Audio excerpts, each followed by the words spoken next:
Good morning, everyone. Yeah, it's finally the day. We're finally able to play Monster Train 2. I am tremendously excited for this, as anyone who has watched me for any length of time knows that Monster Train means a lot to me. Like, just personally, it is one of my favorite games, and it is definitely one of my favorite games to stream, and I've been looking forward to this for literal years. Anyways, so we're starting early today. We're going to be playing all day, or at least as long as I can handle it. Yeah, that's the plan. That's what we're doing all day. Couple of quick notes. I've been very clear about this before, but I was one of the testers for this game, so I do already know essentially everything in the game. That said, I am starting a full new file for us to start the stream together. So I'm going to try to avoid talking about things until they are on screen for the most part, and we'll experience the game together. But yeah, that's the plan. I'm ready to jump into it if you guys are. As always, let me know how the volume balance is, since I have to kind of take a guess at that before I go live. Good to see you, Fury. Good to see you, Splat, and Ether as well.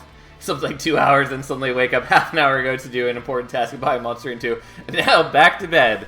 Fair enough, Ether. Fair enough. I definitely slept in. Well, I both didn't sleep as early as I wanted to, and slept in a little later than I meant to, but it's fine. We got all day to play. Oh, so that was the chance to get all the achievements in this game. I don't remember what all the achievements are in this game, so I actually don't know. It's a fairly good chance. Anyways, it already played the intro cinematic before I went live. It's fine. We're starting the tutorial. Is the reason I found this addiction to jank both grateful and despise you at the same time? Well, I'm glad you enjoy being here so much, Fury.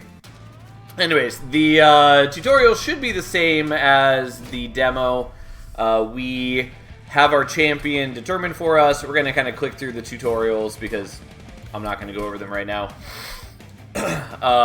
So we have Revenge Fell, as in she gives Valor to the whole floor whenever she's attacked. We don't get to choose a starting artifact. There are no collectors on the first run.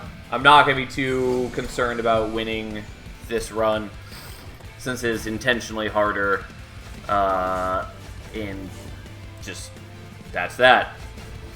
So, no, I need to turn the speed up. I forgot that it would reset some of my preferences. Also, I played, despite how much of this game I played, so much of it I played without volume on. So it's definitely weird for me to get used to the like on-hit sounds in particular. Yeah, we don't really need to play that, because even if you get healed, you're gonna hit 41, which is still below the damage our Pyre does. So we'll just go for that and then kill you. I don't know. It was intentionally harder than you should prove you're one of the best Monster Train 2 streamers and beat it. I mean, I could. I've said this before, by the way, but Yoriel, despite being the Ring 1 boss, or one of the Ring 1 bosses, is still one of my favorite designs in the game. I just really like his visual design. I just think it looks very cool.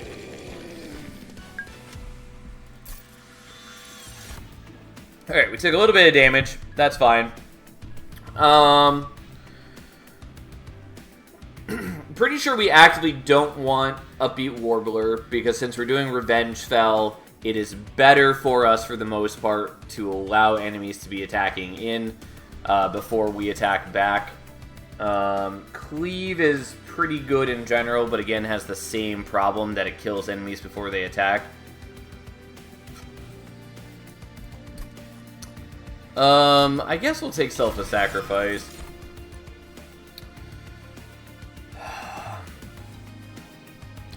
And then I don't know if I really care about any of these. I mean, like, they're good cards, but again, like, playing into Dragon's Horde is good. I feel like I should probably take Alchemy. Pyreball helps us clean up enemies that escape us. I think I'm going to take that. Also, I'm still so excited that Fel's the champion for Banished. Like, when I first saw that, I was... So, like, I had long speculated that Monster Train 2 would have, like, a Banished Angel faction, like a Fallen Angel faction. And so I wasn't that surprised to see the Banished. What I was surprised by was to see Fel leading it, because that had never crossed my mind. It was one of the coolest things for me when I had first started this game. Anyways, let's go here.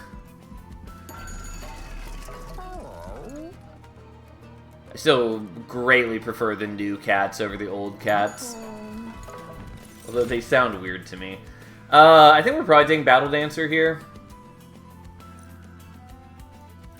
Yeah, it's fine. We could Titanite it. Unfortunately, I don't have as much gold as I would like. I don't think we're going to bother with Titanite. I think we're just going to leave that for now. So, I just went live, and now somebody's texting me constantly. Alright, that's fine. That is a thing I will deal with later.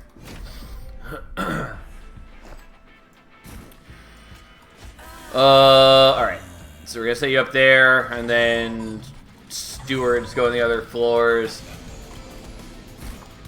Yep, we know. We are familiar with the combat preview. Unfortunately, we don't have enough capacity to fit a third unit here yet, but we'll put that there, and then we'll give you some Pyre Gel. I know I'm breezing past explanations, but that's fine. We'll go over them in more detail later.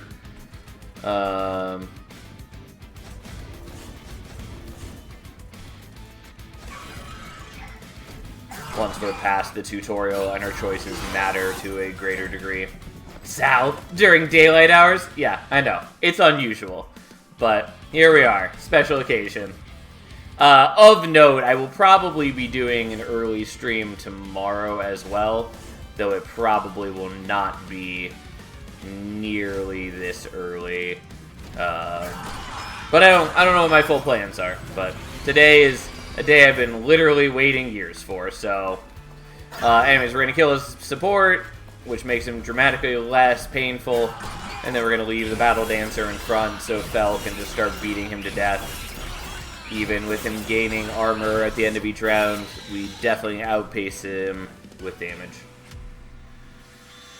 This hurts. 3 of my favorite streams are all on right now playing Monster Train 2, but this is home, so hi Asal. Well, I'm glad that you chose me in Kidu. I know that I'm at a disadvantage with the other, with the other Monster Train streamers who normally stream in the morning, but I still wanted to stream all day, so I'm happy to have you guys here. I don't think Windblade is really that amazing, but right now we're happy to take anything that gives us, like, Valor and Shift bonuses.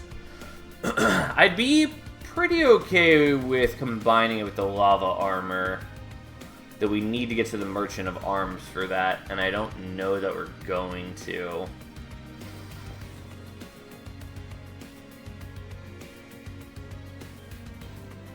Also, not to metagame it too much, but I think this is the Dante event. I think that's what we run into in the demo, and so it's probably... Oh, and I guess there is a Merchant of Arms right here. Yeah, we'll take the Lava Armor. God, we get so much less gold in the demo, it's just really painful. Nope, this is not the one I was thinking of, but... we are going to take the reduced Pyre health to 1 to get the Unstable Shard, which just gives extra power to all of our allies. This is why we don't take the Pyre healing until after the event. A hard rule that we will always try to follow. Anyways, we're going to combine these two. It's not like the strongest equipment by any means. I would take Blood-Soaked Arena here, but I can't afford it. Honestly, Fight Club is probably worth it. Yeah, I'll take Fight Club. It's not like a flashy room, but it does work. Alright.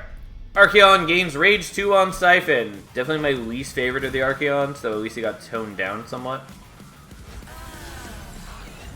He used to be somewhat oppressive, but it's not too bad right now. Alright, so we now have to deal with a flying boss, which is to say he'll be attacking us every round and doing his own thing.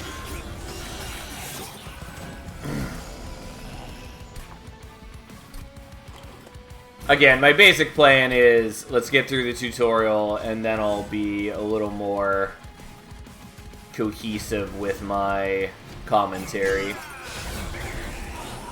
We should be in pretty good shape for Archeon. The problem is that he can scale up very high.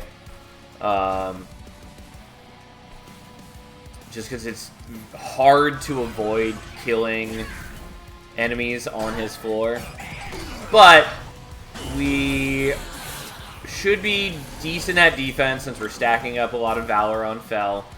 And if we can ever get the Battle Dancer up front, that will also be nice. I could do that right now, and it wouldn't be too bad. Yeah, let's do that. Because now we're going to generate some armor here, and Fel is definitely the stronger of our attackers.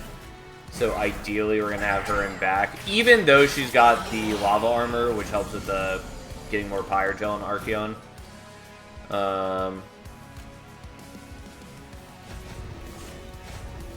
Okay, so we're going to throw her back up front so she can get more armor. Because she gains more than she loses, and we get Pyrogel onto Archeon. And we've already got it, so, you know. Let's just play the cards anyways, because that's what we are.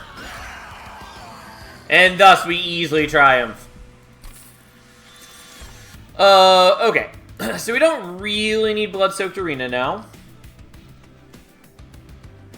Fight Club is pretty okay already. I think I probably am taking Sanctuary here. Superheated is also okay for taking down bosses. But I'm pretty sure we're taking Sanctuary. It's a bit expensive, but it's still good. Firebrand is a lot less good with Revenge Fel, though we can still play it on a different floor. Avenger's also okay. Might take the Firebrand here. The problem is if we're killing things on bottom floor, then we're not going to be gaining much Revenge Valor, which greatly negates the point of Firebrand. Alternatively, I could also just be like taking capacity from the boss upgrade and then like dupe the Battle Dancers, which is maybe what I'm going to do. It's not like an insane unit, but at Covenant 0, it definitely performs much better.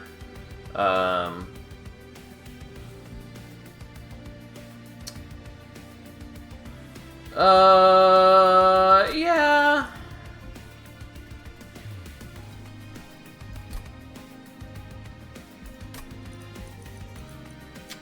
Sure, I will... You know what? Never mind. We're gonna skip. We're gonna take Capacity.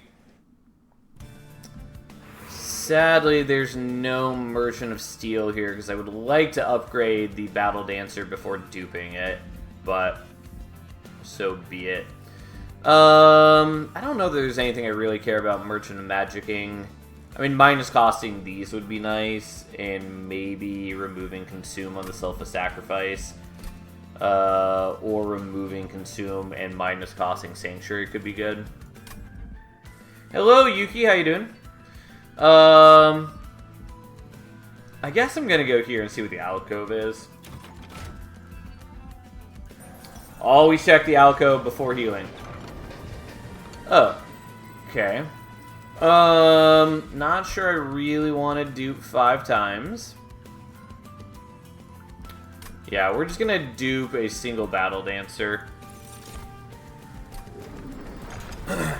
I just lost my first Monster Train 2 run, never touched demo, and find this game to be harder than Monster Train 1. Boss effect seems crazier. Yeah, so... Yes, the bosses have a lot more going on, and that will ramp up even later. But yeah, there's definitely a lot more going on in Monster Train 2. I don't think it's actually too much harder once you get used to things. But there's definitely going to be like a pretty hefty learning curve to the game coming off of Monster Train 1. Do I really care about Versatile Amber Staff here? I don't think we'd proc it all that often. Kind of like Pyrostone Housing, and by that I mean I do like Pyrostone Housing. I just don't know how much it's really going to matter. Kind of want Jack Strips, though I do think it's a lot less good than Monster Train 1 for a lot of reasons. Nonetheless, we'll take that. Then we heal. I don't have like a particularly crazy deck, but we should be okay. Alright, we can finally get Trials. I honestly didn't realize that it enabled Trials later on in the tutorial run. I think that might be a change, even.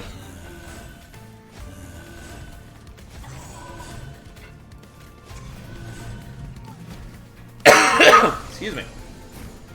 Alright, so let's get Fight Club up. Well, I don't really want to leave Fel up front because I wanted to shift these guys around for the bonuses. Alright, we're going to hit there so he'll die to the Jack Strips. He'll still generate the Scourge for us first, unfortunately, but so be it. Hello, Gnome. Thanks for resubscribing. I really appreciate it.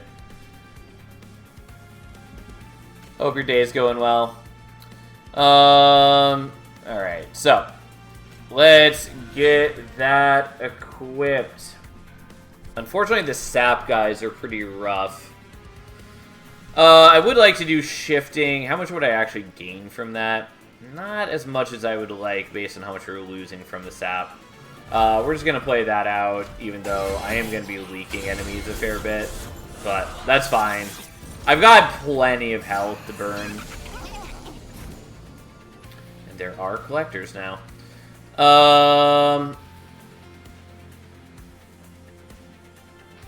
Really wish I had a one-space unit. Alright. Well, this is going to fuck up things, but we're going to do this so we can kill the collector, because boy do I want that cold hard cash. Because turns out losing HP is worth gaining cash. We've only got a couple waves left. Whatever. We're gonna put you there, and we'll just... Yeah, that's fine. We can gain 2 sap. It'll wear off in time. But gaining the extra Valor helps us stack a lot more armor. I have not been using their shift abilities at all, unfortunately, but... yeah, let's do that so that one of them can gain armor. And then Corrin descends and retreats all friendly units to the floor, and then retreats to the back. A somewhat newer effect for them, but not too threatening since we killed all of the other enemies before we got to the boss wave. And thus, we beat them to death pretty easily.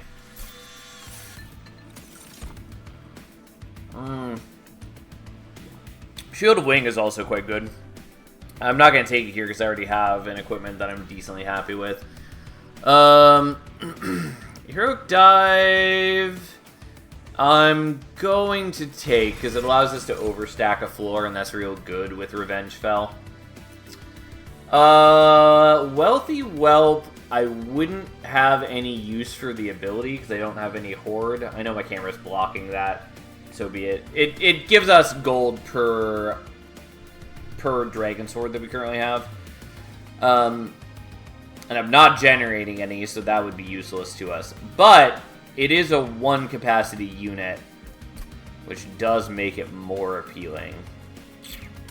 Maybe worth doing. You know what? Fuck it. We'll do it. Okay. I don't really need the Merchant of Arms. I'm just gonna go here.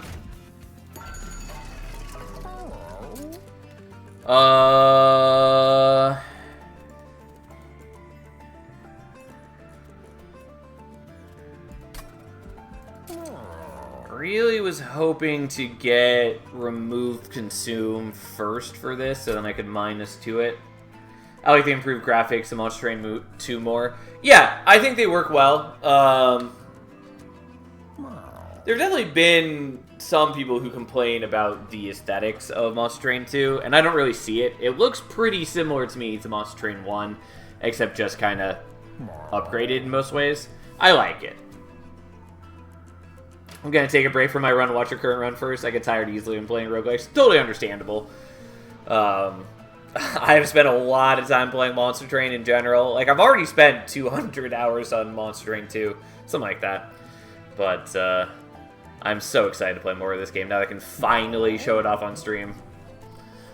I think Monster Train 2 graphics similar to Monster Train 1, but upgraded. Yeah, that's how I feel about it.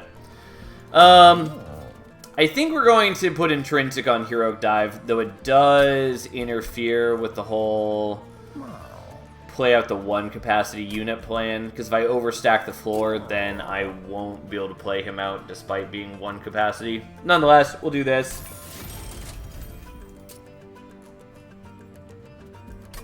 Let's re-roll. Holdover and Spell Chain is fine.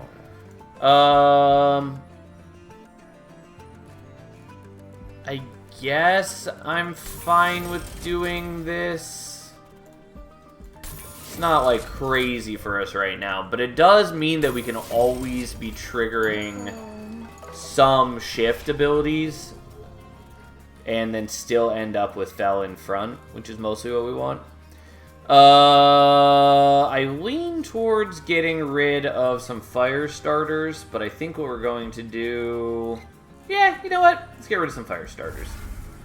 I'm basically not using them. They're a good starter spell, but I'm not putting them to good use. Again, it's an unupgraded unit. Do I really want to copy it right here? Yeah, fine. Because then I can use the Heroic Dive first turn to descend him onto our primary floor. Alright, so one of you goes there. Fel, Dancer, Dancer, and then the rest of our chaff exists. Alright. Well.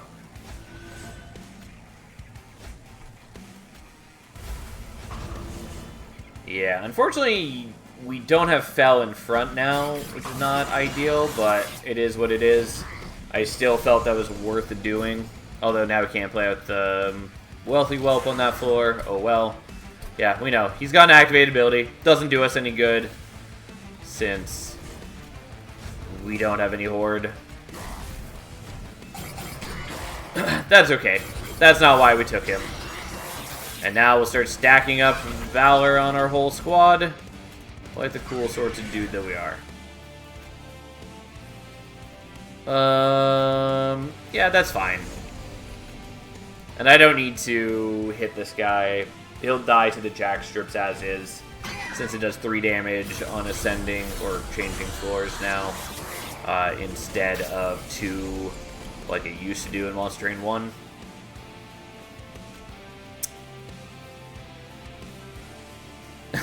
I suspected when I saw the pop-up for the release that I would find this. Yes, you were correct to expect that, Banhammer. Also, it's good to have you here. How you doing today, my friend?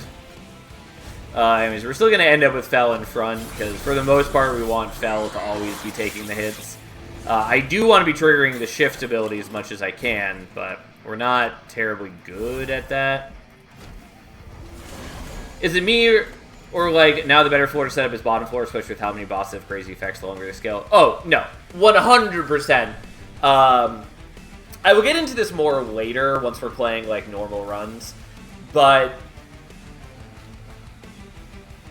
I've seen tons of people saying ever since the demo dropped that Monster Train 2 is all about playing multiple floors as opposed to Monster Train 1.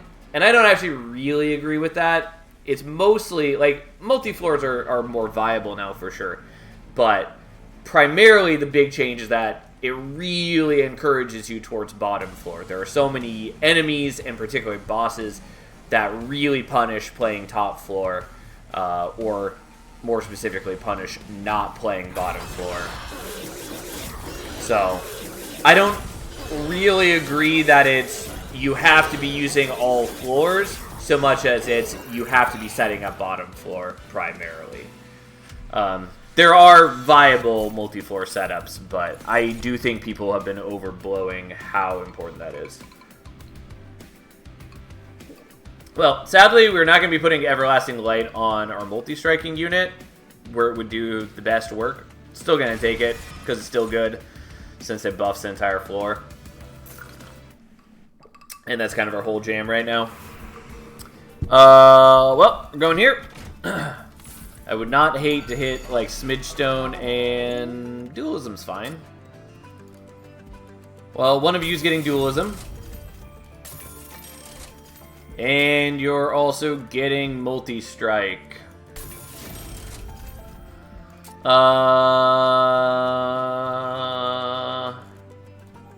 I'll get rid of one of those. And I guess another of those.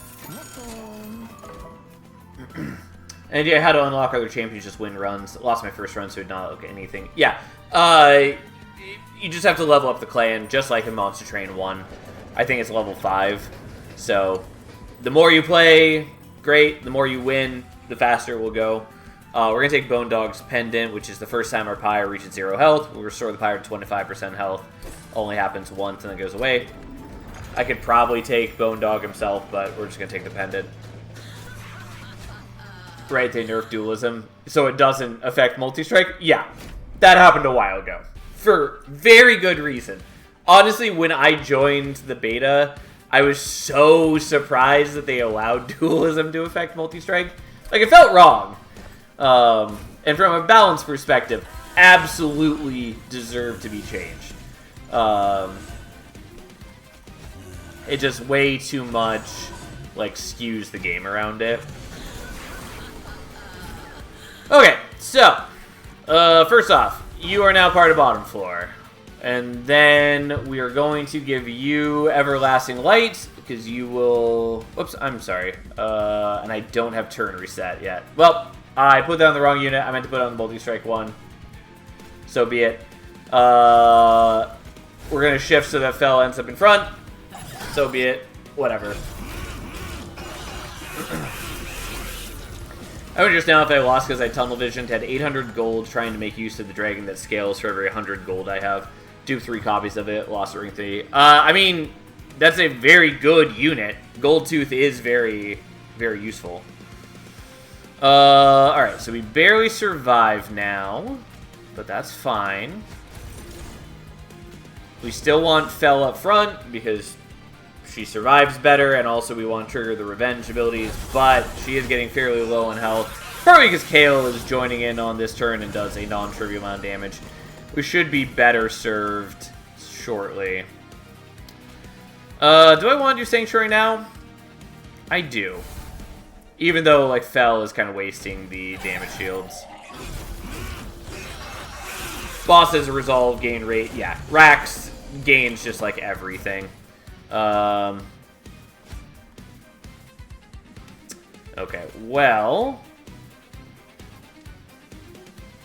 Yeah, any of these guys can survive. So we're going to put the Dualism one up front. Because he's going to have the most Valor once he actually gets to gain Valor, which puts him in a much better spot. Unfortunately, I'm just not doing great on the defense, especially because Fel has 18 Corruption, which is a problem. I think she's kind of just ruined in that regard now.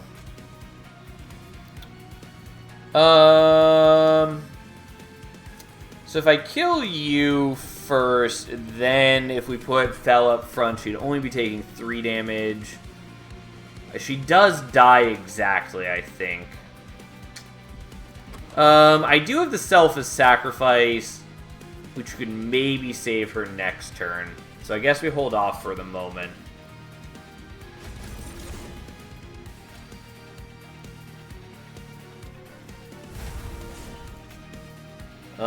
Okay. Because the problem is that if I put Fel up front right now, she'd take the hits and survive the hits, but then she would die to the corruption. Definitely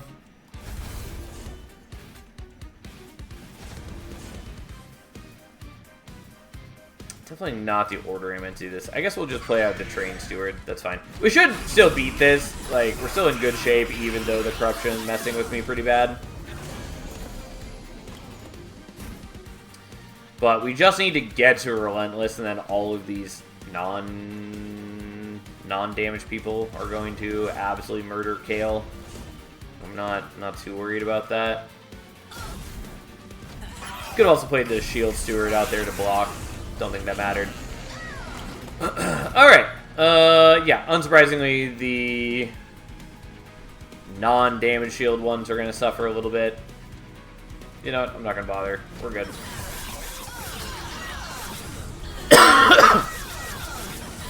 Side note, again, I am kind of breezing through my decision-making because we're on the tutorial run.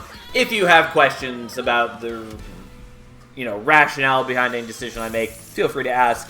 I will try to be more cohesive in my thoughts as we get further into the day. I think we're taking Spike of the Banished. Wasn't Fellow Boss in 1? That is correct. It is, as I said earlier, it was one of my favorite surprises about this game. Was just like immediately booting it up and finding out that Fel was a champion was such a cool surprise to me. Definitely not something I had ever expected going into Monster Train 2. Anyways, we're taking Vanguardian 3, Valor 4 to friendly units.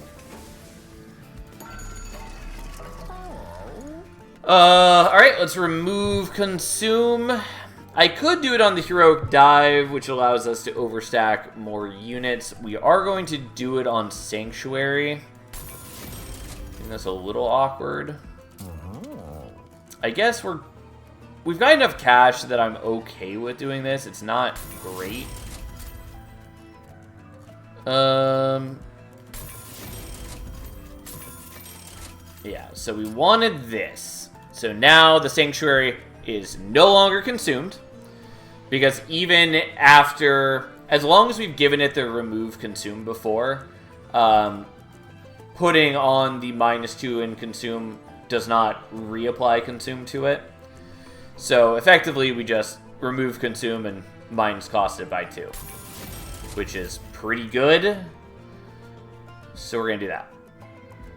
I could permafrost the Heroic Dive, which would allow us to hold out for getting our 1 capacity unit on a floor.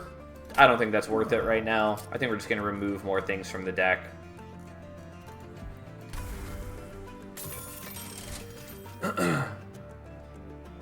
I admittedly have not investigated the story here at all. Yeah, no worries. The basic idea of the story of Monster Train 2 is it does pick up after the events of Monster Train 1.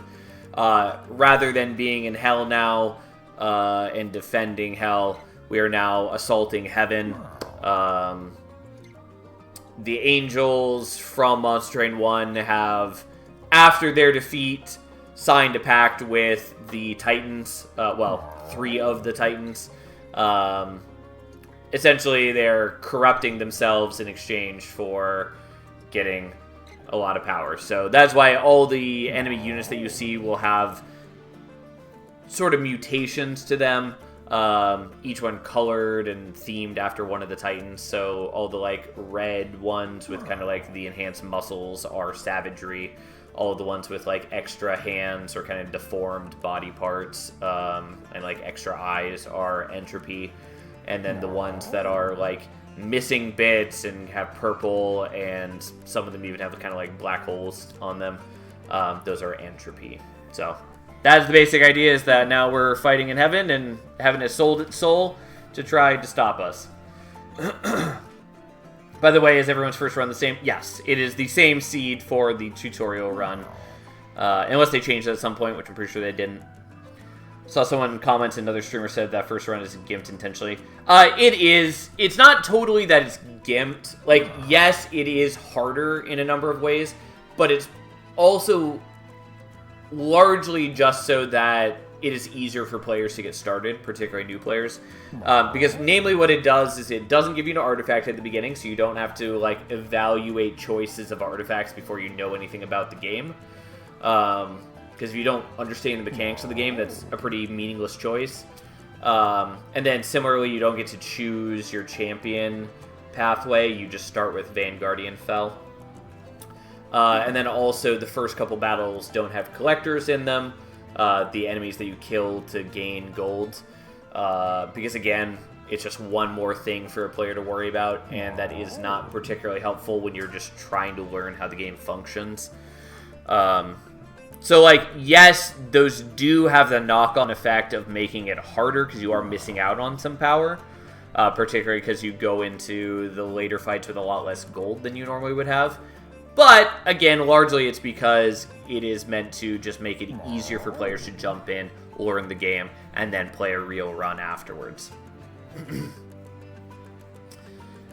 I didn't know you can target cooldown abilities. It depends on the ability. Some of them are targeted, some of them are not.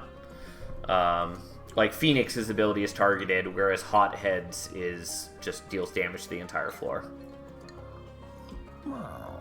Do you think I should just do Covenant 1? I do think you should be doing Covenant 1 instead of Covenant 0. If you are struggling with Covenant 1, just stay on Covenant 1 for a while. This game definitely is going to take some learning experience. Because it is very different from Monster Train 1 in a lot of ways.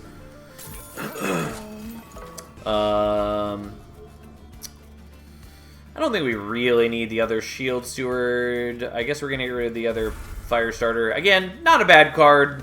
Just not a card we really care about right now. I also probably don't need the Pyre Ball. I took it for when we would be letting enemies like leak past our first floor. But that's not really happening. Especially now that we've gotten more set up.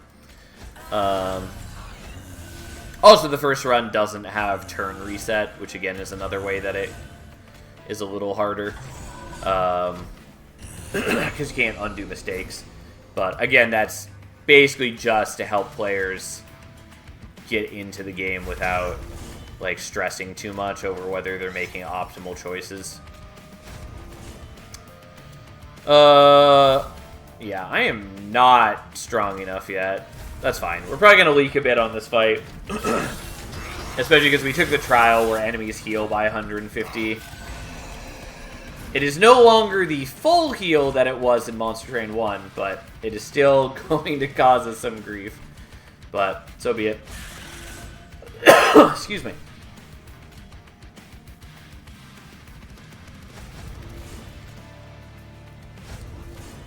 Yeah, unfortunately, this guy is not naturally going to die to Jack Strips.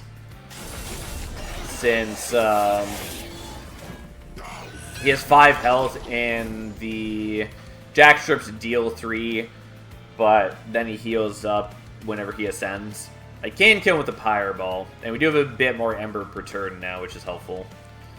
I don't think it's as helpful as I want. Also, would have preferred to get this equipment earlier.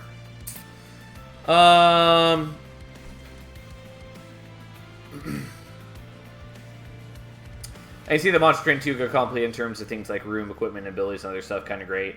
Yeah, I appreciate the increased complexity. I know there are going to be people who don't appreciate that.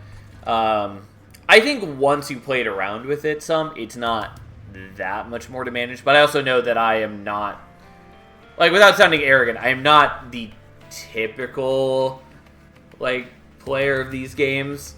Because I just play a lot of games in general, both video games and card games. But also, I've spent a lot of time playing roguelike deck builders in particular.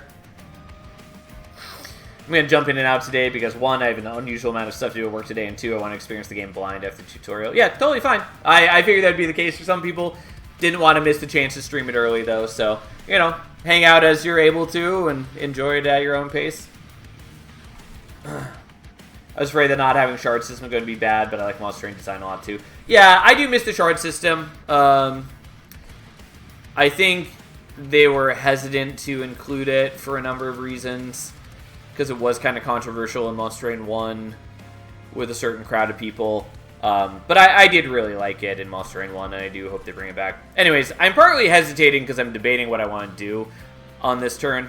Pretty sure what we're going to do is we're just going to Pyreball here so we can kill the Collector. Alternatively, I could also just cause him up to the front. So I could kill him with an attack. And then I could do the Pyreball up here, so I'd be saving myself a bit of damage. I think I'm okay with taking that damage just doing this. And I'm going to move the Amalgam up front so that I can kill him. Because I do want Fel to still be in front for the revenge bonus. And I didn't have enough energy left to do the Just Cause to move them to the front again. Unfortunately, these guys have sweep, which is annoying for me trying to stack damage shields on my backliners, but whatever. Anyways, I am taking a lot of damage by letting these guys through, so be it. It's whatever.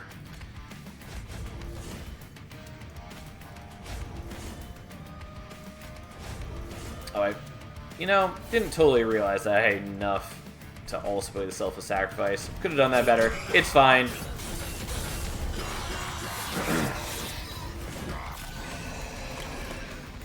Alright, now we're in better shape.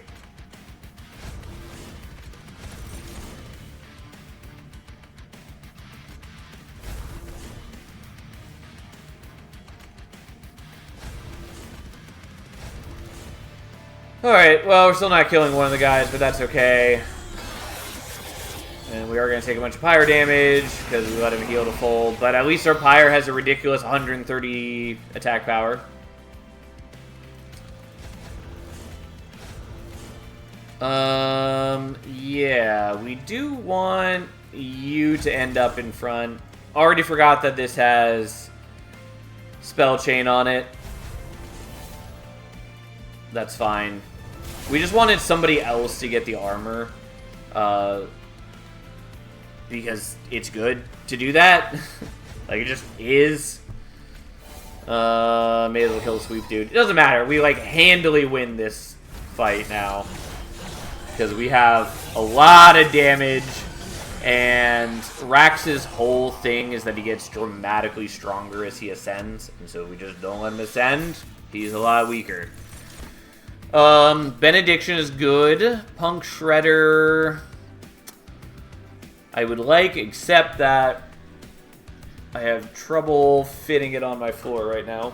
Hey, thanks for the follow. I really appreciate it.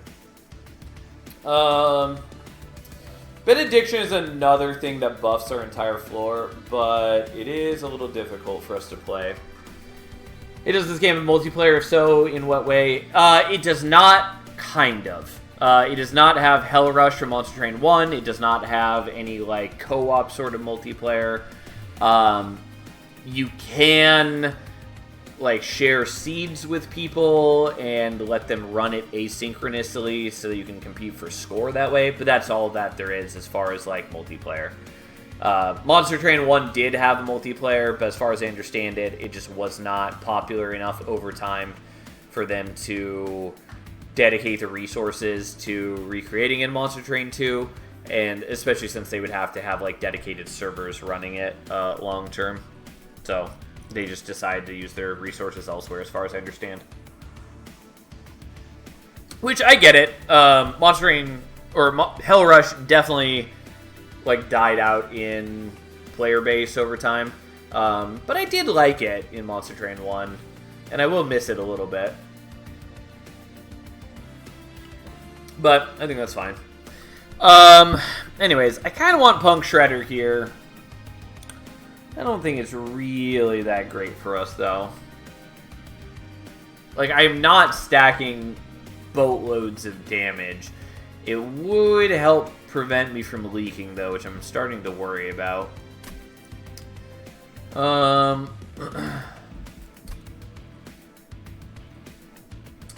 And we're about to go into the savagery fight. I'm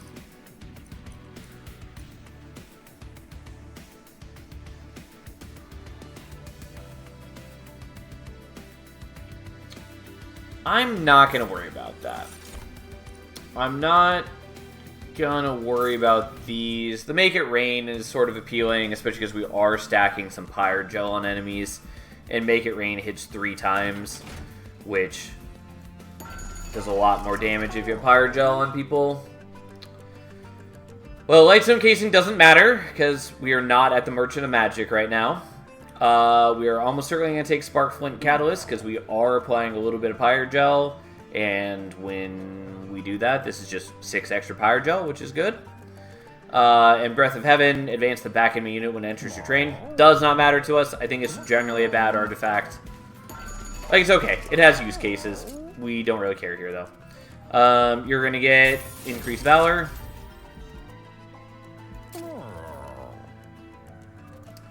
I guess we'll give you extra HP.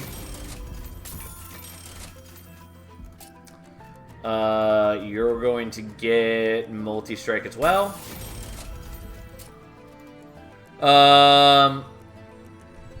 I guess I'm going to Largestone you. Because one of the Battle Dancers is going to get played on mid-floor and Descended. So it doesn't matter how much his capacity is. So I am pretty okay with just taking the extra stats there. And I guess we'll take this. It leaves me with not enough to get another upgrade here. Or not upgrade, but another thing.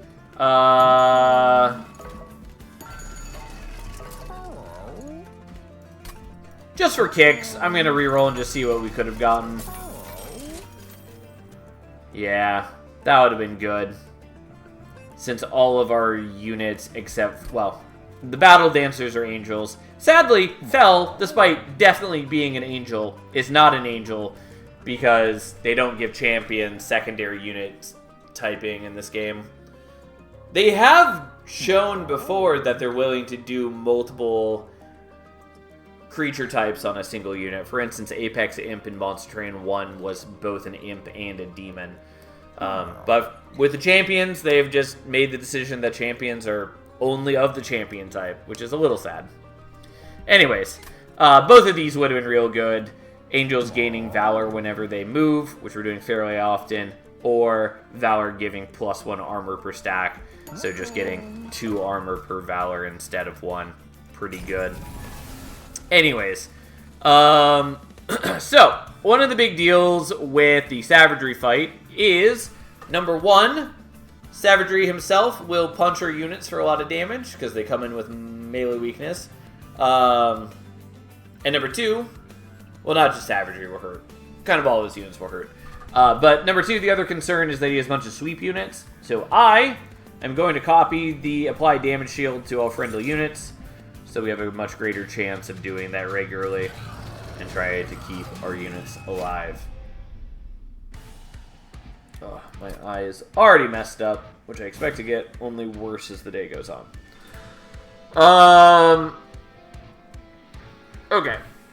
So, here's the deal. I would like to start on bottom floor, but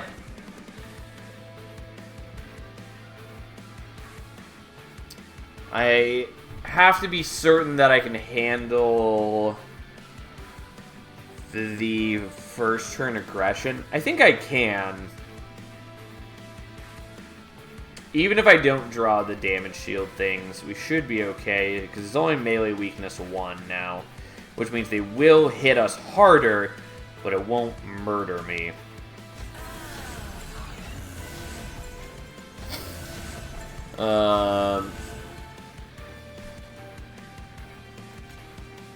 Alright, we're gonna play you up there. Oh, look!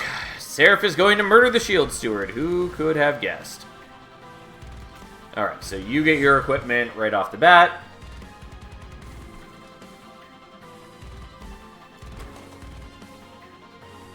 Yeah, I don't think it's worth trying to wait for the Wealthy Whelp to show up.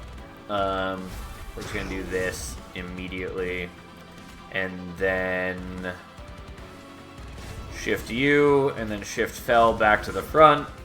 And now we're killing all these guys. We are taking a non-trivial amount of damage on the backliners.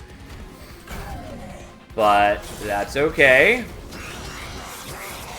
We just need to start giving them damage shields, and then we'll be okay. Which we are in a much better position to do now. Which is why we copied that, because now we are giving just lots of damage shields to our guys. And Fel is going to start stacking armor, thanks to her Valor. And that's going to be good. And we thinned the deck out enough that we'll be seeing... there we go. We'll be seeing the damage shield spells often enough that we can rely pretty heavily on them. Obviously, they're not going to show up every turn, but, you know, we're trying. Anyways, we'll kill that guy so that they don't have Titan Skin anymore, which reduces the amount of damage they take on every hit. And we're always going to try to put Fel back in front, except maybe towards the end so some other unit can stack armor. But for the most part, we just want to be shifting and end with Fel up front.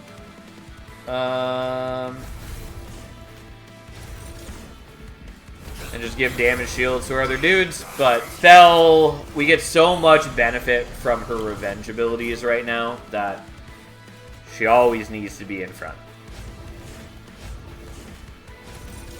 And then we do a whole bunch of shifting. Unfortunately, we're letting Spike and Banish be useless for us, but that's fine. We get a bunch of value out of just shifting our units around. So be it.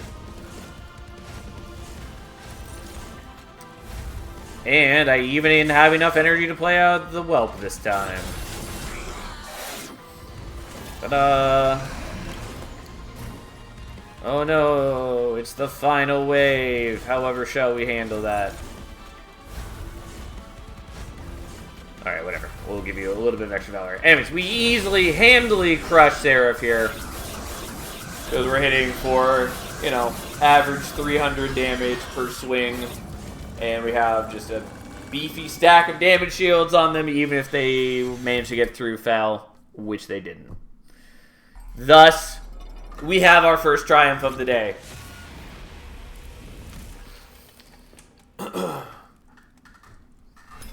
Also, I definitely missed the follow, so thanks for following. Even though I'm a bit late on saying it. We got to level 2 with Banished. We have level 3 with Banished. And the Pyreborn, likewise, are leveling up. Look at us go.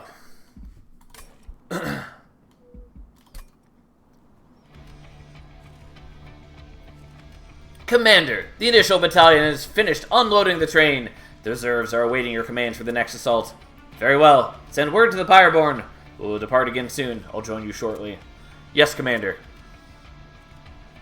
Angels attacking heaven. I could never have imagined it would come to this. Not too long ago, I led these same troops to destroy hell. I do hope they add champion skins at some point, by the way, because I would love to be able to use Fel's Monster Train 1 look as well. Along with, like, other things they could do, that would be cool. But I just think that would be a nice touch. For heaven! For Seraph! When we invaded hell, we fought for Seraph, but now we fight for our own survival. Seraph, my brother, our leader. I followed him without question, but I saw too late the cost of my blind faith. Since the invasion failed, Seraph began to change. The taste of defeat enticed him to seek greater power from titans beyond our world. Until he got what he was looking for. The titans came to heaven and began to corrupt everything. Now they threaten our whole world. Our only hope of stopping them is to reforge the old covenant, an alliance between angels and demons. My legion of angels came to hell to fulfill a covenant we once fought to destroy and reclaim our former home, but old grudges remain. I have to believe this alliance can work, for our own sake. Alright, unlock more Pyre Hearts to progress the story. Unlock criteria can be viewed from the departure station when starting a standard run. I didn't realize that they listed the next feature unlock now. Anyways, let's get into it again. Alright, we can choose our Covenant rank. So we're going to do Covenant 1. Every time we win a Covenant, it will increase the difficulty. Well, it will unlock a new Covenant rank, which increases difficulty in some way. There are only 10 Covenant ranks in this game as opposed to 25 in the first game. They're not like less meaningful. The game is not easier at Covenant 10. They just kind of like condense the ranks, since Monster Train 1 had a lot of Covenant ranks that were just like an increase of stats. So they mostly condensed those ones. Anyways, for rank 1, more challenge, random starting cards, when to advance your Covenant rank, yeah. We're gonna do that. So now we have a couple extra starting cards in our deck every run, which is something I appreciate. Like, it's sort of a minor thing, but I really appreciate that compared to, like, Slay the Spire, which has the exact same starting cards every single run. It makes the beginning of the run more varied, more interesting. You don't have to, like, build into the cards you start with, but it gives you a little bit of direction, a little bit of variety to the first battle or two, which especially matters in Monster Train because you have so many fewer battles compared to, like, Slay the Spire. So it is much more meaningful for Battle 1 to have some, like, spice and variety to it. Anyways, I just think it's a good system. Regardless, we just did a run with Fel, even though it was the tutorial. May as well do Pyreborn's champion. Their first champion being Phoenix, Lord Phoenix, the dragon. We will get into his abilities in a moment. Side note, minor little thing, but I really like that they show the artist credits in this one. Anytime you're inspecting a card or looking in the logbook, you can see who worked on a card or an enemy. Just a nice little touch. Alright, so for unlocking the different Pyre Hearts, win battles with trials. We should do that pretty easily. Take Pyre damage. It's gonna happen eventually. Malaka's Pyre. Win a Dimensional Challenge. We'll do that when Dimensional Challenges unlock. Don't remember when that happens. Move units. It'll happen eventually. Spend coins. It'll happen eventually. Deal damage with magic power. I'm surprised that's at 0. Because we did deal some damage with the fire starters last run.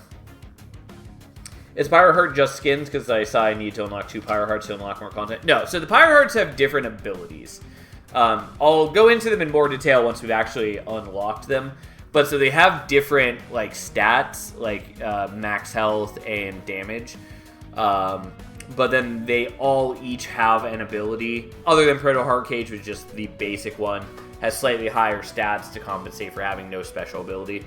But all the others like do something that changes your run a little bit. Some of them are more impactful than others, but yeah, we'll see them when we see them. I will try to focus on unlocking them to some degree. Anyways, we don't have too many choices yet. We haven't unlocked any of the other clans yet. Gotta defeat enemies using spells. Gotta consume cards, and gotta attach equipment. It's gonna take a bit, but we'll get there eventually. Luna shouldn't take too long to unlock. Okay, so we're up against Savagery. We have Knockback Archeon. And we have the Lifesteal Kale. Again, I will discuss those things in more detail once we actually fight them, since I know we are now seeing things that were not in the demo. At least to some degree. Alright, for the first actual non-tutorial run. So, Prismatic Dragon Scale, end of the battle, gain 3 Dragon Sword if your Pyre took no damage. or Odie's Totem, we get +1 Ember per turn, but we get -3 Deployment Ember. Deployment Ember being the extra Ember you get during the deployment phase to help play out your units during the deployment phase.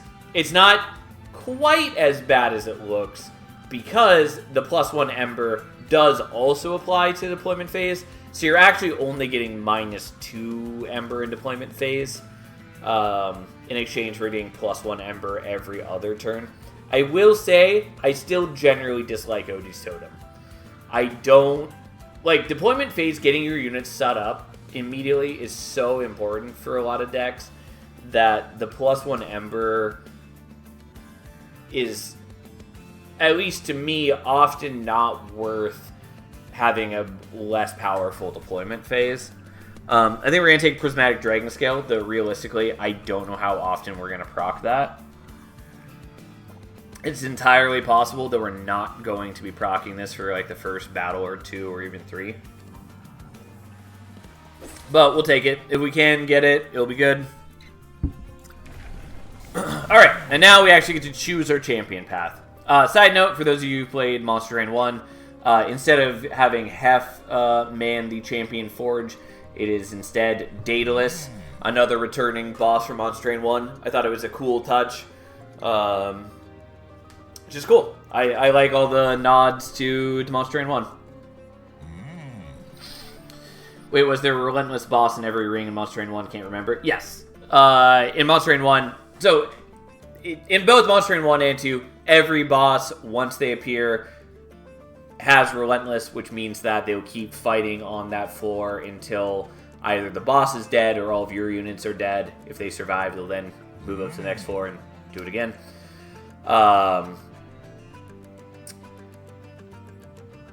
What's different as far as bosses go in Monster Train 2 is that the flying bosses, all of them attack every turn, as opposed to in Monster Train 1 that was only Talos and then specifically Patient Seraph. But other than that, it's similar mechanics. How you doing, June, August? Anyway, so our choices are Pyromaniac, which increases the amount of Pyrogel applied on that floor. Just whenever a unit gains Pyrogel, gains +1 stacks. Can be very potent. We do have the Snotty Whelps already who do apply Pyrogel. They're not like the greatest unit, and they're not a banner unit, which means that I can't play them out during deployment phase. So, don't think I really want to build around that. Alternatively, we can take Overlord, which gets +1 permanent attack every time he slays something.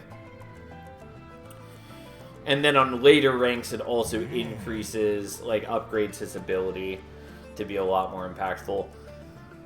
I lean towards Overlord here.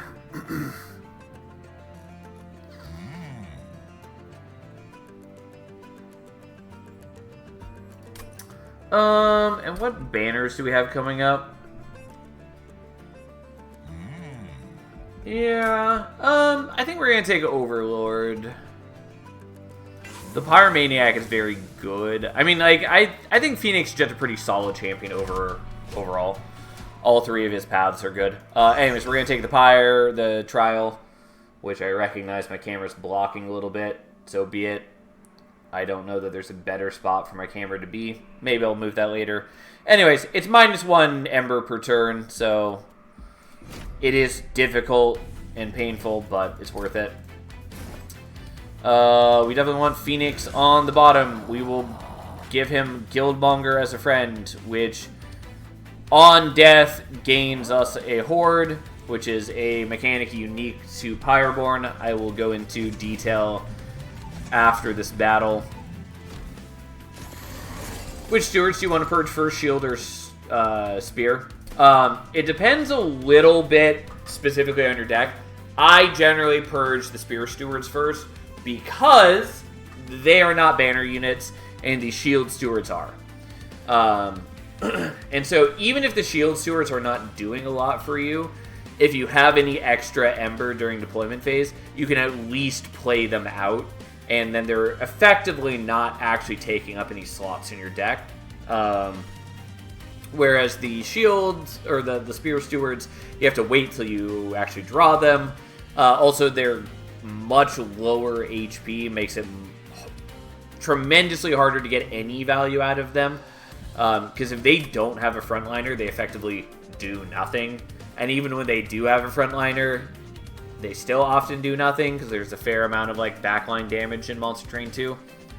I will rant about that later, but I do actually think this game tips a little too hard towards backline damage. But that's a whole separate conversation. But anyways, like, even if the Shield Steward is not doing a lot for me, just sitting here as a tank means I can play, like, whelps behind it and get some value. Whereas if I had, like, a Spear Steward, it's just going to get one shot by basically any enemy. So I definitely tend towards getting rid of the Spear Stewards first. Anyways, we are going to use our ability. Phoenix has an activated ability as a 3-turn cooldown, which means it ticks down 1 every turn after being used, and then it can be used again once it's 0. His ability deals damage equal to his attack to a specific unit, and then will apply Pyrogel 4 to all enemy units. Pyrogel kind of breezed over this all in the tutorial run, but Pyrogel increases the amount of damage a unit takes by 1 per Pyrogel on them. So it is effectively just increasing damage on every attack done to them. Anyways, we want to try to get kills with Phoenix, is ultimately the main thrust of the matter here. I would like to give him some Valor, but at the moment, I want the Guildmonger to attack in first to weaken him, and then Phoenix will finish him off, so I can get the kill on Phoenix. Because if we can feed kills to Phoenix, he will... It will just be nice. It's not the end of the world if we don't, though. Unfortunately, I don't have ways to get a kill for Phoenix here. I think our best bet is just put you out, and then I could either Firestarter or I could set up the Shield Spear. Could also even just do the Just Cause, because building up some armor is not terrible. Ideally, I do want the Guildmonger to die so I can get the Horde, but I would like him to die once we get to the boss, and not before then, because I do need to protect Phoenix to some degree.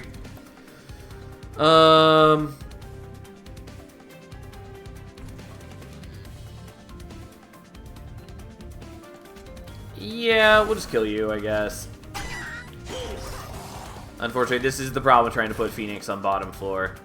But there's also not many combats or waves in this combat. Anyways, we can do the Jelly Sneeze. Deals damage, applies Pyrogel to the front enemy unit, which means that he will now die. Don't actually need to use the other one.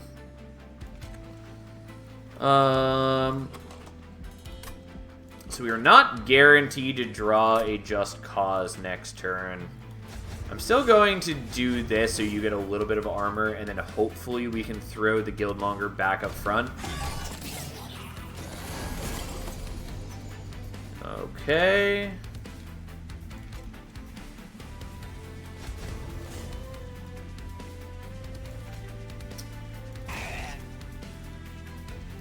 Okay, so Phoenix should be getting the kill here. Sadly, he's not getting the kill on Uriel. Whatever, so be it. I did breeze past it, but Uriel gets Rage on Slay. Or I guess he doesn't currently. Ignore that. Spoilers. But whatever. So he's just a big meat stick right now. And so we're just going to apply a bunch of Pyrogel to him and then kill him. And, because we took no damage, we get the extra 3 Horde from the Prismatic Dragon Scale at the end of the battle. So, Flicker dealing 1 damage to enemy units is good if we're applying Pyrogel. I did not go the Pyromaniac route, though, so I'm not confident we're going to be stacking tons of Pyre Gel. Pyre Ball is pretty okay at clearing out units that we don't kill, which I lean towards taking. On the other hand, just like stacking Pyre Gel is quite strong usually.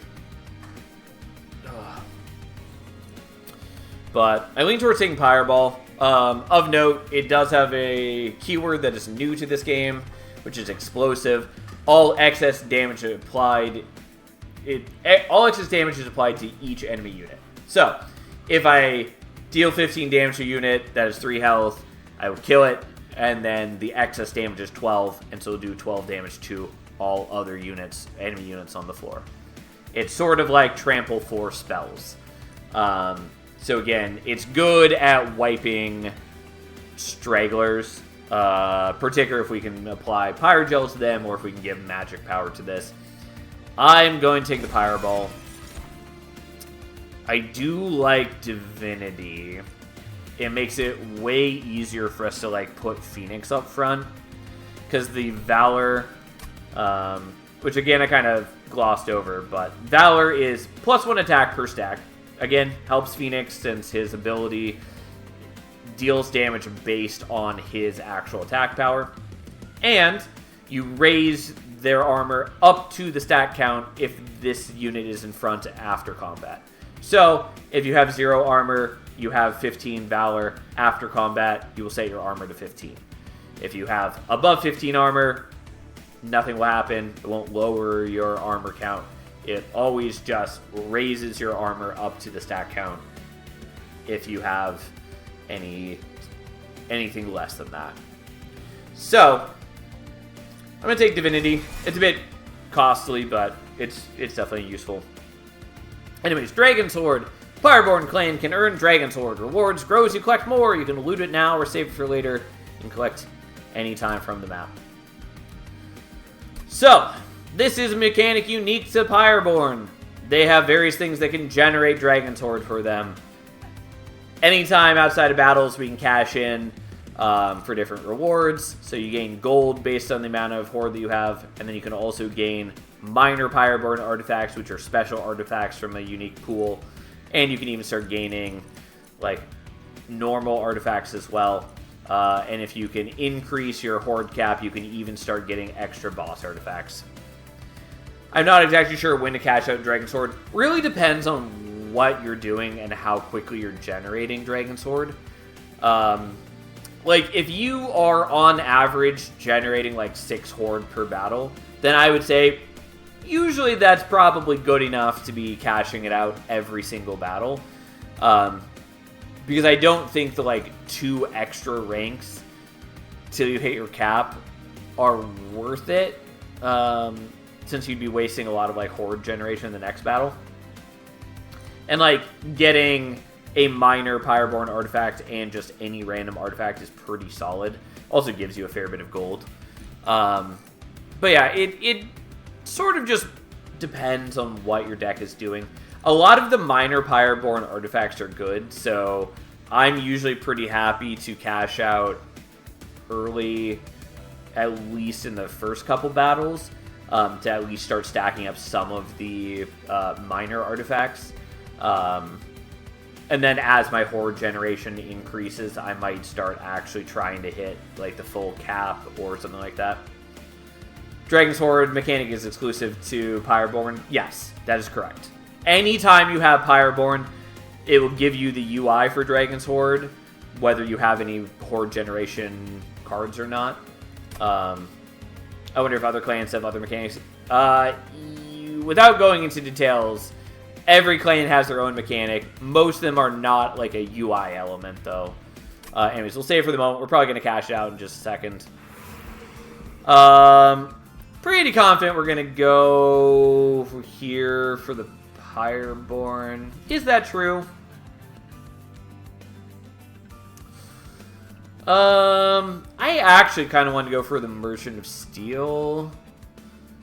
Or Merchant of Magic, so I can look for, like, Intrinsic and -2 and Consume on Divinity. or double stack, so we can just get a bunch of Valor on turn 1. Also, getting a banished unit is not terrible. Pyreborn are very good, but they are not great at defense. And so I wouldn't hate grabbing a banish unit for defensive capabilities.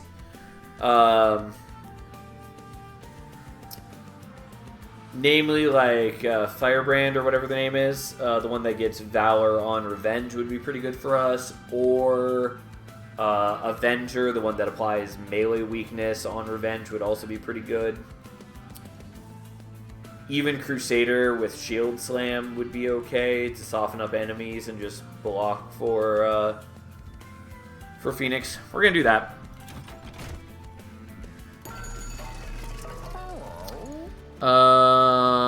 Okay. Not exactly what I was hoping for, but not terrible. Yeah, that's fine. We'll take Avenger. It's not my favorite thing. It's fine. Well, we don't have anything with Consume. What we are going to do...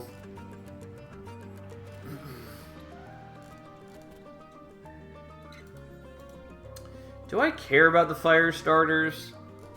Kind of.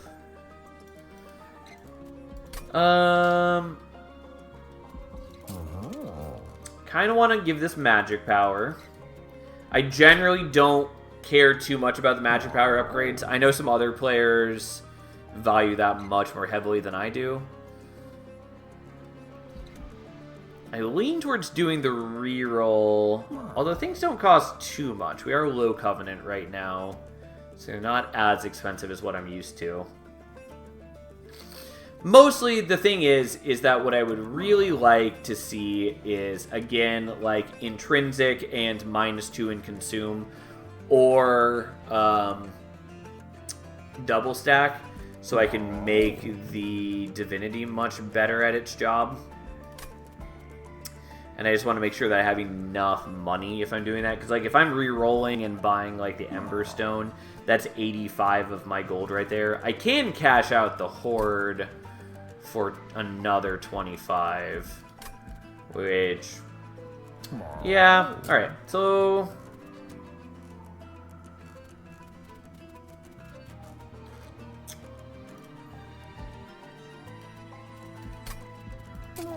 yeah, alright. Let's do that.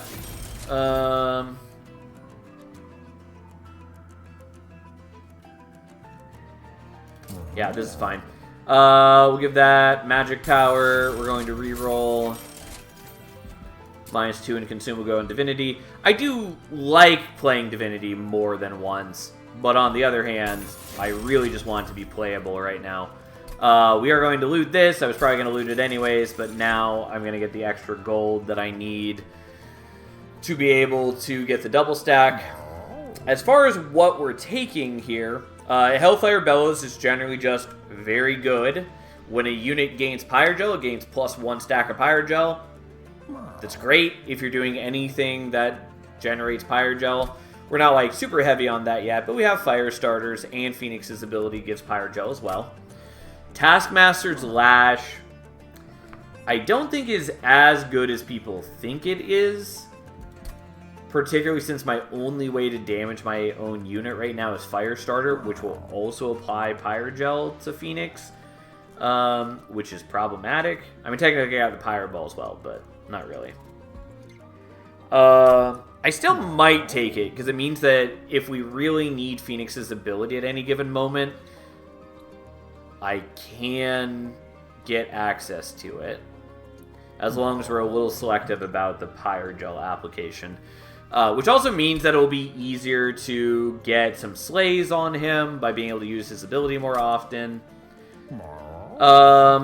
And then there's also this, when you equip a friendly unit, apply Conduit for. We don't have any equipment currently. Getting the Conduit would not be terrible. Conduit being that it is... every stack of Conduit gives +1 magic power to spells cast on that floor. So 4 conduit would mean that our fire starters are doing +4 damage. The pyre ball would be doing more damage, yada yada yada. I guess I'm going to take Taskmaster Slash. I think that's a little questionable, but we're going to do it. Anyways, given that, double stack. Sadly, it does not have intrinsic, so we're not guaranteed to play it turn 1. Oh well. Anyways, this trial, Titan Skin 1 to all enemies. They take 1 less damage per stack of Titan Skin, so they will take 1 less damage on every single source of damage, which is painful, but whatever.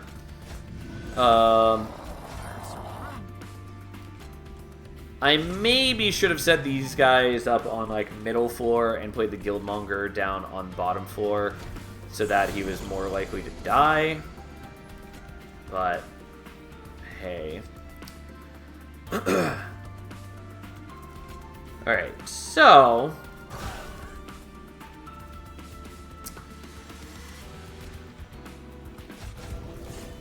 yeah, so Phoenix should still be getting the kill here because he's going to attack into him. He'll get melee weakness. This guy will attack back, deal double damage, which is going to be a lot, but not enough to kill him. Phoenix then will get the kill, which is what we want, because we want Phoenix to get permanent attack bonuses as much as we can.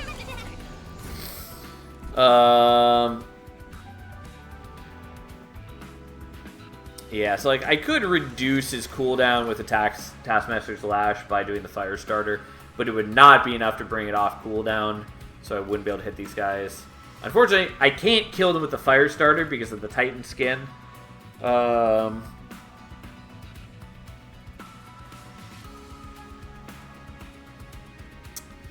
So I guess I'm gonna leave that, and we're just gonna play out the Snotty Whelps.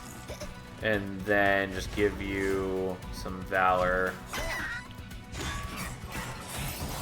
It does mean that I get a Scourge card, but that's fine.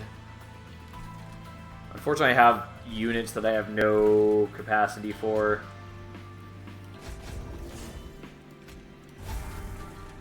Well, here we are. I am going to hit my own dude there. I actually should have played out the other fire starter there. Because ideally, I would like him to die before the end of this fight.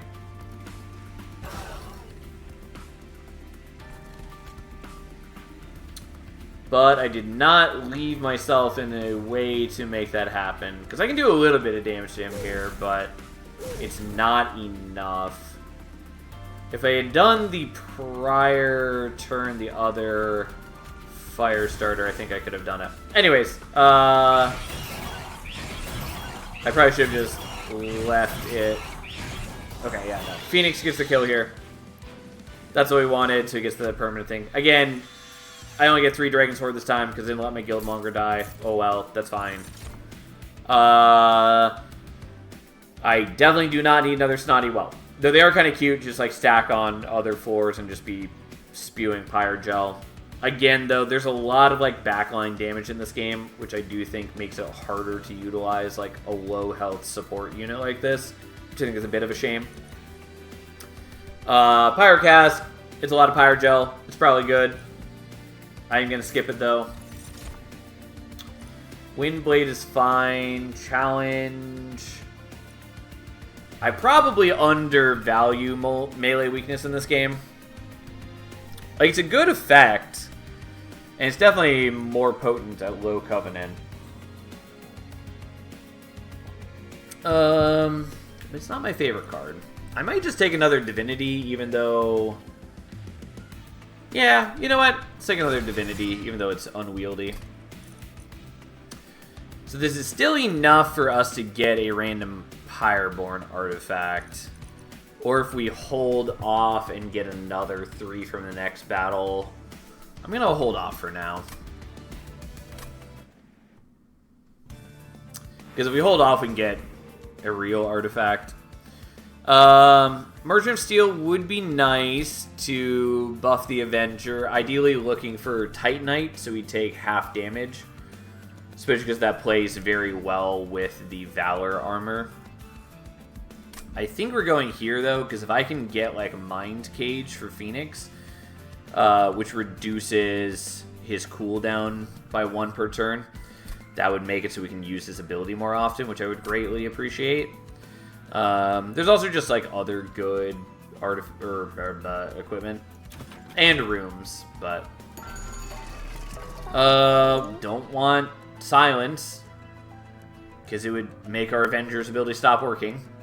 Don't really care about the magic power. It's not a bad room. It's not one that I personally use all that often because I'm not like big on that sort of playstyle. Hell Furnace is pretty good. Again, we're not heavy on Pyrogel, but we could always pivot to being more heavy on Pyrogel.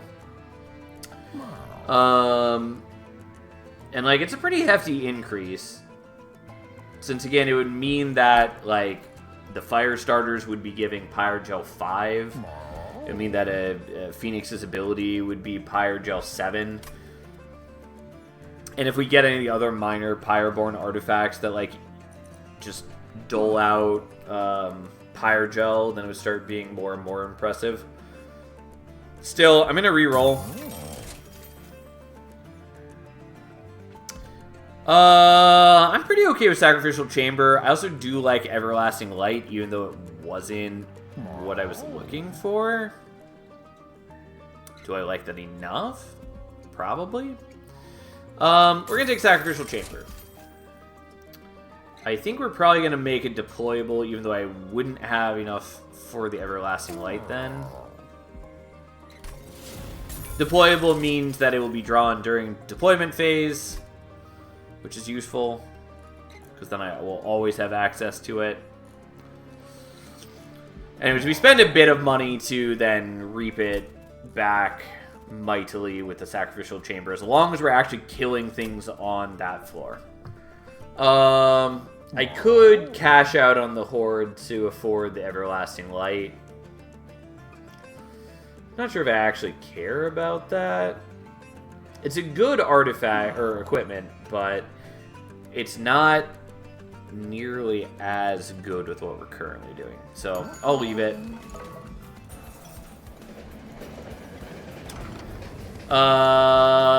Nope. We're going to reduce Pyre health to 1, even though we just lost 79 HP. I probably should have actually read the text for that event. I didn't. I will try to remember to do that later. Anyways, we get to heal a little bit. We're back up to 25 at least. It's not the worst. Alright, so this variant of Archeon, he knocks units attacks to the back of the floor. It's not great for us, but it is manageable. There was a variant of Talos in the first game that had this ability, so it's not, you know, totally new. By the way, one thing that was sort of a recent change that is not explained anywhere in the game is that all flying bosses now spawn on your top occupied floor. So, as you can see, he spawns on top floor. That's because we have a unit here. If we didn't have any units on top floor or mid floor, he would have spawned on bottom floor. For a minor little rant here, I really dislike this. Partly, I dislike that it is not explained to the player in any way, shape, or form. It's not that hard to figure out, because after you played enough, you'll see that he's always spawning on, you know, like mid-floor, top floor, whatever. But I really dislike that it's a hidden mechanic. And I don't think it really addresses... So, like, this got implemented because players, especially after the demo came out, had expressed that they didn't like not being able to see where the boss was spawning. Because like in Monster Train 1, there was no deployment phase, so you could see where the boss was, and so you could position your units accordingly to play around what floor they started on. Particularly, this is relevant for like Patient Seraph or Talos, who attack every turn, even before Relentless, which is the case with every flying boss now. So, people wanted some way to play around where bosses spawn. What they wanted, though, is they wanted, like, a silhouette to show where the boss is going to spawn so you can play around it accordingly. Instead, what's been implemented is that there is an esoteric hidden rule that bosses will always bully your top floor. I can rant about that in other ways later, but the point is, I don't like it. It is a change that I hope gets reverted at some point. But for now, it is what it is. It's just something important to be aware of. Anyways, we still want Phoenix to be killing things. We don't really need to kill the healer here. We're just going to start stacking a little bit of Pyre Gel on him. Luckily, the knockback isn't going to be too bad for us, since we can use the Just Causes to shift Phoenix back to the front if we need to. I am going to give you a bunch of Valor. I maybe should be giving it to the Avenger, but I'm going to give it to...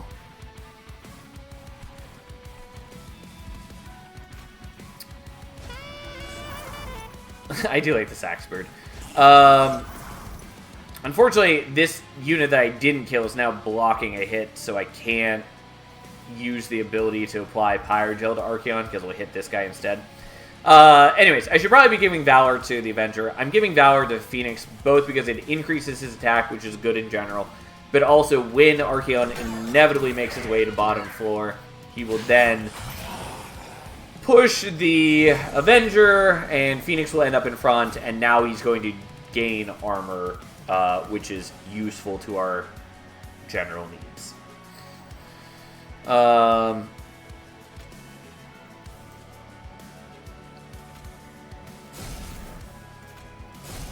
Okay, so this way we're killing both of them.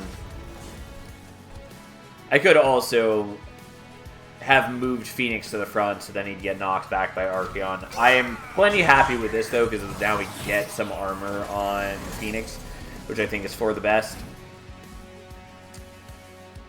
Once again, I'm not going to get the Guildmonger killed at this rate, which is a little concerning.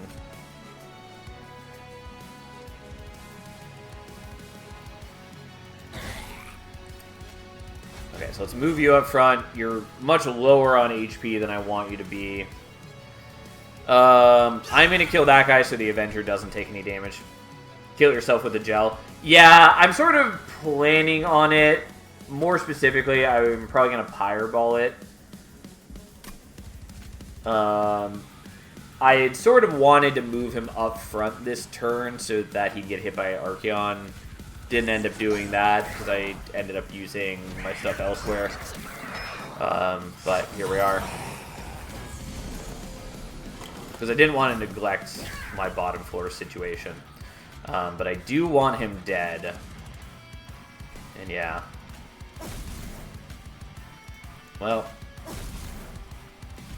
That's how we get him killed. It does mean that I'm neglecting this guy, but so be it. I assume a fireball wouldn't be very effective, but you are better than me, so... I mean, the fireball works just fine. Alright, and then we're totally fine here. I'm not, like, getting an insane amount of slays on Phoenix, but I'm doing an okay job, and more to the point, like, the slay bonus is not the main point of this Phoenix path. The main point is the upgrade to his ability at rank 2 and 3. Okay. So what do we want here? Hell Furnace I do like, as we had been talking about previously, but I also bought a room instead that I'm pretty happy with right now. This one's definitely better long term, but for the most part, I'm pretty happy to just be gaining a bunch of gold. Soldier of Fortune. Draw a unit. If you have golds, 30 gold, spend it to apply extra attack. Avarice 15. Avarice being whenever they deal unblocked damage, they gain gold equal to their Avarice stacks. So it would be gaining us a bunch of golds, and it gives armor. It's fairly good. A little awkward, though, since most of the units we would care about using this on are going to get played out during deployment. if I weren't using the revenge ability of Avenger, we could try to use it to like pull a Warbler from our deck, which would give quick. But I don't want quick because I want enemies to attack into the Avenger to get melee weakness first. Might just take Spike of the Banished. I think that's what we're taking. The problem is I don't know if I'm ever going to be in a position where I can utilize this well, but I'm willing to take it. I probably want more units. The question is, what do I want? The problem is that either I would have to take capacity to fit them on bottom floor alongside Phoenix and the Avenger, or I will have to put them on a different floor. And ideally, we want to be killing everything on bottom floor. Also, it's a little easier for me to defend a single floor if I can get like the divinities stacked up on the Avenger, because we'll have so much more like armor coming in. I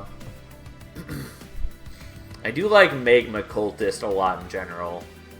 It is probably my second favorite. Well, admittedly, it's probably my favorite Pyreborn unit. I will say that Zealot, one of the rare units, has, like, he's just a cool unit overall, but also probably my favorite visual design of any Pyreborn unit. And definitely one of my favorite visual designs of any unit in the game, just, like, full stop. Demonic Fledgling is very good. Not really pertinent to our needs here, though. And Magma Mauler's fine. He's okay.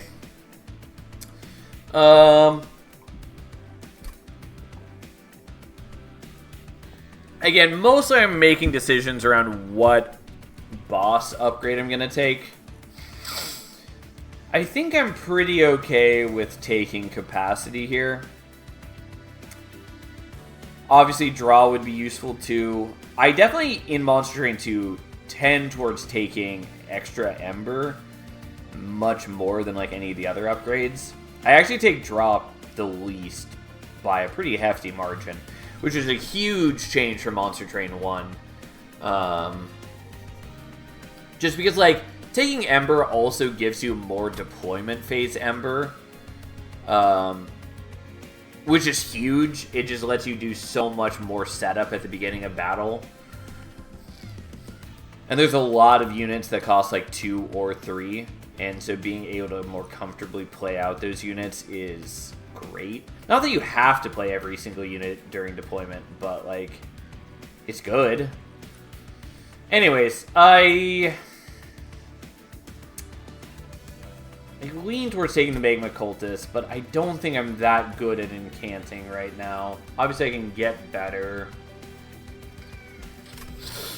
It's also nice that it's a 1 capacity unit, so I could also, if I take capacity, I could also fit like a Whelp there, or I could dupe the Cultist later on and put another one there. Let's go ahead. Let's do that. We're going to take capacity, like we said. We are definitely going to loot this now.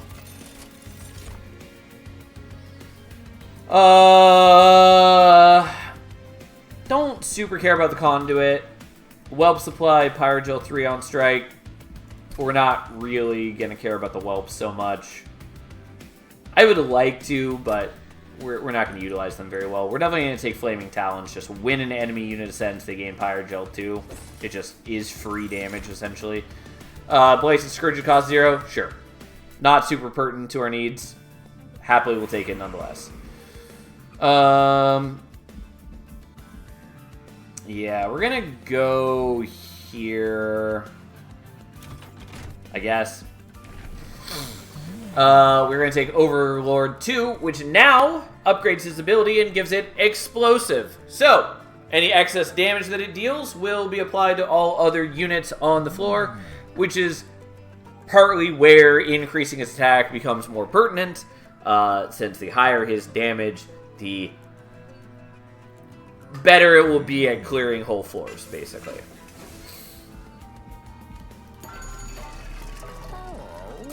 Intrinsic and -1. I'll say that Holy Stone, the heal your pyre equal to the spell's cost, I find pretty underwhelming. So I could intrinsic that and then -2 it. And then we'd be able to play Divinity first turn. I think I'm probably pretty happy with that.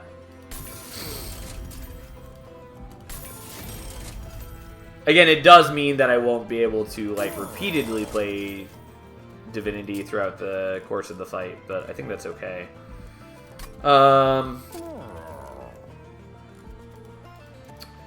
So I could hold over something. I don't know that we really care about holdovering. I might just save my money. But what do I want to minus cost? Maybe the Just Cause.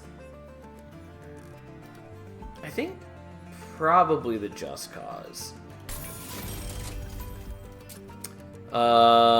And honestly, I probably want to get rid of some things. I have so many just like chaff units that I can't utilize right now. I do have more capacity now, mind you. So it is a bit easier to do that. And with the extra stats we get from the Unstable Shard, even my chaff units are a lot better.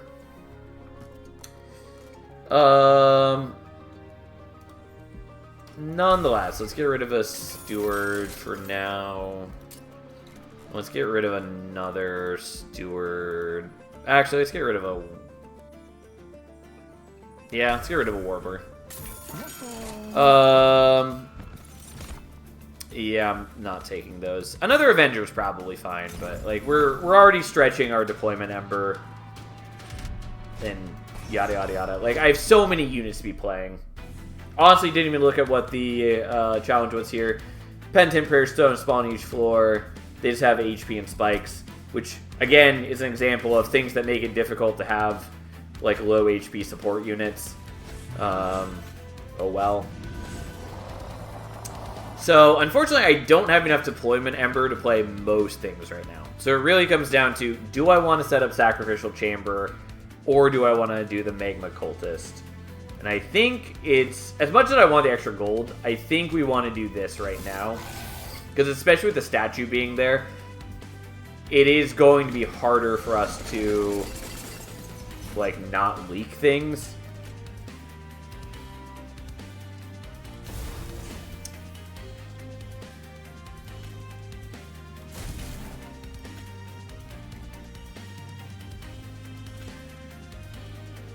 I guess I'll play you out there. Okay, so we have applied a bunch of Pyrogel. We are now going to shoot the backliner, which does a bunch of damage to the whole floor because they have some Pyrogel on them. And Phoenix now deals damage to the entire floor. And thus, we are wiping the whole floor. This is why I wanted things to make Phoenix's cooldown lower, because that'd be real good for us. Anyways, we're stacking just a ton of Valor on the Avenger, so she's basically protected now, which is pretty good for us.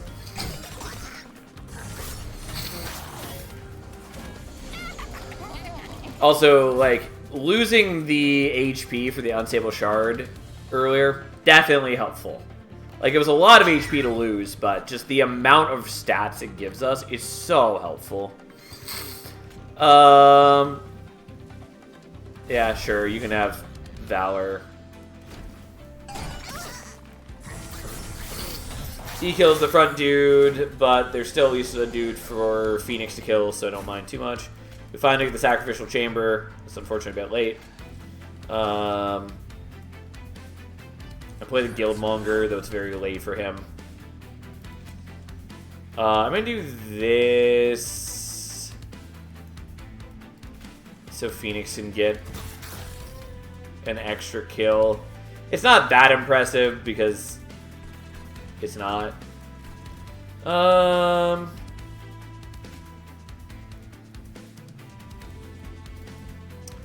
likely is it that we kill the Guildmonger here? Fairly unlikely. But we'll still give him some Pyrogel. We'll try. We've got a couple waves to draw the Pyre Ball, basically.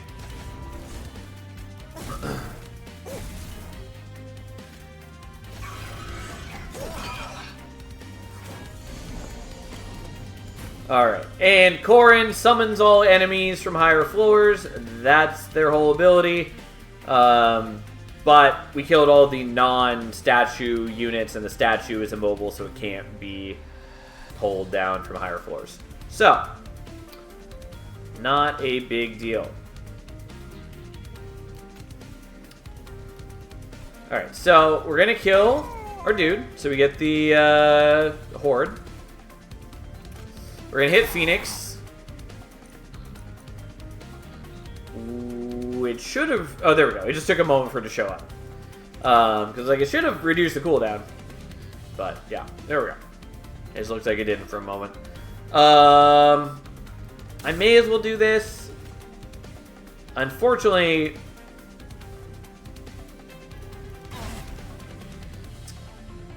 Yeah, there's no way that I can... Well...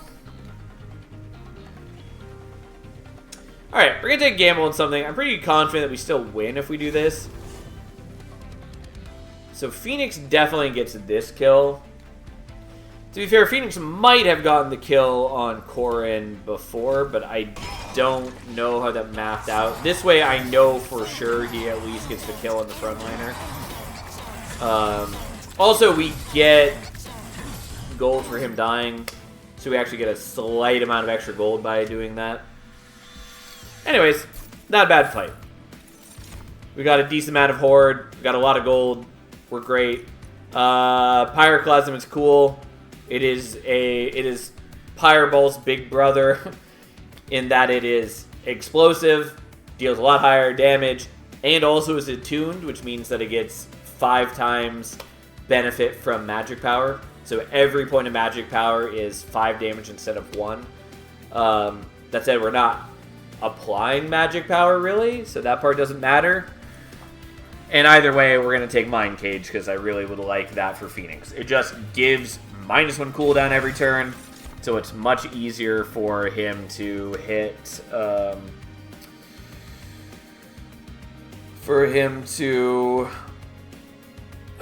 use his ability often. Now, if I wanted to make Phoenix into a frontliner, we could take Shield of Wing, because it deals damage to enemies on revenge. And that does count for slay triggers. So, like, we could use that for Phoenix to help increase his permanent scaling, which I don't hate. But I would have to basically put him up front instead of the Avenger, which kind of messes with my plan. It's not the worst, because I could be just using the Divinities on Phoenix instead, which is pretty okay. And, like, honestly, this is probably my strongest play. I could also be just equipping it on the Avenger as well, which would be pretty good. It would make it harder for Phoenix to get kills, but realistically, I think that's probably worth doing. Lead Songbird, Valor on friendly units adds extra damage per stack, which is pretty solid. We're not generating like an insane amount of Valor, but it would still be good. And then there's Benediction. Valor and damage shield to all friendly units on the floor. I like that. It's sort of a defense versus bosses. It's also sort of a defense versus the sweep units on Savagery. Although if we get Phoenix's cooldown situation good enough, we could also just kill those with his ability every turn. We can also potentially kill them with, like, Pyreball, yada yada yada. I lean towards the Benediction. I think the Shield of Wing is just better, though. Yeah, we're gonna do that. Yeah, I'm fine to loot this right now. Units gain +3/+3 for each upgrade on their card. After using an ability, friendly units gain armor. I'll take that. Realistically, I don't think that's going to do too much for us, but I don't hate it. Do I want Merchant of Magic? Kind of. Pretty confident we just want to go for the Merchant of Arms, though.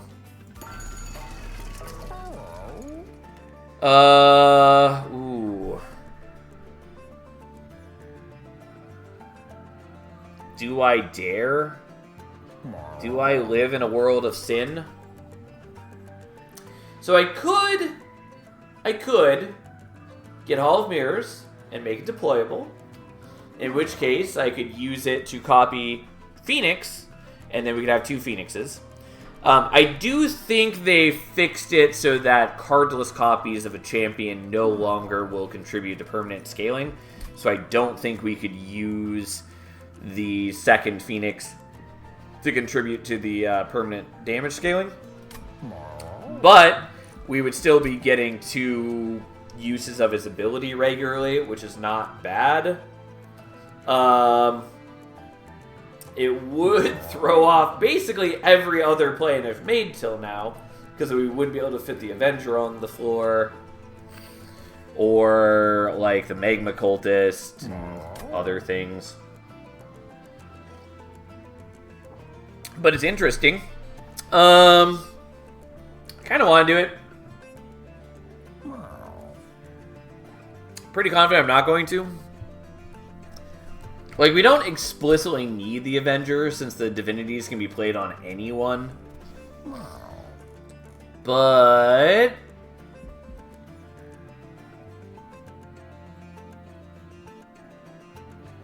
it doesn't mean I don't want to do it.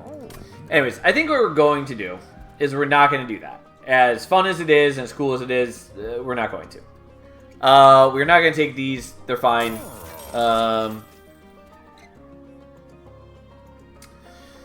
Steward's Quarters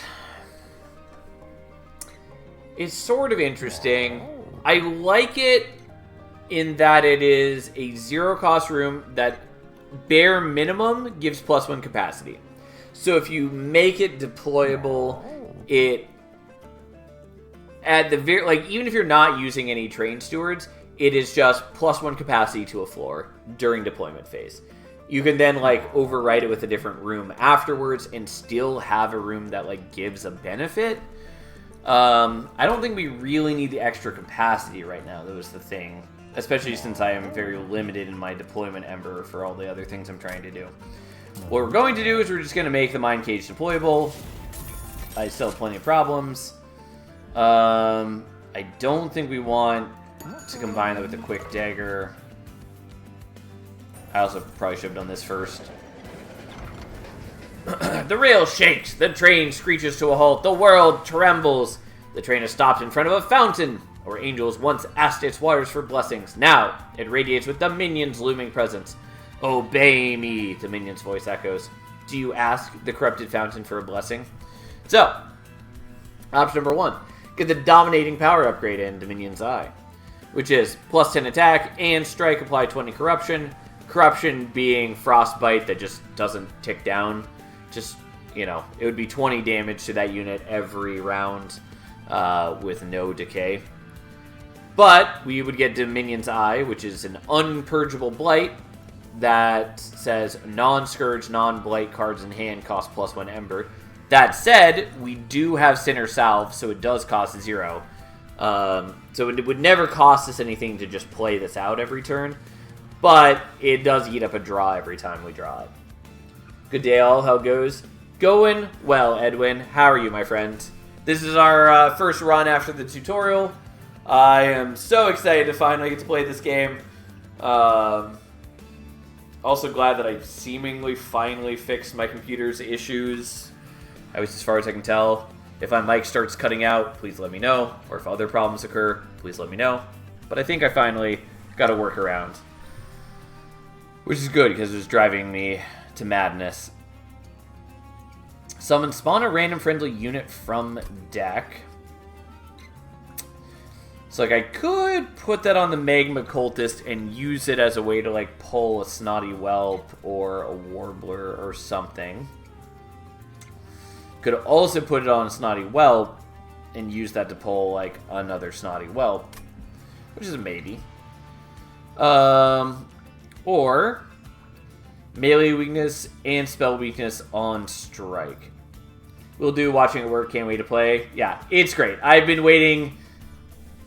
I've had to be somewhat reserved in how I engage with the Monster Train Discord because I was trying to, like, I took my responsibility to not reveal anything about the beta very seriously, and so I tried not to engage in anything that was not publicly revealed. So happy that I can just talk about this game in full now, though. There is so many cool things for people to experience. I mean, like, namely, all the other clans that are not in the demo. People got a little taste of them from the dev streams that they did. But, like, there's a big difference between seeing a taste of them and actually getting your hands on them. I'm playing Echo right now, and Witchweave seems really good with Pyrogel. Yeah, I don't like Witchweave too much as a starter card.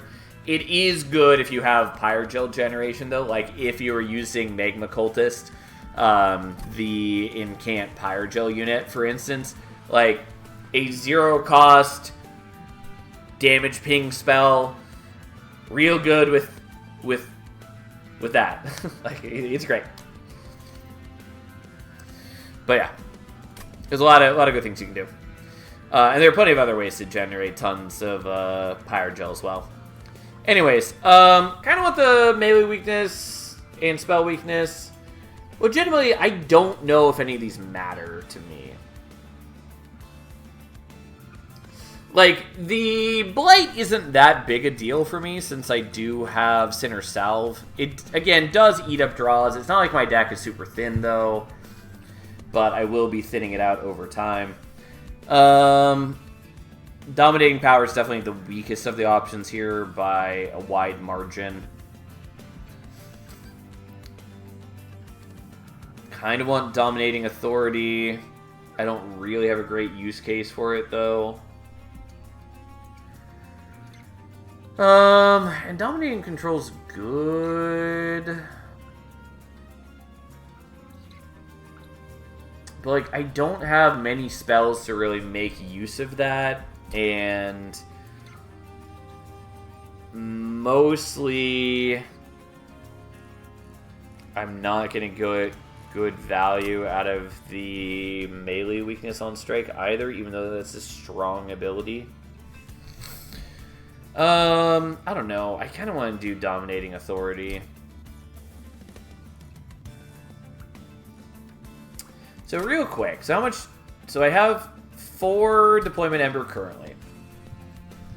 If I take Ember at the next boss, that would bring me up to 6 Deployment Ember, which would be 2 for the Avenger, 2 for the Cultist, and then 3, 4, or 5 sticks for the Mind Cage and the Sacrificial Chamber. Obviously, don't necessarily need to do the Sacrificial Chamber, but... alright, fine. We're gonna do this, and we'll put on the Magma Cultist. Just get an extra unit on the floor. It's not, like, perfect. It is what it is. We are going to get rid of the Warbler, because I don't want to pull the Warbler now. We are going to get rid of... I just have so many units that I can't really utilize. I guess we'll get rid of the Spear Steward, though he's fine. And do I want to get rid of other cards? Kind of, yes. Yeah, let's get rid of some more. Stupid Guildmonger is barely doing anything for me.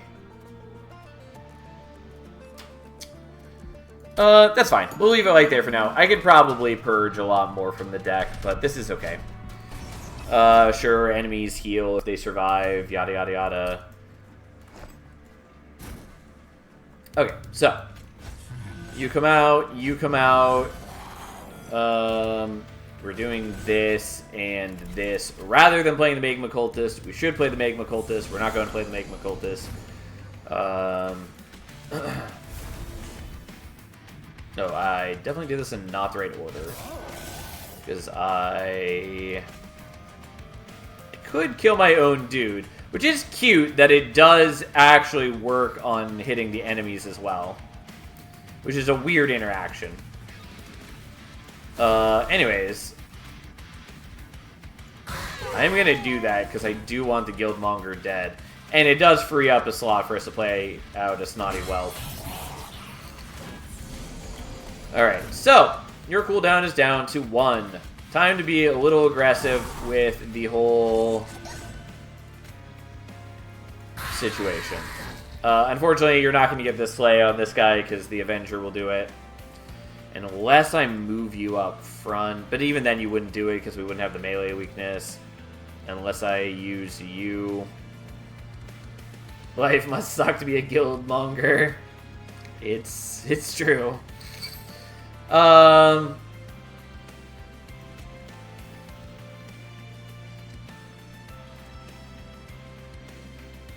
here's what we're gonna do. We're gonna do that. We're gonna put you up front. You're gonna take some damage. That's okay. I'm just greeting for more kills. We're gonna get rid of that, so things cost a normal, reasonable amount.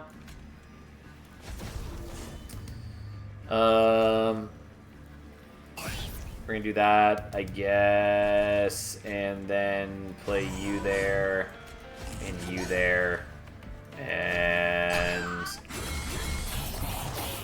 Phoenix gets a kill. We don't kill that guy, so be it.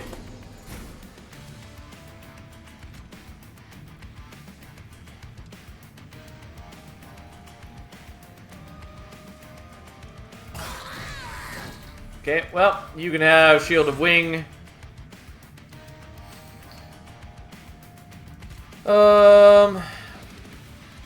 Yeah, you know what? We'll do this again. And get Phoenix another kill, even if it's a little greedy. Oh, look, it's Dominion's Eye again. Yeah, we knew this day was coming. We were going to take a little bit of higher damage at this rate. The problem is that it will disable the Prismatic Dragon Scale. But fine, I guess. It does mean I get dramatically less Horde. I knew that day would come. It's fine. Also, I'm really not getting good value out of the... I'm not getting good value out of... What am I trying to say? Don't remember. Don't remember in the slightest. That's fine. Anyways, this boss, he has Reanimate 6. And he has Resolve, gained Reanimate... I'm sorry. He starts with Reanimate 8. He gains 6 Reanimate on Resolve. So as he goes up in floors, he ends up with more Reanimate. Reanimate being a status that when they would die, they instead survive at 1 HP. So he effectively takes an additional 8 hits to kill and then can get up to 20 if you're fighting him on top floor. Not a big deal for us.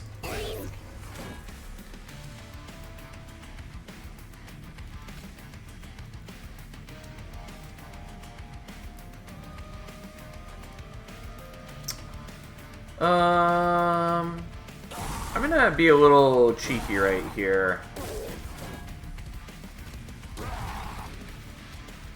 And we're gonna kill my own dude so Phoenix can get one more Slay. And also so Phoenix might get more of the Slay triggers here, because we have less units competing for it now.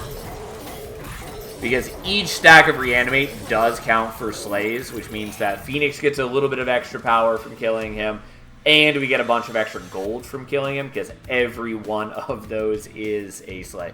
Unfortunately, we did not get the Dragon's Horde from the Prismatic Scale. Whatever, fine. It's okay. Soul Smelter is good. We're not going to worry about it. Stuck Up Whelp is cute. Its ability being apply Avarice 2 to friendly units. And it has cooldown 3. So if you are using it repeatedly through a battle, you just start stacking up more and more Avarice on your dudes. And then you're getting more and more gold per hit, which is pretty cute. Where's resin removal when Heaven needs it? Fair point. Heroic Dive is pretty decent for us. Punk Shredder is okay, but we're not really getting our attack power up to high levels.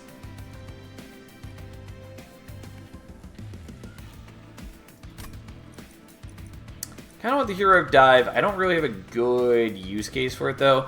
I could get the Punk Shredder pulled with the Dominating Authority, which is fairly appealing. I would have to like get rid of the Snotty Whelps to guarantee that, though. I'm gonna do that. I'm not going to loot this. I kind of want to go there. I'm definitely going to go here, though, because I have a lot of golds, and I have not upgraded my units, like, at all. Dualism, definitely going on the Cultist. It's also not bad on the Avenger, because melee weakness 2, so they effectively take triple damage instead of double damage. It's pretty solid, but we're going to do this. Could reduce capacity. Don't think I care about reducing capacity right now. 20 HP is fine on you, because I'm not going to do anything like meaningful with your upgrades. Multi-strike. Well, I would have done that on the Magma Cultist. I could do it on the Punk Shredder. It's not great. Really not the upgrades I was hoping for. I wanted, like, Titanite for the Avenger. So, like, the multi-strike is sort of okay on Punk Shredder, because we will be applying Pyrogel with, well, both with Phoenix's ability and with the Magma Cultist. And so, even a low amount of attack will start being more meaningful when it's hitting on an enemy that has Pyrogel. So I'm honestly pretty okay with doing that just because I have the excess gold for it. Could also do it on the Avenger. Also not terrible. Makes it a little harder to get kills with Phoenix. Legitimately, it's probably fine. I'm still going to do it here, even though it's probably the worst choice. I'm just going to give you Valor, even though I'm not like wild about that. And then I have been enjoying the Snotty Whelps, and it's kind of sad to get rid of them, because we do get worse use out of like the Shale Shell, which was giving armor to my whole squad. It's fine. I can handle that. Should probably see what the alcove does. Arcus, Angel of Darkness, approaches the train. His once powerful form now crackles with Titan corruption. I mean no harm. The Titan's grasp is suffocating. If you help me, I will grant something powerful in return. It would offer the warmth of your pyre, but it would require a large sacrifice to fully cleanse him. Do you offer your pyre's warmth to this former enemy? It is cool that Arcus is in an event like this, though the sad thing is that it means that he's not a champion. And I would love to have Arcus as a champion. I find it odd that the Undying one dies upwards of 8 times. Fair point. 50-50, let's go. Well, it's more than that. 10 pyre health, 50% chance to gain artifact, sure. You've offered up some of the pyre's warmth to the Cursed Angel, but to no avail. Do you offer more? Yes. Do you offer more? No, I'm not taking Volatile Gauge. Although it's, like, not bad in Monster Train 2. Especially because it is now 0 to 3 instead of 1 to 3 randomized costs like it was in Monster Train 1. Nonetheless, I don't really want that right now.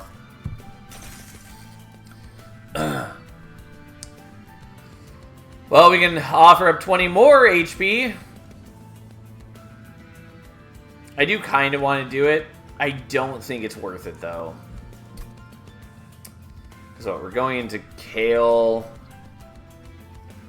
I mean, I can probably do this. You know what? Fine. Even if we lose. When you're out of Pyre or Ember, cards can be played for their cost and Pyre health. Sure, I'll take it. I will say, for this is an okay artifact that I think people have been way overvaluing in the demo. Because I think it definitely overperforms at low Covenant. And as you get to higher Covenant, people are going to be less keen on this artifact. It's still good. It's just not, like, ridiculously strong like people have been treating it. Alright, we did enough HP, and thus, you offer up some of your powers born through the Cursed Angel. At long last, Arcus stands before you fully restored. His wings stretch wide, and his form radiates with a dark celestial glow, free from the Titan's grasp. You have freed me, and thus I owe you a debt. Take this. He offers you an artifact forged from shadow, glowing with his same dark presence. Yeah, I didn't remember if we had enough HP for this or not. I thought I was short some, which is why I was hesitating on this. But, we got Looming Dark Shard. Which is cute, because this is one of the shards that he uses against you in his boss fight in Monster Train 1. So it's cute to get as a relic now. Anyways, when you draw a Blight or Scourge, gain 1 Ember and draw a non-Blight or non-Scourge card. So, it just makes Blights and Scourges less painful for us, which does mean that we no longer are going to be punished by Dominion's Eye, basically. It's effectively giving us extra Ember instead, since we don't even have to pay to remove it from the hand thanks to Sinner's Salve. It's good. You take the artifact, and before you have a chance to look up, you see Arcus trudging down the path alone. Sadly, he doesn't join us. I wish that he would. Anyways, let's go fight Kale and try not to die now that we're at 13 HP. So, Kale. This variant of Kale, his morsels, whatever they're actually called, cherubs, they give extra attack power and they give lifesteal to enemies, as opposed to the spike variant that had been seen in the demo. Kale is very much a fight that really heavily pushes players towards setting up on bottom floor. Because if you are not killing things on bottom floor in the Kale fight, things go out of control real fucking fast. As much as I want the Mind Cage, I think we probably want to just set up the Magma Cultist.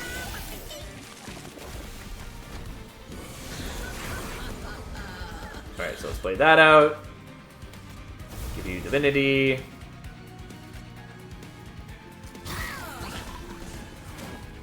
I do actually, like, I like the idea of Kale's fight. I do really want it to be reworked a little bit. There's more a point for High Covenant, which we'll see once we get there. But I do want it to be less insane if you are not killing everything on bottom floor. We'll see this later, maybe.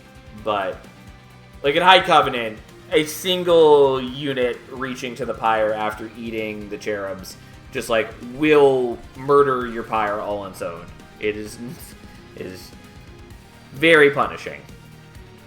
Anyways, let's give you a little bit of Valor and just punish Kale some. We're already up to 20 Pyre Gel thanks to the Magma Cultist now giving 2 Pyre Gel per incant. Plus, Phoenix gave a little bit. Alright, so you'll get your Mind Cage. Sacrificial Chamber.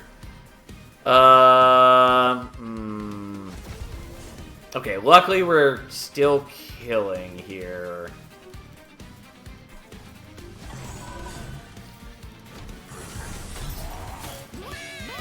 Which means that nothing survives to eat the morsel. Though if we do let it survive, then Kale will eat it, which is not great. This is at least the least bad of the morsels for Kale to eat, probably. Kale also, by the way, buffs units that survive, which is another reason it's so important to kill everything on bottom floor. Things just get out of control real fast. Ew, who would eat a raw steak? Yeah, side note, it's a really nice touch. The different variants of the cherubs are each holding a different food item in this fight, which is unnecessary. But, like, from a visual design perspective, it's nice because it's easy to tell at a glance which one is which. Even if you're, like, not paying attention to what variant you're fighting.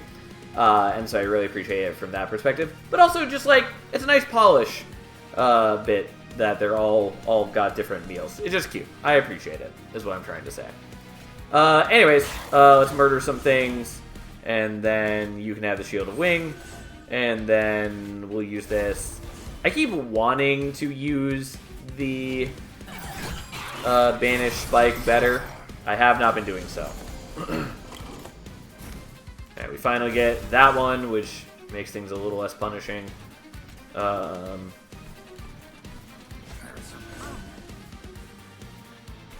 Yeah, we'll just work on killing the Guildmonger. Our Avenger is getting very low in health, but I think we're still okay. Yeah, especially since Phoenix then gets to shoot again, and we can start stacking up a little more Valor. And now our Guildmonger dies. I do wish Phoenix was getting more slays, but like, it's fine. I'm going to do this so I can reduce his cooldown. So we can do that. Honestly, I'm fine with Phoenix being here so he can get the kill. Because now that he has Trample, he will kill both of them. And that just seems good. Always play that out first.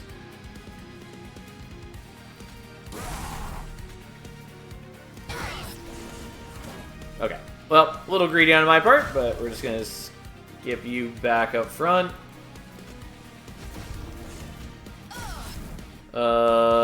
And then the Avenger unfortunately gets the kills. Oh well.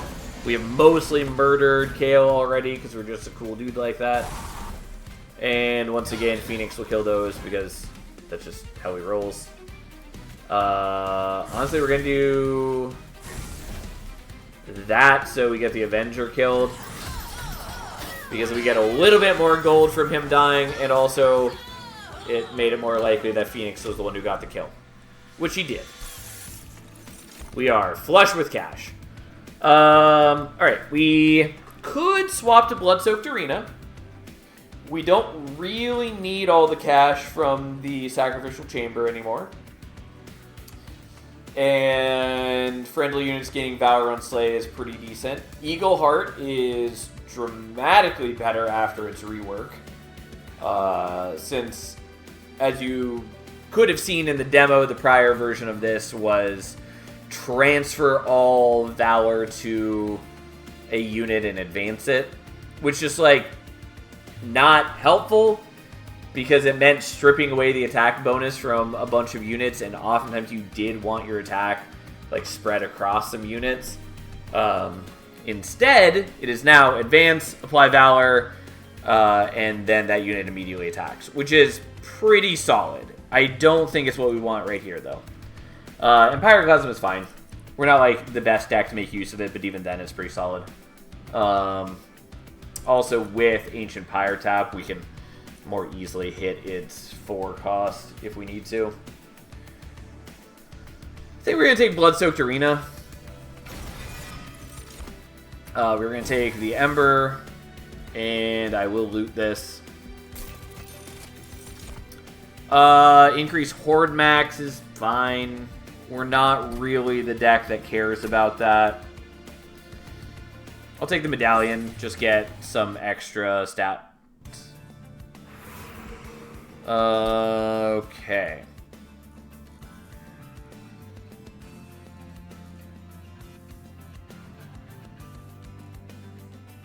So I can still look for Titanite if I wanted to. Not a terrible plan. Still wish Kayle is bigger so he can exude more boss energy. I like him being the size that he is, because he does stand out compared to all the other bosses. Like, I think it's cool that he is smaller. I wouldn't hate it if, like, his overall model was a little larger, but I think it works for me that he is smaller, especially because he's not really the focus of the fight. The big focus is just, don't let anything eat his cherub's meals ever. Because if you do, you will die. So, yeah. I think it works for me pretty well. Also, if they ever add secondary, like, alternate Ring 3 and 6 flying bosses, again, I think it will be nice for Kale to kind of stand out with his smaller silhouette compared to other enemies. I do really hope they add alternate bosses. I'm pretty sure it's something they would like to do. Like, I can't speak for the devs, obviously, but I'm sure they have plenty of plans that they would like to implement for this game, and it's really just going to depend on how well the game performs, like how well they can support the game going forward. And I think the game's great. I hope the game does tremendously well. I think it deserves more love than Monster Train 1 has gotten over the years from the community. So I am very much hoping the devs get to just keep adding to this game and making it even better and better and better. Anyways, I think we're going here. I don't really need the Merchant of Arms. The removals are fine. The healing's not bad, especially if I want to just be greedy with Pyre Tap. There's probably something I want to copy. Alright, we're going to Overlord 3, which A, increases the Slay bonus to 2 attack per kill, and upgrades his ability, so now it deals 2 times his attack power instead of 1 times his attack power. Still is explosive, so now he is much better at wiping a whole floor. I could give him multi-strike. Honestly, not bad. I don't think I'm going to. Not helpful. The quick is sort of okay if I really wanted to. Could also just give you extra valor. I'm not like wild about that. This is the last Merchant of Steel, because there's no longer a guaranteed Merchant of Steel in the final ring. Because now there are more merchant types, so that you are only guaranteed to get 2 of the 3 merchants, plus the Merchant of Trinkets in the middle always. So, I guess we're just taking Valor here. Just give you more Valor. Endless is acceptable unless the floor is cramped. It is, kind of. The reason I didn't want to do Endless is because I'm trying to stack Valor on him, and I'm doing it with Consume cards. So if he ever does die, then I won't be able to replicate that. And also, realistically, I don't think I'm too worried about him dying as long as I play, like, decently. So, that was my general game plan. As for what I'm duping, it's going to be one of the divinities. It's just, do we want the guaranteed turn 1 or do we want the stronger one? I think we're going for the guaranteed turn 1. That's fine. Let's do it. And I have tons of gold to spend. Realistically, probably don't need the Just Causes anymore. Don't need a lot of things. I'm going to leave it for now, though. Though I probably should remove a bunch of things. Mark of Invasion is fine.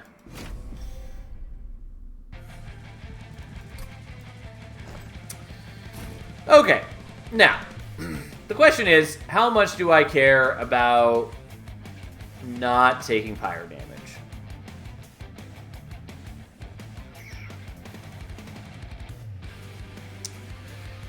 So the problem is the boss here is Rax, who his whole deal is that every time he ascends, he gains a bunch of statuses. He gains regen, rage, other things. So he gets dramatically stronger on higher floors. So ideally, I would not be fighting him on top floor. It is doable to fight him on top floor, not ideal.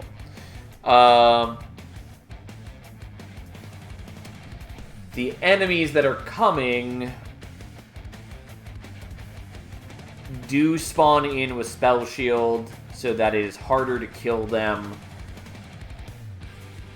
It is harder to kill them with spells. Also, spells shield blocks abilities. So if I don't set up my main crew on top floor, I will be leaking unless I like break up some of my units. I think what we're going to do is we're going to set up on mid floor with the main units as a sort of compromise. And then we'll set up these guys here and try to kill some of them and maybe figure it out. Yeah, we have the Pyreball. We'll see if we can do that. Yeah, this is a problem, though. Fuck. You guys unfortunately do too much damage.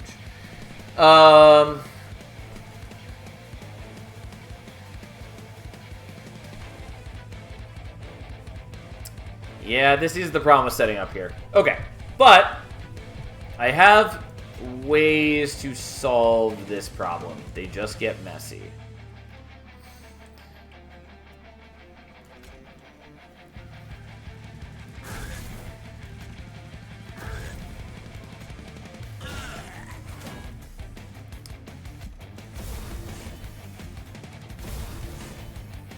Okay. So, unfortunately, we are going to leak these guys. Whatever. I should have played him in front, by the way. I didn't. It's fine. I do want to play the Mind Cage. We are going to play Divinity. Oh, actually, I have enough for both. I will still do that, even though I'm going to be annoyed in a moment. Okay. So,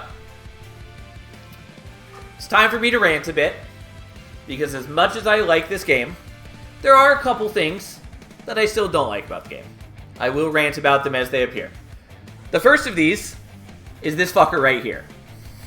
These are, far and away, my least favorite enemy in the game. Because their entire ability is that they enchant silence. And so they wipe out all of your unit's abilities. That means that you can't use activated abilities, can't use any triggered abilities like Incant or Revenge, whatever. I think they're bad for the game. You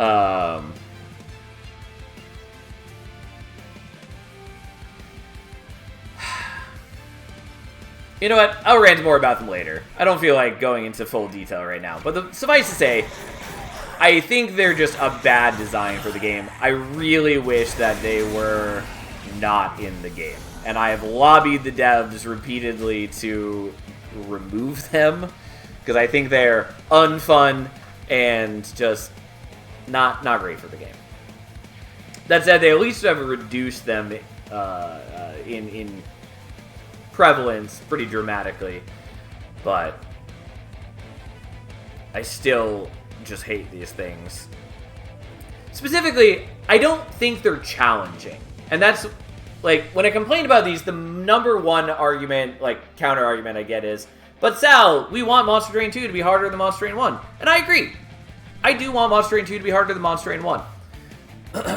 The problem is that I don't think these things are challenging. I don't think they're hard. I'm not losing runs because of their existence. What they are, though, is they're restrictive. Their existence, at least when they are very prevalent in the game, and especially when they show up in non-flying battles that you can, like, plan ahead for, their presence means that the sorts of decks that you can run is much lower. Because it means that, like, you can't build a deck that is relying on purely revenge units, for instance. Like, in Monster Train 1, you can make a deck that is, like, using Cold Channel Soul Guard or, like, Titan Sentry as your central or only damage piece. But when something like this exists and says that revenge units just don't work, you can't do that anymore. You have to have some other way to deal damage. You have to be able to kill these things first, or you have to have, like, a mixed deck that can, you know, manage to kill waves even if your revenge units doesn't do anything. Also means that, like, you can't build a deck that is purely relying on, like, Lord Phoenix's ability. Like, there are ways in which you can get the cooldown lower, so you can using his ability every turn, or even multiple times in a turn. But, while these things exist, that can't be your only strategy. Can't do it.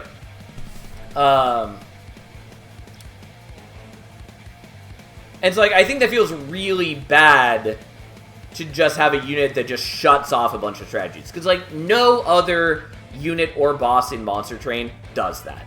There are tons of units and bosses that are, like, harder for one strategy than another. Like, for instance, Crystal Cloak in Monster Train 1, the boss that spawns with a bunch of stealth, that's much harder for a deck running Burnout. Because no matter how strong your units are, if they are dying before they even have a chance to attack the boss, because they have to just wait and just chill there while they wait for stealth to burn off, like, that's a problem for them. But that is still doable. Like, you have to, like, find ways to stack your Burnout higher, or find more ways to burn off the stealth before they get to the floor with your Burnout units. Like, there are ways to play around it. It's just harder, doesn't fully shut down the strategy, though. Similarly, Chased Seraph, like, reduces buff stacks and reduces debuff stacks. Again, it makes it harder to run a deck relying on Rage, or to use a deck that's using damage shields or stealth, whatever. Makes it harder. Does not stop it completely. Like, Chase does not read units can't gain buffs, enemies can't gain debuffs. Does not stop the strategy, makes it more difficult. These things are the only thing in all of Monster Train that just flat out says a wide variety of strategies do not work while I exist. And I hate that. The second counter argument that people try to give me when I complain about these is they say, well, it's fine because even if your units with abilities are disabled, you'll still have a bunch of other units that, don't rely on abilities to take care of them.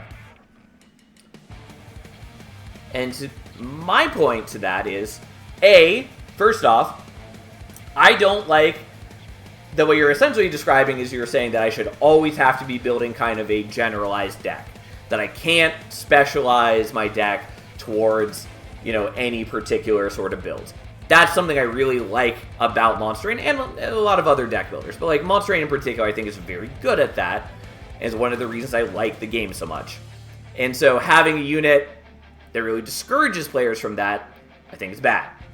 And secondly, if your argument is it's fine for all of your, ability-using units to be disabled because you'll have units that are strong enough to wipe the wave even when those units do nothing, then why are you using the units that have abilities? Like, if your build is strong enough to wipe full waves without all of those units mattering at all, why are they in your deck? Like, I just think these things suck. And not from a challenge point. I just think their existence is bad for the game. And I feel very strongly about that. Anyways, that's my rant. There's a lot more to it than that, but here we are. Anyways, we're still strong enough to kill these things. It is what it is. Also, this guy has an incant that grants non-boss enemy units +5 attack when we incant on his floor, which is very painful. We're just gonna not play things on his floor.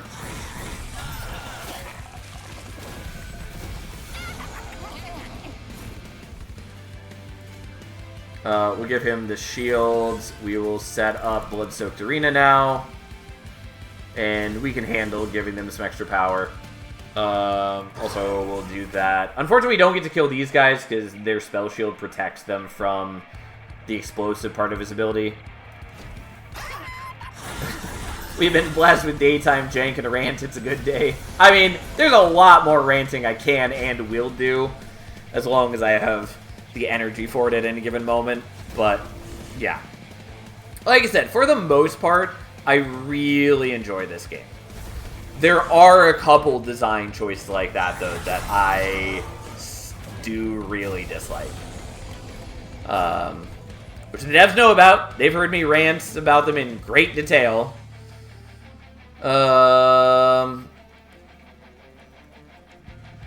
So you go down to 5 and you'll have 4 Pyrogel, so we should be able to kill you with that, which then means that once my units actually work, they can kill things. Yeah, I don't know, we'll play that there. I still need to kill the Guildmonger. It's not that big a deal if I don't, because we're basically at the end of the run and I have tons of gold, but it still would be nice to kill him. Unfortunately, the spell shields really cut into my ability to kill things here. Could move you forward, which we will do.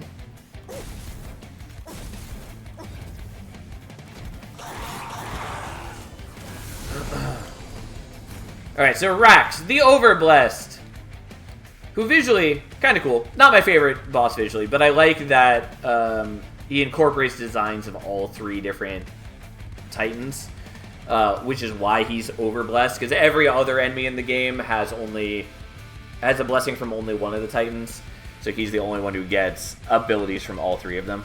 Anyways, on Resolve, he gains 8 Rage, 20 Regen, and Spell Shield 2, so he just becomes more difficult as he ascends floors.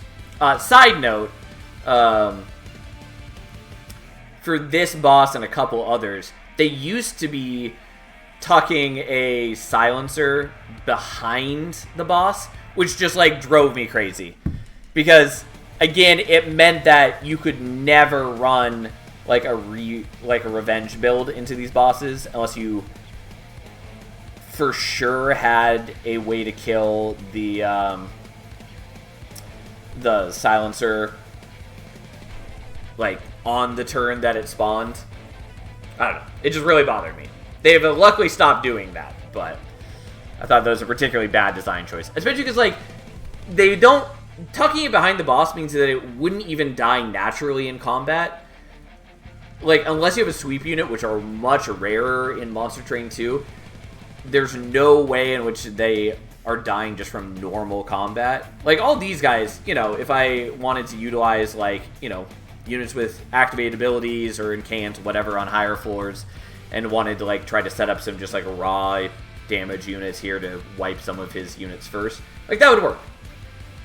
But if they tuck the dude behind the boss, no way for me to kill him except with a sweep unit or with damage spells. You know, for a few seconds I thought that Rax had a silence gun tucked in his waist somewhere. No. No, he does not. Anyways, rambling aside, I don't know. Here we are. I know my thoughts are coming through a little less cohesively than I want, by the way, but that's fine. I'm a little tired this early in the morning. Point is, I have strong opinions. Ooh, this is actually way worse than I thought it was. Okay.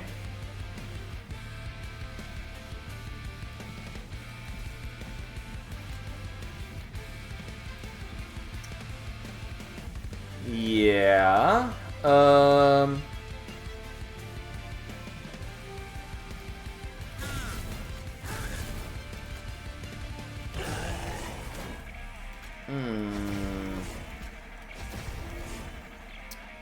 So that's not enough. I might actually use reset turn here because there are better things I can do probably.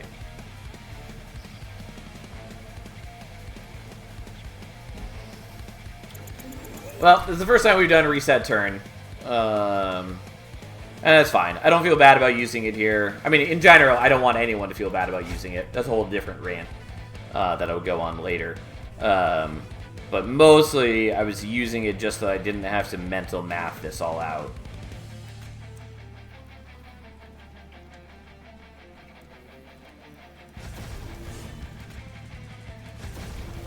Oh, okay. Oh, I did fuck that up. Because it was fine, and then I made it not fine. But that's fine, because we can do this.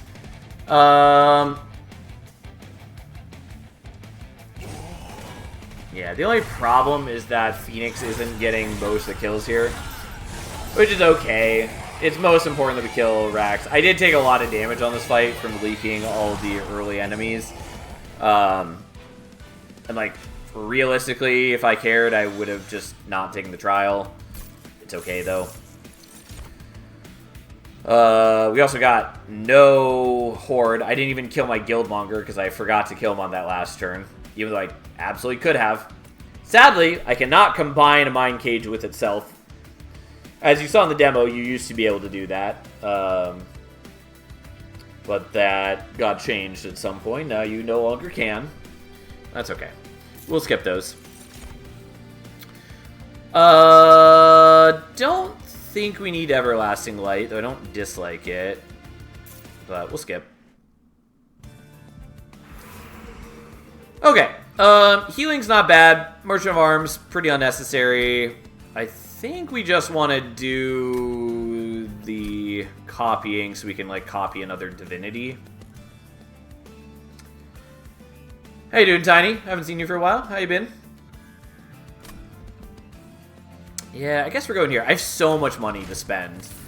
Namely because I was getting a decent amount from Horde. Not like an insane amount. But mostly I was getting a bunch from Sacrificial Chamber. My, what an unexpected time to find you streaming, but what a welcome surprise. Yeah, the plan is to be streaming all day, basically. Oh. Although at some point I'm going to need to, like, eat food and stuff, but that's a while away. I might do Intrinsic on this and hope for, like, double stack. Because, yes, I am a something dark side of the Force. Fair enough. Yeah, I guess we'll do that. And then we'll minus cost... I don't know. I don't really need to worry about these things. Remove Consume. Had I not put the Intrinsic on this, that could have been nice. I could still do that. I don't really care. We'll come back to that in a moment. This does nothing for me. This does nothing for me. We will take Emote Tome. Apply Pyrogyl 5 to enemy units when a whelp dies. We don't have whelps anymore. I don't really need Trader's Quill. Valor grants an additional +1 armor per stack. Sure, that's fine. I'm going to get rid of the Guildmonger now, because it does not matter for us, because we're going into the last fight. I'm going to get rid of the Sacrificial Chamber, because it does not matter for us, because we're going into the last fight. Was kind of hoping to get Lightstone Casing, so I could put an extra upgrade on the Divinities. I cannot.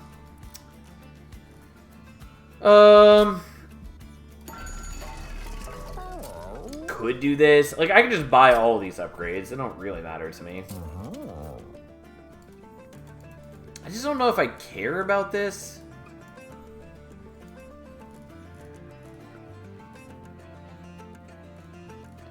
Just doesn't really matter. I guess I'm gonna do it anyways. I don't know. I probably shouldn't. Sure. Get Consume.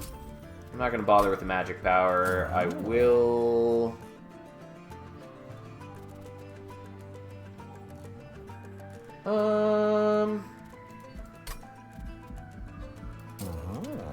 Why not? We'll get the 1 Pyre healing. Does not matter to me in the slightest. And then it's just, do we want to copy this one or this one? I think we just want to do this one.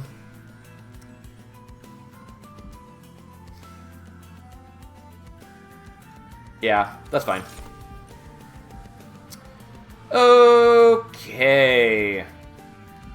Realistically, is there anything else I care about? I could take Trader's Quill. I don't think it matters, though.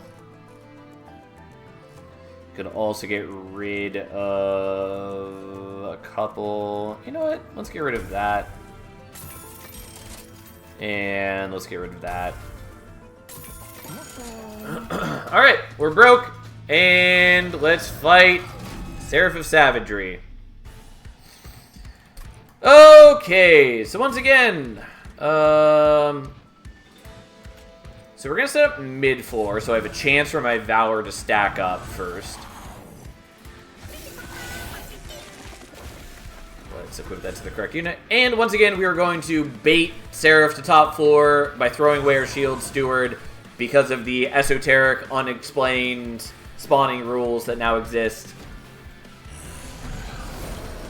Just one Covenant 1, use the Pyreborn Champion, Pyrogel for the win. Yeah, Pyrogel is very good. And congratulations.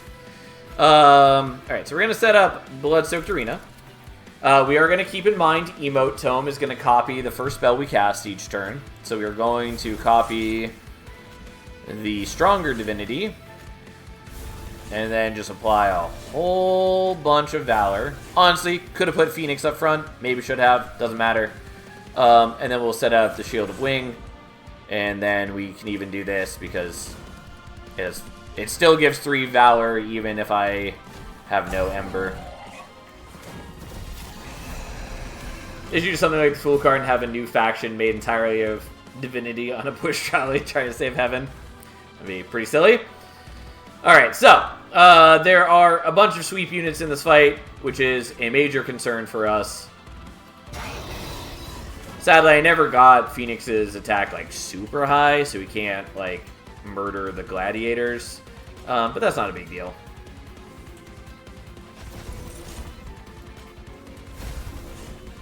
Alright, so shift you back up so that you can block for us.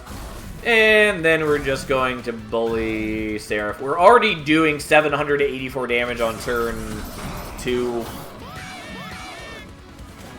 Not bad. Oh, I did forget about the Amalgams. That was the reason to not be setting up on mid-floor. Well, that's fine. We should still be fine.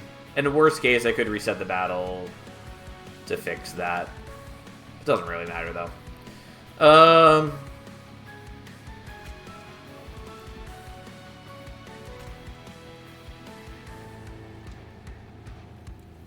Yeah, I'll do that. I thought about just hitting Phoenix to reduce his cooldown, but we're not going to. We're just going to stack more Valor. Again, it's a bit sad that I'm not stacking it on Phoenix, because if I were stacking on Phoenix, his ability would be hitting for a lot more damage. I could have copied the one that heals my Pyre. Would not have been a bad plan. Anyways, we stacked a bunch of Pyrogel.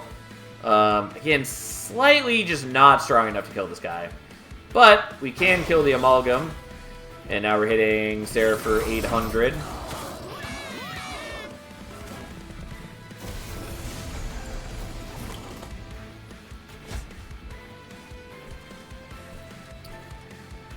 Well,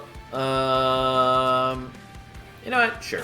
We'll do that, so then you can blow these guys up.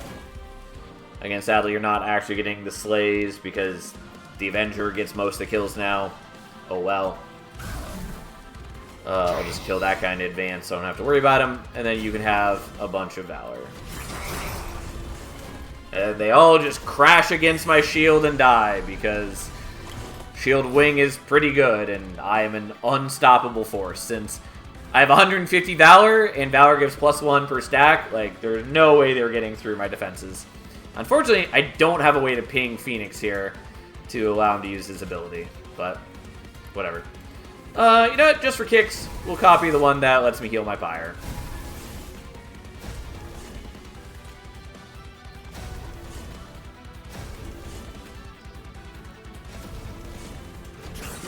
Alright, we're doing 1,000 damage to Seraph. We're getting there. Unfortunately, those Amalgams are going to do a fair bit of damage to me. Oh well. Such is life.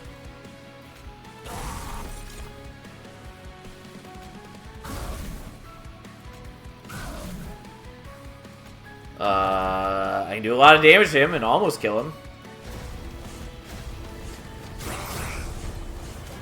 Alright, I take another 10 damage. I definitely took a lot of damage from the Amalgams on this fight. I should still be fine.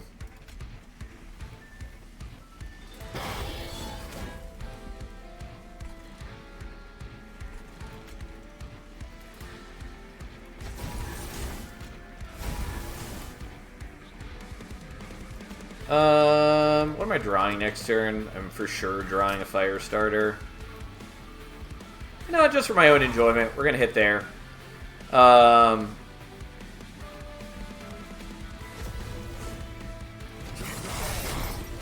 I take 10 damage on the Pyre from the Amalgams, since they do 5 damage directly to the Pyre if there are no friendly units on the floor at end of turn. Alright, so you're going to shoot and blow one of them up. We're going to copy this just because we can, so we can heal a little bit of that health back. Sadly, I can't do enough pings to Phoenix to reset his ability again. I was really hoping to.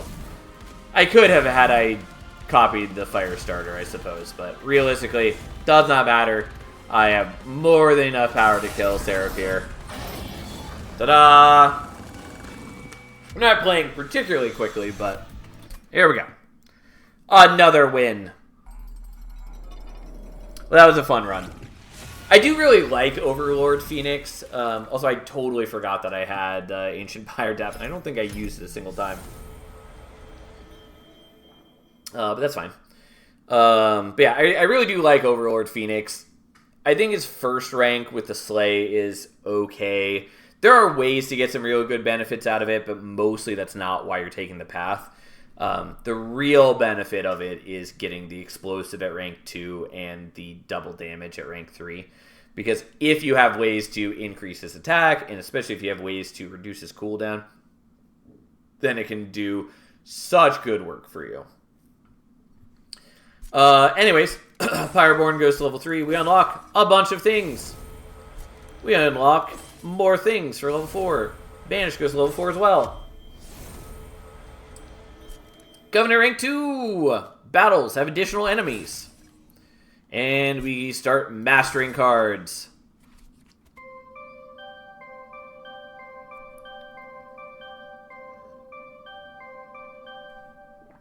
Unfortunately, I am still quite a ways from unlocking any other clan, which is fine. I was really hoping I'd hit like level 5 or unlock another clan so I could play a new thing, but so be it. So be it. You want to run? Nicely done. No, we're not going to do endless mode. I don't care. I really wish they would get rid of the flashing on buttons. They at least reduced it, but I really, really hate flashing on buttons. I just would love if they would get rid of those entirely. I don't think it adds anything. Definitely annoys me. Because it makes me not want to linger on screens like this, because I can see the flashing out of the corner of my eye constantly, and it drives me crazy. I'm glad they kept the same mastery noise. Yes, it's very satisfying. I appreciate it.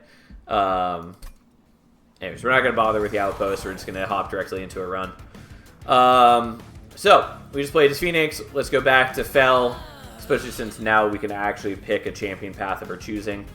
Unfortunately, we also don't have any new Pyre Heart, since it was basically impossible for us to get this one by now, since I took every trial. So we're one away from getting that. Need to take more Pyre damage. Can't do dimensional challenges yet. Yeah, we're pretty far from a lot of these. Well, we're working on it. The Frozen one, like, I'm gonna have to go out of my way for, because I just tend not to ever take Permafrost. Like, it's just not a thing that I do all that often. And I hate this one. It's just, like, most of these unlocks I think are fine. A lot of them are kind of boring, like, just take Pyre damage is whatever. But, like, this is a lot of damage to do with Train Stewards, and it doesn't, like some of these encourage you to be playing in a different way. For instance, deal damage with magic power. You can see that I've only done 140 because it's not something I've focused on. And so, like, it encourages me to be playing a run that's much more spell heavy. Or, you know, inflict a bunch of debuffs. Or, like I said, go out of my way to, like, utilize Permafrost. Like, it teaches you to play in different ways and to utilize different upgrades, different cards, yada, yada, yada. But this one is just play with Train Stewards. And, like, that's not fun or interesting. Doesn't encourage you to play a different way. And it's just an obscene amount of damage that you need to do with the trained stewards to unlock this. It just takes a long time to get there, and it feels pretty meaningless to me. Some of these I can see making Tom angry. Like, which ones? Does the steward relic still exist? It does not. It got replaced by the steward room, basically. Steward can be really strong with gel, add a buff shield, one holding top, floors, clean up crew, and demo. They can be okay, but what, like, so here, I like to look at a lot of things in terms of, like, what's the design intent of this choice? Like, with the terrifying amalgams, the enemies that deal damage when you, directly to a pyre, when you don't have any units on the floor. Like, the design intent of those is to encourage players to set up on lower floors and or to be playing more multi-floor setups so that you are never leaving a floor open for them to directly attack your pyre. Like, it creates some tension there. Those have a clear design intent, and I think it adds something good to the game. And again, like I said, for like the other ones of these, the design intent is like to push you to play in a particular way. What is the design intent of this? Play with stewards? Like, you'll eventually hit it just naturally because you always have stewards in your first fight, in your first couple fights, really. Like, it's not pushing you into any interesting style of gameplay, and it just is a needlessly long grind for seemingly no purpose.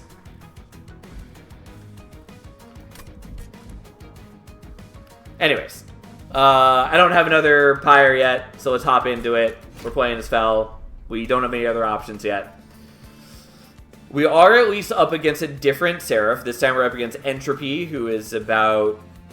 They sap your units and stuff. We'll get there when we get there. We have Knockback, Archeon again, which is probably fine. And then we have the Lifesteal, Kale again. Alright. Windblade, not a bad start. I don't think it's like a particularly strong equipment, but it's fine. I don't really need both of my starters to be equipment, though. Two good equipment from Gecko. I think they're both fine. I think they are weaker than people make them out to be, but I think they're fine. The problem is I don't really want 4 equipment in my starting deck. At least not this starting deck. Like, it's manageable. It's just not... It's not going to be great for me. Combined Lava Armor and Windblade, though. There are plenty of other things I would prefer to combine. Especially because a unit with Windblade does not necessarily want to always be in the front. Like, yes, you're generating Valor, but... Like, a lot of shift units are at their best when you're constantly swapping them. Anyways, Hothead is good. Definitely one of the best units in the game. As long as you have, like, some way to buff its attack and or manipulate its cooldown. I don't know if we're going to utilize it well, but it is a good unit. It just works really well with a lot of things, and it's just a fun unit to use. Well, I think we're taking Dragon Scale again, because I don't have any use for Trader's Quill currently. We'll try. Okay, so, we could do Vanguardian again. We're not going to, because I'm going to keep trying to be picking, like, new things for the most part. Excuse me. My throat is a bit raw already. That's a problem, but we'll deal with that later. Anyways, we're taking Unchained Fel. The shift gain Valor 1 permanently. Seems good.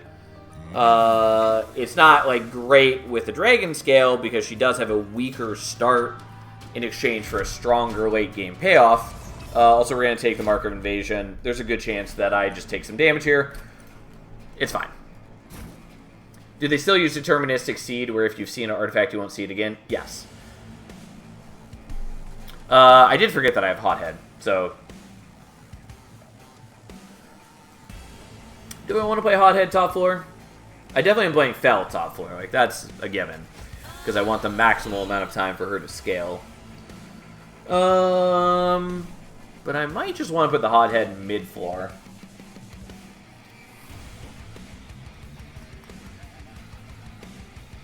Yeah, you know what? Let's put you there.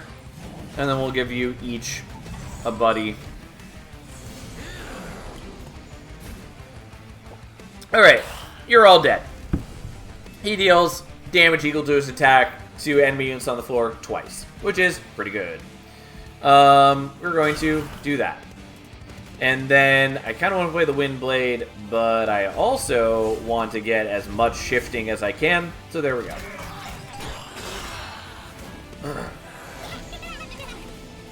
Well, that's going there.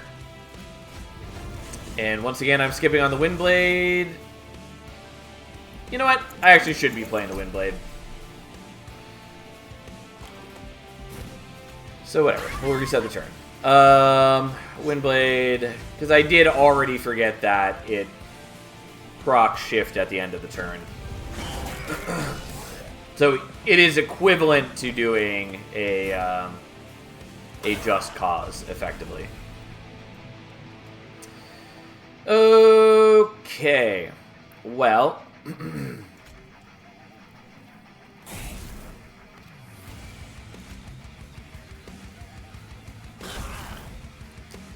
Unfortunately, there is no way I'm getting out of this without taking fire damage. Which means that the Dragon Scale doesn't get to work. Oh well. Alright, so, Astriel the Lost. He just starts with a bit of sap. And so he starts at 0 attack. That's that. I probably should play the Lava Armor. I'm not going to play the Lava Armor.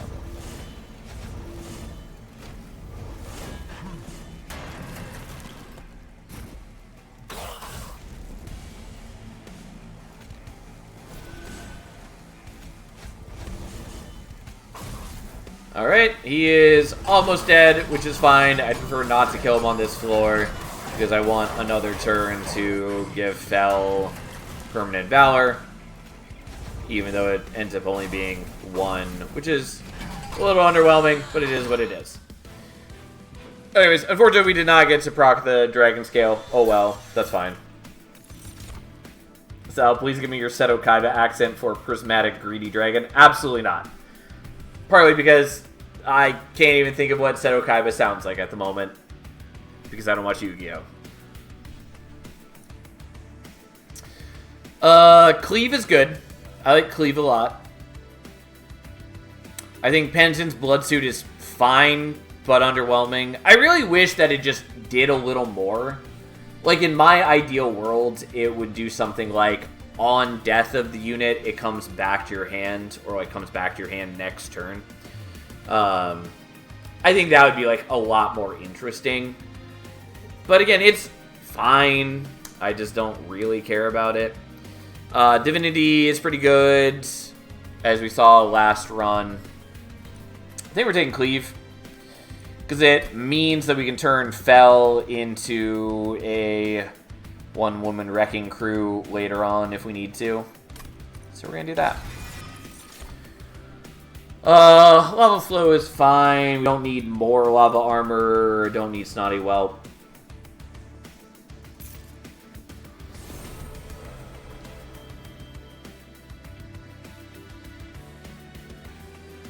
Fel is not an angel, not a woman. What? Third damage is a bit too much to make use as a revenge trigger. I think you're mistaken in what you're trying to say. It's not a revenge trigger.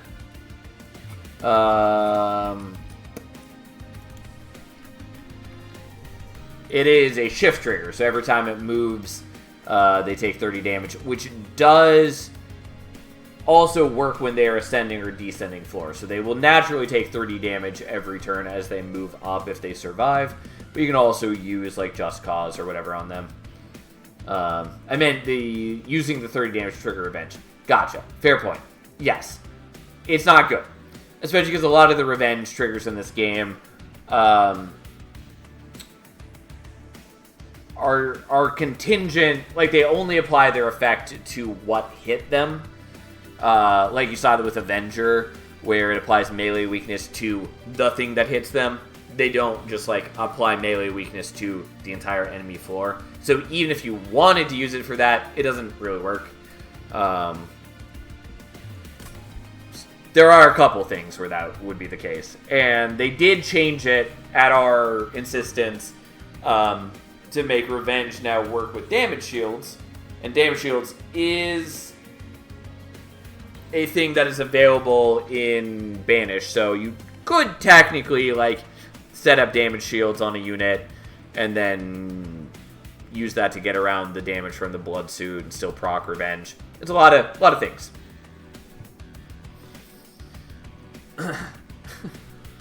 Anyways, we unlocked the Pyre Heart, unsurprisingly, because we were only one away from it. So, we have unlocked Heart of the Pact. After playing a card from your primary and allied clan, draw +1 next turn.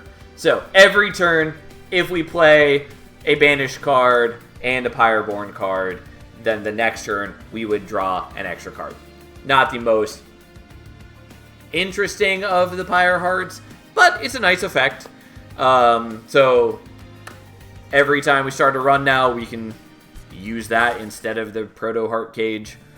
It is just an option for us to play with. So we're definitely going to go for the Banish banner, although it could be nice to go for the Merchant of Magic, because I would really like to see Holdover for Cleave, and also like minus costing and or like holdovering or spell chaining the Just Causes is also pretty solid. But ideally, we hit any of the shift units to pair with Fel.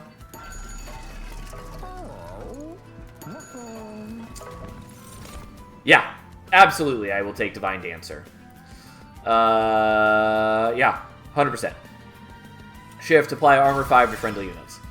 And you know what? Have some dualism while we're at it. So now it's armor 10 to friendly units.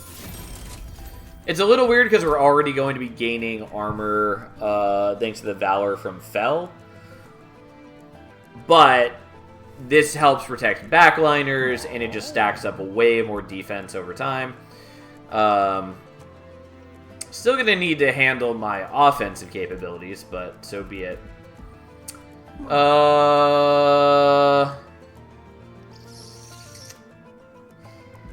Yeah, let's reroll. Okay, I will take multi-strike for you. Could also try to utilize the Hothead. I think for the moment, we're just going to put multi-strike here. Because, like, we will be giving her Valor using the Just Causes. It's not going to be a lot of Valor. But there will be some. Anyways, we'll take the -1 Ember per turn. Maybe I should move where my camera is. I don't know. Here we are. I feel like this is the best spot overall, but it does block the trials. This is why Welder Helper when Extinct feels bad, man. Yeah. God, I do love this song. Monster Train 2 has some real good songs.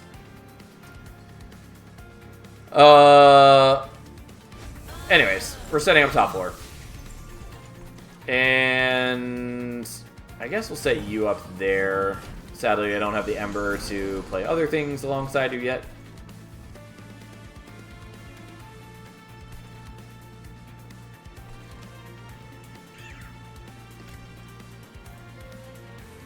And sadly, we only have 2 Ember per turn, which is not great overall.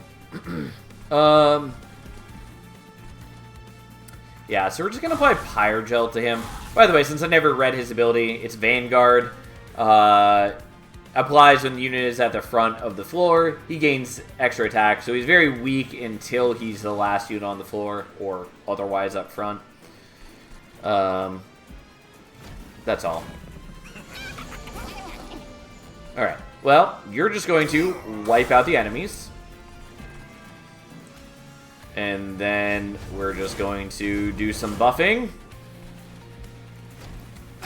Unfortunately, the minus Ember per turn does really cut into my power, but so be it. Well, we're going to equip the Windblade, and we're going to do that. And sadly, your ability's not off cooldown, but so be it. We're trying to get Fel as much permanent Valor as possible, basically.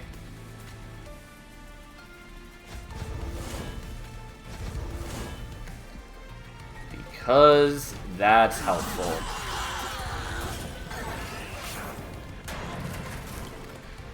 This guy just has spikes, by the way. That's his only special feature. And I could do the lava armor here, or I could give more valor and armor. So we're gonna do that. Win 2 Windblade equal 2 shift triggers. Well, so I can only equip 1 equipment on each unit, so I can't give a second Windblade to Fel. And equipping the Windblade to the Divine Dancer would proc their shift ability, but I don't care about that right now. And I cannot merge 2 Windblades together, because you cannot merge a unit or a equipment with itself. So I will have to merge that with a different thing altogether. Anyways, we were easily murdering Legion, because we generate ridiculous amounts of armor, and we have decent attack. This time, we do actually get to proc the Dragon Scale, because we're just that cool. I don't dislike Benediction, except that it doesn't really matter to us right now, because we're already going to be generating obscene armor with the Divine Dancer. Yes. There's another unit that looks similar to her, and I can't remember what the other one's called. It's going to bother me that I can't remember what the other one's called. Don't know. I meant use Windblade on Dancer to trigger second shift on top of Just Cause. I thought this was permanent Valor Fel. It is, but I think you're misunderstanding what's happening there. So,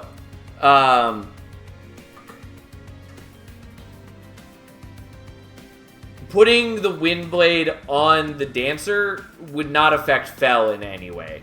Or more specifically, it would generate more armor from the Dancer, but that doesn't matter. That would not proc Fel's ability. Fel's ability procs whenever she is moved, and Windblade at end of turn triggers shift for the unit that is equipping it. So, like, the Windblade doesn't actually move the units. It just procs any shift triggers on the unit. Which is why it's useful for me to put it on Fel, but putting it on the Divine Dancer doesn't do anything for Fel. Like, again, it would generate more armor. It's not bad for the Divine Dancer. It's just, for our current needs, not helpful. Anyways, we're going to skip these. We don't need the Divinity this time. Challenge, it does not play into my needs currently. I think it's an okay card. Again, I think I probably just personally undervalue melee weakness. At least in this game. And Benediction's good, but again, it is not at all what we need. Yeah, Windblade doesn't do an actual move, just triggers a shift effect. Easy to misunderstand the other way. Yes, I do think it's very easy to misunderstand that card at first glance. But that's how it works. We do not need Snotty Whelp. We do not need Fireball. And Golden Touch, I think is okay. I absolutely don't want it right here, though. So we could get a minor artifact. I'm just going to let it stay, because if we do it one more time, we'll get to a random normal artifact, too. And I'm pretty okay with that. There are a lot of, like, banished artifacts I would be happy to get. And just, I mean, like, there are just a lot of things in general. I don't really care about the Pyroborn banner. Merchant of Arms, I'd mostly be looking for Eternal Light, or whatever that's called. I don't know why I keep clicking on that. Everlasting Light. I knew Eternal Light was not the right name. Everlasting Light would be good. Shield of Wing would also be good, because I'm pretty sure that Shield of Wing... It says equal to this unit's HP, but I think it also counts their armor. I don't remember for sure right at the moment. But if it does count armor, it would turn Fel into a Revenge Bomb of great and terrible ferocity. Cursed Windblade would also be okay. Windy Room would be good too. Yes. I will say that I think people definitely overestimate how good the Zephyr room is. Specifically for those that are unaware, is a room that reads whenever a unit whenever one of your units attacks, they advance. And so as your units attack, they all move to the front of the floor, effectively triggering shift abilities for any units in front of them. Which is good at triggering shift abilities, but can be rather awkward, since it's very easy to end up with your units in like not an arrangement you're happy with, and so you can end up with units that are not generating Valor when you need them to. It can be particularly rough when dealing with units that generate Corruption, because like once you're stacking a lot of Corruption on one of your dudes, you need to constantly be defending them. Otherwise, the Corruption, at least if you're like a meaningful amount of Corruption on them, will like eventually chew through the unit if you're not constantly renewing their Valor armor or giving them other defenses. But yeah, it can lead to a lot of awkward situations. So it can be good. It's not a snap pick like a lot of people seem to be treating it. Anyways, there are some good like high rolls here. There's also a lot of stuff that I wouldn't care about. I'd also be pretty okay with like Steward's Room just to get the extra capacity, because like shift units really strongly benefit from being able to stack a bunch of them on the floor. But I also would be plenty happy with getting Cleave, getting like Holdover, or just like minus costing the Just Causes. Hi,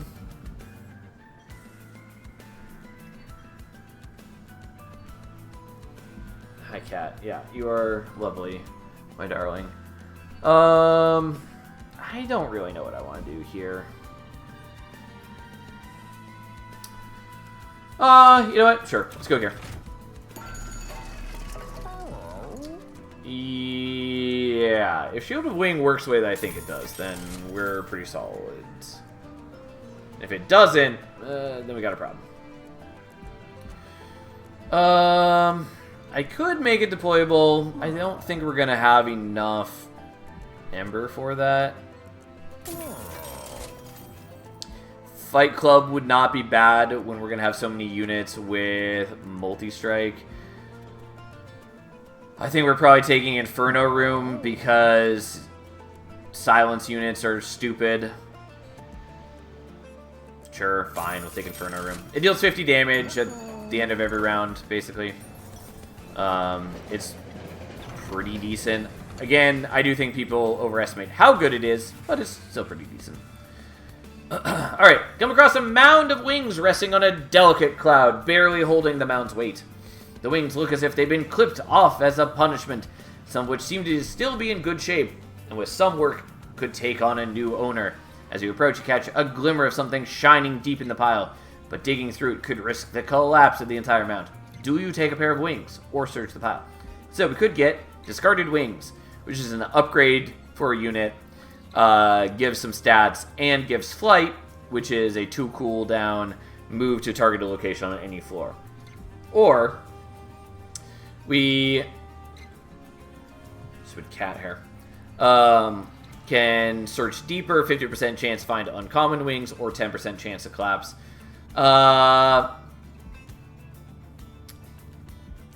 If I were taking this seriously, I think we should just take the Discarded Wings. They're plenty great for us already, because like we just slap them on the Divine Dancer, and then it allows us to trigger shift more easily. Also allows us to overstack the floor without having to take any capacity or any overstacking cards. Like, they're pretty solid for us. But let's try. You find a single large wing. Although it's missing its pair, it seems like an improvement from the previous set. Any more disturbance to the pile might trigger a collapses. That's definitely a typo. But you still see a gleam of something shining deeper within the pile. Do you take a pair of wings or search the pile?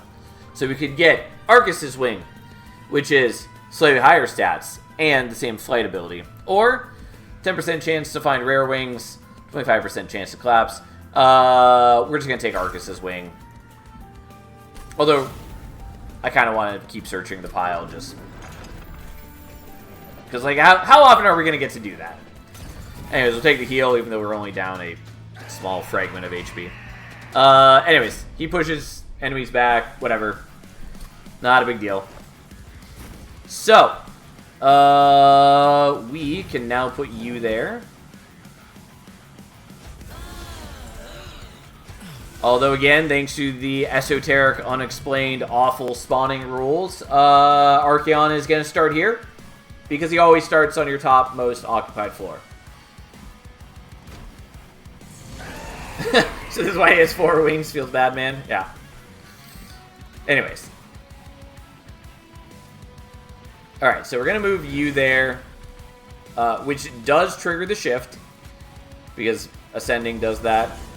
And also then we're going to move you up front to trigger even more shift. And then we may as well do a tiny bit of damage to you, I guess. I don't know. We'll set up Inferno Room, bottom floor, both to get it out of my deck and so just wipe most of the enemies before they have a chance to do anything. Honestly, going up against Knockback Archaon is totally fine, since he just helps me shift more.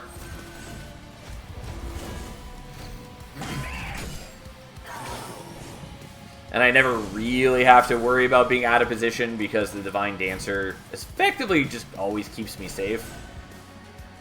She can also fly as she pleases, which is cute. So I can get extra shifting power. We'll just put that down to get out of my deck.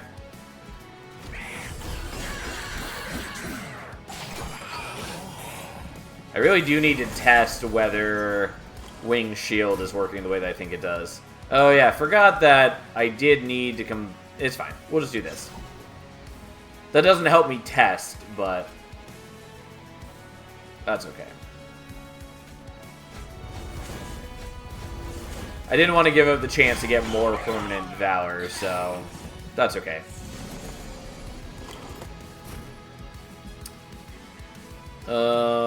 Right. Well, we'll just wipe those out with the Cleave.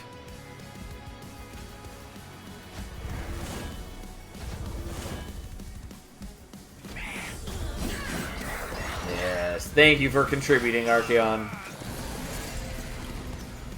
Alright, and now onto the final wave. He does lose his ability once he hits Relentless, because otherwise he would be a monumental pain to deal with.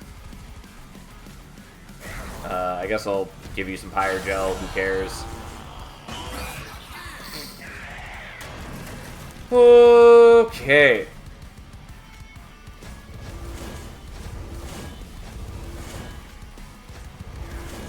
Yeah, it turns out Divine Dancer, pretty good. I mean, like, it doesn't help at all with your offensive scaling, so you do still need ways to handle that, but, you know, we're in pretty good shape. I don't need to do these, but I am still going to play them so that we can get more debuffs applied. So we're a little closer to the Bogworm Pyre. I think that's also the unlock for Underlegion. These are not bad. I'm not going to take them. I don't need these in the slightest. Okay, so I don't need capacity anymore, so I'm just gonna take extra Ember. Extra draw is also good, but we're gonna at least start with extra Ember. We are gonna loot this now.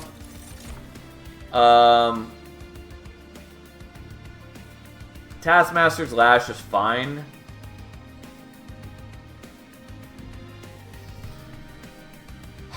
It's not good for me. But I think I'm going to take it so that I can use the fire starters to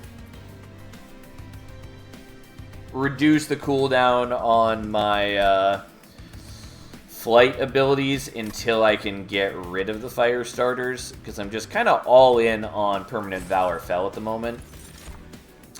Yeah, that's fine. We'll take sketches. Sketches is less exciting in this game, though, because it is, after the deployment phase, summon a random unit from your deck on each floor. It kind of needed to be changed because it was awkward before. But,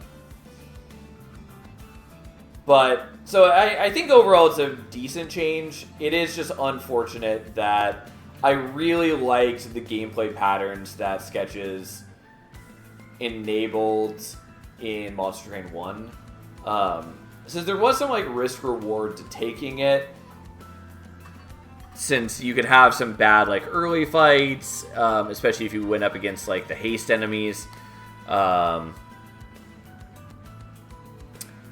in exchange, you could do some, like, really powerful things, cheating out a bunch of units, particularly, like, cheating out Incant units or Inspire units, or a variety of other things. It was a lot of fun. I like how Monster Train 2 makes Ember feel compelling by virtue of higher cost plus higher potential ceiling cards. Yeah, I agree. I think overall they've done a good job of making Ember a much better choice, especially with the deployment phase. Just, as I was saying earlier, having that extra deployment Ember is a huge benefit. And I do really like Drawn no longer being, like, the default choice in basically every situation. I do think there's some more ways that they can encourage higher Ember play, and I think some of those are better than some of the things they've done that you just haven't seen yet, but that's a story for another time. Like, in particular, I think they could make some unit abilities, like the activated abilities, cost Ember, which currently none of them do, but they could have done that, and still could in the future if they want to, and I think that would be a sort of compelling, like, you know, sink for Ember use. But whatever. We'll get into that later. Anyways, so I don't really care about the Merchant of Steel. I do care a lot about the duping spot, though. So we're going to do that. I also don't need to heal. Feel bad. Whatever. We're definitely taking Unchained 2, which basically does nothing. It is essentially attacks for Unchained 3.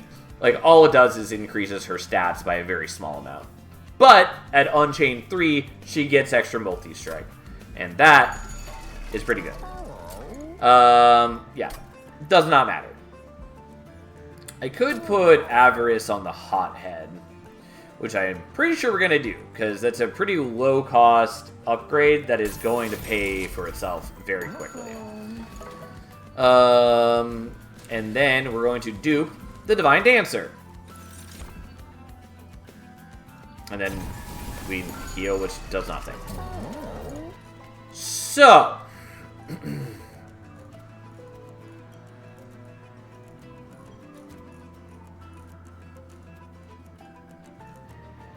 It's a lot of things to get rid of. It's a little less important now that I have higher Ember per turn. But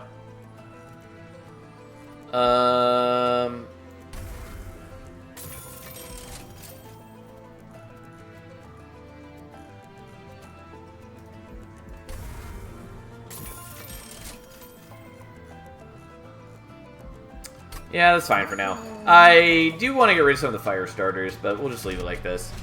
Oh god, I hate Kel. He's not so bad yet. I will rant about Kel later. And I will definitely rant about his fight in a short moment. Because I think this is probably the worst set of units, of enemy units in a fight, other than any fight that uses the silence enemies. But you'll see what I mean in a moment. Yeah, I guess we're setting up bottom floor. I don't really want to do it, but so be it. Alright, so let's play out all of our units, because we have just enough Ember for that. So, and we did give enemies multi-strike. Honestly, didn't read the challenge. I should probably be reading challenges before I commit to them. So be it. Alright, let us fly our dancers down to their spot. Cat, what are you doing? And why are you doing it? Hey. Come on. Yeah, come on. Alright. She's a creature of habit, and she does not like when things are not what she's used to, and so I'm sure she is weirded out by me streaming at this hour. I'm also... Yeah, whatever. I'll fix that in a moment. Anyways. Yeah, we'll just use the ability now. Because, Avarice... They changed Strike abilities so that they don't work on... They don't work on, like, non-combat damage now. But Avarice still deals, gives you gold from any damage dealt by the unit. Which means that using his ability procs the Avarice. Which means that we just get a bunch of gold every time we use his ability now. Which is pretty cool. Anyways, let's do some shifting. And then you can have lava armor because why not? And then we're going to shoot our own dude so we can get the flight active sooner. And then you can have a Windblade. And then you can have a Windblade. Oh, it's the stupid incant sap, guys. Well, that's not great.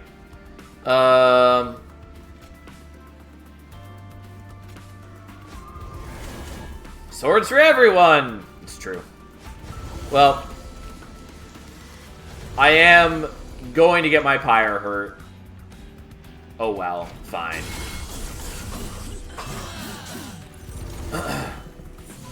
Anyways, so you may notice that there's kind of a lot of Scourge dudes in this fight. Keep that in mind. Oh, yeah, he doesn't do any damage because he's sapped. Whoops. I even knew that, too, before I did it.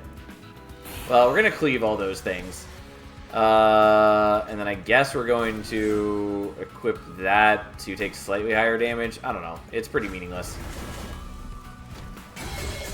Definitely should not have done the Hothead's ability there. Oh, well. Yeah, so look. It's another 2 Scourge dudes. My problem with this fight is that, once again, it's an example of, I think Monster Hunter 2 pushes a little too hard for bottom floor setups, because in this fight, for like 4 waves in a row, there are 2 Scourge generators per wave. Plus there's like 1 or 2 more in the waves before that. And so like, if you are ever not killing these guys, your hand just starts becoming Scourge cards. And then if you don't kill them for 2 turns, you draw 4 Scourges. And then if you fail to kill more of them, you can have 6 Scourges. Like, it just, your experience very quickly becomes, if you ever fail to kill these guys, you only have Scourges. And that feels real bad. It's not the biggest thing in the world. There are definitely ways around it. But, like, I don't love it. Especially because, like, a lot of... The way that a lot of people deal with Scourge units is by using, like, damage spells. And so, like, if you are relying on damage spells to kill the Scourge generators, if for whatever reason you ever fail to, like, draw those on the appropriate turn, then that's it. Like, you then start drawing so many Scourges that it's very hard to ever draw your damage spells later in the fight. It's very hard to recover from ever letting these things generate Scourges. And I don't really love that, but whatever. I just think it's a little overtuned in how many Scourge generators there are in this fight.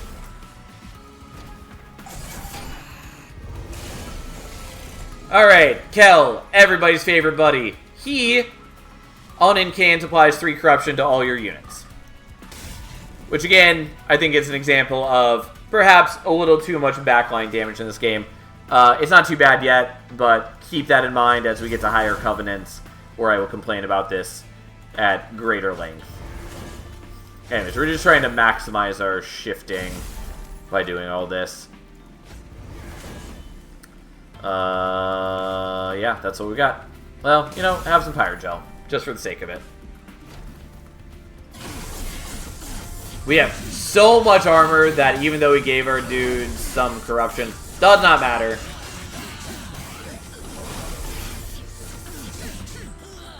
But, also, yes, I'm aware that I removed so many units that I got no benefit out of sketches. That's fine.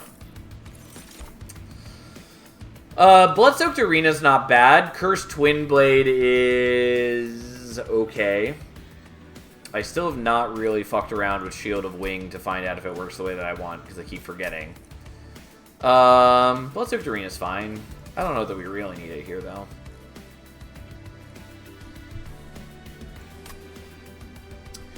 I don't love Cursed Twinblade, but it's pretty okay when Fel is getting a bunch of permanent Valor. Not that like we have an insane amount of Valor, but that will accelerate some as we get further.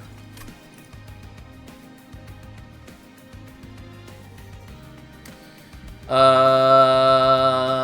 gonna skip on that. Don't need... We are not in the right decks to make use of the others there. I'll save that. It's fine to loot it now, but it doesn't matter. So, I definitely don't need Merchant of Steel here. What we will do is we'll go here. Okay.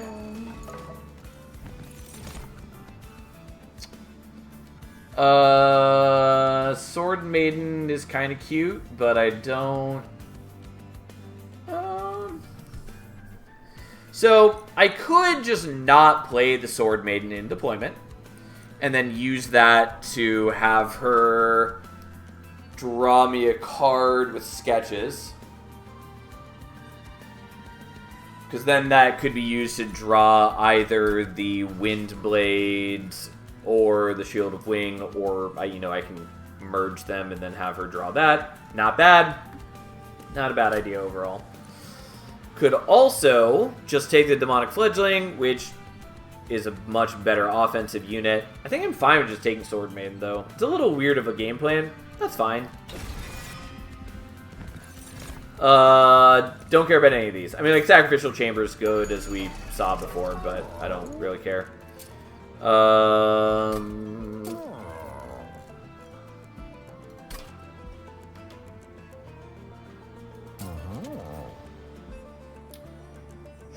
Sure, we'll do that. Holdover is going on the cleave, and we're going to make it cost less. Just because this way we're guaranteed to not be, like, leaking things going forward, which is, you know, pretty useful. We're going to get rid of Lava Armor 1 and Lava Armor 2, because I don't care about them in the slightest. And then I guess we'll get rid of a Fire Starter. It's a bit aggressive on the purging, but who really cares? Penitent Prayer Stone gets spawned. Does not matter. That's totally fine. So, Fel, Hothead. These go on other floors, and then you go there and there, and then she is unplayed.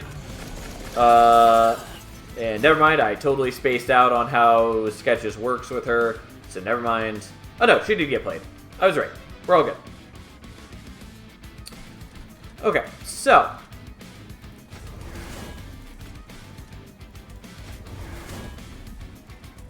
I should have played the Windblade first, because she would have gotten more Valor. Not more permanent Valor, but just more Valor. Not a big deal. Anyways, we're going to do that. And then do more shifting. I could play the Cleave. Realistically, I don't think it matters that much for me. But, like, it's nice as a backup plan. I don't think I really need it to win currently.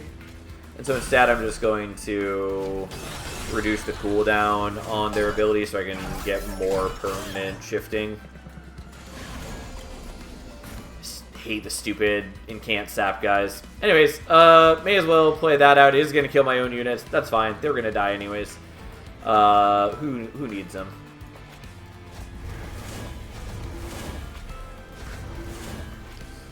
Okay. And then we'll reduce your cooldown.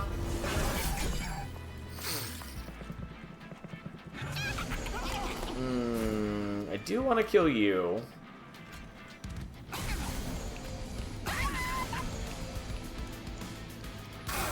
And then Hothead will gain me some more gold and kill the dude before he can attack, which is kind of cute. I still need to test Shield of Wing at some point. I think it works the way that I think it does, but I just wanted to confirm, and I have yet to do so. Whatever. We're a little caught up with the whole shifting game plan. Yes, this guy's going to sap me. Although I could... Let's kill him so he doesn't reduce my attack all the way.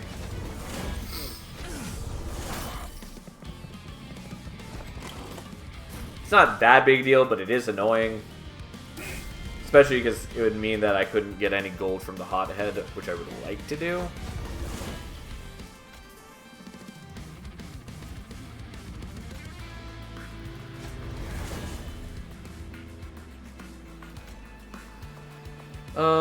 I did not really do this in the ordering I meant to, but that's fine, because we're going to move her out front so I can put on the Shield of Wing, and we're going to turn down the speed so I can remember if this works the way that I want. Because either it's going to do 39 damage, because that's her health, or it's going to do 350 some damage, because that's her health plus her armor. Okay, it does actually just do her health amount, which is what I worried about, because I could not remember if that was actually the case or not.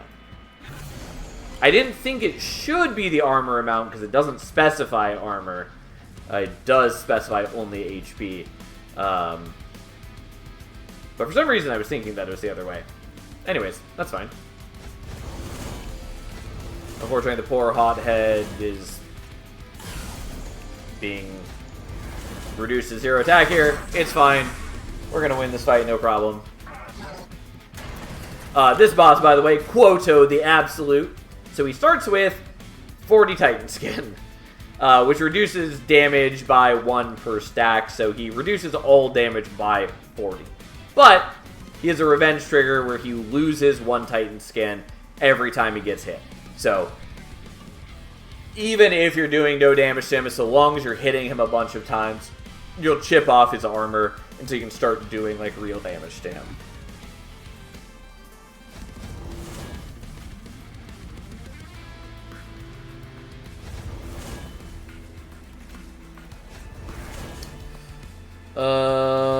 Okay. There we go. It just takes a moment for it to update the ability counter. Alright, unfortunately, you still have 0 attack.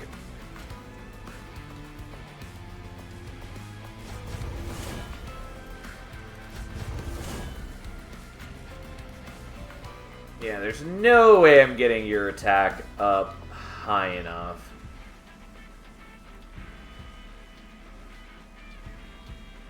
Yeah, so unfortunately you're not going to be able to generate me any gold this turn, but that's fine. Because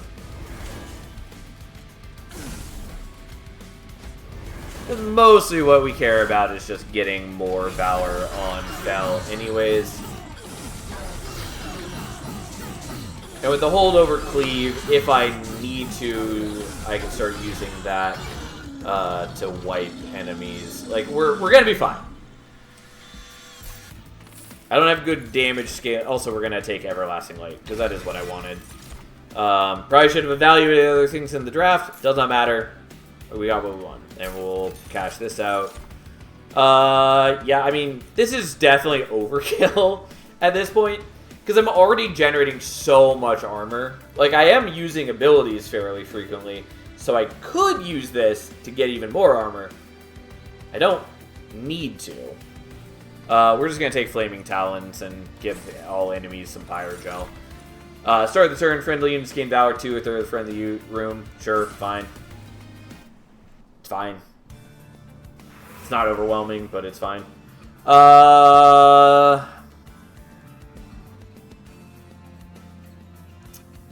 So there is a Merchant of Arms right here.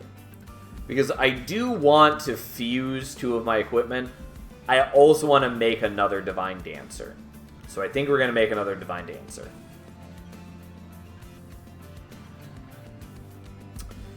Let's make a Divine Dancer. I also would not hate seeing, like, Dante's Footstool. Lost Luggage is okay.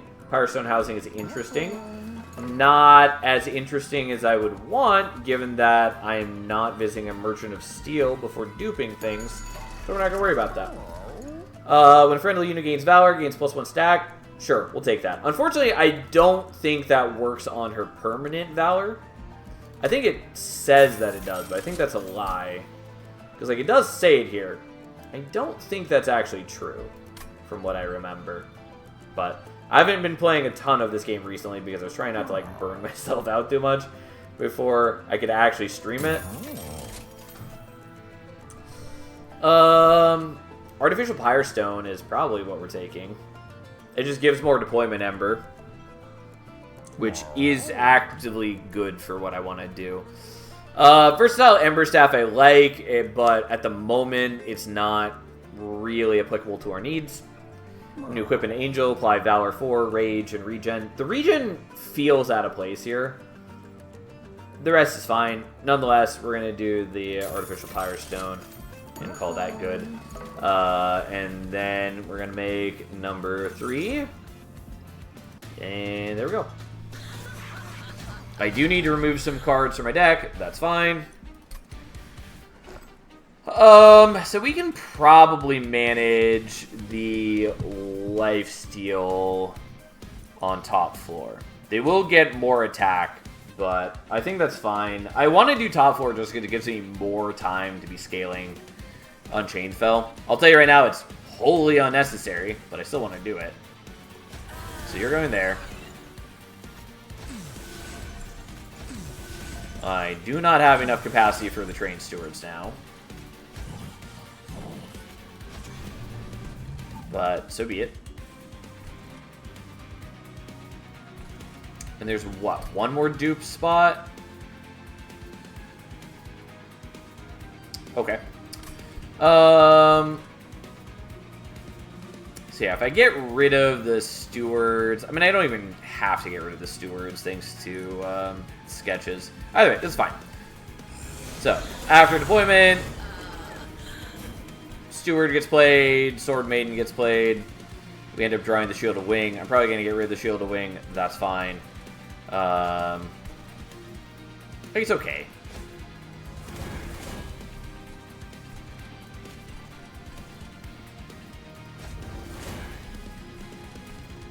Cat, you are a little in the way, my darling.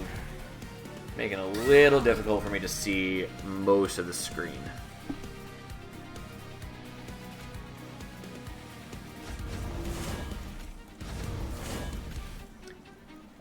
And yes, I could be putting the Hothead into rotation here. I don't care. That's fine. Anyways, we'll do all this just so we can do more shifting.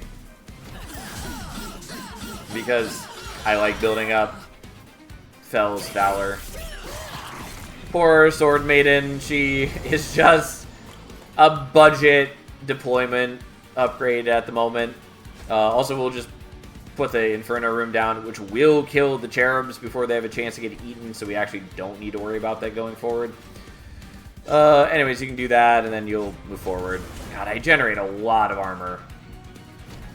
Because every time I shift, it's triggering all 3 of the Divine Dancers, and they all have dualism, so they're doing 10 armor each. It's just a lot, is what I'm trying to say.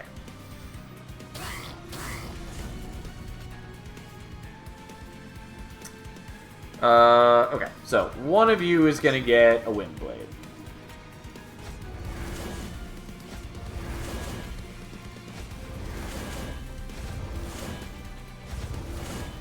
And you get Everlasting Light.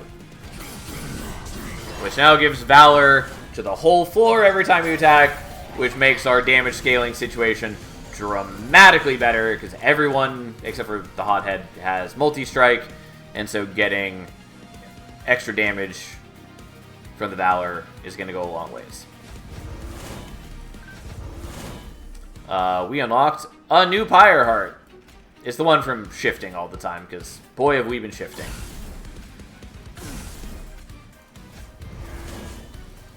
Look at this guy. Definitely shifting an unnecessary degree. But that's fine. This is why Inferno Room is good, by the way. It just cuts out the need to care about a lot of enemies, which I think is a little bad for the game, but it's rare now, so I don't mind it as much. I definitely messed up the ordering here, but we can do this to fix it. It doesn't really matter if I'm not hitting all of their shift abilities every turn, because all they're doing is giving me more armor, and I'll tell you right now, I have enough armor already.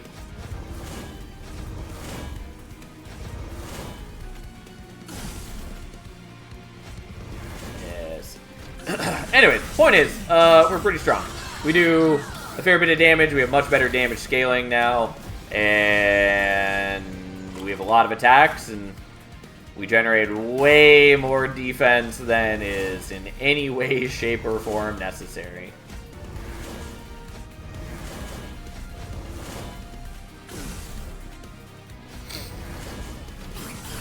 Look at us go.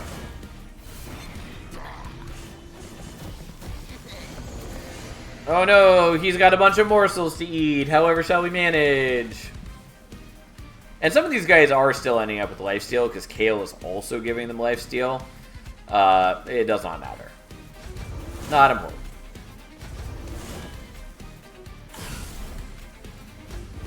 I'm not going to bother playing the Cleave because I don't want it to interfere with me drawing shift cards. Like, it's a cool card, and I am glad we got holdover on it. It also does not matter in the slightest for us.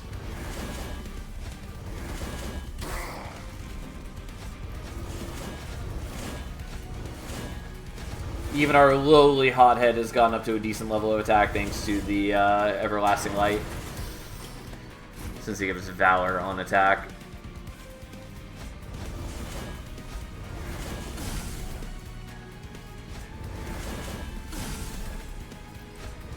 Alright.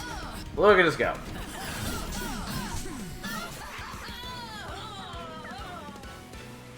Yes. I should probably be using the Cleave to kill things, because it would help with some of the unlocks. But too bad. We do not need any of these. Like, Death Roar is good. Pyroclasm is good. Hellfurnace is also good. Not important for us right now. Death Roar being one of the new cards we unlocked, by the way, which is transfer all Pyrogel on this floor to a single unit, then deal 5 damage 5 times to that unit. Which is to say, it's great at murdering more difficult enemies because you stack a ton of Pyrogel on them and then proc that Pyrogel 5 times, which is real good. I don't think we need Ember now. We don't need Capacity if I play it correctly. So I guess we're taking Draw. We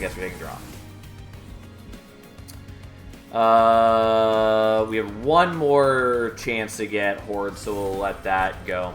Anyways, we unlocked Winged Spirit! Once per battle, select the heart to restore the front friendly units on all floors to full health. It's pretty underwhelming. It has some uses sometimes, but it's definitely one of the less exciting Pyre Hearts. We'll definitely still play with it, because we're going to play with everything, because that's what we do. But it's not that exciting. Eventually, once I've unlocked everything, we are going to be doing random, so we'll see things a fair amount eventually. So we are going to up or combine these. Not what I meant to click. I definitely fucked that up. But that's fine. What I meant to do was the merge, and I definitely was not paying enough attention.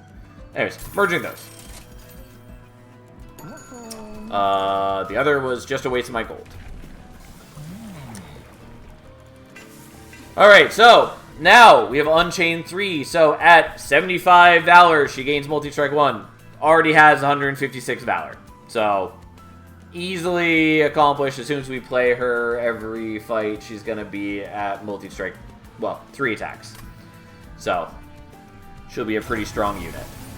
I should have done this first in case we sacrifice some HP, although I don't think there's any events we can get now that sack HP. Never mind. Never mind. Well, we'll still do it. Dante's Footstool. Yeah, sure. Happily.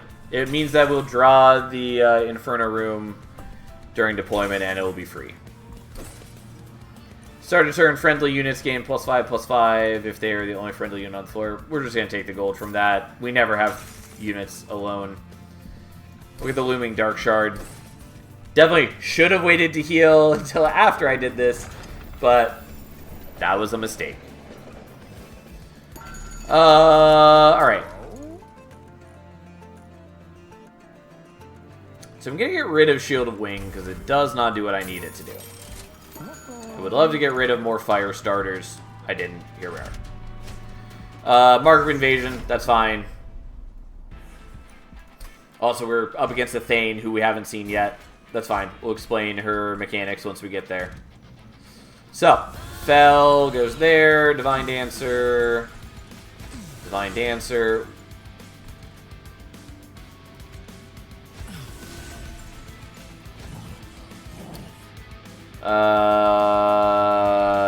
Yeah.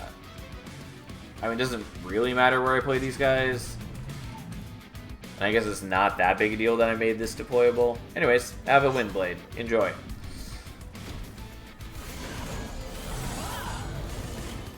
And then we draw the merged one, which I guess I could have made deployable. I, for some reason, thought I didn't have enough Ember for it, but I definitely do. Okay, so here's the deal. We are going to cleave to get rid of their damage shield, or their spell shield.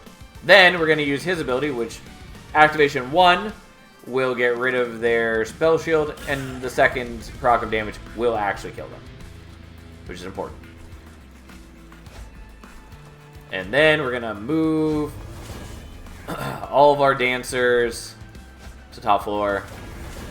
Honestly, didn't really need to do the cleave. Probably should have just done more of the shift things here.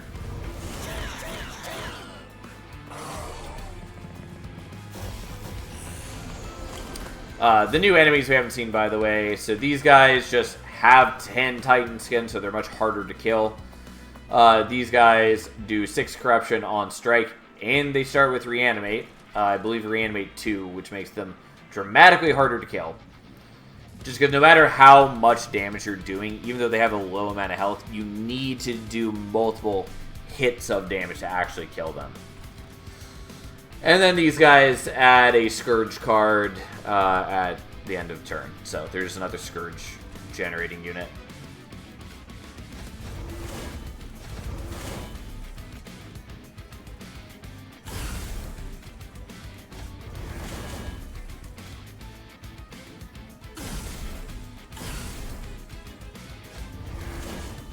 Alright, doesn't matter that these guys do a lot of damage. It's a mere 60 damage against our giant block of armor, as we then murder them real hard. Well,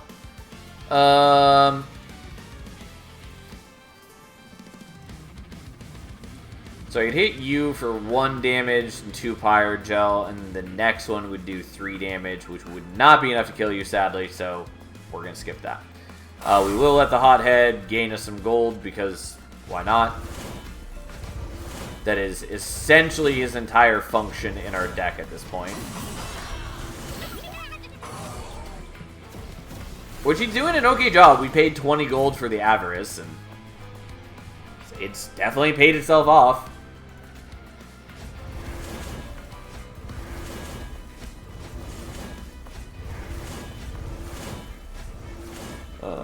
Okay. It does not really matter which of my units ends up in front. I generate so much armor from the shifting that, like, I don't need to worry about managing which unit gets the armor from the Valor. And I'm not using any revenge-based equipment. I do have Everlasting Light, which technically I would want that unit to be in the front to... because it on strike buffs the whole floor, so ideally the unit that has it would be attacking earlier in the turn, so they're buffing the other units before they get to attack. Does not matter right now. Not important. Anyway, so Athane here. Athane, last of all. So, on Incant, she applies Spikes 1 to enemy units. And, when ascending, she spawns a Prayer Stone, which is one of these things. Which, on Revenge, grant boss units on the train +4 attack. So, if we are attacking the Prayer Stones and, taking a while to kill them, they keep making her stronger. If we cast spells on her floor, she adds spikes to both herself and to, the other things. And so she can be a pain. Also, these spawn with a lot of spikes. Again, you may notice that there's a lot of things in this game that have spikes or sweep or apply corruption. Keep that in mind as we go higher in Covenant. That is something that I do think this game probably needs to adjust some, but overall, not the biggest deal. Regardless, we're just not going to incant on her floor, is the main thrust of the issue. Although, even if we do, it does not matter when we have this amount of armor. Oops.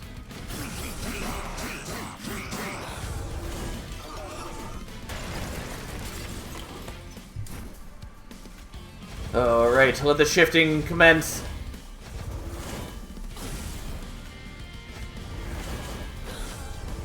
I could also be getting a lot more gold by hitting the Hothead to reduce his cooldown, rather than only reducing the shifting cooldown. Doesn't matter.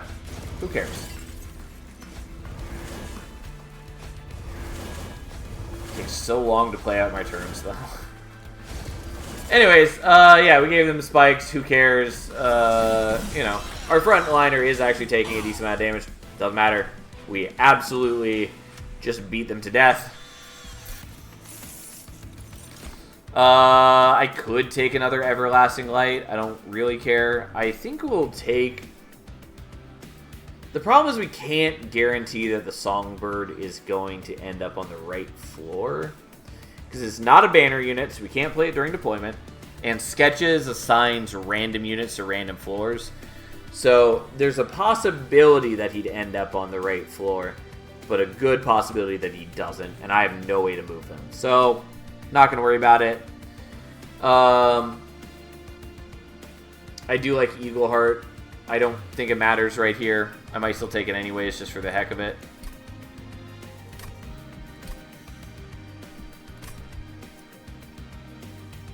We bet on the jank high roll. I mean, I don't really want to bet on that. I would rather master him while he's actually a meaningful part of the deck, rather than picking him up at the very end and having him maybe just die without contributing. But, I don't know, we could. We could take him. I was leaning towards taking Eagleheart, even though it's also pretty unnecessary for our needs. But it's a cool card.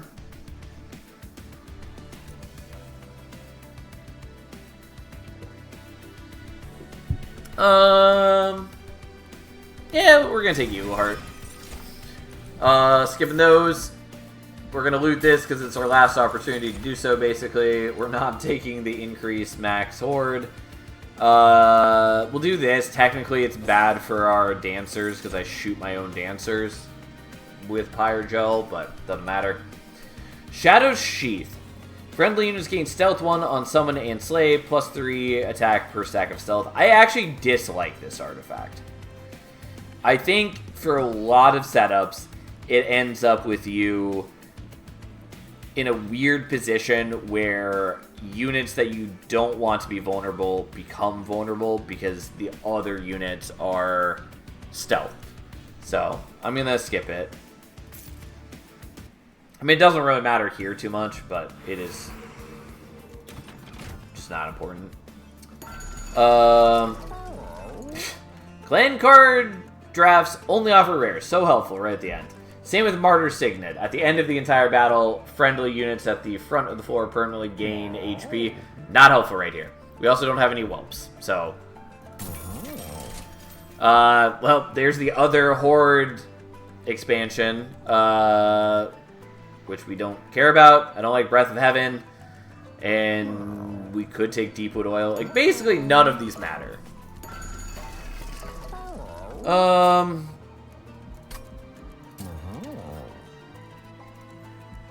I will just take that for the cost reduction. I will take this for the cost reduction.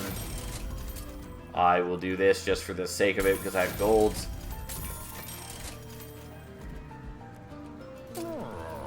I was hoping for remove consume. Because then I can do that on the Eagle Heart. So be it. Holdover doesn't matter. None of this matters. Okay, so. So our dancers, we're going to dupe those. We're going to have them occupy all of the capacity in our train, other than the hothead. And so we do only have 3 other units. We should be fine in that regard. So I don't need to remove any units. So we're just going to get rid of Firestarter 1 and Firestarter 2. Let's make another Divine Dancer. I re-rolled this, right? Yeah, I did. It was wholly underwhelming. And then we'll get rid of Firestarter.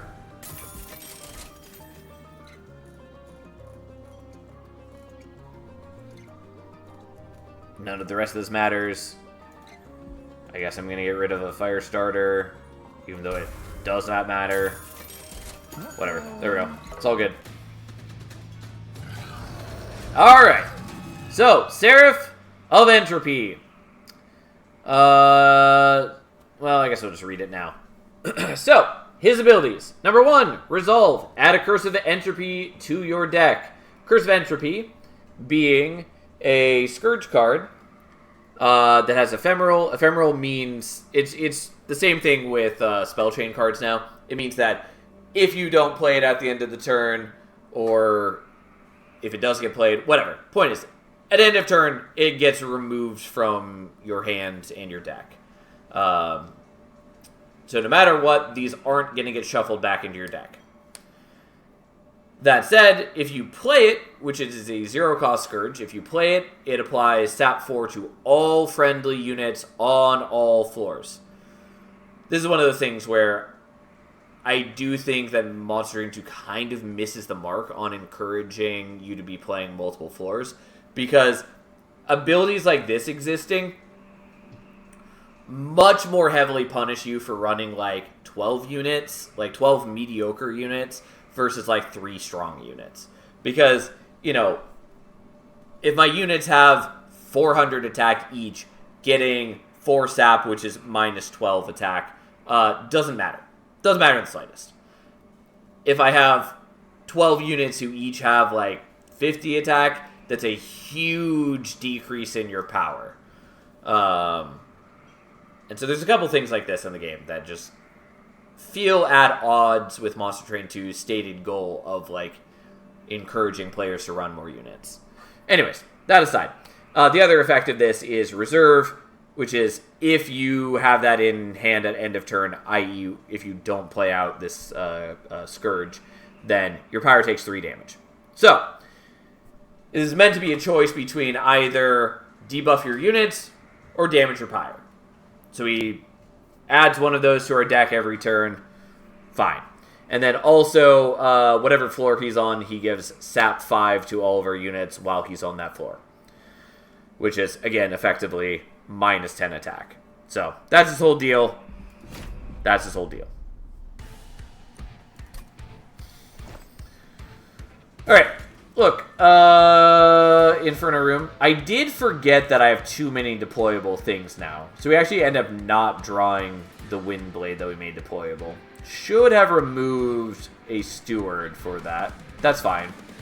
I just totally didn't even think about it. Alright, we play out all of the dancers. And then with sketches, it's going to play out the others. And I did end it with both of my equipment. So we're going to give you that.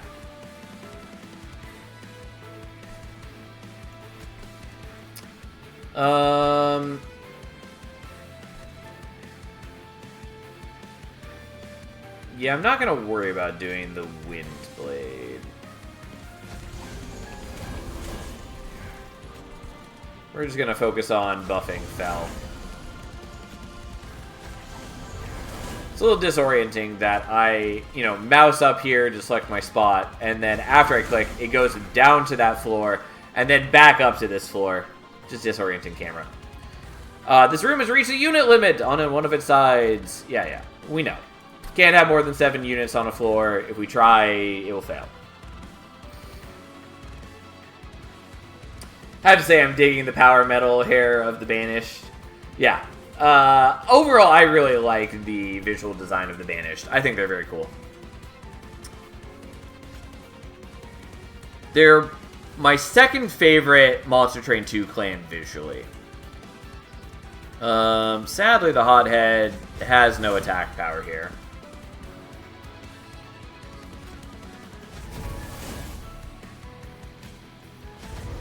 I could be using Cleave to do a fair bit of damage. We're not going to worry about it.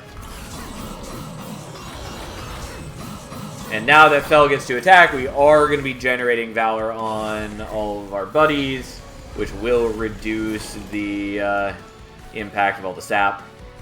Oh, look! It's our least favorite unit, the Heralds. Again, I mind him a lot less in this battle, because it's at least something you can plan ahead for. I still think these are a terrible unit and bad for the game, but I think they're a lot less egregious when they are tied to a flying battle variant like this one, where it is something that you can see ahead of time, and you can make an informed decision on whether you're going to try to build something that is, affected by it or not.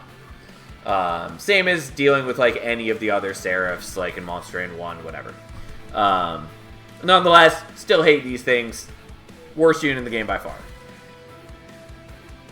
Hey, do you got any idea how to increase Dragon's Horde cap? Yeah, there are 2 artifacts. Let me see if they're actually in the logbook. They might not be, because I might actually have to select them. Yeah. So, there's Hidden Coffers, and there's... Where's the other one? Yeah, I guess we don't have the other one showing yet. Anyways, there's 2 artifacts, Hidden Coffers and one other.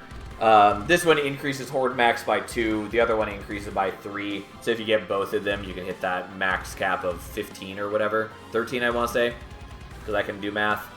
One of them is from the Minor Pyreborn Artifacts pool, which is this one. So you can only get it via cashing out Dragon's Horde.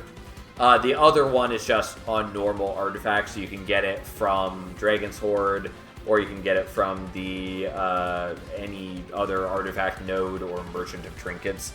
But that's how you get it. Anyways, we're just going to play the Curse of Entropy every turn, because I don't give a shit about the sap. And there's just no reason for me to take the damage. Like, I have enough HP. Oh, and I totally forgot to play the Wind Blade here. Whatever, that's fine. I have enough HP that I can take the damage, and it won't matter. Like, I've got 71 HP. If I take the damage from the Curse of Entropy every turn, I'll be okay. But also, I don't need to. Alright, so.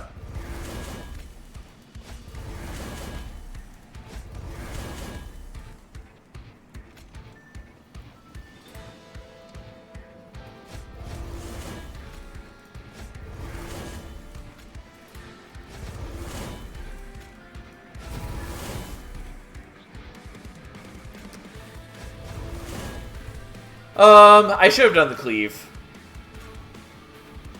Because I could have done more damage to Entropy this turn. Again, it doesn't actually matter, but we're doing the Eagle Heart now. But while she was in front, I should have cleaved, so I could have killed that guy. And then the Eagle Heart would have had us just hitting Entropy fully. Anyways, whatever. We'll still do 300 damage to him.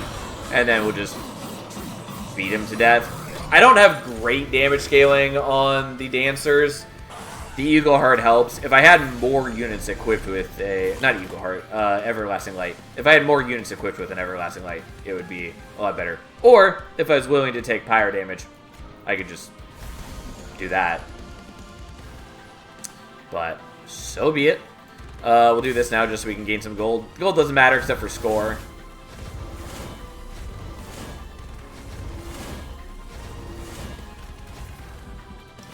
Yes, look at that delicious fell. Yeah, it turns out Inferno Room does trivialize a lot of enemies. Okay, so we'll do the cleave while she's up front. Although I definitely could have gotten her back up front later and done slightly higher damage. It's fine.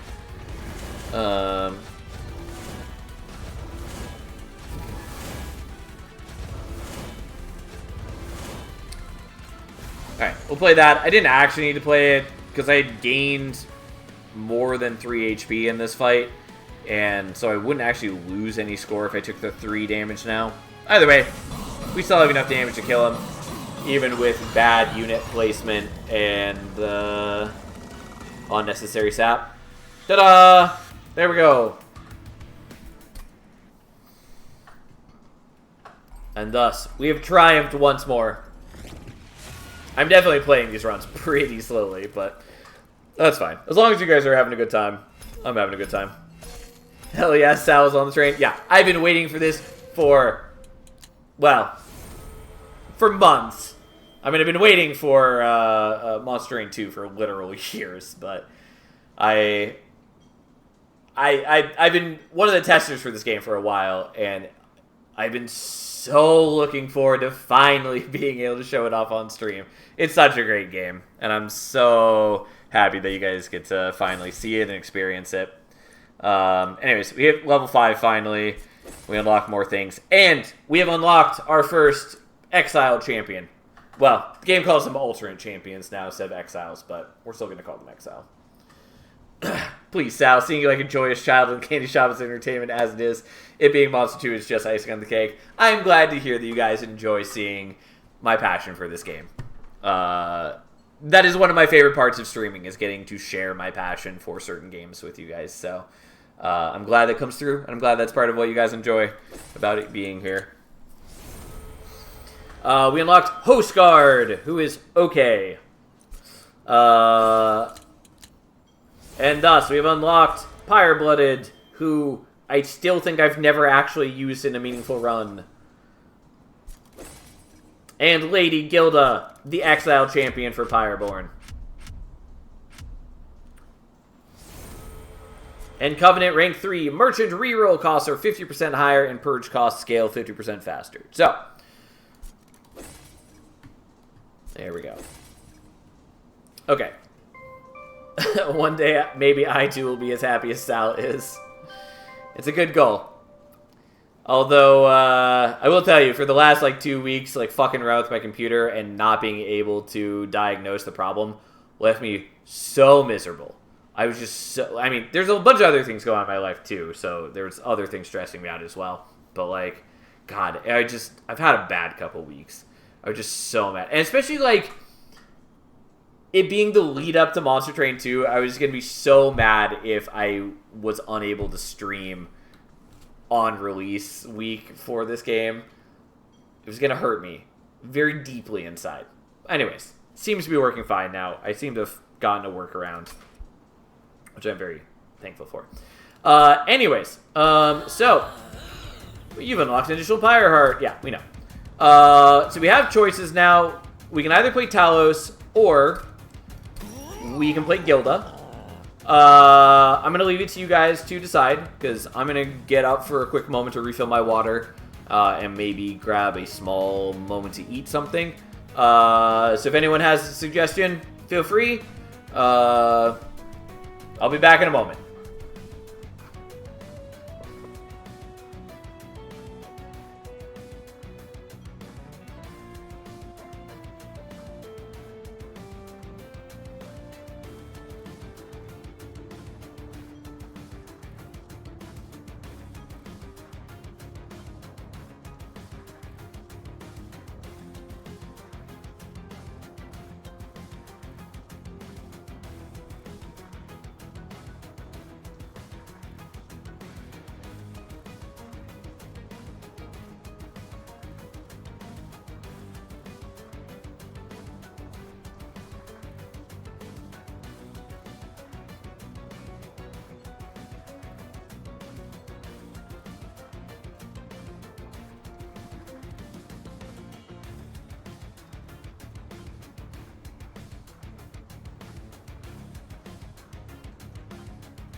Alright, I'm back. Why is Gilda kind of sick as fuck? Fair enough. Yeah, anyways, it looks like the consensus that you guys want Gilda, so we're playing Gilda, which I don't mind. Talos is pretty cool, though. She's alright. Not my favorite champion. And I don't like her starter card all that much, but she's fun to play still. And I like Banished as a clan, even though they're kind of basic. Anyways, we're going to use another Pyre Heart. We're going to use Heart of the Pact because I feel like it. Actually, maybe we'll use Wing Spirit. If anyone's going to get value out of it, like, Gilda's maybe one of the better choices. We still have a little ways to go for Life Mother's Pyre. Can't do dimensional challenges yet. Have to spend a whole lot more gold. Have done basically no damage with magic power. I feel like this is only tracking specifically things boosted by magic power specifically. As in, it's not just spell damage. I think it is specifically things that have magic damage enhancing them, which is a little weird. Inflict debuff effect, quite a ways away from that still. Hold frozen cards in hand. I haven't applied permafrost at all. God, we're so far away from this steward one. I hate this one. I think it's just such a dumb unlock condition. Or, like, it should be down to, like, 3,000, not 8,000. Anyways, and then we have to defeat the Titans, which we're a long ways off from. Also, real quick, how close are we on the other clans? Defeat enemies using spells. Have not been doing. I could have gotten this after last run had I been using Cleave, but I did not play that way. So, whatever. And we're not really close on Underlegion or Lazarus. Oh well, that's fine. Eventually we'll unlock them. Okay. Anyways, I didn't actually select one of these. We're doing Wing Spirit, which again allows us, once per battle, we can activate its ability to heal the front friendly unit on each floor. Also, of note, like I was mentioning, the different Pyre Hearts do have different physical stats.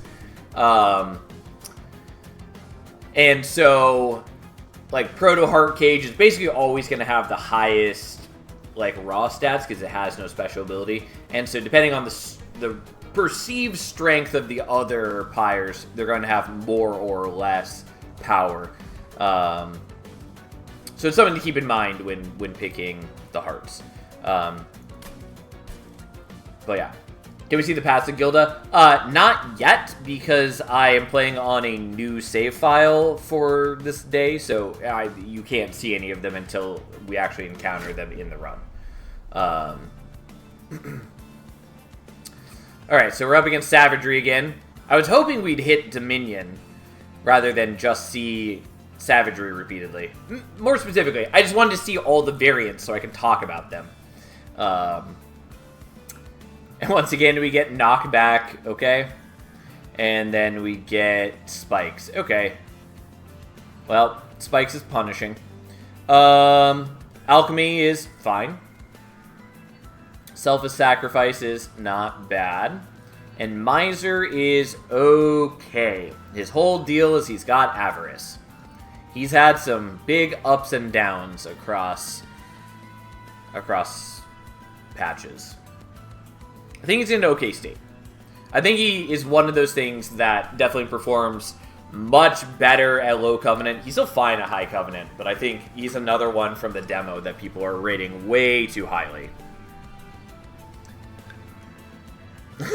All Gucci Sal, I hope you'll give me the greediest, most eggy run possible. Hey, Alchemy has consumed cards. Yes, it does help. It's also just generally a good card because Horde is generally pretty strong. So, like, starting with a way to get Horde is pretty good. It does mean that I'm almost certainly going to be taking damage in the first couple fights. Not a big deal.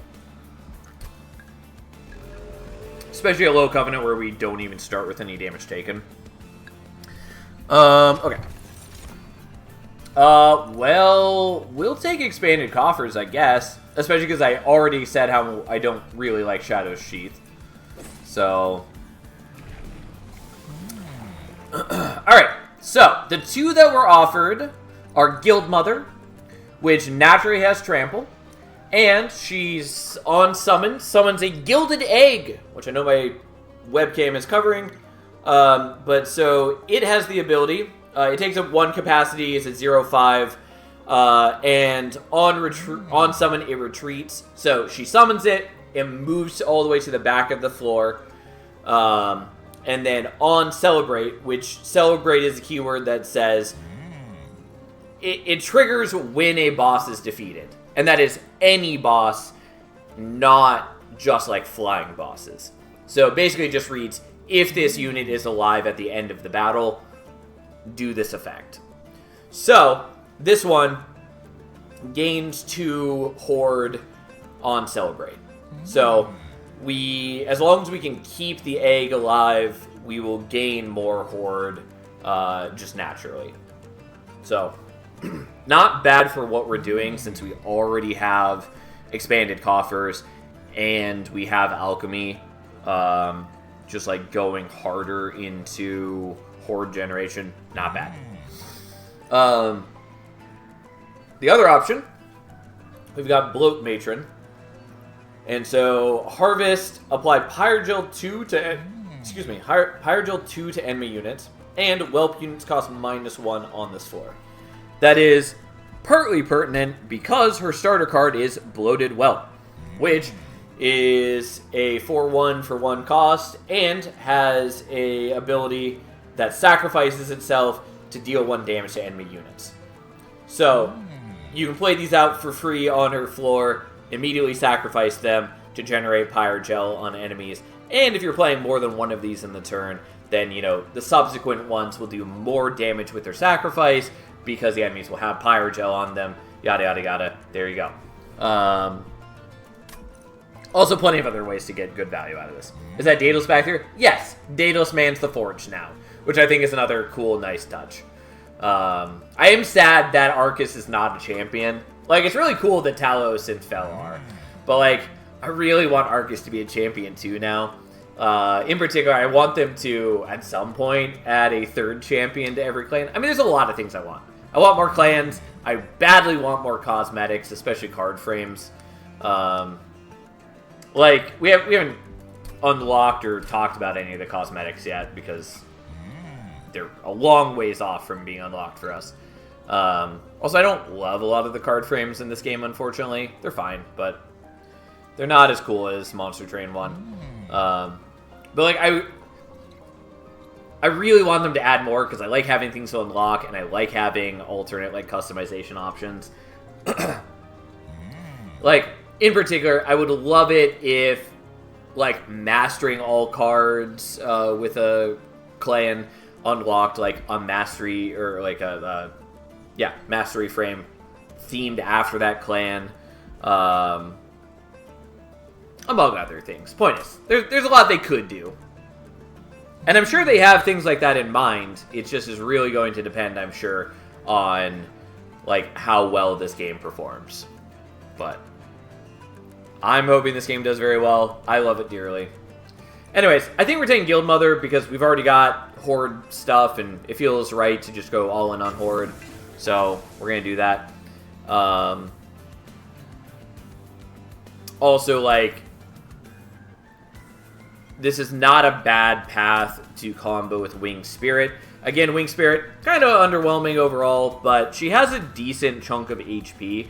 And so, like, going into Relentless or something, we can just pop Winged Spirit to heal her back to full. Which is not bad. It kind of guarantees that we're going to at least win the first couple fights uncontested. Hello, Giramoni. How you doing? Glad to have you here, my friend. Mark of Invasion's fine, especially since Gilda has Trample on this path. We're going to just trample over them. And because we started with Miser, which is actually quite good for us, it means that she actually can fit a buddy on her floor. God, that looks really stupid. Like, she's already a large unit, but because we took the path that increases her capacity even further, she takes up even more space on the floor. It just looks really dumb. But whatever. Fine.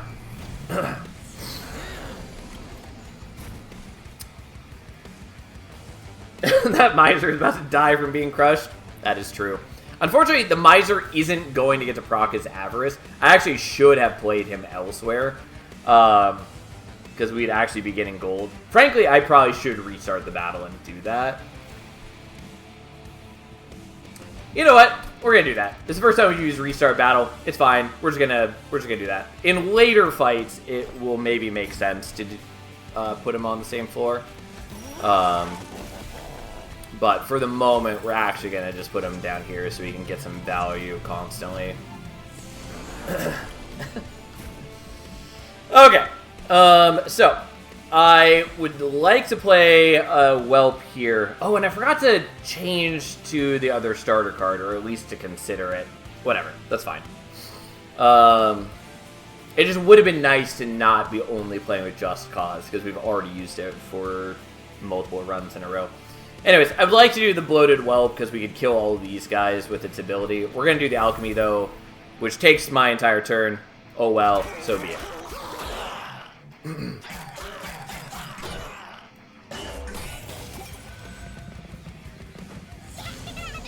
Big lady. Yeah. Alright, so we're going to do this here and explode to kill those. She's going to wipe those. I could kill you with the Bloated Whelp. I think we're just going to give her some more attack. No, we're going to kill that guy because I don't know that I'm going to... I would like to take no damage. It doesn't matter as much as on the prior run. Yeah, it's fine. I'm just going to do the Alchemy here. Because we don't have Prismatic Dragon Scale this time.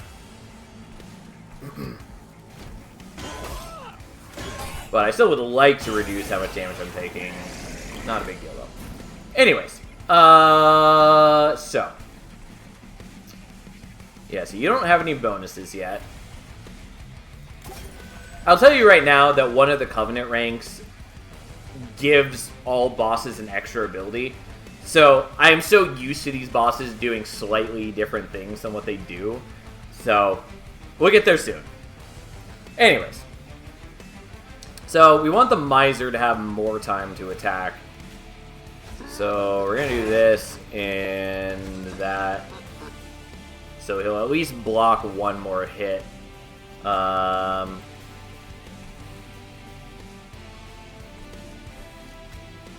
I guess we'll play him out. It doesn't really matter. I'm pretty confident that Gilda is just going to beat him to death on top floor. But anyway, we're trying to get as much gold as we can from the Miser.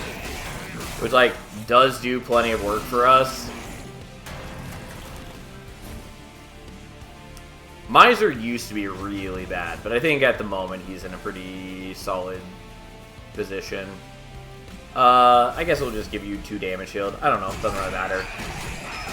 They're doing a decent amount of damage here. Because, like, the Spear Stewards do have, like, pretty okay damage output. As long as they can survive to actually do it. And then she beats Yoriel to death. Living her best life. Okay, so now we actually got some choices. So what's my max now? We're up to 11.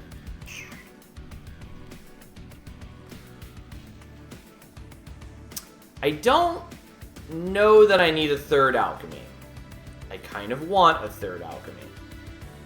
Flicker I really like overall. I don't know that we're going to get good value out of it here, though. But it is good.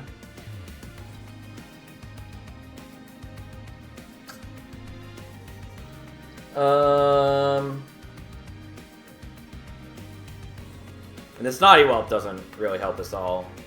It's unfortunately kind of an underwhelming card. I like the idea of Snotty Whelp, but the fact that it's not targeted is a downside.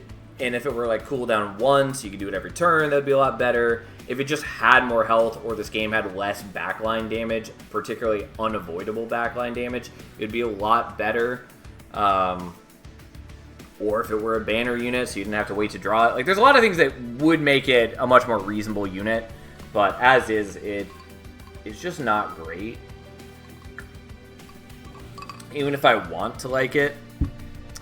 Anyways, I'm really just mostly debating here whether I'm taking the extra alchemy or not. I want to.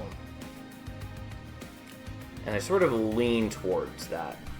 So, you know what? Let's do it. Let's go for the greed. We do not need Windblade.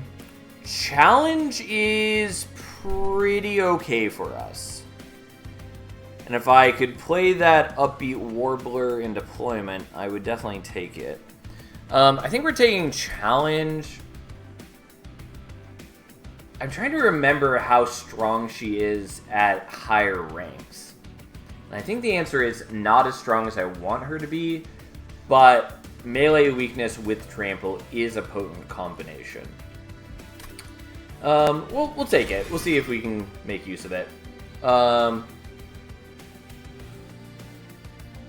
Alchemy, for me, is one of those cards that you want to dupe after upgrading rather than having 2 copies, too high cost to use at base.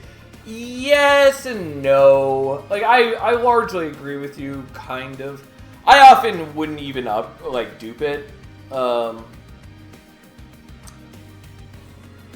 But in this instance, where I've got already 11 Horde Mechs, and I'm okay with taking a little bit of damage in these first couple fights, having the extra alchemy puts me much closer to hitting my cap. And especially if I can upgrade like one of them, then I might be able to hit the 11 cap. Anyways, it just, I don't know, here we are.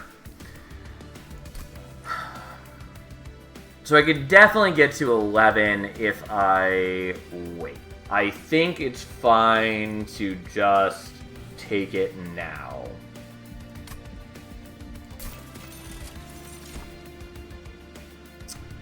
On your first turn, +2, dragons and whelps gain a bunch of attack. Sharpened Teeth is not bad for us here. Because basically every Pyreborn unit is, well, basically every banner unit is a dragon. And by basically, I mean, I'm pretty confident every single one of them is. And we have whelps as our starter card. It's pretty okay. Ember Charge, it's fine. It's not, like, insane. It's definitely a lot better with, like, Lost Luggage, where you draw 10 cards on your first turn. I am sort of tempted to take it, because it would mitigate, like, drawing Alchemy on the first turn. I'm gonna take the Sharpened Teeth anyways, though. Don't hate that.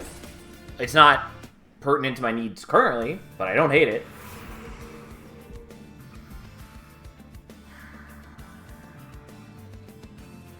So, I want the Pyreborn unit. I'm gonna go here, though, because I want to try to do things with the Alchemy at the Merchant of Magic. Yeah, we'll see what we can do.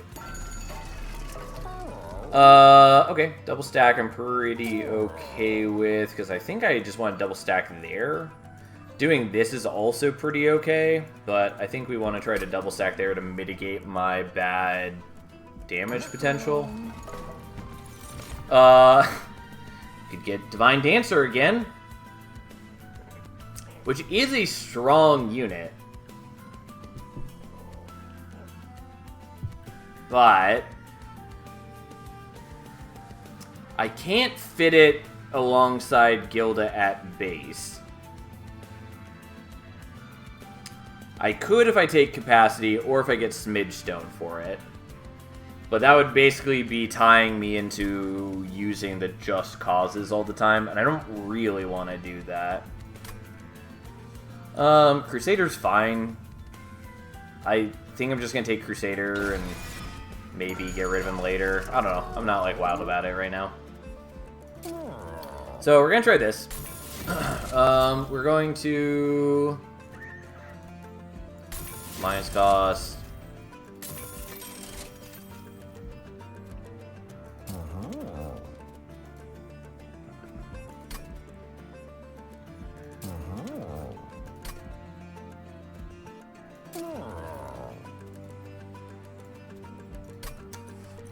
Yeah, I didn't take the extra Ember on turn 1.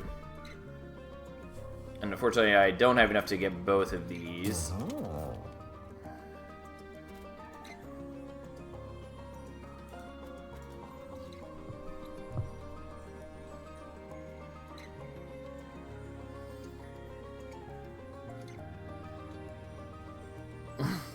Oh my god, the corruption seraph is crazy. How do you deal with that? In a couple ways. I was going to talk more about it once we actually encounter it, but I still have not rolled the minion seraph. I will say that it's my least favorite of the seraphs because I don't like the constant, unavoidable backline damage that it produces. Particularly, it bothers me that it doesn't interact with half of the defensive options in the game. What's Gilda's card again? Are you talking about the starter card? Her starter card is the bloated whelps here, which explode themselves to do a tiny bit of damage. But there's a couple things you can do against a minion seraph. I will go over this in more detail once I actually roll them, but just to give you some help right now.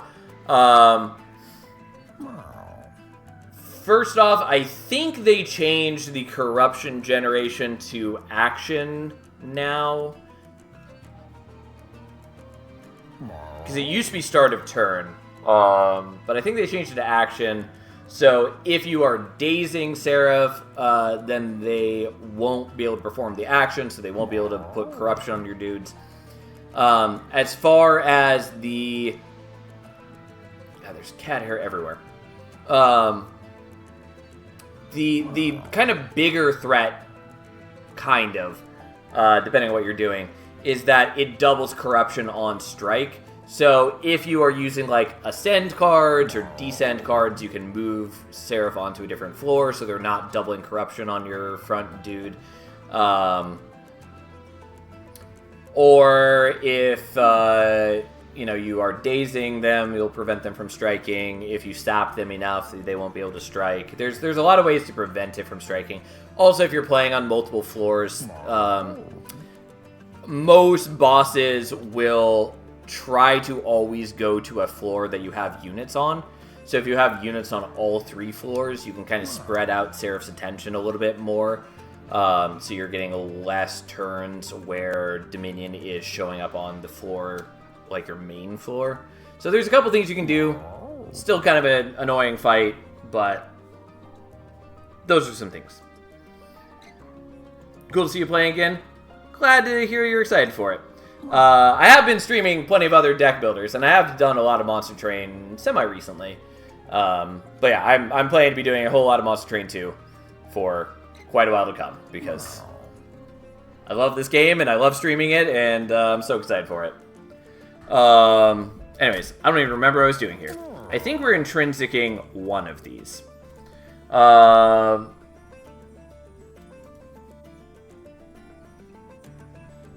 Oh yeah, I've watched you play all the others like Vault of the Void, etc. Yeah, most recently we were doing Star Vaders and Knock on the Coffin Lid and some other things. I wanted to play more of them, but then I was having computer problems, and here we are. Did not get to do as much as I wanted with Knock on the Coffin Lid, and barely played any of Spell Rogue. At least we played a lot of Star Vaders. Star Vaders was cool. I mean, I played a lot of Knock on the Coffin Lid too. I just didn't get to do quite all I wanted to. Anyways, I guess we're just going to intrinsic this. It's fine. And then maybe remove something. I'm definitely, like, limited on capacity. Okay, I'll leave it for now. Not sure what we're going to do, but that's fine. Alright, so you give haste to enemies, which is not great. And then he just gains armor every turn. We're going to take the -1 Pyre. Although I actually meant to not do that because it means I can't play the alchemies. It's fine. I just tend to always take every trial because that's who I am. Alright, so this time we're going to play Miser up here. We're going to get less procs of his ability probably, but whatever. And then we're going to do all this. Unfortunately, I have very bad damage output. Trial or no balls. I mean, that is largely why I take the trial every time. I mean, not quite for that reason, but you get the point. Anyways, we're going to activate him to do 30 damage in advance, because that's just the kind of guy he is. Now the problem is I can like melee weakness you, but that's pretty underwhelming because it ends up doing 15 damage instead of 5, which is pretty underwhelming.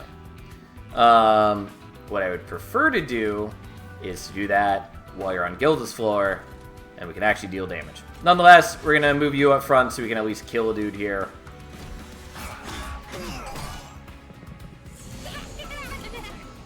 And so now Gilda can actually murder some things. Unfortunately, I can't play out any of my whelps here. I did consider this when I played the Shield Steward here and thought about not doing it for this exact reason. Kind of wish that I had, you know, committed to that thought. Here we are nonetheless. Sadly, the Miser doesn't get to attack, which is the problem with playing it there, but whatever.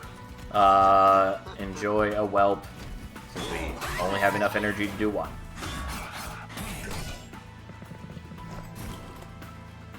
Yeah, this is the problem. Oh well.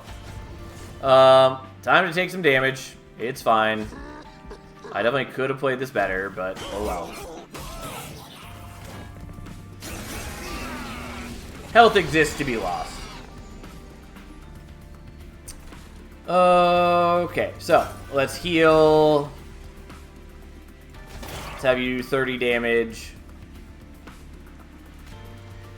We're going to bring you up front so we can get you killed, because otherwise you're just going to sit in back and pummel us for a while.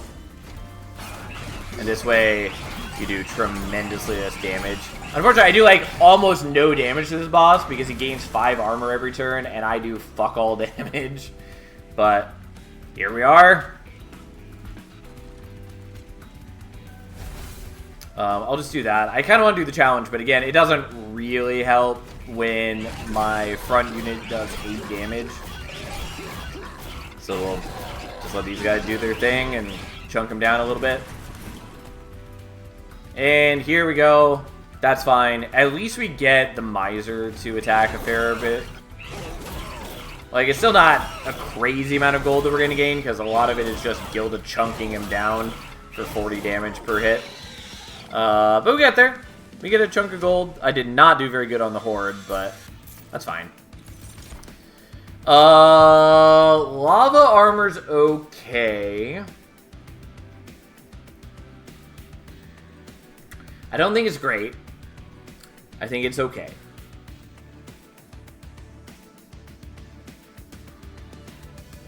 It's fine on Gilda. Could also just put it on other things like the Crusader. Don't think we want to put it on the Crusader because I don't know that I want to keep the Crusader long term. Why do you generate only 2 pyro per turn? It's the trial that we took for this battle. It was -1 energy per turn. There's also another trial that's -1 draw per turn. So it'll be back to normal at the next battle. Still kind of want to take the Flicker, but the Flicker's only relevant if I'm actually taking, like, Pyroborn units. I don't know. I'm not making good choices, because I do need things that actually do damage, and I have no damage scaling currently.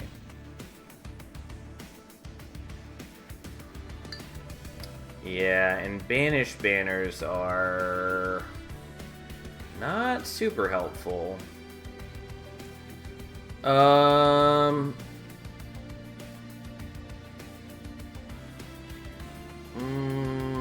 Maybe I'm gonna go to the Merchant of Arms. I really don't want to do that. Alright, we'll take the Lava Armor. I'm gonna take Divinity. I'm going to save that. Even though I do want to hit the other Horde expansion, and I need to get that via... Like, the only way I can get that is via the minor Pyroborn artifacts. So I have to get it from cashing out. But still. So another unit might be helpful. The problem is that basically all of the offensive Banished units are shift units, and I don't really want to have to commit to that. I might be able to get something useful here. Even just getting... Like, we could get Void Armament, which gives multi-strike, and we could give that to Gilda, which is okay. It's not great, but it's okay. I could also go here looking for a holdover on the challenge, which is probably a decent plan. Could also, like, minus cost the Divinity, which is probably good. I feel like that's probably what I should do. I still kind of want to go for the Merchant of Arms. I think we're going here, though.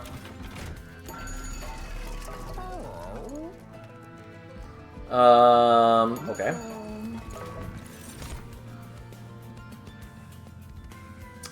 Avengers, okay.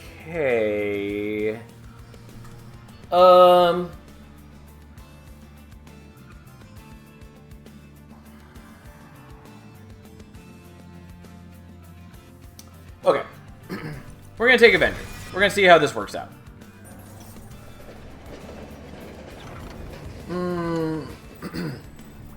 Alright, a cluster of 3 large crystals containing entropy strange powers forces the strain to stop. You could take one of them to investigate. The first crystal is extraordinarily heavy for its size. The second crystal is completely weightless and hollow. The third crystal is growing at an incredible pace. Do you take one of entropy's crystals? Take the heavy crystal. Get entropic stone, get entropic crystals. So this one would be triple stack. So triple the effect. And then also entropic crystals is unpurgeable blight, reserve spells in your deck cost +1 ember. So if we don't play this out on a turn, all spells in our deck will be more costly for the rest of battle. Or we can do entropic growth, permafrost, reserve permanently gain magic power. This would be kind of cute for giving us permafrost for the use of the Pyre Heart unlock, but it's not at all helpful for our current needs, and definitely not worth the blight. Or upgrade a spell to cost -4. So, like, that's kind of cute.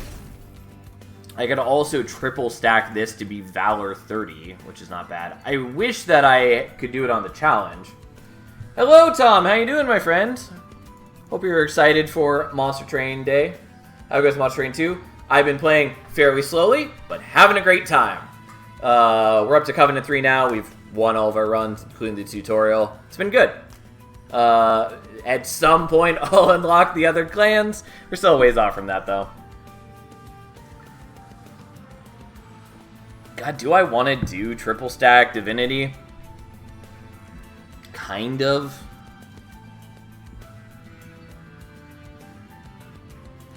It's just, like, really punishing to have the Blight in here, though. Especially when I already have, like, the Alchemies I want to play.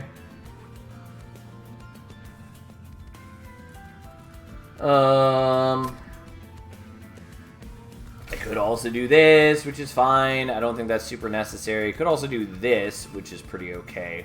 Because then I could, like, be duping the divinities. I think that might be the better play. Or we just skip this. Also an option. It would help if I remembered what was at the Merchant of Magic. I think we're just going to do this. It's a bit of a pain. Oh, I meant to read that text. Whatever. Entropy is now a part of me. Remove consume.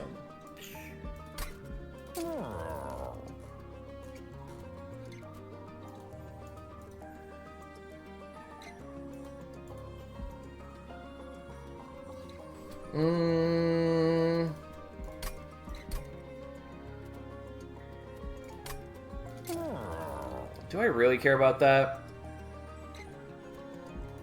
Great question.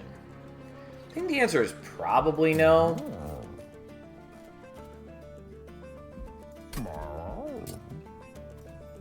You know what? We'll do it. Excuse me. I'm gonna do that too, even though it's definitely overkill. Okay, and we're gonna hold over... Yeah, this is why I should not have spent my gold, because I want either the hold... Well, I want both the holdover and the spell chain. Absolutely should have held on to my gold. For some reason, didn't. We're gonna hold over this, though. But I would really love to double stack or spell chain Divinity. But we're going to do that. So at least, like, have some ability to kill things. Yeah, pushing units to the back, not great. But again, we have Just Cause, which counters that problem to a decent degree. Do I want Miser here?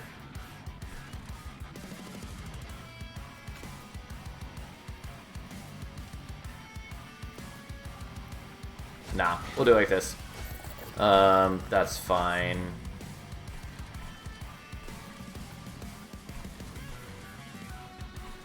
Well, Gilda goes top. And then, do I want to play out the Shield Steward? Kind of no. Kind of want to get out of my deck, though. Also, note, Archeon's going to start here because of the dumb, unexplained spawning rules. I'm never going to let that go. I think they're bad.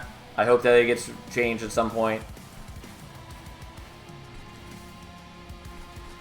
I just think it's bad for the game, and I hate that it's unexplained to the player. Like, it does not address...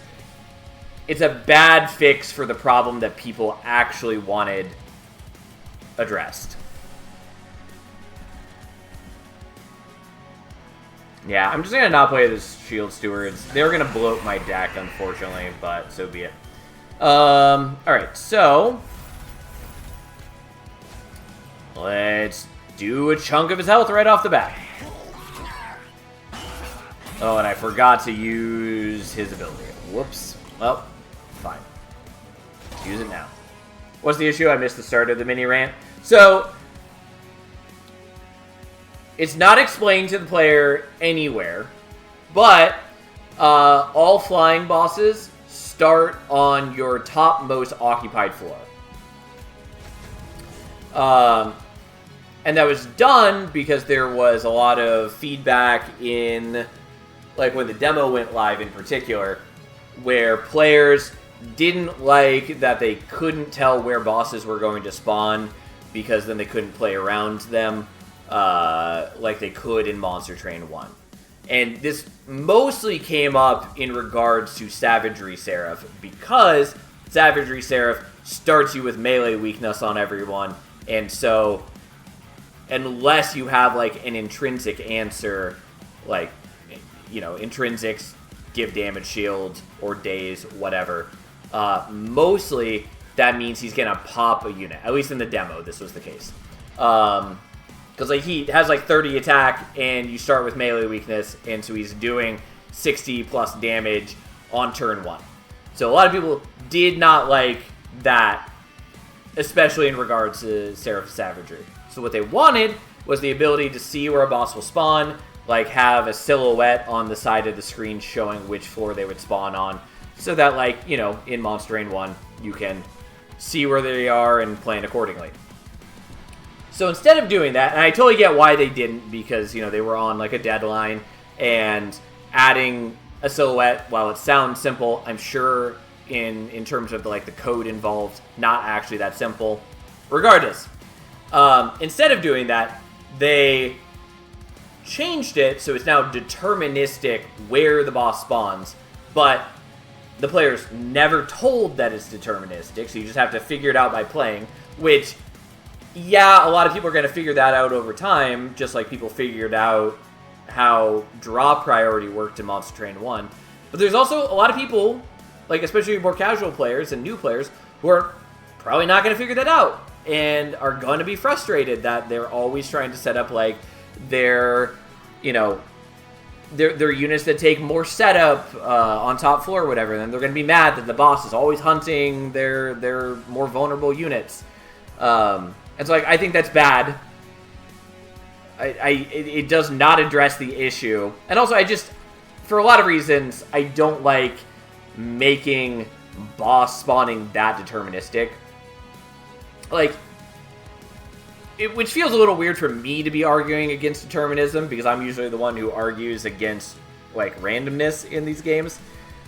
Nonetheless, I think there's some value in having to play around the boss rather than being able to always being able to bait them to a floor of your choosing by just like throwing away a train steward. Also, it's another way in which the game really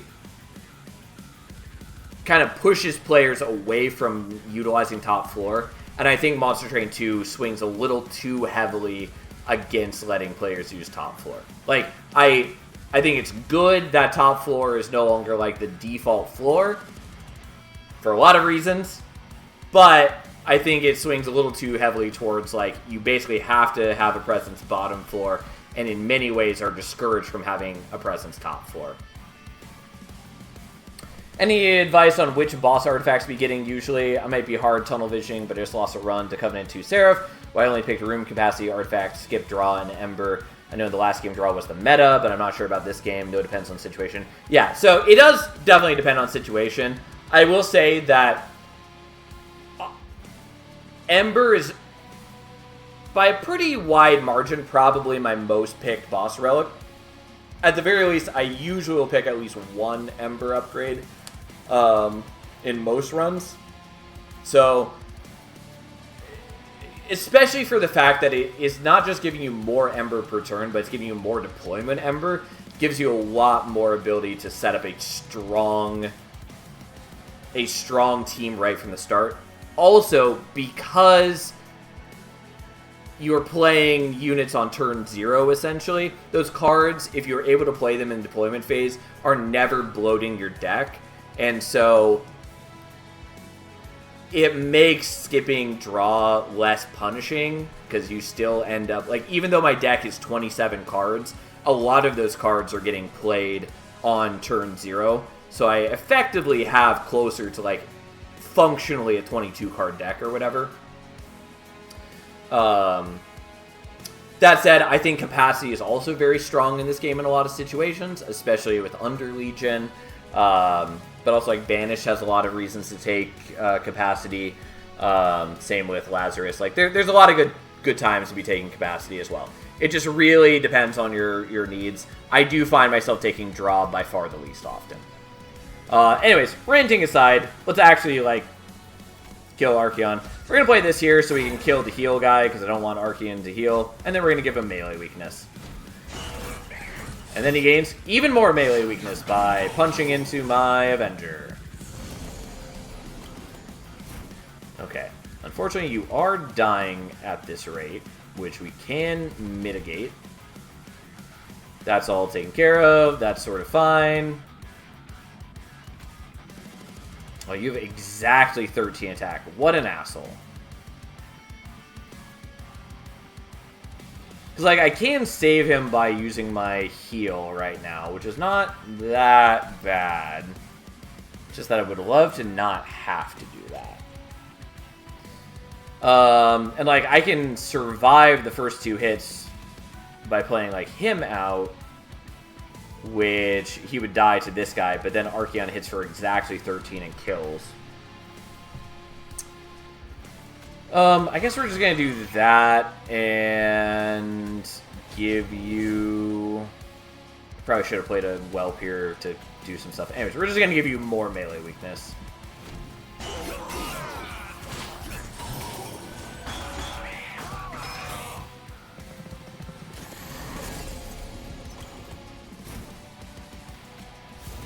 Already forgot that I took lava armor.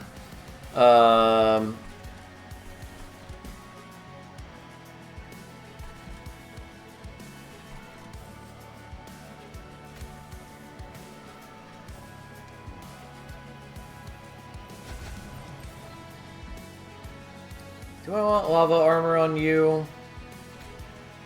Yeah, why not? And then we're going to play this here so you survive without me having to heal you yet.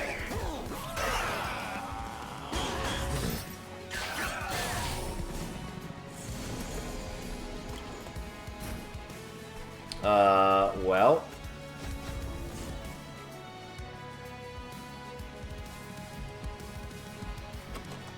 Yeah, so I haven't played the other alchemy, which I don't totally need to do, but I would like to, because this is only going to get me to 10 horde, not 11. Yeah, Yeah, we'll do the heal now. It feels a little bit like a waste, but it does keep him alive. And she's got Valor. She'll be okay. We're going to leak a little bit, but I think we're going to play the crystals so that we can still play out the alchemy. It's a bit of a greedy play. And my poor Miser finally dies. But whatever. Yes. Okay. I think I mentioned it already, but Damage Shield now works with Revenge, whereas it did not in Monster Train 1. So glad for that change. It was definitely a change that like we specifically asked for them to implement, and I'm glad they did. It just feels so much better. Because like it always felt really bad in Monster Train 1, particularly like Cold Channel Soul Guard with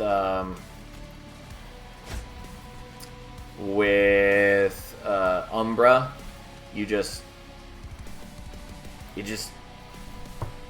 It didn't work very well because you were like one major defensive option. Well, all of your defensive options in that combo did not work well with Revenge. And it felt very bad. Anyways, what am I actually doing here? So, I kind of want to do the challenge, but it would make me less likely to draw the alchemy next turn. And I kind of just want to try to play the alchemy. I don't think I need to. And I think I kill him. Okay. I don't really want to do math. Yeah, like you have so much melee weakness. I totally spaced out that you still have not popped it. Yeah, totally fine. Don't need to do anything there. We're just going to give you Valor. We're easily going to win this.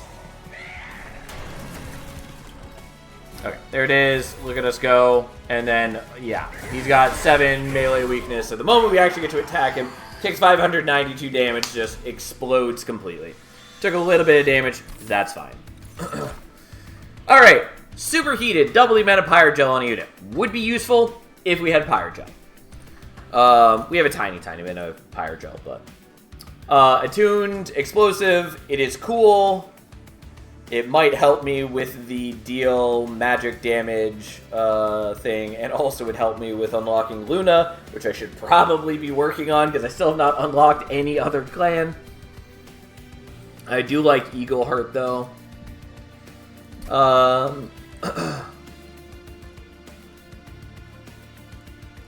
I kind of want to take Pyroclasm. I'm not going to put it to good use, probably, but you know what? Fuck it. We'll take Pyroclasm. Okay. So...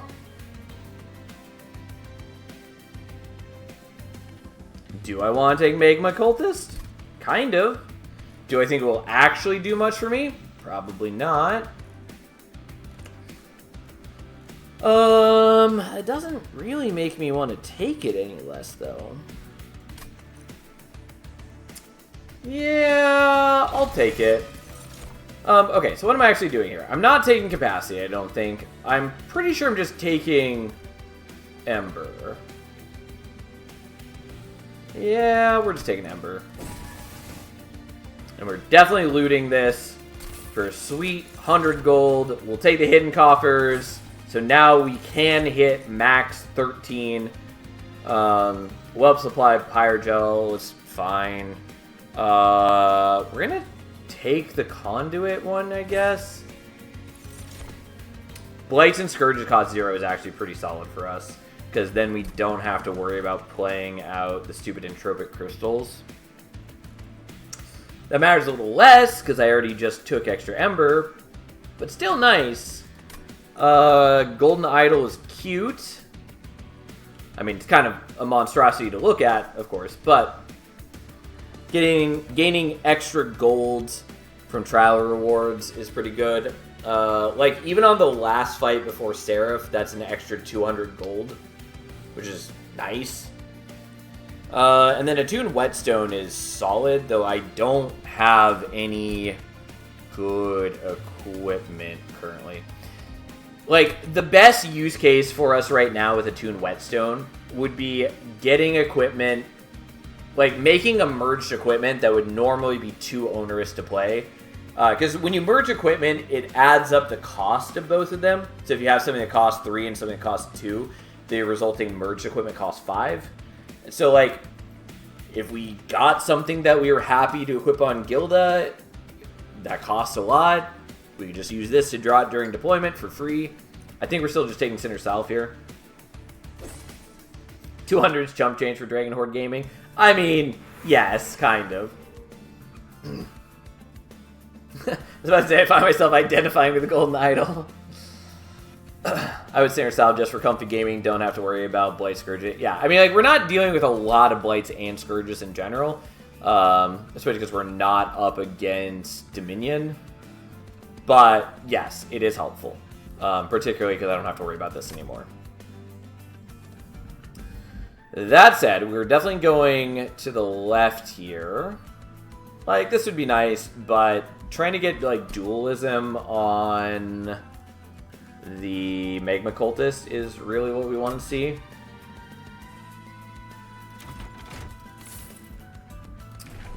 And for Guild Mother 2, she now summons a Gildeder egg, as in it is more gilded than before. This one having slightly higher stats and gaining 4 Horde and 50 gold on Celebrate instead of just 2 Horde. So now we're slightly better at hoarding. The other path, because we hadn't seen it at Ring 0, is Lady Avarice, wherein she gives Enchant Avarice to the floor, which means she does not have Avarice herself, but every other unit on the floor gains 5 Avarice. And then at later ranks, I will tell you right now, she gains attack based on how much gold you have. So, that's that. Of note, again, Avarice does work with abilities, so it does mean that you can, like, play a Whelp on her floor, sacrifice it, and then, even though it's only doing 1 damage to enemies, you can get 5 gold per enemy that it hits, which is pretty cute. I do like that interaction with her starter card. Like, her starter card is not great overall, but I do think it works pretty decently with specifically her pathways. It's a funny joke considering she takes up an entire floor. To be fair, she normally is less... she takes up less capacity. She's only 4 capacity because we took Guild Mother. Normally she's 3 capacity. Which is still large, but it's definitely easier to play other things with her. Anyways, we're taking Guild Mother 2. Absolutely, that's what we're doing. So, dualism, done. I also kind of want dualism here. What I specifically want for him, though, is Titanite and Quick. And I will explain why in a moment.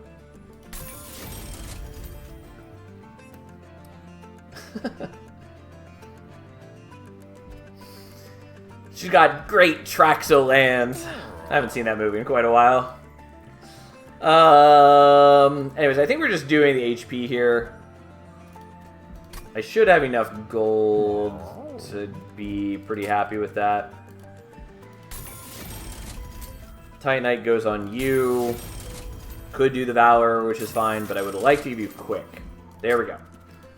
Now, the reason for that is because I don't really care about him proccing the melee weakness on enemies.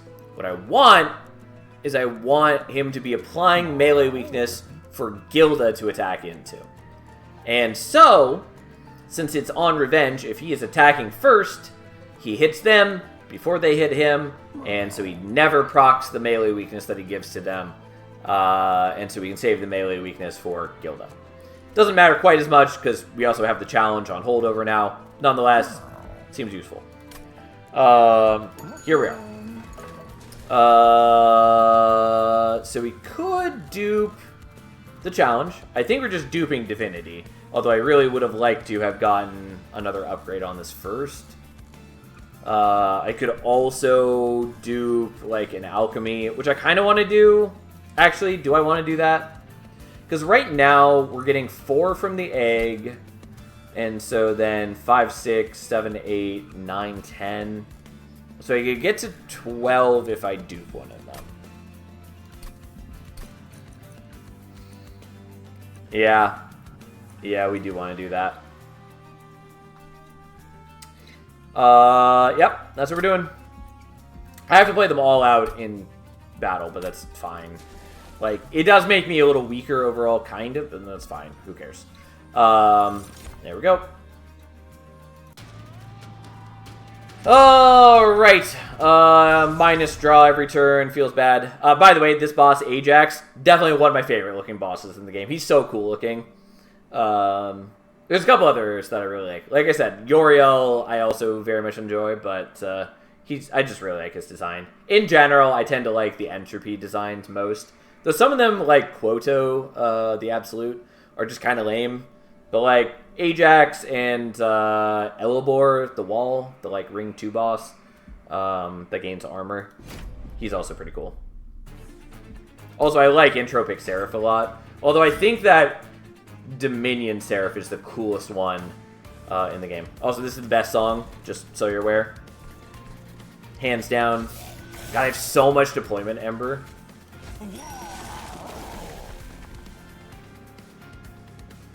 I thought you were smaller than this. And I know we gave him extra HP, but I thought they only increased in visual size with increases to capacity. Maybe I just forgot how large he is? I don't know. Either way. So Avengers go in here. You're going to die down here. That's fine. And then I have the stupid shield stewards that I need to remove. Because I could play them here, but then they proc his melee weakness, and I don't really want to do that. Oh yeah, these jerks.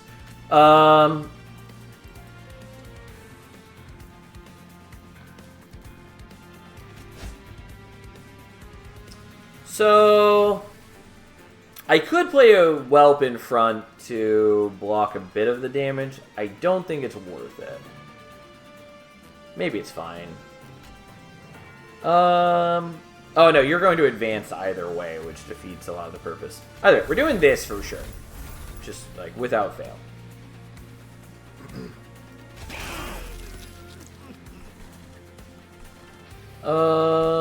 Yeah, just have your Valor. I should probably be playing out the challenge, but I'm gonna let it cycle, I guess. Although I forgot that I draw less for this fight, which does make that worse.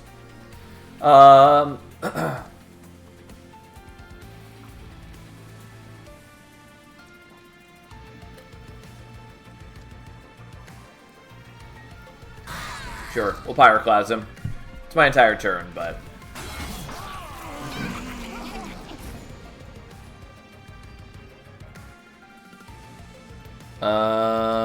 well... That's not ideal.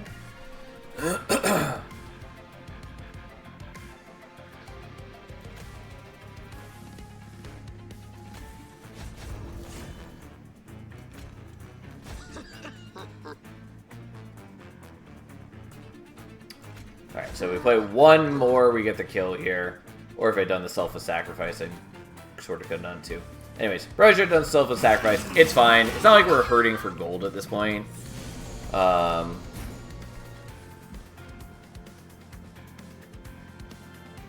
would like to not be building up a bunch of corruption, but it's fine.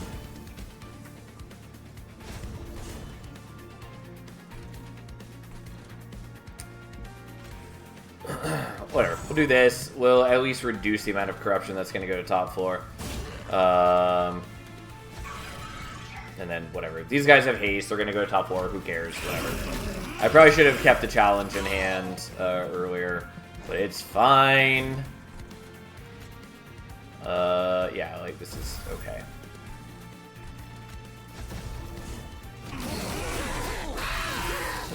Alright, I can handle a little bit of corruption. Alright, so, Ajax. His ability, his action, applies SAP 3 to your units. Again, I think it's another example of this game having too much things affecting your backline. Oh well, so be it. Alright, well, let's do that so we can get the kill. And let's just try to kill these guys. So I can either just cause here. Yeah, I'm just gonna just cause here. I was thinking about maybe doing it on these guys to try to get them killed before they hit top floor, but we could also do this. Which does mean I can't play the challenge. Oh well, that's fine. I would like to at least be slightly closer to unlocking the, you know, kill things with magic power and spells bonuses. Anyways, that was almost bad, but here we are. My greed almost cost me. Also, I totally forgot to do my heal the front units ability. It's fine. Didn't need it. We could get another Pyroclasm. I'm going to tell you right now that I'm probably just taking Wealthy Whelp. Yeah, we'll do that. Is it necessary? No.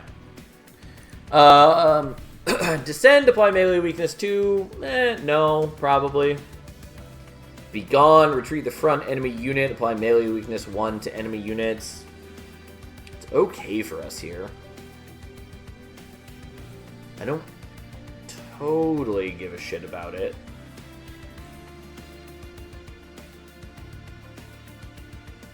It's mostly we just need to be applying melee weakness to the front enemy unit. Yeah, we'll skip. I think that maybe could work out for us, but that's fine. We're definitely gonna loot this. We're gonna take Flaming Talons, so they gain Pyrogel. On your first turn, gain Ember, probably. Stats is also okay. I don't know that I really need this, but we are committing a lot of our first turn Ember to the Alchemy, so it doesn't hurt. And we now get a random boss artifact, and so we get +1 draw each turn. So, there we go.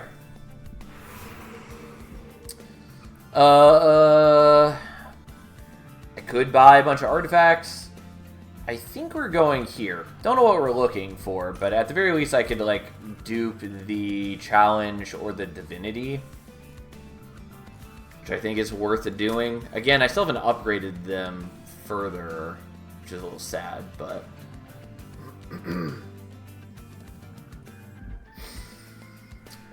yeah, let's go here. I don't know. Let's see if we can get anything I care about. What are the requirements for unlocking more clans? The requirements for unlocking more clans are defeat enemies using spells, which I just haven't been doing. Totally could have. Could have done it like all last run and didn't. Consume cards, which we're slowly working on, and attach equipment. They just take a while. I definitely could have done Luna by now. And to be fair, I've only played like 3 runs before this or whatever. Maybe 4, I don't know. Also don't know if it tracks things in the tutorial or not.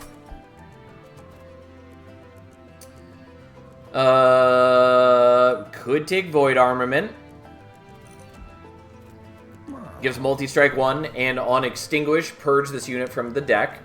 Which, by the way, can purge your champion. Be aware of that. Might be worth doing. Just because if I'm, like, duping the divinity, we can start scaling her attack up to decent amounts. Getting an extra attack out of her is pretty good. I think Boiler Room. I don't think we need Boiler Room. It's just not actually that helpful for me. Reanimate doesn't counter it? No. Because Reanimate triggers Extinguish effects. Very importantly, it triggers Extinguish effects. So, yeah, don't try to save your dude with Reanimate when you have Void Armament. We've all done it. Don't do it. Boiler Room enemies equals easier to play Alchemy. It's already easy for me to play Alchemy. Like, and if I'm hitting 12 a turn, or 12 a battle, that's functionally the same for me as hitting 13 right now, basically. If you clicked on the vendor 30 times, yes, Sally, yeah, I'm doing it for you right now. But I don't think there's a, like, they play that sound, but I don't think there's an achievement for it. Just let me give Void Armament to Tethys in a sec. Oh, man. Anyways, I think we're taking Void Armament. It's a little onerous for me to play. I think we still want it. We also have, like, an absurd amount of deployment ember right now. So, the black writing, the blue gradient background feels very PowerPoint presentation to me for some reason. I agree. They used to have something different here. I forget why it changed. I think it was, like, demo feedback. It looks better than it did when they first put it in, but I don't know. I still don't like it too much. It's fine, but it looks weird. The gradient looks strange to me.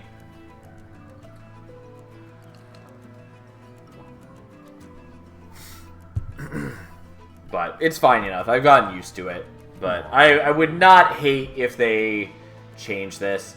It just feels strange, because like everything else feels like an actual... Like... How do I want to say this? It feels like an actual like in-game element. Like these are a card that is resting on a banner that I'm interacting with and evaluating. Whereas these are just... I don't know, they feel weirdly out of place. But whatever. Anyways, I guess we're taking Void Armament. Could take Meat Shield. I probably should take Inferno Room. Feel a little bad that we're seeing Inferno Room literally every time, but it's also good.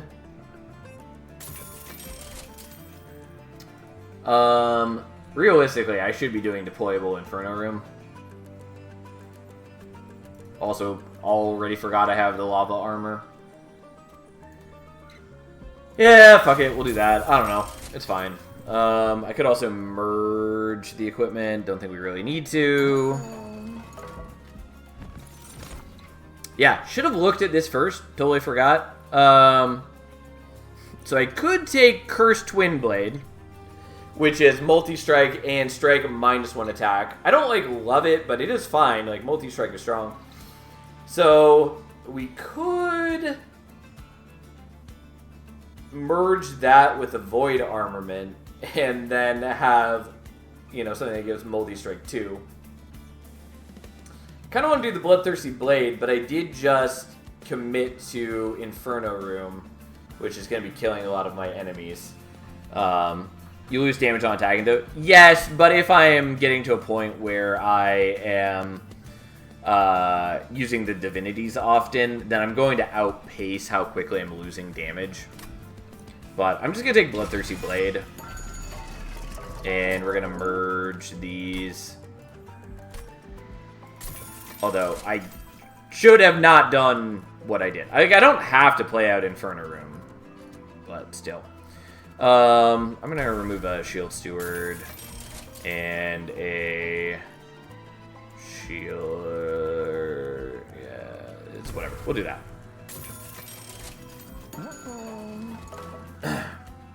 Use that on permanent Valorfell once and it's not the Cursed Twin Blade. Yeah, it's fine. It's not my favorite equipment, but like turns out multi-strike is pretty good. So time to gold border a Spear Steward. I was just noticing that I have not done so, and that feels bad. Alright, so I might skip on playing Inferno Room so I can try to feed kills to Gilda.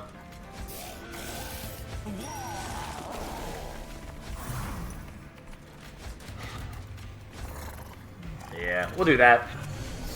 Also means I get a little bit of gold from the Miser, which is fine. Wait, Heaven Seal is 150 HP now? How dare you, Shiny Shoot? Yes. It makes a lot more sense with enemies having much higher HP in total and trying to encourage players toward, you know, utilizing more units and floors.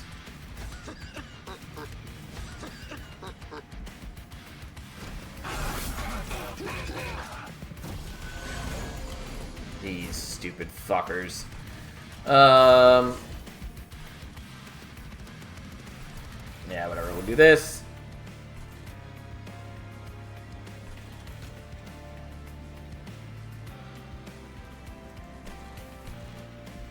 Yeah, I'll just play the Lava Armor. I kind of want to play the challenge, but that's fine. Again, if I were playing this more seriously... Well, if I weren't trying to just feed all of my kills to Gilda, I Ooh, oh, never mind. I was thinking these were the ones that apply corruption on hit. Anyways, I was going to say something about trying to prevent them from applying corruption. Sadly, not going to kill the Collector, because I just don't have enough Ember. But that's fine. We're going to do this. Just going to do that. Oh, I guess these guys apply corruption on hit. That is where the corruption is coming from. It's fine. Gilda can handle a little bit of corruption. And now her Bloodthirsty Blade gives... The blade itself gains permanent damage on Slay, so... Oh, excuse me. Alright, well, I do want her to stack up, but I also do want to kill things with spells, so... Because we are very slow at unlocking claims right now. Okay.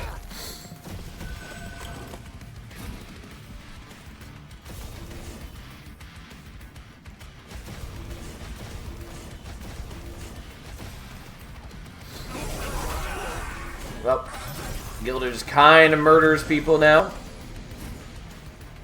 And this guy is just going to be a whole bunch of slays.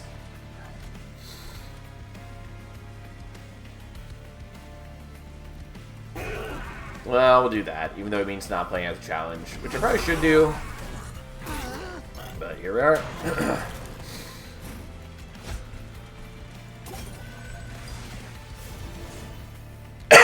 Excuse me.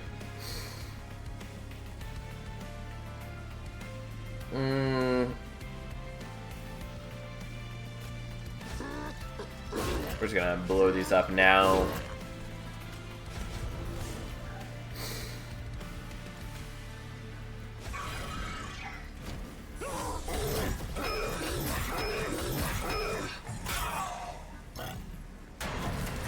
You don't have any melee weakness on you, which is a bit of a problem, but that's fine. Yeah, I was afraid of this exact situation happening. Problem is, at this rate, we won't be getting the Celebrate, and also, I don't actually know... Well, we can't do this. We're going to restart the battle. My hubris is getting to me, unsurprisingly.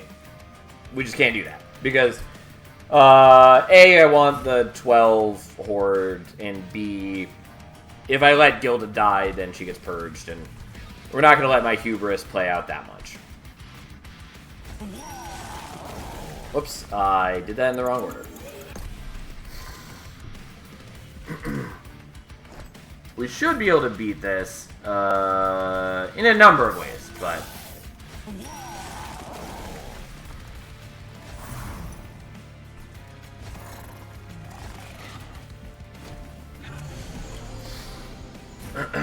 Okay. Honestly, not entirely sure what I'm going to do differently, but that's fine. We'll figure it out.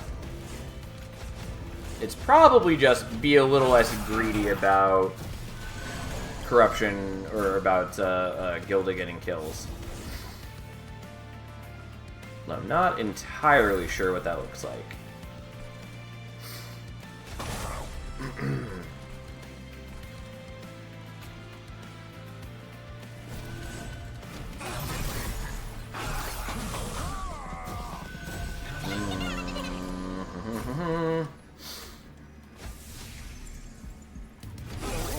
Like, I probably should be playing out Inferno Room. I don't know.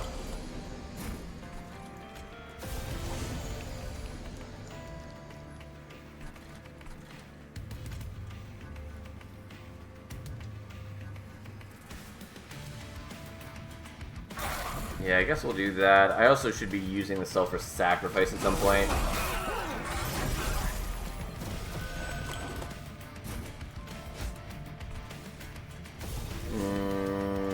Yeah, because like if I killed these guys, I could reduce the corruption buildup a little bit.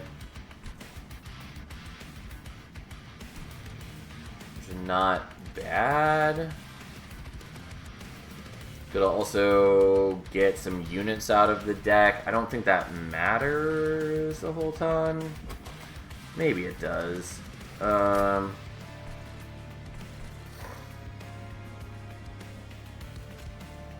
Yeah, Infernal and Pyro Plasma on site to preserve HP later. Yeah. Well, I'll do that and cut down on the damage a little bit.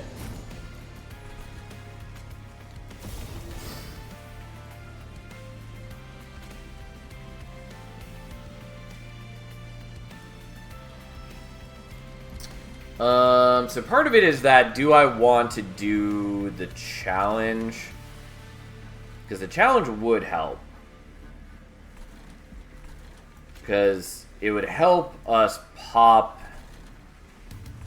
get down to where we're popping reanimate a lot faster. The problem is that he gets 20 reanimate by going to top floor if I'm not affecting that before now.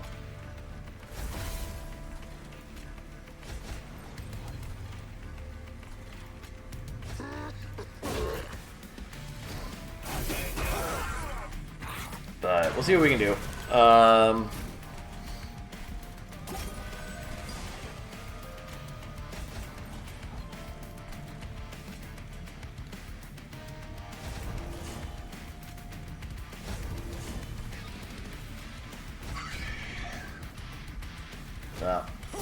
We'll see what happens.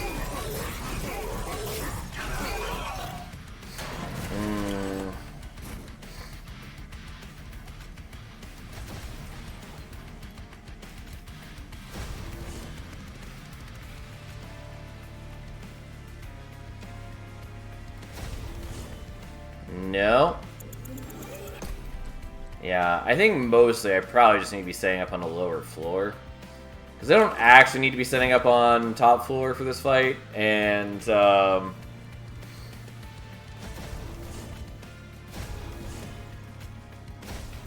yeah, unsurprising. Okay, yeah, we'll take this fight a little more seriously. Because either I need to be using the Inferno Room, which I don't think is really going to help. I think mostly it's that we need to just basically be doing...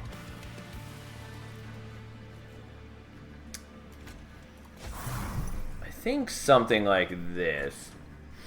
Like, I might even just be able to play with Gilda on bottom floor.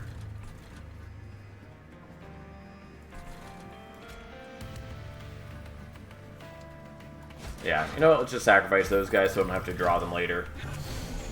We'll see. I could also just not play out the Void Blade or Void Armament, but I do think there's value in doing so.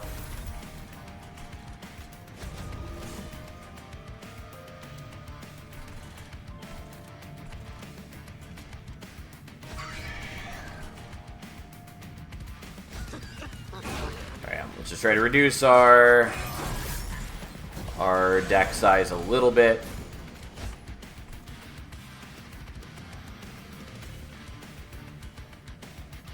Because, like, I could reduce the incoming corruption a little bit. I don't know if that matters.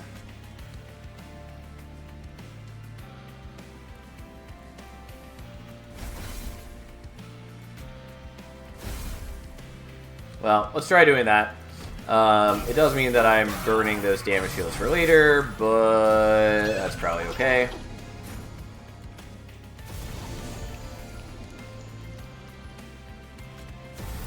Yeah, I do get sapped quite a bit doing this. Oh well.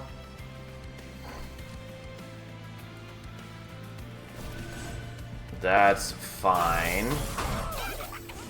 Yeah, and I don't get the collector. Who cares?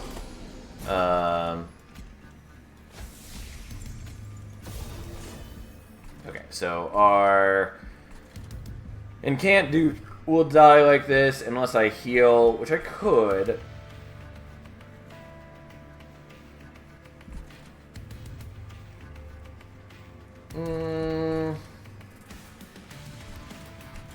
Yeah, you know what? I think that's worth it. Like, if I'm just trying to reduce the corruption build up on Gilda, that definitely helps. Doesn't, like, solve all my problems, but certainly helps. I'll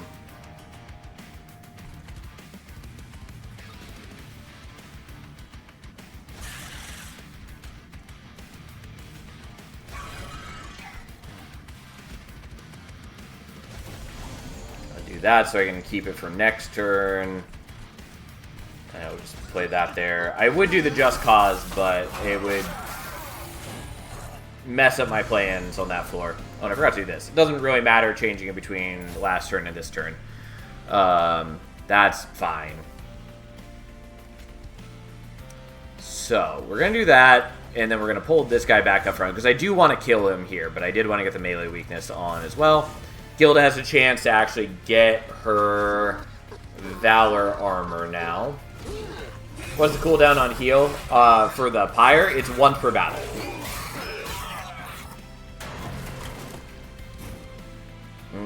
Okay, that's a problem.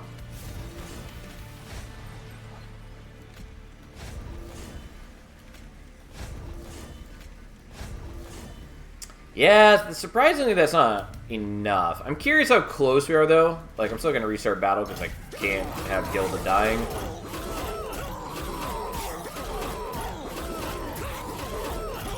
Yeah, alright, so we got down to 2 stacks of reanimate. Yeah, alright. Well, let's restart battle. This is actually... I didn't think we were going to struggle in this battle the way that we are. Like, he's definitely a problem if you let him be, but I didn't think we were going to have that much of a problem with him.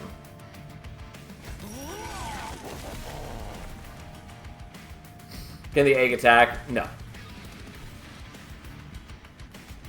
I don't think it attacks even if you give it buffs.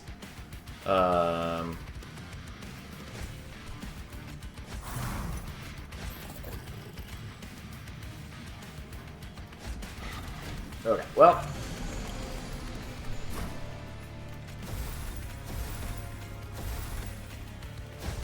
And, like, yeah, I could sacrifice the egg. I would like to avoid doing that if possible for a lot of reasons, but if I need to, that's maybe okay.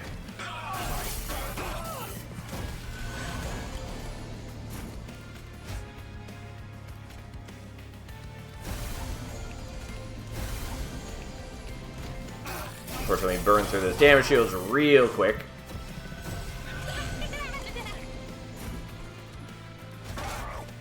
I do actually get the collector this way, which is something. Doesn't, like, strongly matter to me, but it's cute.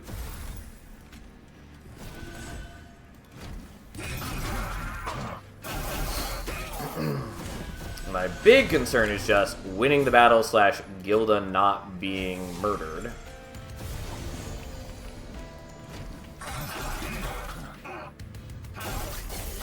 Okay, and then he dies to the corruption, which I don't love, but it's fine. Okay, we definitely want that for next turn.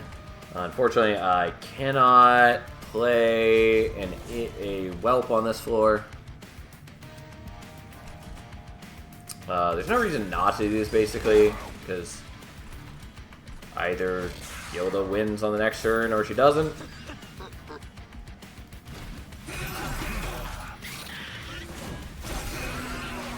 Okay, where do we stand? In real bad shape.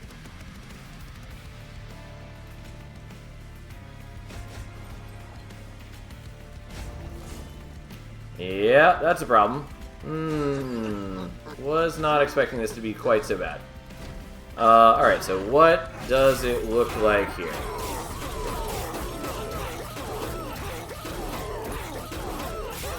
Yeah, just literally 1 turn off. But I can't afford for her to get purged. Like, and I could do this without playing the Void Armament, but I think that's not really going to solve my problem. The problem is just that I have bad defense. And turns out that the guy that tests your endurance is a problem for me.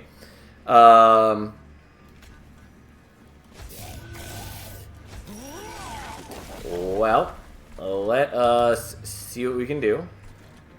I could also, like, have the Magma Cultist down low and try to keep him alive, and then play Gilda up top still and try to block with the Miser. I don't know that that's really gonna work. Is the run dead? It's possibly dead. I think we can still win the fight, but we'll see what we can do. I think mostly I just need to sacrifice the egg just trying to avoid, but it is doable if need be.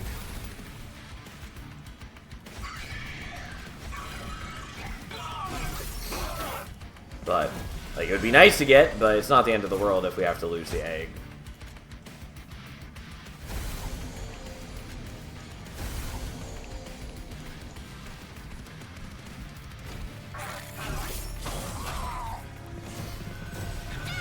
What's most important is just, you know, not dying. I don't necessarily need to play the alchemy there either. It does get it out of the deck, though, which is nice.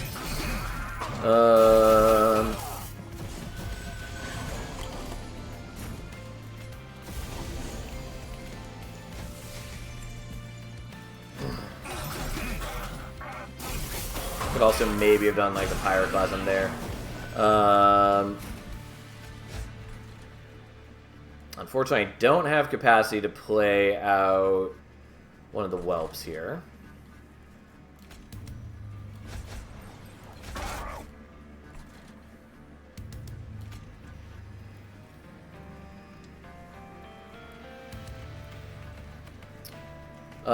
Am I drawing... Okay, I'm definitely drawing a Just Cause next turn. Well, there's a... Yeah, I should. Because even with playing that and my holdover card, I'm still going to draw the remainder of what's in my deck. So, I will still be able to move him to the front next turn. And this way she gains her armor from Valor.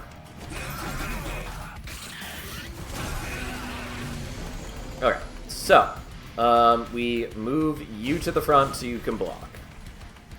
We heal.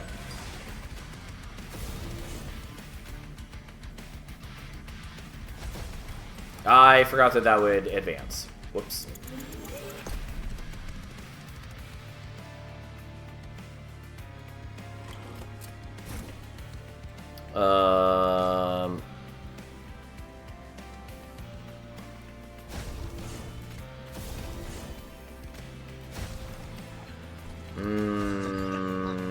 Still not enough. I'm again quite curious how close, because I can't see how much his reanimate is going down by.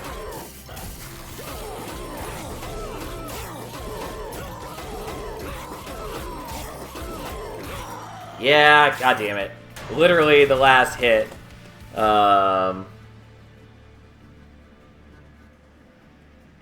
all down to lacking the last 20 HP to tank another hit. Yeah, exactly.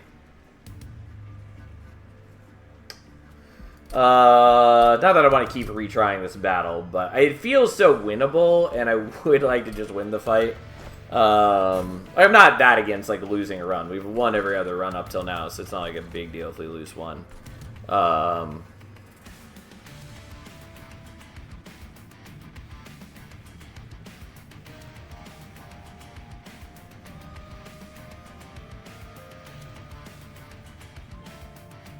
Again, it's possible that we could also maybe just not play out the Blade and the Void Armament.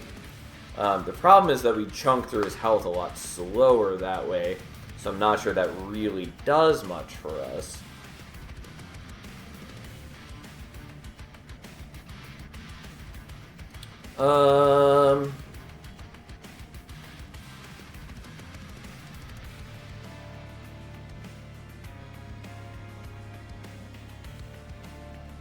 Having Space Fit Avenger with Gildo would have been nice. Yeah, it would have been.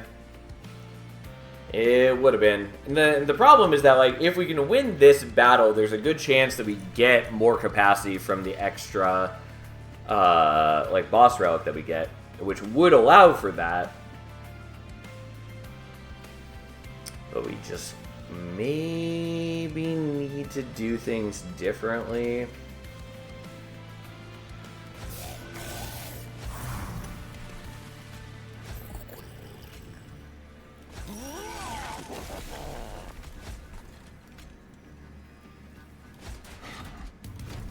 Well, let's try this, see what happens. Oh, I should have done these first.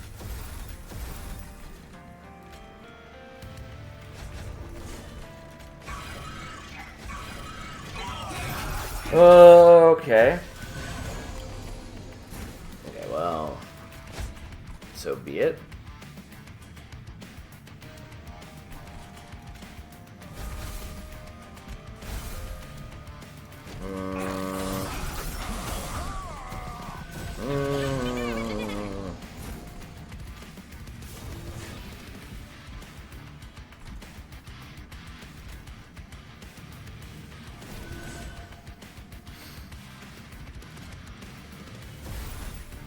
I maybe should be playing the Just Causes there, but we'll try it without.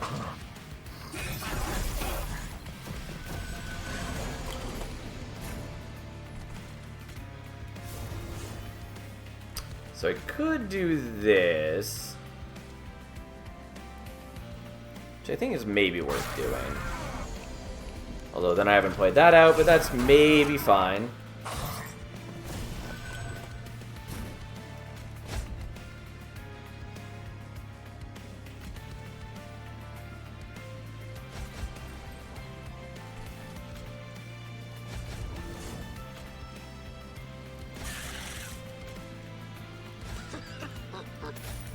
Okay. Take a little bit of damage, so be it.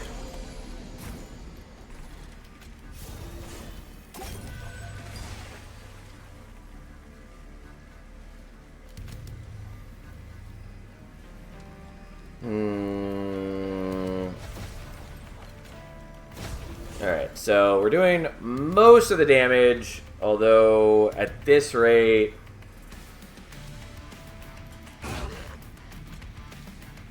it's just not quite enough.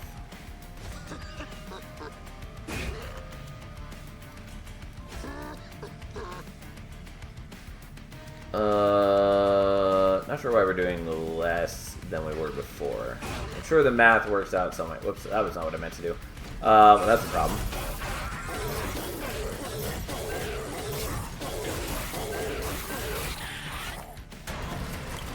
Yeah, because now you just get an obscene amount of...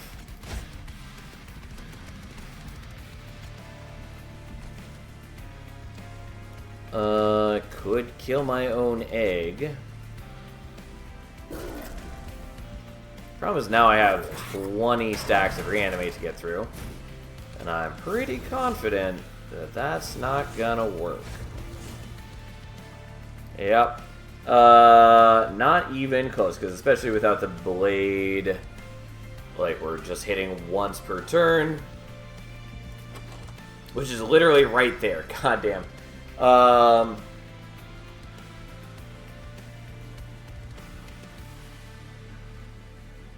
Like, I don't think it matters, because, like, we would need to withstand 10 turns, even with the blade to get the kill.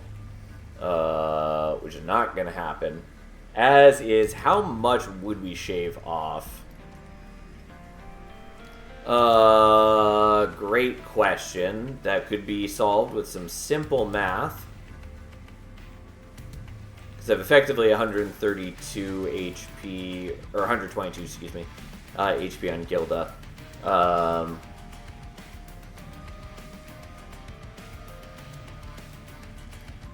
Just 7 turns, not nearly enough, especially because he'd still get the extra reanimate. We were close to doing some things.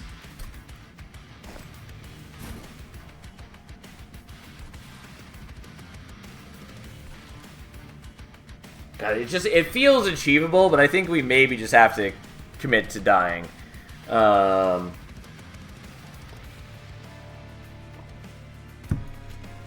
But, I don't know, maybe we just do, like, oops, I need to play another unit first. Alright, well, maybe we just do something like this, and then...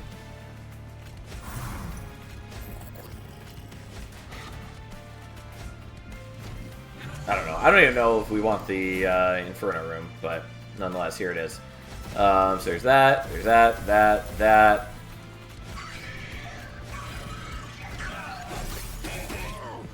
My poor egg. Poor delicious egg child.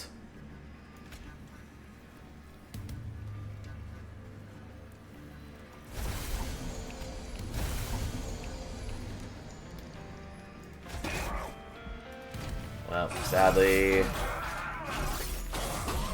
egg dies, so be it. We do suffer in a number of ways. Do I want to give divinity to you? I think the answer is no.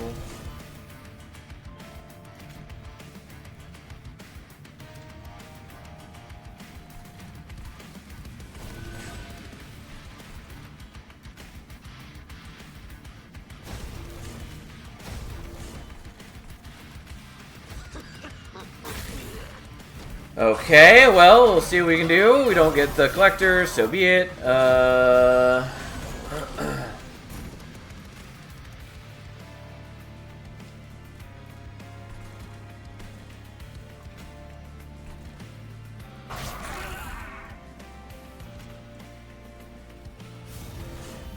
We don't play out the blade and cry. Poor Avenger takes some damage. Oh well.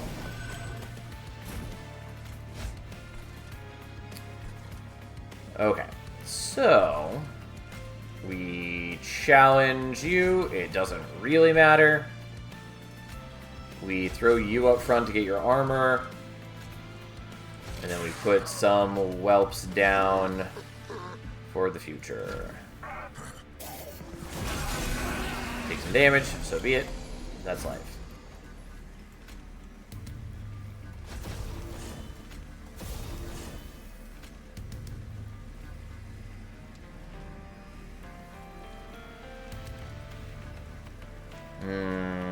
Unfortunately, we're not even popping your...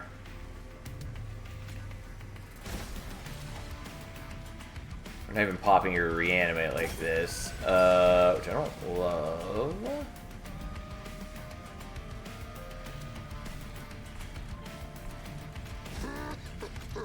Yeah, I don't really think this is feasible, but let's see what happens nonetheless.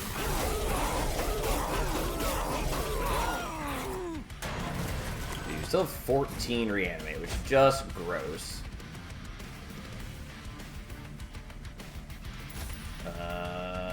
Okay.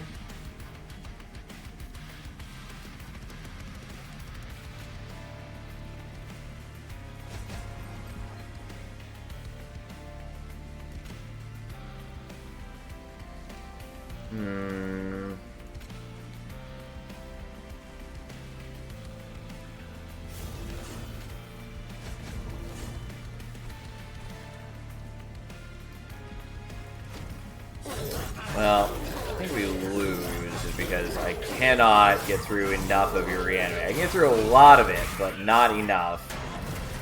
And I don't have any direct damage spells, basically. Like, I have this, but that is not enough. Anyways, that's fine. We'll die. It's okay. Because, there we go. I spent too much time on that battle. It's not happening. We were close. It's a shame. We finally lost. Oh well. Womp womp womp. We unlocked Life Mother's Pyre by taking enough pyre damage. Unfortunately, we didn't quite unlock Under Legion. I mean, we were still quite a ways away, but we got way closer. Oh, man. Well, sadly, we lost with Gilda. Alas. We're going to play Talos, because we have not done so yet. We're going to take Firestarter, because I don't really love Bloated Whelps. And sadly, there's no random starter card button, which I wish there was, but there isn't. Probably gonna do Heart of the Pact. Actually, we're taking Life Mother's Pyre. Life Mother's Pyre adds the option to copy cards at Merchants of Steel, Magic, and Trinkets. Not Merchant of Arms, only the others. But nonetheless, so instead of removing cards, you can pay to copy cards, which is interesting, kind of cute. Anyways, we'll play Talos. Alright, so we're up against Entropy. We got Rage on Siphon, Archeon, and then Damage Shield, Kale, which is the only one we hadn't seen for Kale so far. We have Miser again, Sonic Whelp, and Cleave. Cleave is not unwelcome. I don't care at all about Breath of Heaven. Versatile Ember Staff is good. It's a lot better at Higher Covenant. But we'll still take that. I don't know how often we're actually going to proc it, but it's fine. Well, there was a very particular path I wanted, and it's the one that didn't show up. Nonetheless, so here's the deal with Talos. She innately has the flight ability. So just like the ability we got to add to the Divine Dancers previously with the wings, this allows her to fly wherever she wants on the train, so she can naturally overstack a floor. Also, it has a low cooldown, so you can be like repositioning her on the train as needed, though often I do find myself just kind of leaving her in place. The two options we got right now are Shift, apply melee weakness 1 to enemy units, which is all units on that floor, all enemy units, not just like the front. So it is good and useful, and if you have ways to shift her around, it's pretty solid. Of note, her starting card, unlike Fel's, does not shift. It just gives Valor 1 to friendly units. So it encourages you to have a lot of units on the floor, but it does mean that when you're taking Celestial Radiance, you do not have built-in ways to proc it other than her flight ability. And then for Battle Cleric, just resolve Valor 2 to friendly units. So sort of similar to the Revenge Fel path, just try to get a lot of units on a floor and stack them up with a bunch of Valor and enjoy. So, we're going to do Battle Cleric. It's sadly not what I was hoping for, but it's not bad. And Titan Skin we go. Okay.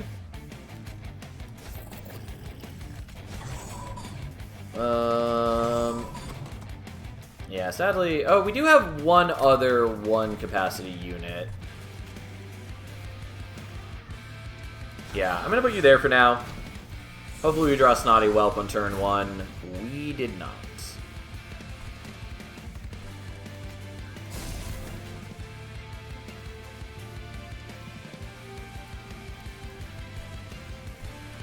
Yeah, we'll give you Pyre Gel and then we'll do this. I'm going to avoid flying her top floor for now because what I'm trying to do is to get a Snotty Whelp there first, which unfortunately, not helping.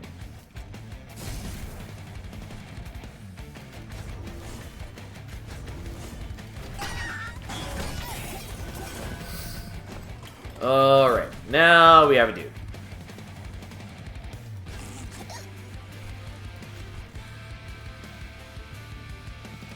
Bit late for all this, but it still works. And then... What's the cooldown on your ability? 2?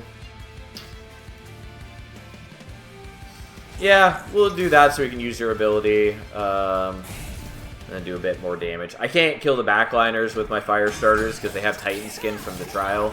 So my 1 damage spell doesn't kill them. I guess we'll do this, because then I can freely kill you. It wasn't really necessary, but like, it comes off cooldown before they reach top floor, is the point.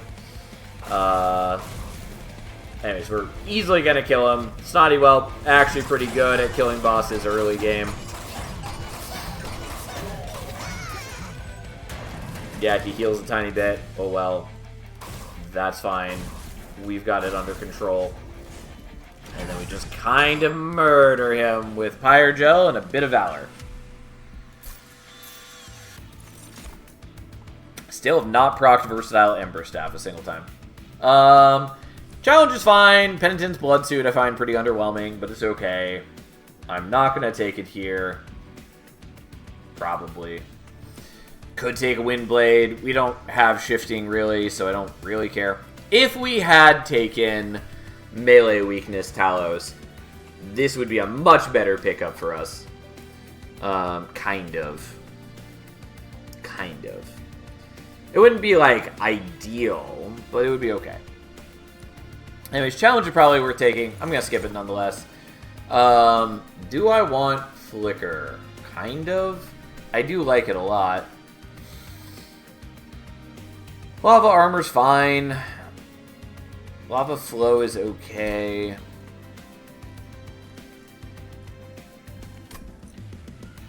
Do I want Flicker?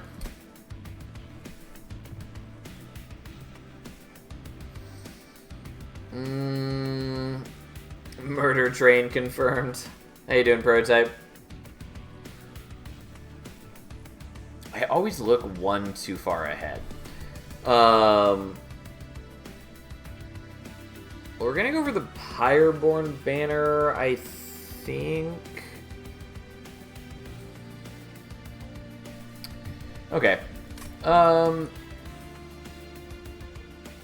willing to take Flicker. There's a good chance that we end up removing it later, but we're gonna take it. Okay, not terrible. Well,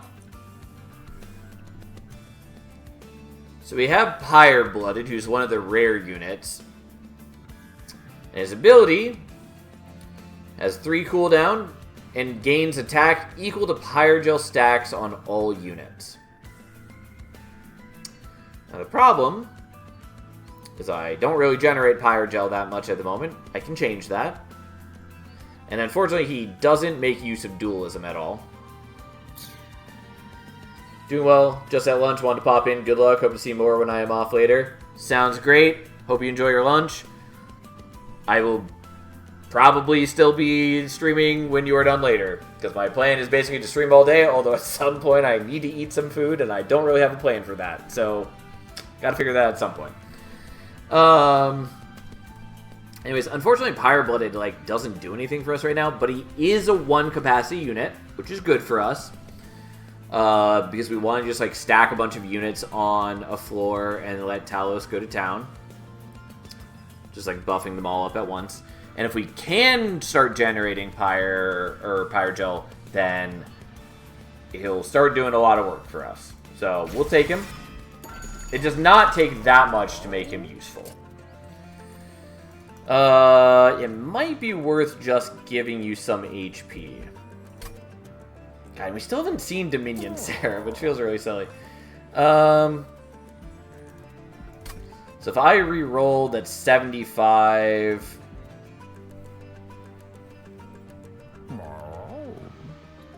Yeah, so I kind of want to do Titanite, but I don't really want to give it to Pyre-Blooded. And I don't really want to commit to having Shield Stewards permanently, but it wouldn't be the worst. Then we're just going to give you HP, and we're going to reroll and hope for Multi-Strike? Yeah, okay. That is a lot better.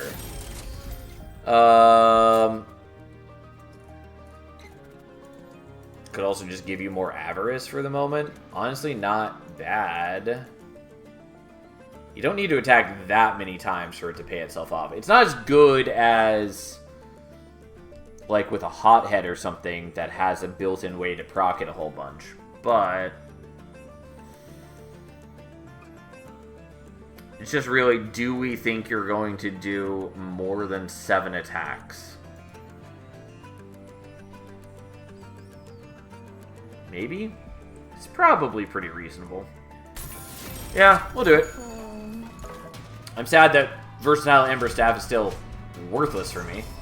Alright, we'll do this. It's not, like, ideal. But hopefully we draw the Flicker on turn 1 or 2. Anyways, you go there, and honestly, let's have you up front, and then Talos goes there. There we go. Sometimes it just doesn't let you click if you're trying to click too early. So we go here, and then one of you cleaves, and one of you gets murdered by that, and then we'll just generate some Valor.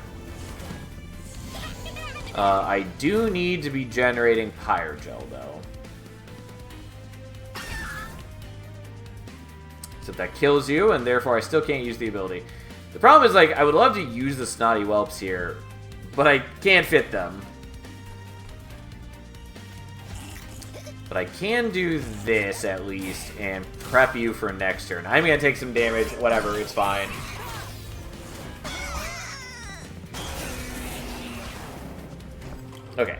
Now, I could have waited, and that would have been slightly better. It's fine.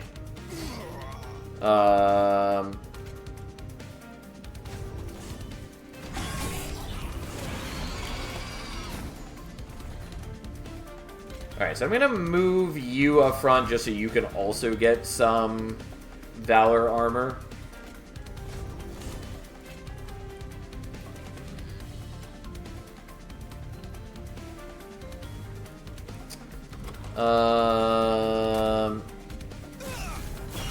Yeah, we'll do that. Just put some Pyre Gel on you. And then the Flicker actually will kill the backliner. And then we'll just Fire Starter and stack some more Resolve. Or not Resolve, more Valor. And then...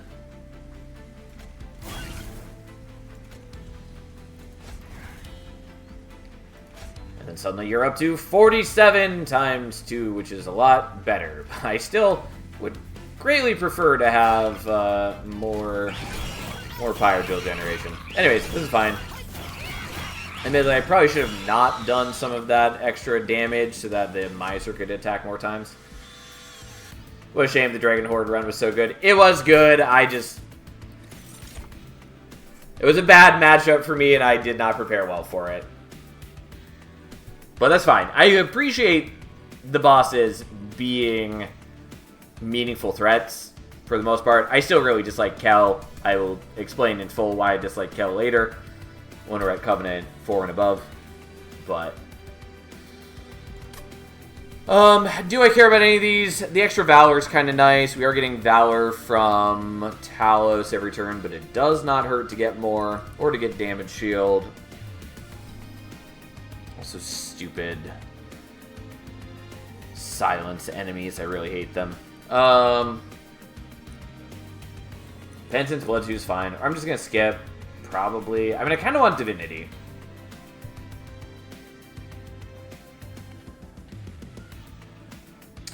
Fuck it. We're taking Divinity. Okay. The Lava Armor is not terrible. I'm going to take Pyre Cask.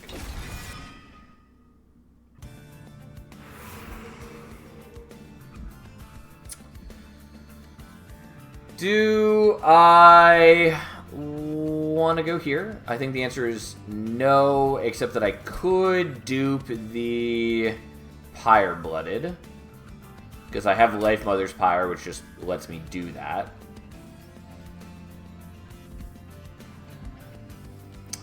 Not sure what I would want at Merchant of Arms, but it's not hard to find something that's useful.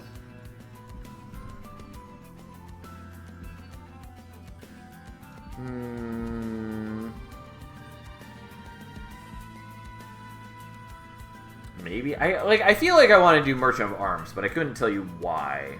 Like, I don't need to heal. I probably should just be like duping the Pyre Blooded. Either way, it's fine. We'll go here. We'll figure it out. Yeah, I considered Steward's Quarters. Zone of Silence is also good. Just grant silence to non-boss enemy units. It, again, is a little silly in that it just largely ignores enemy problems, but turns out silencing enemies is pretty strong. So I don't hate that. I might take both of those. What I meant to do is click on this, which we definitely are doing before we click on the heal. Hey, it's the Inkbound event. You come across a strange inkwell portal rippling in liquid ink. Two mysterious figures stand before it. This world is certainly unrefined, Nib. That just means we can give it our signature touch, Bin. They exchange a knowing glance. Several vestiges emerge from the portal, each pulsating with an unfamiliar energy. Do you take one of the vestiges? Also, it's definitely missing a do you. How are we looking on the spell kills? Good question. Probably about the same. No, we're actually almost there. We'll definitely get it with this run. Or at least, probably should. So, we get the Clepsydarium. Friendly units gain Conduit 1 on Slay, which would help us with the killing enemies with spells. I don't think we really need to worry about that because Cleave is going to do a pretty good job of that. Quilling Catcher, end of the entire battle, gain 100 gold. Or, Nim's Oath, start of turn, apply Daze 1 to the front enemy unit on a random floor.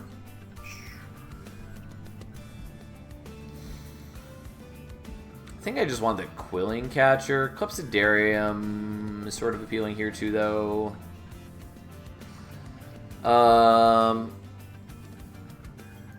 We'll just take that. I don't know. As you take one of these vestiges, you realize that they carry a power that is not of this world. You look up to the two figures. They give you a wink. May the ink guide your journey. For those who are unaware, Inkbound was the game they worked on in between Monster Train 1 and 2. Alright, we'll buy those, and we're going to make that deployable.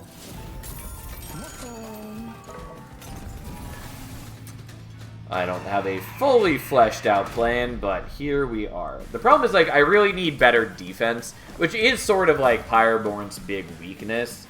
But so be it. Also, do I want to set up top floor? I probably do. The reason we're setting up top floor is primarily just because Talos' ability is on resolve. And so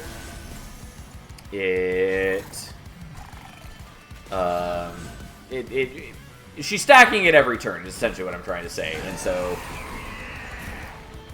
it can be useful to give her more time to be stacking it. I would love to get a Snotty Whelp up here, but I could move Talos up here, which would be nice, and I could also do the Zone of Silence, and I could start stacking power on them, and I could get the Zone of Silence up. I think we still just want to do this, though.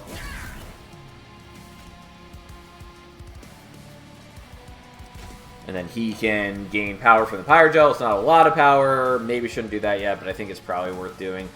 And then I'm going to play the Shield Stir instead of doing the Inspire. Also, my Steward gets multi-strike for being in top floor because of the Steward's quarters, which is something. Alright, so you're there now. Let's do the Cleave. It does make him stronger, because that's his whole gimmick right now, is that he gains strength when enemies are killed on his floor. And by enemies, it does mean my enemies. The wording is a bit awkward, because the ability being on Archaon, or Archaon, I don't even know how they want me to say it. Regardless, the ability being on him makes me read this as units that are enemies to him would trigger Siphon. But what it means is just purely any enemy of mine triggers the Siphon. But whatever.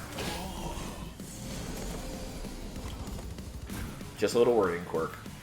Well,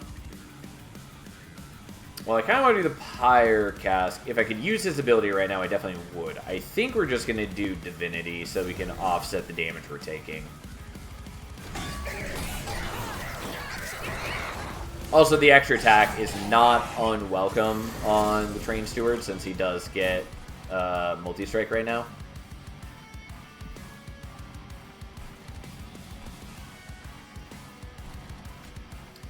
Okay, so we're going to apply Pyrogel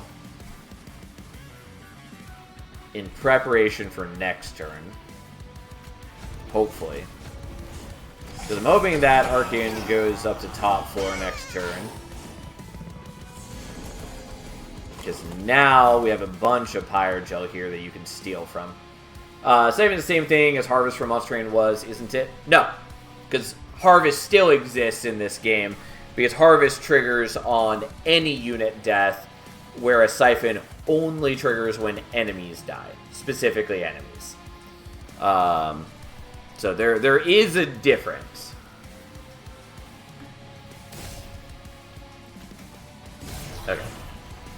So now... Oh, but you're stronger. God, no matter what, I'm losing a dude here.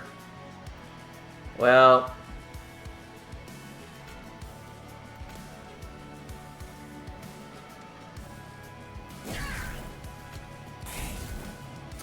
It's probably best to lose Talos here. Because either I lose the guy who's got multi-strike and a decent amount of Valor, or I lose Talos. Like, Talos is buffing my units, but I think that's just better overall. Oh, I actually messed up this turn. Whoops. Because I was supposed to do this in a different order.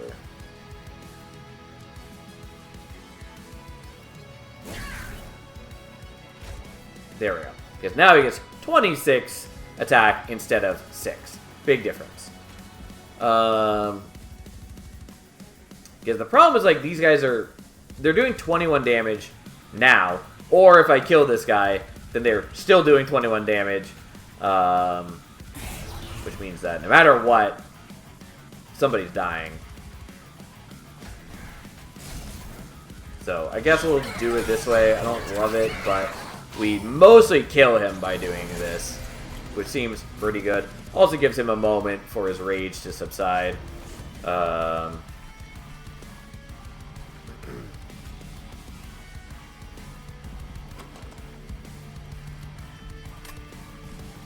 whatever. Do this and hope that we can kill him with a spell. Anyways, we should be very close to unlocking Luna.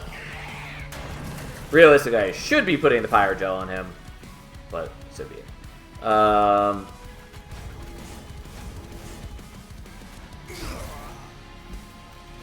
The Zone of Silence not actually helpful right now because we lose the multi-strike on the Train Steward. Either way, not really concerned with the situation. We're going to be more than fine.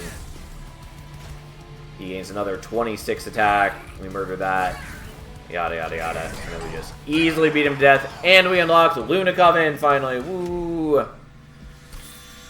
mean, we're making pretty decent progress on unlocks. Alright, so this is a bit of a thing.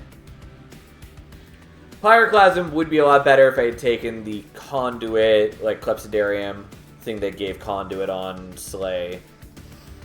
Hell Furnace is good and does help with my Pyre Gel desires. The problem is, what am I actually doing?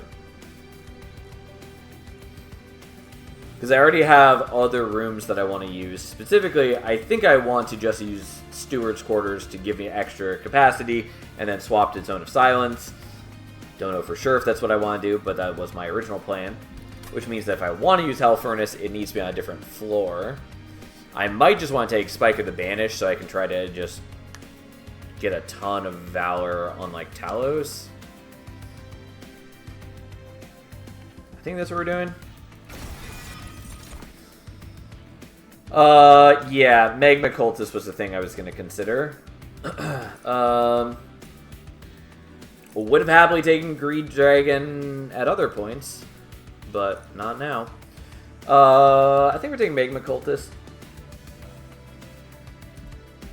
The problem is, like, I would also like to just dupe the Pyre Blooded a bunch, but I need some way to, like, meaningfully generate Pyre Gel, and this certainly helps, so we'll take it, I guess. We're definitely going to take Ember. And we have unlocked Luna Coven!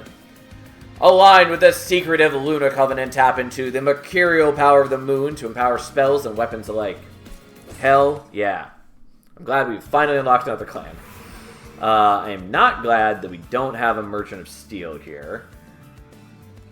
But I do think we want the Merchant of Magic, so that's what we're going to do. Alright, resolve Valor 4.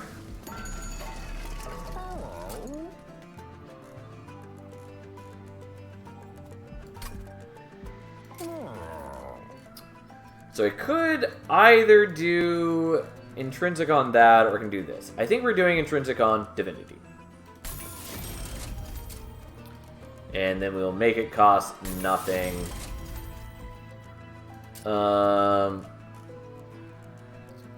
Could permafrost the Pyrocask. I don't think we need to do that. So we're gonna hold over the Cleave, I think.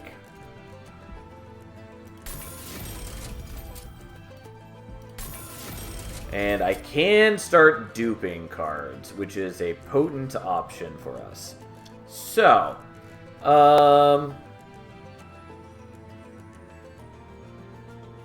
we're gonna dupe a Divinity.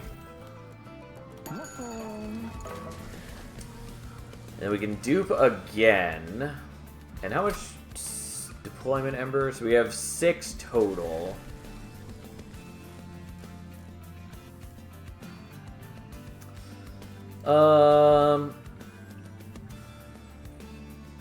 Okay.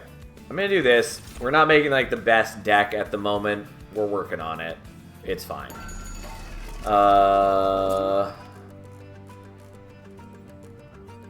Yeah, it's a bit messy.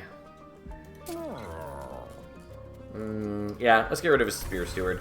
And then let's call it good. I still have not been getting any value out of Versatile Ember Staff, sadly. God, fucking Kel. All my homies hate Kel.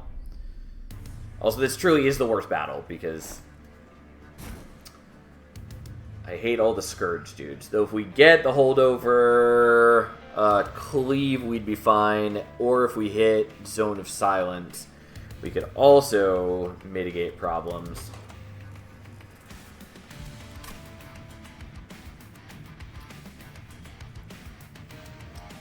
Holy Stone's main niche is the Pyro Health. It's Ember, in my opinion.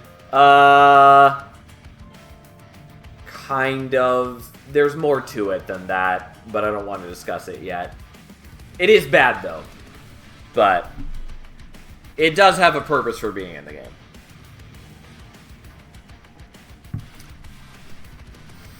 But in its current incarnation, I do think it needs adjustments to be more useful.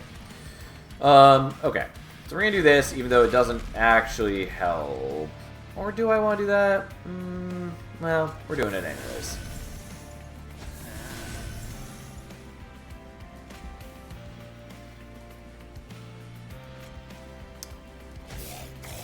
Alright, we're going to try it like this. Yeah, I've yet to play the game, but I found myself using it more in the demo without that relic than I thought I would. Okay, let's give you a whole bunch of Valor.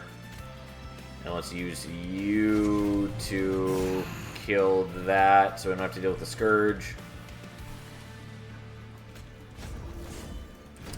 Yeah, I don't like Holy Stone. I basically never use it. I know that's true for a lot of other people as well. But again, there is actually, like, a purpose for it. Alright, well, we're just going to fly Talos here now. I was trying to evade it, but we're just going to do that.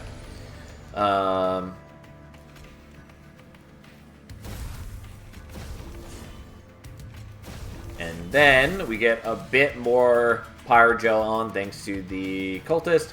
And then both these guys are going to gain 14 attack, which is not, like, insane, but it's good. And then Talos is going to start giving them Resolve as well.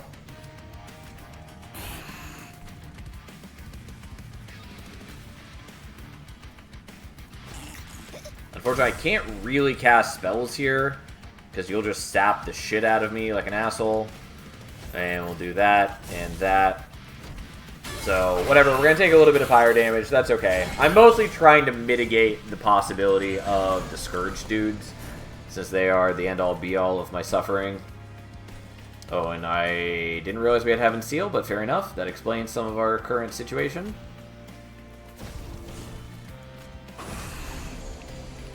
Well, we already got sapped.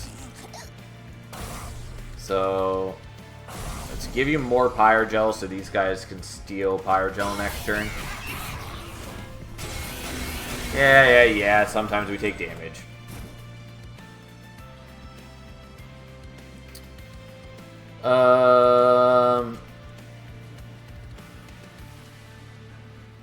Do I really care about playing Zone of Silence right here? I guess I will.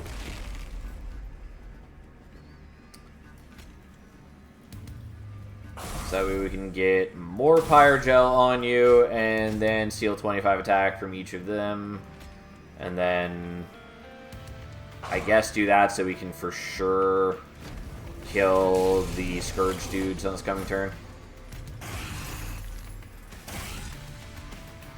Alright, and then he tries to bully my dudes by doing Incant Corruption like a jerk, and we just suffer through that, so be it, kills a jerk.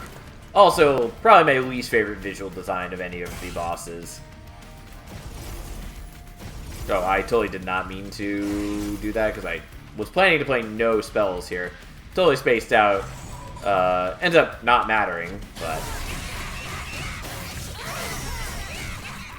even with my ill-chosen situation, we still kill him. I did take damage from the one escapee, but that's fine. The Trample is cute. Everlasting Light, I'm pretty sure we're taking. Yeah, I mean, we'll take that. It's just good. 20 damage to all units, slay, gain 10 gold. Kind of cute. Dragon's Breath, Pyrogel 10 damage to enemy units. I do like overall. I don't know if that really helps with my major game plan, though. I don't think we need it.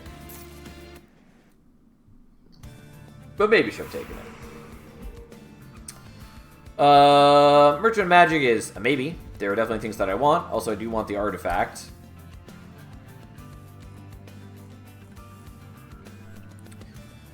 The thing is, though, I would like to look for, like, dualism and some healing or some extra health on him. So, probably gonna do that. I feel like that's a bit greedy on my part, but hey.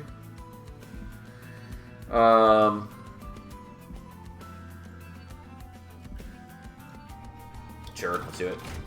What is Flight for Talos? Wait, I've been out of the loop. Yeah, so, it's her innate ability. Cooldown 2, move to a targeted location on any floor. It's the exact same as the flight ability that we got from the event that we put on the Divine Dancers in the prior run. Okay, well, there's your dualism. Could give you multi-strike. Don't really want to.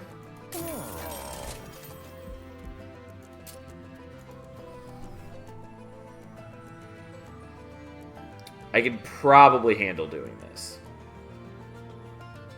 I have more capacity than I need at the moment, and just getting some extra survivability is pretty appealing. And there's Goldtooth. We're not using Goldtooth here, though he is very good. We're not using Guildmonger. Hey, it's the Richard Garfield event. Richard Garfield being the creator of magic. The train stops before a peculiar kind of workshop overflowing with wondrous boxes. 3 boxes stand out from the clutter with a sign below them which reads, "It isn't the trip, it's the journey. It isn't the gift, it's the container. Reese P. Taculum." Do you take one of these unique boxes? Small gift box. Pack 3 spells into a small gift box. Anyone who played the demo is very familiar with this event.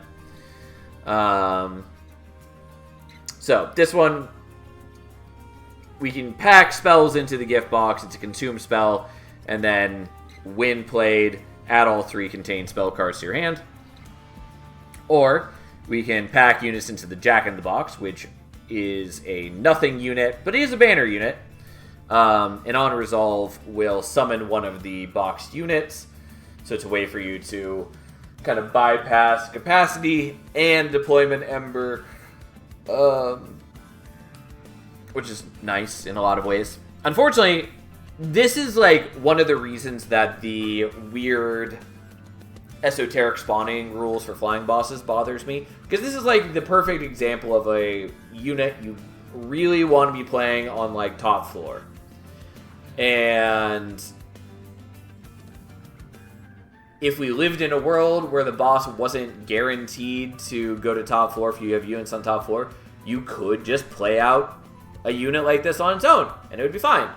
But there's no way to do that. You have to play out another unit to protect it, because this just automatically dies if you try to play it out on its own on top floor, even though it's going to be pumping out a bunch of units for you. you have to bait out with another unit. Anyways, it just bothers me is all. Anyways, the last option is the large mystery box, which adds a random card to your hand each turn.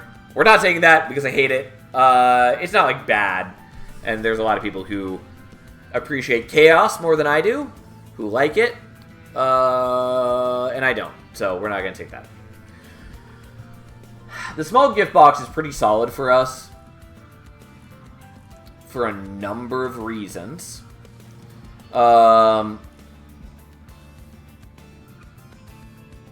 Namely, we can dupe it, and then we can just keep using, like, every time we play it, it will give us the same spells. So, like, we can make multiple copies of the small gift box and just keep making... Anyways, it's a solid thing. And we could put in, like, the zero-cost divinities. This would also help us get under Legion a lot faster. It would mess up the intrinsic part of this, but it's probably still worth it. It's also very good with Magma Cultist, because it is a spell that's giving us 3 other spells to play in the turn, and turns out that's really good for Incant. So we're going to take this, and I think I lean towards just shoving in the zero-cost spells. Yeah, what are you doing? And why are you ruining my armrest? Okay. Alright, yeah. Messes up my plans a little bit. That's fine. I think we can adapt. I think it's just good enough to do that. Oh, I meant to not do the Flicker. The one I meant to do was the Pyre Cask. Flicker's fine too, but I definitely meant to do the Pyre Cask. Anyways, under this new paradigm, because the Pyre Cask, like, would have helped with the Pyre Blooded and would have helped with us doing more consume spells. Nonetheless, we're doing this.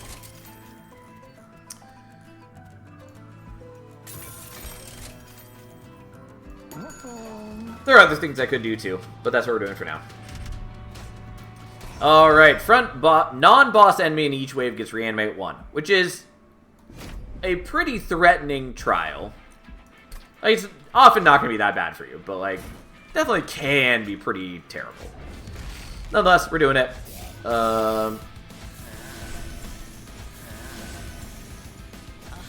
Okay, and we do still have extra capacity.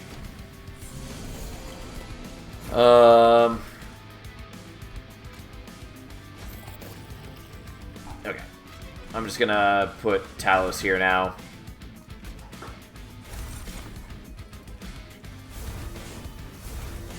Yeah, I do wish that I'd put the Pyre Cask in there, but that's fine.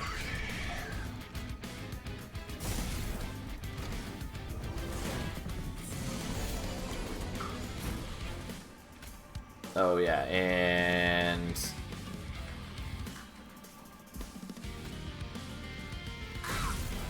Alright, well, let us put a bunch of Pyrogel on you just so I can proc these abilities. Even the Pyrogel itself is sort of meaningless to us.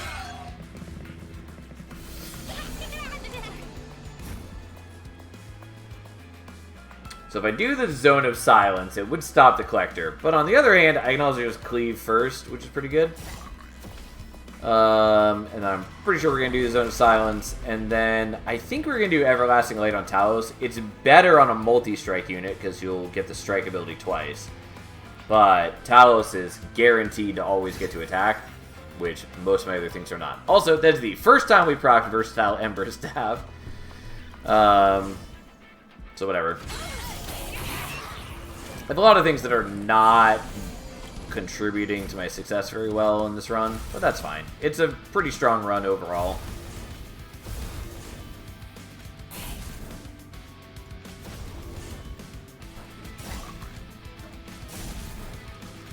Especially now that we have the small gift boxes, especially if we can just make a lot more of them, and or if we can put remove consume on them. Or at least on, like, one of them.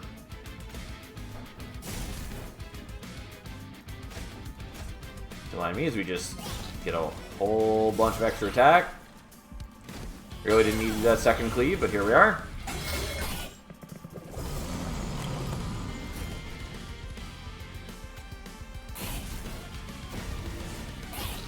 Yeah, we are in good shape. Honestly, should have played out the other Snotty Whelp, but it's fine. Doesn't really matter in the slightest.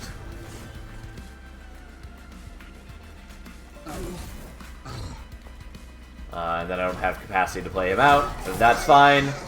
I'm pretty confident we'll kill Quoto on this floor. Somehow, I think we'll manage. No, I should have done this in a slightly different order. Oh, well. Alright, now these guys gain more attack. I could have moved Talos on a prior turn to let him get the Valor. Doesn't matter. We're doing just fine. Yeah. Easy victory. I don't need another Everlasting Light. Kind of want another Everlasting Light, though. It's such overkill, though, but I'm still going to take it. Moneymaker, not at all useful for us. We don't do hordes, so payoff, healing us per horde doesn't matter, and greed is a no. They're not like bad cards, they're just not cards for us right now. Do I care about Merchant of Arms? Not a ton. Like, we'll definitely go here. Maybe just get the free dupe there, probably. Probably do another one there. I had hoped to visit a Merchant of Magic sooner, but sadly, that's not a thing. Friendly units gain Avarice, kind of cute, not really important. Yeah, we'll gain the extra Valor, or armor per Valor. It's not, like, crazy important to us, but we are generating a lot of Valor, so. Martyr Signet is cute. I don't think it's really worth us buying here, though.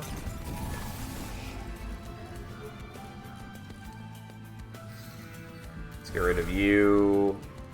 And you. And I'm gonna dupe another of these. Partly because it gets me closer to getting Under Legion unlocked.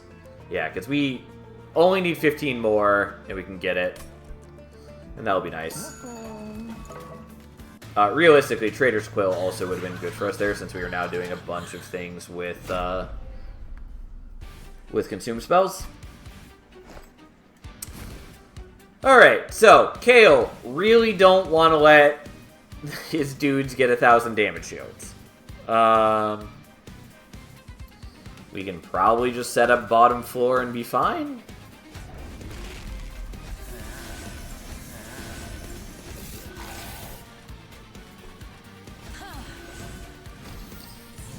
Realistically, I probably could have dealt with some of his, with some damage shields anyways, just because of my current circumstances, but didn't really want to.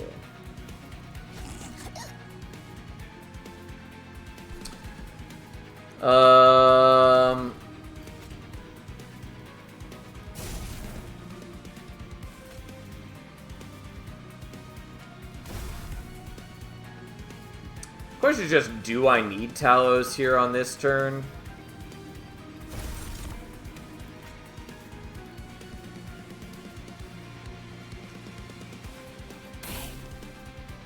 It's like I can give both of these guys plus 40 attack by siphoning the Pyre Gel.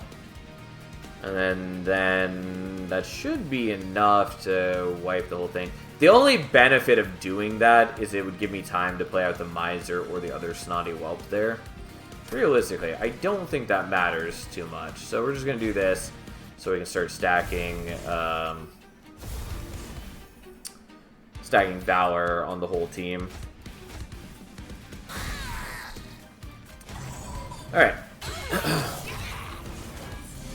Ta-da! Yeah, we're already pretty decently strong. We did end up drawing Asnadi Wealth this turn, so like we could have done it had we known, but we didn't know. We didn't know. I'm actually finally going to use the Spike of the Banish to decent effect. It would be nice if we'd gotten like double stack on it, but we didn't.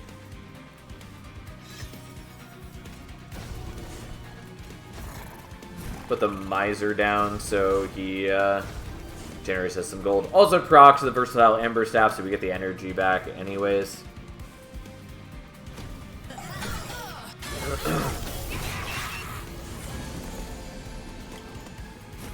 Okay. Well, we may as well swap to Zone of Silence. Doesn't really matter, but we're doing it. I mean, technically, it reduces how many things I can play this turn ever so slightly, but not a big deal. They get another 62 each, and then we just murder. Because we're pretty strong now. Well, you can have number 2, and we'll just keep playing these out. Sadly, I do have a limit to the number of boxes I have, but that's okay. Yeah, we are gonna crush this pretty easily.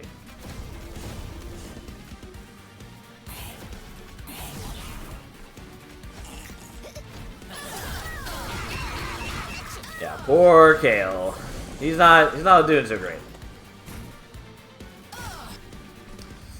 I mean, I could just kill him this turn if I wanted, right?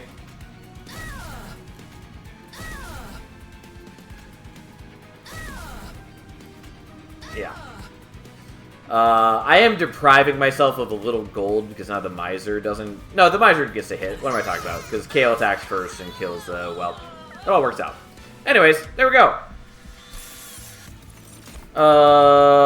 Eagle Heart is good. Superheated is cute. I don't really need Superheated, but I will take it. I'm going to take more Ember. I want more Ember. We're going to go here for the natural dupe because, I don't know, that's the kind of guy I am.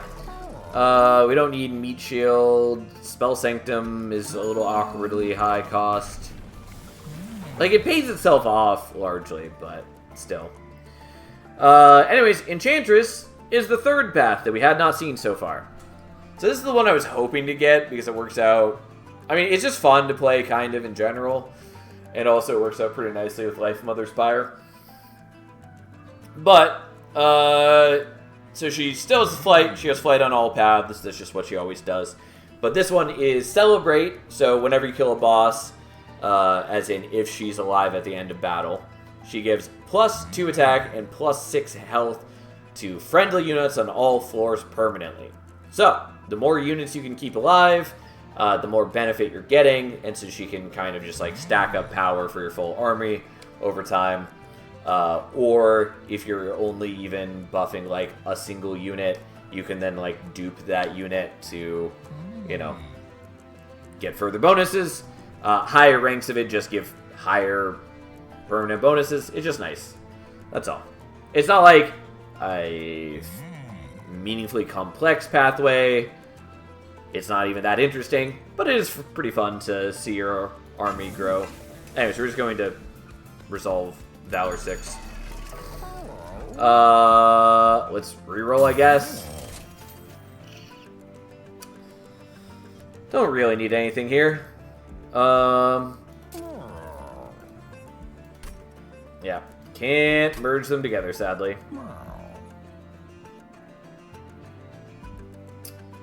And I can't copy here, sadly, but that's fine. I should probably remove some things.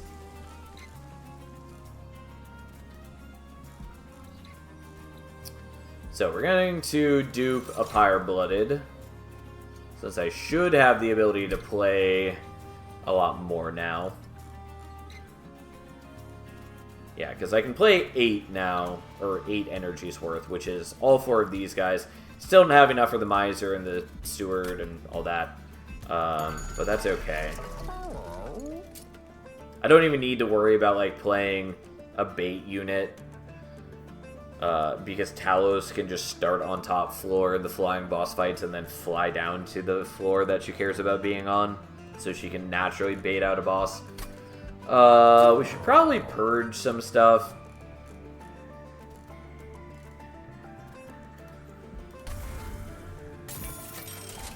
I do want to save money for other things, though. Namely, buying more artifacts is nice, and also, I would like to have enough to dupe things more once we're back at a shop that actually lets us do that. I think we're setting a bottom floor because this fight does have the Twisted Amalgams. And so I would ideally like to be killing them on bottom floor before they have a chance to do anything to me. We've unlocked Under Legion. Do you have enough boxes, though? No, not yet. We're working on it. Eventually we'll get there.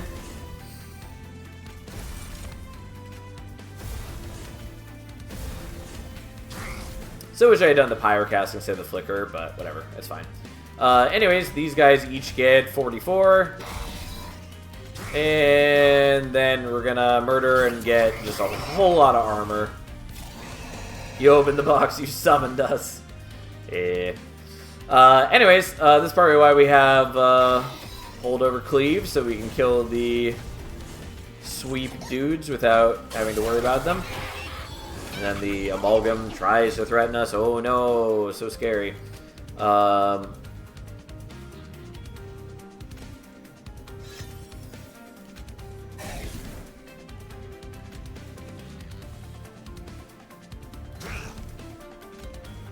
We'll set up that, which I did forget was going to proc the Versatile Ember Staff, so I didn't actually need to be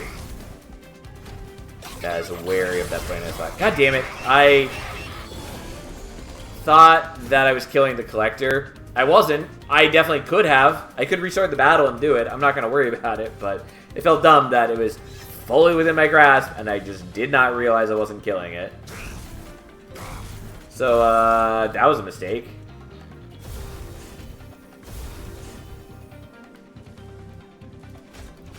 I could have done this in a different way, and I think gotten more benefit out of that. Not a big deal. You may notice that my guys are each rocking a pretty hefty amount of damage, plus this is not factoring in all the damage I do with the Pyrogel added into.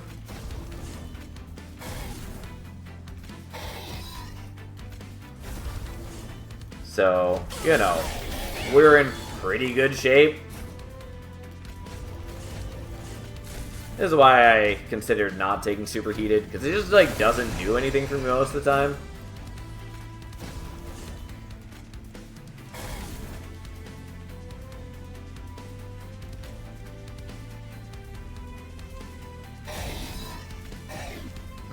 Yeah, it's a little bit the wrong order. Doesn't matter. We easily murder this. We even killed the Amalgam before it even got to attack. And then poor Rax just tries to attack into her giant stack of armor and gets murdered by the mini Pyre-Bloodeds. We don't need Heroic Dive. We don't need Benediction. Again, good spell. Not important here. We don't need another Spike. I'm barely using the one that I have. And we have unlocked Under Legion to join with the Mushroom Folk of the Rotwood as they turn death and decay into victory. Hell yeah. Under Legion are definitely my favorite, though there's a couple changes that I really would like them to implement. But we'll see when we get there. Attuned Whetstone's fine. We don't need Artificial Pyre Stone right now, but... okay.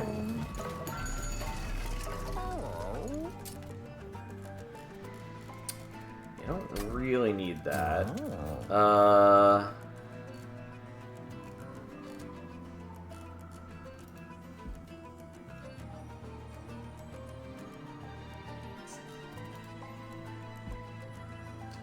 Do I care about this? I guess let's try it. Not really worried about that.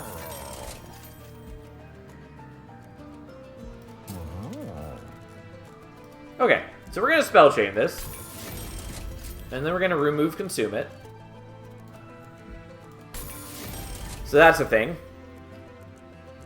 Do you know how much HP do backline enemies scale when going to ring 6 to 8? I'm not sure how much damage should my spell have for dealing with those targets. I know frontline enemies can have 300 to 400 HP. Depends on what covenant you're talking about. At lower covenant, I want to say it's like 12 HP is pretty average. I could be wrong on that though, but that's what I think offhand. At higher covenant, it's like 50. Because it is.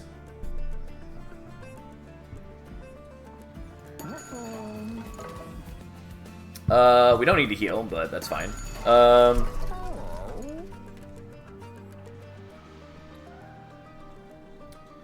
I think we're taking this.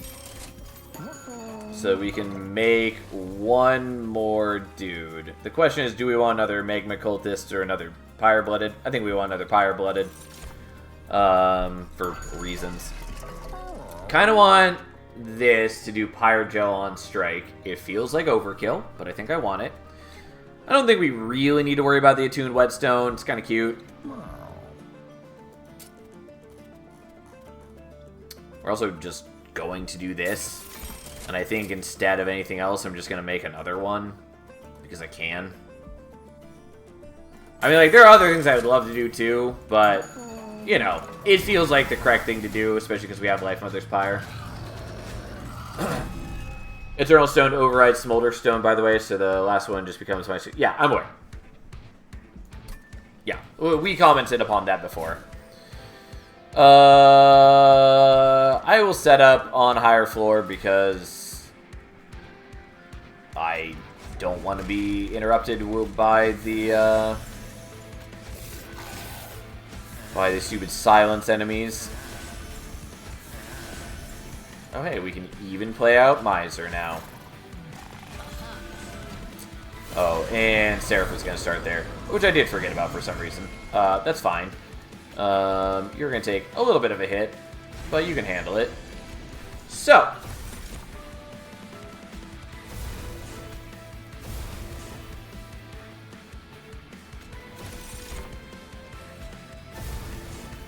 all that valor.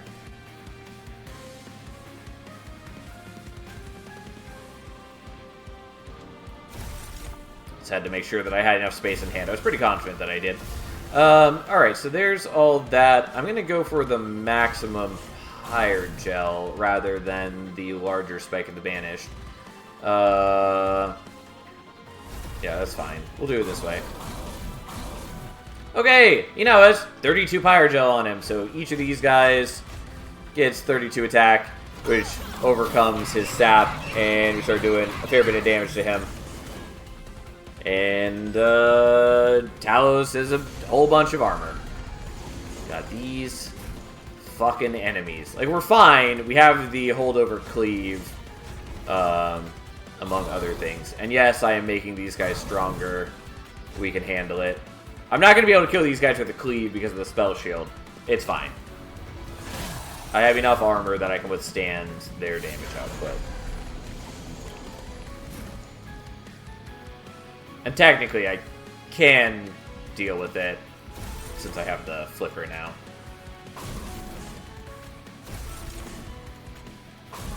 That gets rid of their spell shields. And yes, it does look like Talos is dying. That's not actually true. Because now, we murder all of them.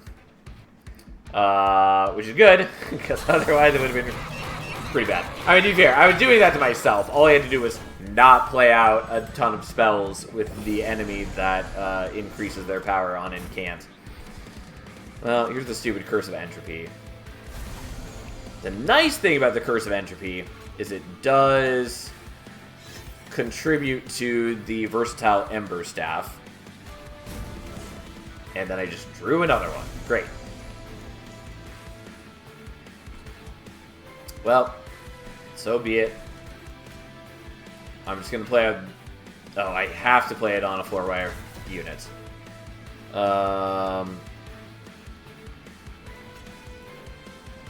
It's whatever, it's fine. I'm not going to use their ability right now. They barely have any Pyro Gel on them, so we'll wait for a better moment. I.e. right now, where the boss who has 62 Pyro Gel shows up.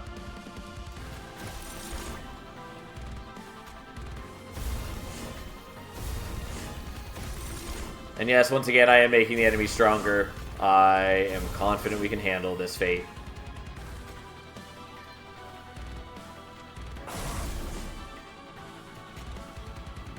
I have more.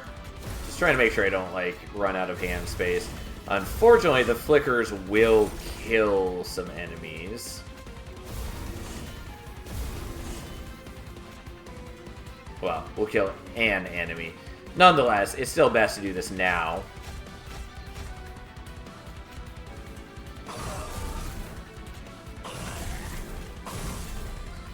And then we cleave, and then we do this so that we don't take the damage. And then we'll just beat him to death. You know, turns out our dudes have 275 attack times 2, and also 108 Pyro Gel. So we're hitting for, you know, 300, almost 400 damage per hit. Yeah. Ta-da! Easily cleave through him. That was a pretty fun run. It was nice to get Pyre Blooded to, like, be good. It's a bit of an awkward unit. It can be good, obviously. You saw me putting it to pretty decent use. It wasn't, like, insanely powerful, but that's because I didn't have, like, great Pyre Gel application. But even so, it was still doing a lot of work for us. Anyways, we unlocked Penitent's Death Suit. It's like the other Death Suit, but it applies melee weakness instead. Cursed Dragon Staff, one of the coolest equipment in the game. Though they did make it so that strike effects no longer work with things like this, which is a little sad. Totally fair for one specific situation, but still a little sad. After using an ability, friendly units gain +5 attack, which is pretty cool. It's not like busted, but it's pretty cool. Anyways, we finally unlocked Luna Coven and Under Legion and Covenant rank 4. Now, bosses have increased attack and health, and non-flying bosses have an additional mechanic. And thus we've mastered some cards. Oh, boy. God, we're a long ways to go on mastering things, not to mention crowns, but we're making progress. All right, so our options. We're gonna play the 2 new clans because why not? So the options for champions are either Eka, the champion of Luna Coven. Her focus is on, like, magic power, specifically via a conduit. She also has one path that buffs units as the moon phase changes, which I will explain once we actually play them. Oh no, I want to bang the moon woman. What classy commentary you bring to the stream, Tiny. So anyways, that's her general focus. Luna Coven as a whole is another, like, spellcasting clan, though they do feel pretty different from Stygian, which I really appreciate. I saw that chuckle. I mean, that's why I read it aloud, Tiny. Man, I hate having a job. I go to work for a couple hours and you unlock multiple new clans. That is true. For Under Legion, the first champion... Cat, don't try to drink my water. I know. I saw you, Cat. What spawn? I will explain in one moment once I'm done being distracted by the cat. There's Bolette here. Bolette the Guillotine.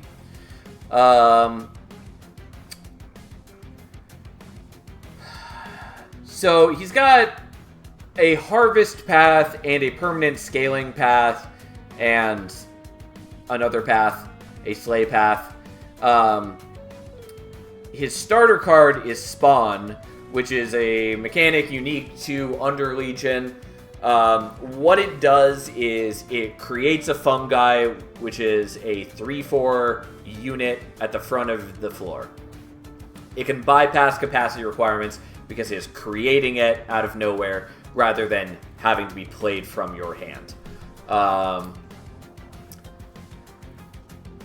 The unique thing about it, though, is that whenever you're spawning more on that floor, it adds to the stack rather than creating a new unit. So, for every stack of spawn you have, it will add +3 attack, +4 health to the stack. As the stack takes damage, every 4 damage it takes will reduce a stack of spawn. Or troop, I guess, is the name of the specific buff. Anyways, the idea is essentially you are getting a giant stack of mushroom troops, growing higher and higher and higher, and as they get attacked by enemies, they are killing troops and reducing the stack. So, that's how that works. There's a lot that goes into... There's a bunch of other things that combos with, but that's the basic idea. Anyways, I need to get up for a moment and like walk around for a second and go attend to something. I'll be back in like a minute or two. But in the meantime, please let me know if you guys would rather see Eka or Bolette to do the next run. We'll play both of them, obviously, but, you know, your choice on what we do next, because I've already seen them, and the point is for you guys to have fun.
Alright, I'm back. Complete with a cat who is losing her mind a little bit. Anyways, so looks like you guys are more curious about Luna at the moment, so let's do Eka and go from there. So, starter card for Eka, since I forgot to mention, is Witch Weave, 0 cost, deal 1 damage to an enemy unit, or restore 1 health to a friendly unit. Not that exciting on its own, but we'll see. It's definitely not one of my favorite starter cards, but it has uses. As far as Pyres go, we're probably going to do Heart of the Pact, since we haven't done that yet. As far as our progress, we're halfway through on Fira's Greed. I mean, more than halfway, but still a ways to go. Quite a ways away on this one, but this is definitely the clan to get magic power on. We're doing okay on Bogworm's Growth, still a ways away. Have done 0 Permafrost, since I just don't tend to play with Permafrost often. And then quite a ways away from Train Stewards. Alright. Yeah, and we're at Covenant 4 now. There we go. Okay. So, I still have not gone against Seraph of Dominion. Hasn't shown up a single time. Which, to be fair, I haven't done, like, a crazy amount of runs yet. But it does feel weird that I've seen the others multiple times and still have not seen Dominion. Whatever. So, we have knocked back Archeon. I feel like, yeah, we haven't seen one of Archeon's variants. And then we have Spike's Kale, which is not great, but okay. So, and I totally forgot to swap the Pyre. I guess we have Life Mother's Pyre again. Totally thought I did. Oh well. So, for our starting cards, we've got Phase Blessing, Restore 5 health, and Healing over max health applies armor instead. It is a very strong card, or at least can be. Green Recruit. Cost 0, 5/5, on extinguish, spawn 4. So, like I said, it will spawn troop stacks on a floor. You'll see it in action soon. And then for a starting banner unit, we've got Shade Guard, which resolve if it is new moon, it gains attack and health, and otherwise just has okay tanking stats. I will explain the moon phases in a moment once we actually get into battle, since it will make more sense. So, we could take Cinder Salve, which is fine for us right now, not that impressive. Or Sap Suckling Spring. Shroom units apply Decay 1 to enemy units on summon. Pretty confident we're going to take that. Although I would mostly like to be building into Luna stuff, since we have Eka as her champion and we haven't shown off any Luna things yet. I'm still going to take this.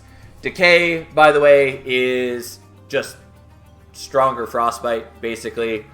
Oh, this still has a Sap tooltip on it. That's a mistake. Anyways.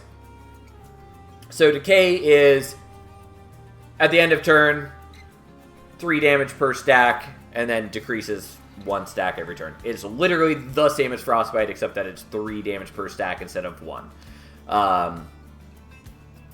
In exchange, though, you tend to apply like less decay at a time, so that it does more upfront damage, but essentially you're decaying stacks faster, because every single stack of decay that you lose is comparatively more damage lost. But anyways, it's just Frostbite but stronger. So, Lunar Steward. Moon Cycle, which is whenever the moon changes phase. Apply +1 attack, +1 health to friendly units. Or, starts with Conduit 6 and can't gain Conduit 1. I think we're going to do that, even though that would work a lot better if I had another starter card that cared about magic power. Nonetheless, let's do this. Yeah, I think that's what we want to do. Especially because we have no way to forcibly change phases right now.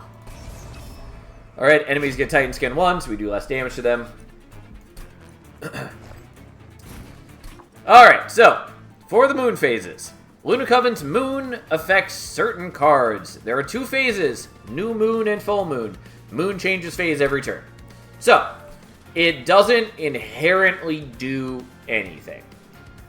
Instead, there are a bunch of cards that will have things that take effect in one phase or the other. Or, as we saw with Ekka's upgrade path, there are a couple things that will take effect anytime the moon changes phase. So, Shade Guard gets a bonus if we end a turn in new moon. So, if we find cards that allow us to phase to new moon, or just change the moon phase, we can try to end in new moon more often to give him more buffs across the battle. That's the basic idea. I guess we're gonna set up top here, even though I don't really need to, but it gives me a little more time to build up my conduit. Unfortunately, I don't have capacity to play the green recruit there. But here is our friendly fun guy who we're going to give a chunk of armor to. Because the armor will prevent him from losing troop stacks, essentially. Anyways, this guy is a shroom, so he triggers the sap-suckling shroom. Also, the fun guys are shrooms, so if he dies and spawns 4, it will trigger this multiple times as well. Which is why we took that as our starting artifact. Anyways, because of Ekka getting Conduit by base and Conduit on Encant, the Witch Weave is already up to doing 11 damage. So, you know, that's a thing. Well, let's just kill some more dudes, I guess.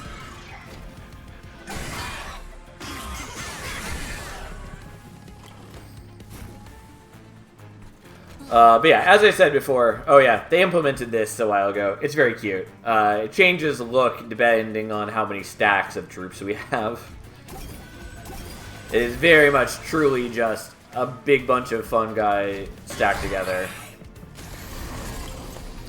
Alright, so bosses have new abilities.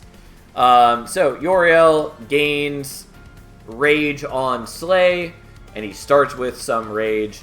And so, as he kills our dudes, which he's going to, he's going to get more threatening. Admittedly, I should not be spawning the fun guys in this fight, because he will kill them and just get a bunch of stacks. Not great. Regardless, it's fine up here, because we're going to be able to apply just tons of armor, thanks to Ekka's Conduit.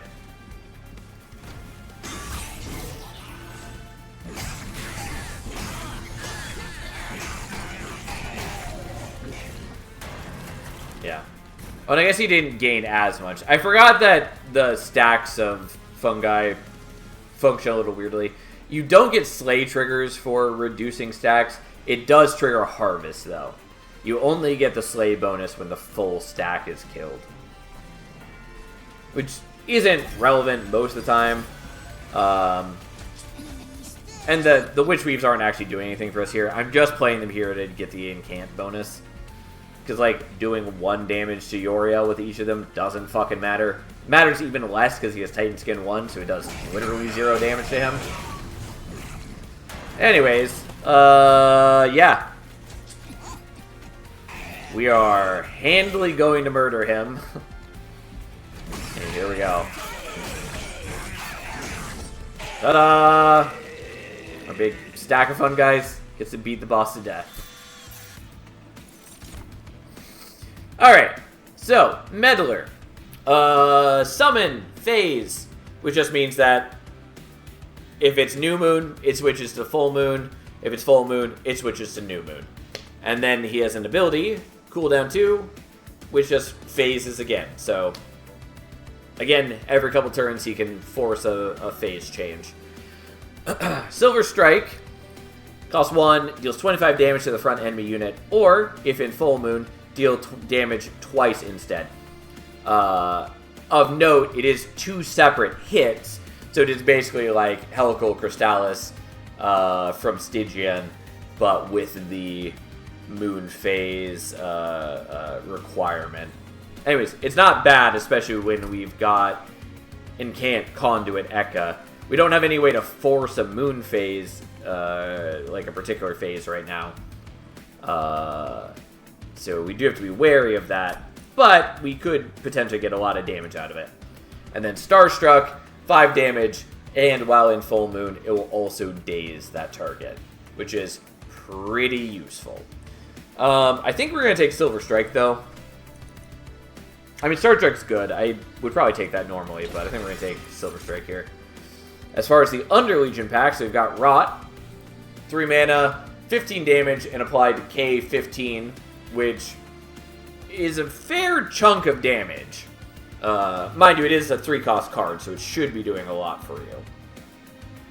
But the Decay itself is 45 damage on the first turn, so first turn that you play this, it's essentially 60 damage to a target, which is not bad. Also, if you like double stack it, then it's Decay 30, which is 90 damage on its own, which is pretty solid. There's Infectory, which is one of the Under Legion rooms. Spawn 1 when a unit without troop dies.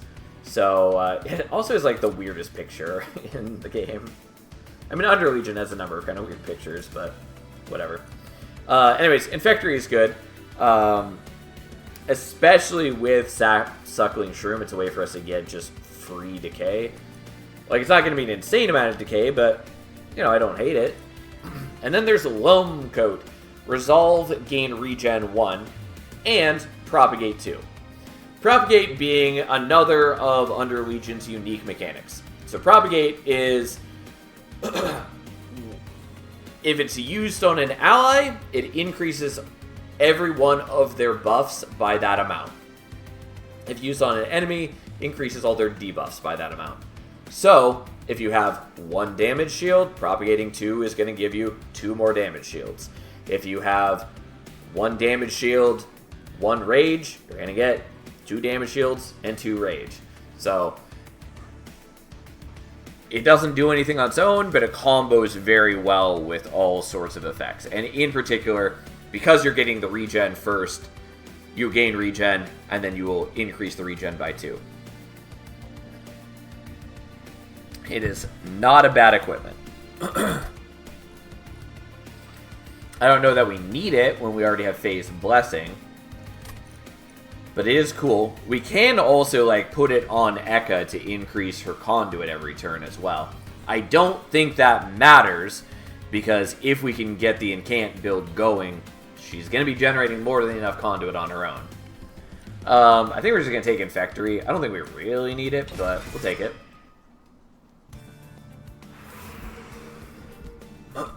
Well, I do want to go to the Merchant of Magic, but I kind of want to grab a Luna unit. Do I actually care? We've already got Shade Guard, which is taking up most of our capacity.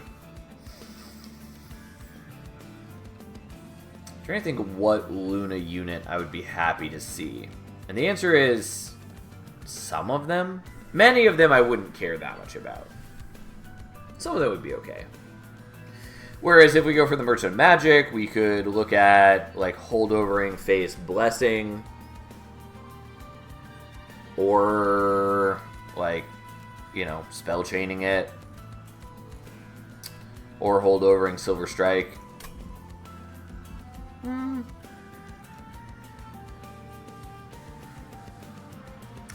Yeah, let's go here. Yeah, Spell Chain, not bad. We don't have anything with Consume. That's okay. Also, we can dupe cards. I do need to keep that in mind because I accidentally kept a Life Mother's Pyre.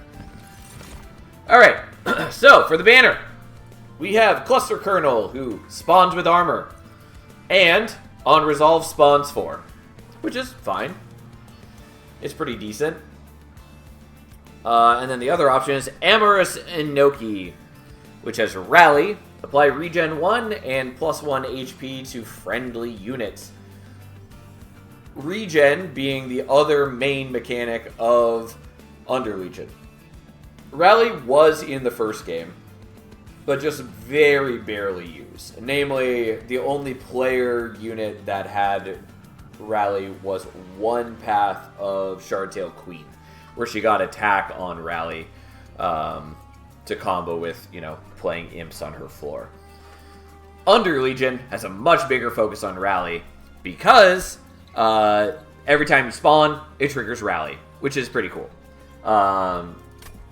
So it's one of the many reasons I like this clan so much, is that they took an underutilized mechanic in Monster Train and then expanded it to be like, what would a Rally-focused clan look like?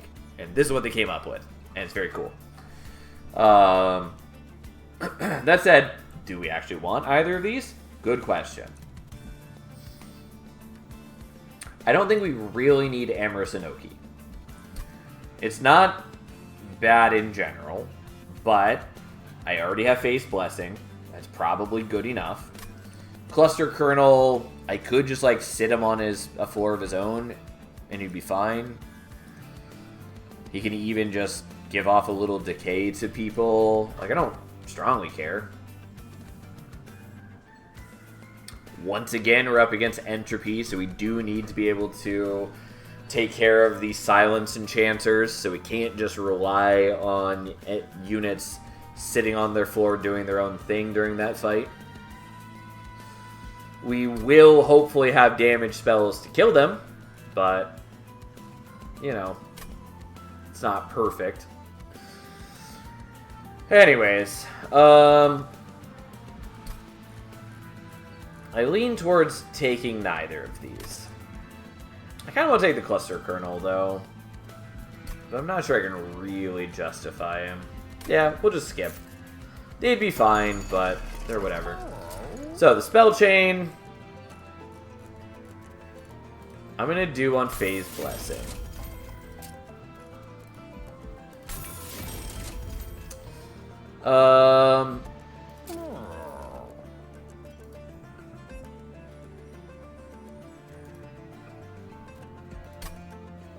I would like to reroll, but I'm not going to have enough money to get anything I care about. I might dupe this. The problem is it's a lot of defense. What I need to be doing is getting more offensive spells. Or putting holdover on something. So we'll leave it for now. We'll take the trial, because we always take the trial. Because why would we not take the trial? Also, realistically, we're going to have no problem clearing the enemies.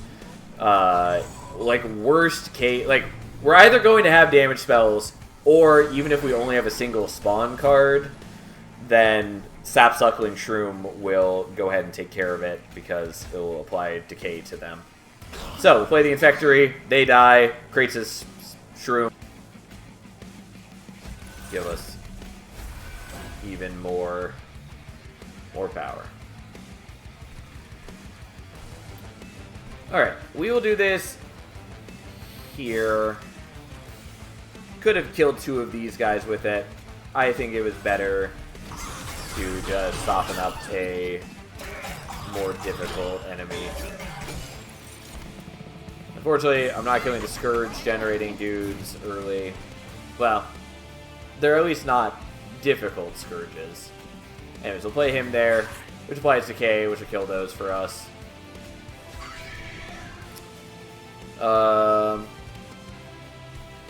So a single Witch Weave here. Well, so if we do both Witch Weaves here, we can kill him. He survives, and we don't have to deal with the Scourges. And then every enemy we kill top floor becomes more fungi. And feeds into our great and powerful majesty. Here we go. And since we're giving them armor, they don't even lose stacks as they get hit. We're doing okay.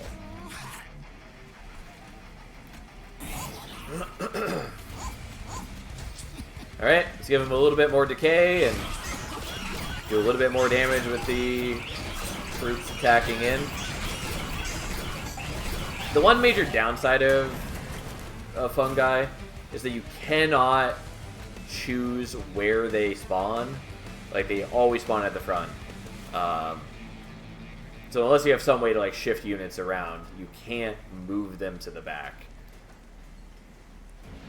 Anyways, his new ability, because I forgot to mention, is he now gains damage shield after combat. So, not the spookiest thing, but it is something. So we'll knock off his damage shield. He does still have Titan skin. He does gain armor every turn as well. We'll always shoot him for a little bit. Unfortunately, not nearly as strong as if we had done it on top floor where we have all the conduit. Oh wow.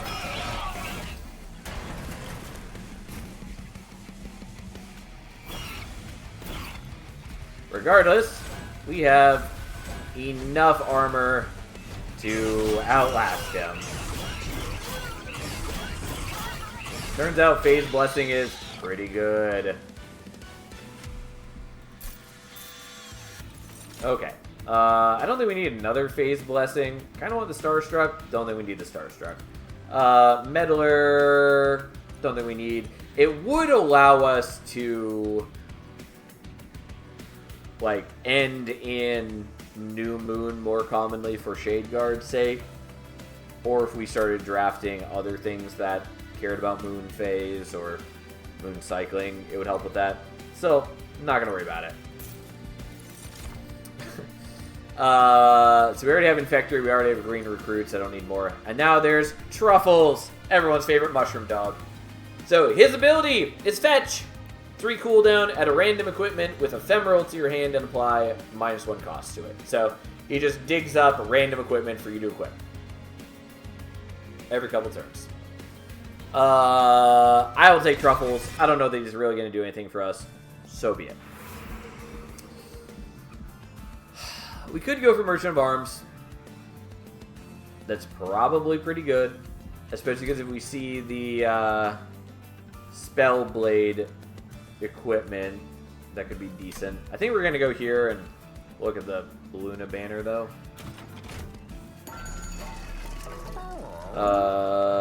Okay.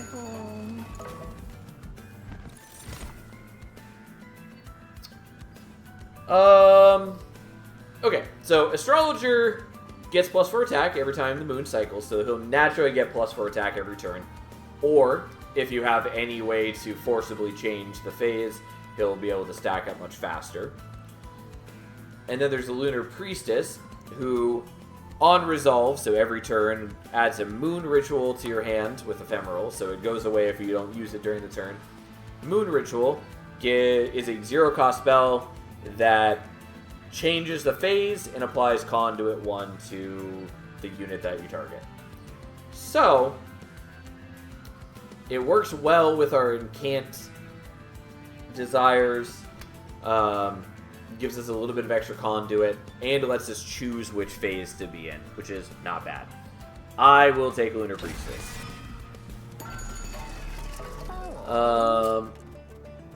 I'm probably just gonna Large Stone you, honestly. I mean, I don't know that I really even need to. The problem is that, like, no matter what I do, I can't fit her alongside the Shade Guard at the moment. Like, I'd have to take more capacity. But given that we were generating a boatload of armor with the Phase Blessing, we're probably set just giving her HP. Yeah, we'll do that. I do find myself taking Large Stone way more often in Monster Train 2 than Monster Train 1, by the way.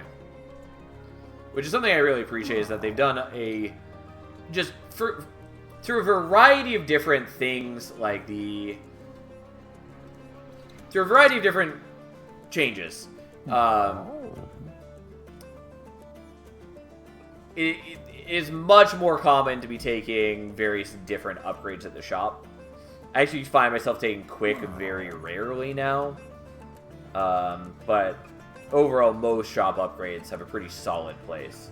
Especially with the Merchant of Magic that they new upgrades there are generally quite good. And the fact that Spell Chain and Double Stack don't increase cost now is huge. Anyways, the Under Legion specific upgrade is regen. It's not that exciting. It's fine, but most units in this game don't have enough HP to really benefit from regen. So it's not that exciting. Anyways, let's reroll. So there's the Smidge Stone. If I had taken the Large Stone, I could have then reduced them back down to 1 capacity, which would have been nice. I might just take the Conduit here. The problem is that, like, if I'm going this route, I need more actual damage spells to make use of all the Conduit that I'm generating. I think I'm still doing this.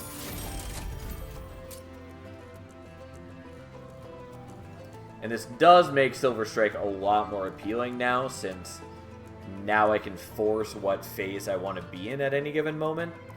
So if I need to be in Full Moon, I can be in Full Moon. So there is a Merchant of Magic coming up next. Okay. I'm gonna dupe the Lunar Priestess. I should have gone to the Alcove first in case we get a unit upgrade. We did not. In all its mystery, the rail leads you to a cavern with glowing shards broken off from a much larger crystal. You sense a small sliver of the last divinity's magic within these fragments, still brimming with power long after its death. The pyre lights a flame, hungry to take on the power of these divine shards as its own. Which divine shard do you take for your pyre? Heal pyre to full health, get divine shard. Your pyre gains extra HP. Or reduce pyre HP to 1, get unstable shard. Friendly units gain extra stats. This is the one that we had taken before.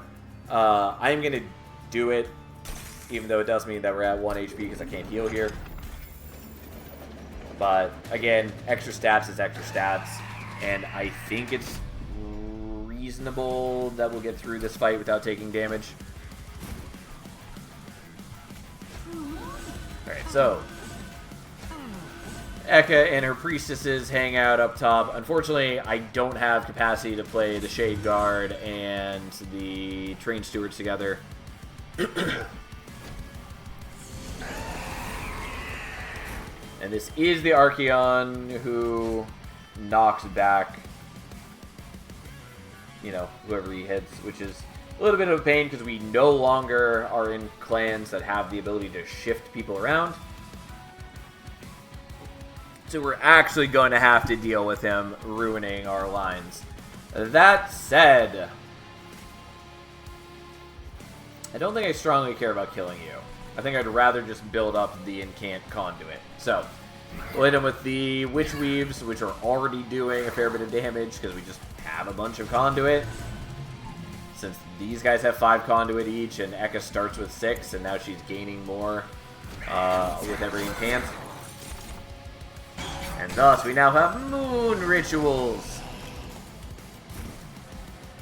Okay. I may as well play you here, just so we can fill up our floor.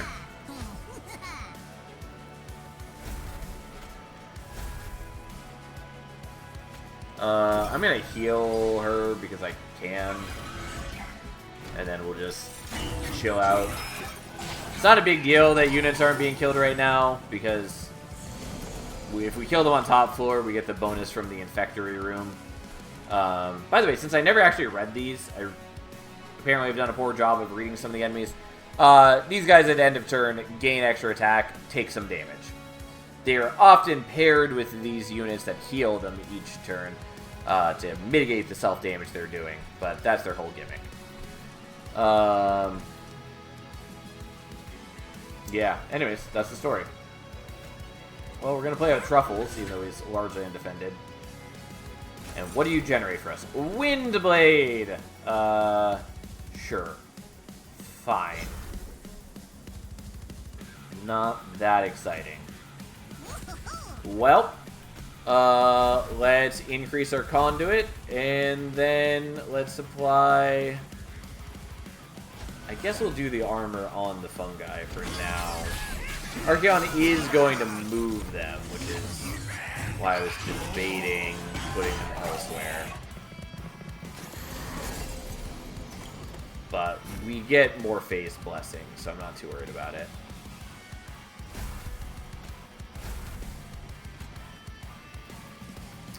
Well, our Witch Weave is already up to doing 37 damage, so why not?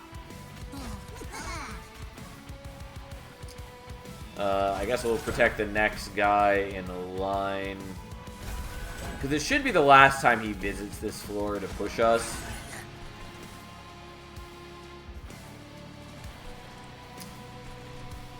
Because soon we're going to be in Relentless and he loses that ability, so we'll just do that. Overall, we're in good shape. We don't have a lot of damage spells, but like we're building up our incant pretty quickly, and so be it. It's not terribly difficult for us.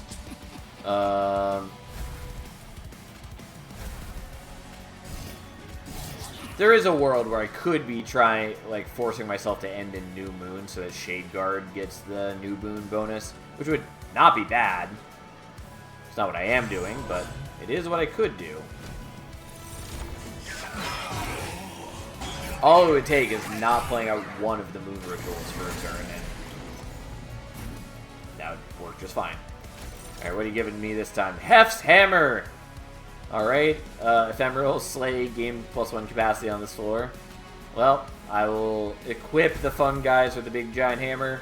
Doesn't really matter, but so be it.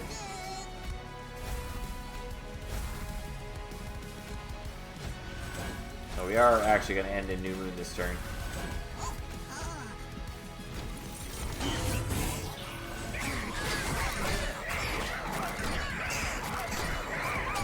Oh no, he killed Truffles!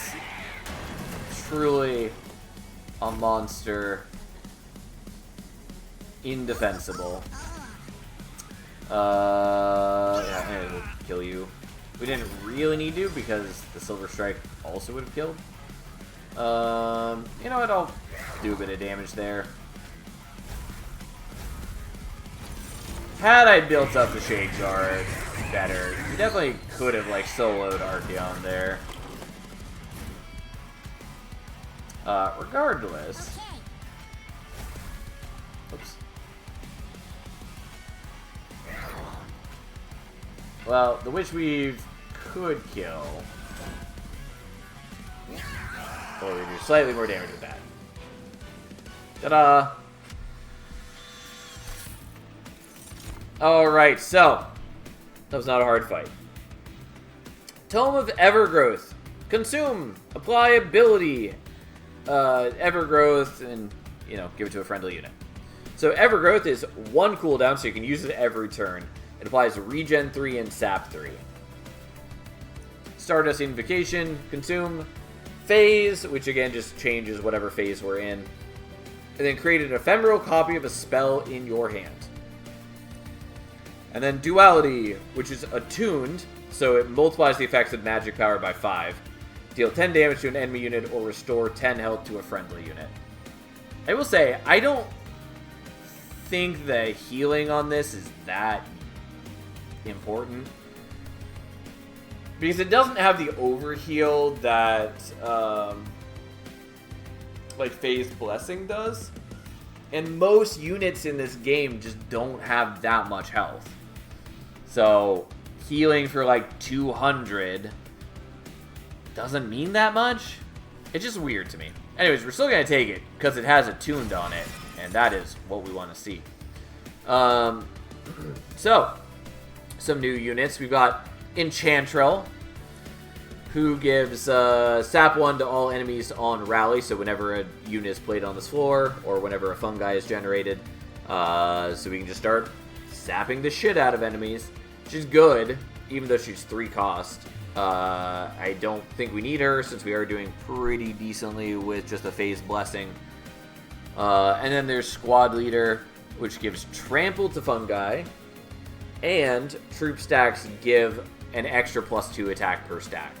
So instead of being +3/+4 per stack, it would be +5/+4. per stack. Which is okay. I'm pretty confident we don't need him. We don't need any of these, because what we are going to do is eventually we're just going to copy another Lunar Priestess so we can have 3 of them on the floor. Maybe even more if I feel like it. But I think we're going to get draw. The extra Ember is sort of appealing.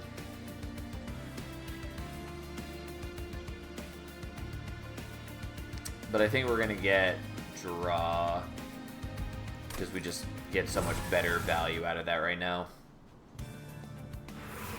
And we're not like super struggling to play out our spells.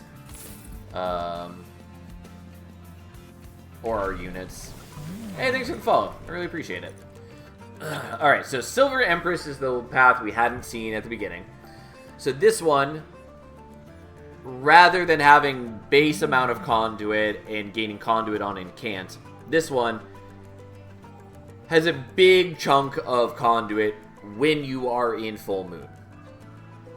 So it loses it when you're in new moon, but she gains it back whenever you go back to full moon. I think at rank 3 it's like 60 conduit, which is pretty huge. And then she also gets the Lunar Echo ability, which is cooldown 2, create an ephemeral copy of a random spell played last turn. So if you were playing like a big spell, especially if you're only playing one big spell in a turn, you can then copy it the next turn to play it again, which is pretty good. Regardless, we're just going to take Spellweaver 2 and get Conduit 2 on Incant instead. We don't need Bloodthirsty Blade because we're basically not killing things with attacks. I might take Steward's Quarters so that we can make it deployable so that we can just get free capacity.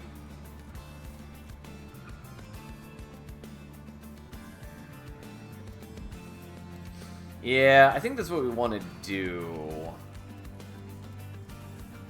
It's maybe overkill, but I think that's what we're going to do. It's fine. I do need to get to a Merchant of Arms, but I am assuming that that's going to be reasonable.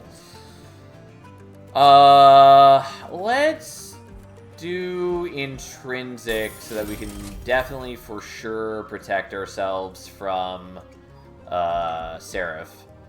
Like, we're not up against Savagery, so he's not hitting for nearly as much, but he still has like 35 attack and will be on an occupied floor. We can bait him to a different floor, kind of, but still.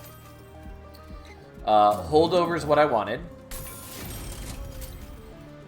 I don't really need to do this, but I am going to minus cost it. And then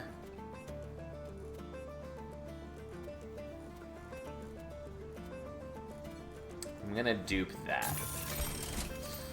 Alright, well, we have a pretty reasonable and set game plan now. Is Monster Train 2 a good entry point for a newcomer? Bought Monster Train 1 after Monster Train 2 demo. More interested in room and equip cards than 2 though. Yeah, it's totally fine. It has a little more complexity, but and take this with a grain of salt, because I'm definitely like not the average like roguelike deck builder player. I don't think it's that hard to get used to. And I mean, like, Monster Train 1 is fabulous. I've played thousands of hours, literally thousands of hours in it. I love the game to bits. It's great. But if you're interested in Monster Train 2, go for it. I don't think the new clans are that much more complex. Obviously, it depends a little bit on like how quickly you pick things up. But also, if you're having trouble, the Discord tends to be a very welcoming, helpful place. People are always around to give advice. I'm there often. So, you know, if you're having trouble figuring out how to play a particular clan, or having trouble just figuring out how to win in runs in general, just ask for help on the Discord. There's always people around. One's definitely easier to learn in my opinion, but it's not too steep to play too. Yeah, I would say that, like, the starting clans of Monster Train 2 are definitely like a little more complex than the starting clans of Monster Train 1, but they're not that much more complex. And if you've played at least a little bit of Monster Train 1 or you've played the demo of Monster Train 2, you have enough of a grasp on the game that you should be able to figure things out. Even if you're not like winning every run immediately, as long as you're having fun, that's the important part.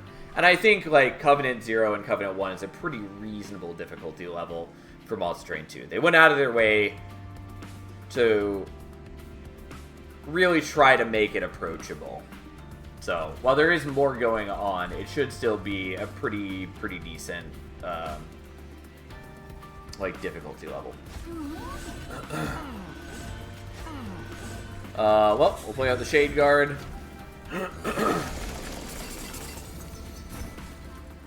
And then we'll play out our good buddy Green Recruit. And then this already does 100 damage because it has Attuned, which again means that it scales real well with magic power.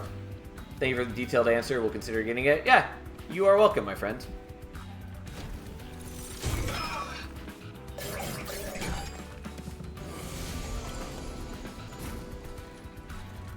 Alright, come here, Truffles. What are you giving? Alright, well, not super helpful. I guess we can play it on him because he does have armor. So, this gives a big chunk of attack, but Fragile means that if it loses health, it dies. So, any of these units who are taking damage right here would die immediately. But if they're getting attacked into armor, they're fine. Also, we'll start spawning fungi here in a moment to start blocking as well. Also, I don't have to play it. I could just skip it, but I want to. Our good boy Truffles dug it up for us. Who am I to deny his gifts? So far, I'm really enjoying Under Legion. Rallies are really fun. Yeah, Under Legion is far and away my favorite of the new clans. They're just really cool. I think like they have a lot of good visual designs, particularly the secondary champion, Madame Lion's Mane. She's very cool. But they have a lot of good like visual designs. I think Rally is a fun mechanic. There's just a lot of cool things going on with the clan. I do think they over-nerfed the clan recently, and I've been nagging them to change a few things back, but that doesn't really matter at lower Covenant. And even at high Covenant, they're still doing fine. It's just I would like them to fix a couple things. But anyways, yeah, they're a very cool clan. I will say Lazarus League is also pretty cool mechanically, even if I really dislike their visual style. Of all the clans across Monster Train 1 and 2, Lazarus League definitely is my least favorite visual design. Anyways, we're just going to play these here to build up more incanting, especially because like playing the dualities on a floor without conduit doesn't really matter. They do 10 damage, which like technically matters. Doesn't really matter. Oh, and because I keep forgetting to like actually explain what enemies do, this guy gets extra attack on Harvest. So whenever enemies die, whenever my units die, he gets stronger. These guys are fairly dangerous when you are playing with fungi, because every stack of troop does count as a Harvest. Mind you, we're going to be fine, but it is something to take note of. Anyways, we're just going to keep doing spells up here so we can increase our conduit. Especially because every stack of conduit is now 5 more damage on the dualities, which is pretty good. Really, I think they're my second favorite, to be honest. Luna is the one I'm struggling with. Like, as far as you don't like...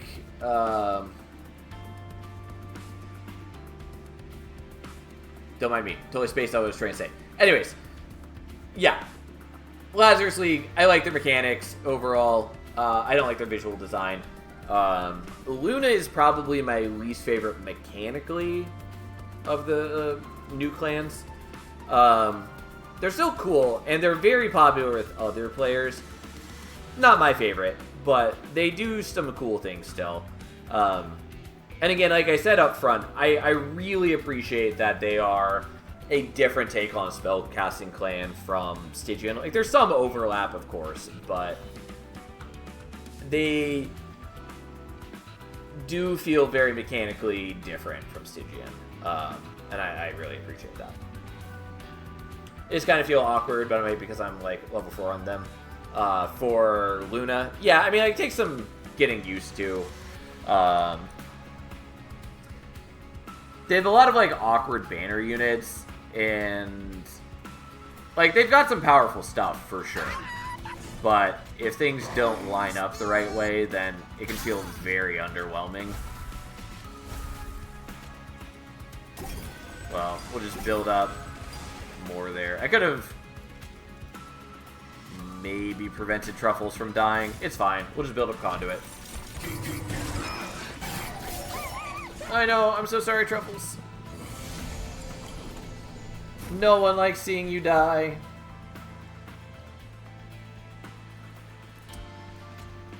Alright, well, let's gain more Conduit. Let's make more dudes. Yeah, I'll just... Oops. There we go. I will just do more of that. I thought about playing the Train Steward, the Spear Steward on a floor just so I could get rid of it from my deck. Doesn't matter though. Anyways, whatever. Have a dude. It will kill all these. Doesn't really matter. Anyways, our dualities are up to doing 360 damage. It's kind of a lot. That's just the kind of way we be.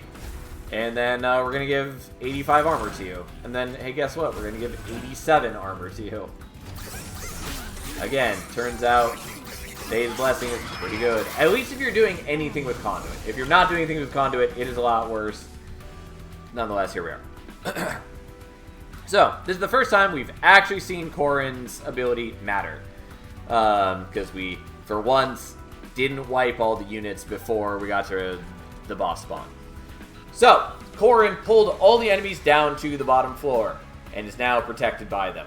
And, as their level 4 ability, Corrin now gives Multi-Strike 1 to all enemy units, including themselves. So, the enemies are a lot more threatening. That said, I think we'll be okay.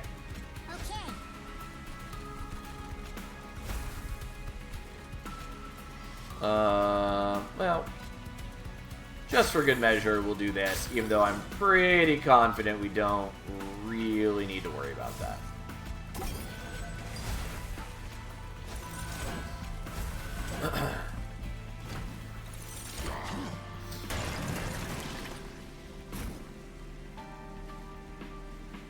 Alright, well, let's spawn more troops.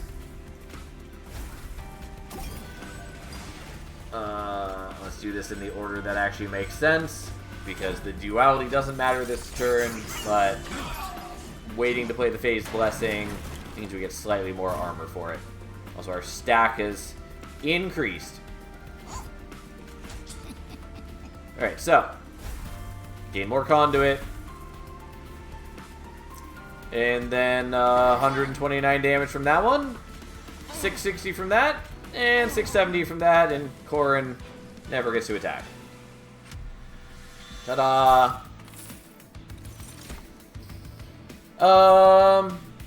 Okay, so we got some things here. So, Moonlit Glaive gives a little bit of attack and gives Mage Blade 3, which gives +1 attack per stack for each magic power on the floor. So, Mage Blade 3 means per magic power on the floor, which is mostly via Conduit, we'd be getting +3 attack per Conduit, which is a lot of extra attack. Basically guarantees that we're able to win in Relentless. Or we could do Planetarium and just grant friendly units Conduit 5. I would be giving up using the Infectory, which doesn't really matter. I'm not really relying on the fungi, so that's not a big deal. And I am running a fair few number of units on the floor. I'm probably going to make 2 more of these guys. And so, in which case, I would be generating, 20 extra conduit from all that, which is not bad. I don't think that's necessary, but it's not bad. Or, there's a Moonbeam, which is 20 damage to the front enemy unit X times, which does apply conduit to every proc of the damage. So if we have 10 conduit, it would be 20 plus 10 damage X times. So it's pretty good. I might take Moonbeam, especially because I already minus cost the dualities, so I'm not, competing with Ember most of the time. Most of my things don't cost anything, and I can start getting rid of, the Eager Conscripts. I do kind of want the Moonlit Glaive. I don't think we really need it, though. Pretty confident we're just gonna, nuke things, so I'll take Moonbeam. We could get another Truffles. Or Mushroom Cloud. Consume, sacrifice 1 fungi, deal 10 damage and apply Decay 10 to enemy units. Or Mushy Room, apply Stab 3 to enemy units at the end of combat. I don't care about any of these. I'm going to kind of want Truffles. We're not going to worry about it, though. Merchant of Trinkets is fine. We're going to go here. Legalize nuclear bombs. Fair enough. First unit you summon each turn gains Conduit 4. I like that, but I'm going to take the Deployment Ember.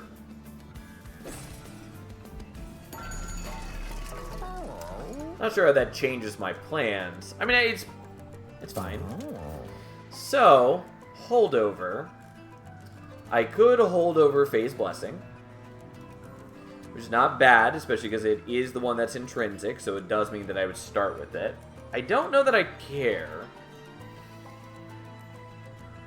But it's not, bad. I think we're just going to hold over Moonbeam, though.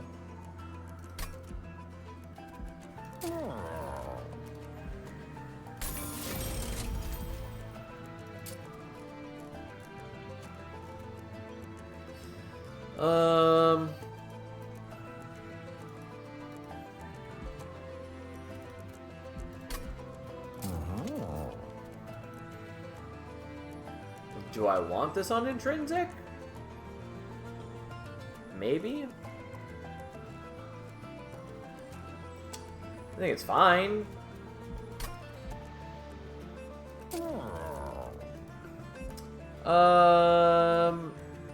I'm just gonna -1 it, even though I probably didn't need to spend the money on that. Okay, so we have 3 of these. Let's go to 4.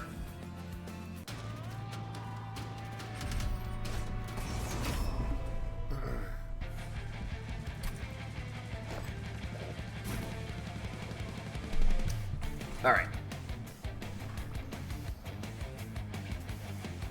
Okay, so we're currently up to 8 deployment things, so we can hold 2 more before we are at max.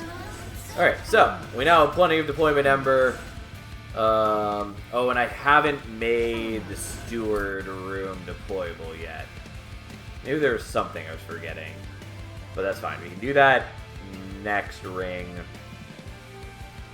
And then, I don't know, figure something out. Okay, well, enjoy, and then I don't have enough capacity.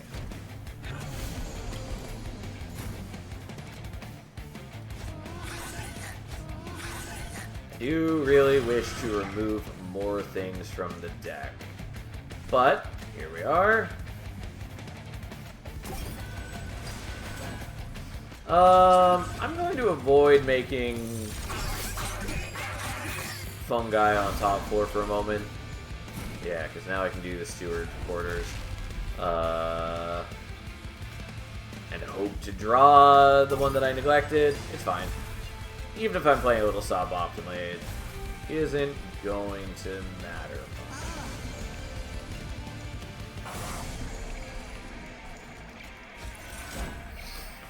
Yeah, we have a lot of conduit already. Not as much as if we had Silver Empress Eka, just because she starts with a lot. But that's okay. We now have our other dude, who I definitely should have played behind the one that had armor, but so be it. Does not matter.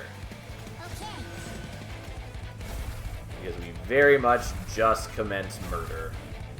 That's kind of our thing.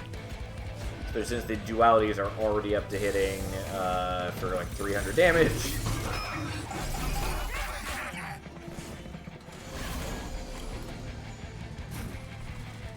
Okay, well, let's get rid of the sap generating dude because I just don't want to deal with that. And let's live our best life. Unfortunately, I have no capacity for the Spirit Steward. And then we'll just continue playing spells that don't really matter. Yeah. Anyways, this is kind of the ridiculous stuff that Luna can do. Is just we do obscene amounts of damage. And we're also able to generate a whole lot of armor while we do it. Obviously, if we hadn't hit Phase Blessing, that wouldn't be as doable, but so be it. Unfortunately, we don't have capacity to play Truffles, which feels bad, but hey, that's this jerk again. Just one Covenant 2 versus Corruption Seraph thanks to Copy Pyreheart, allowing me to dupe double stack Sanctuary. Give every friendly unit 4 damage shield. Copy Pyre is kind of OP. Yes and no. Like, it's got its uses, but oops, I did this in the wrong order. Like, yeah, it can be useful. But that's a lot of gold that you're spending on copying in exchange for not spending it elsewhere. And there are various other Pyrehearts that are quite good as well.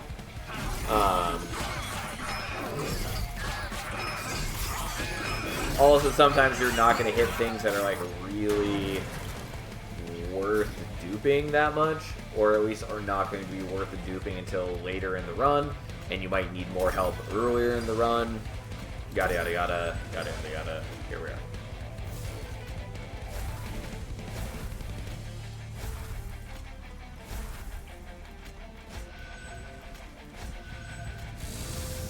I really would like to get a Phase Blessing here.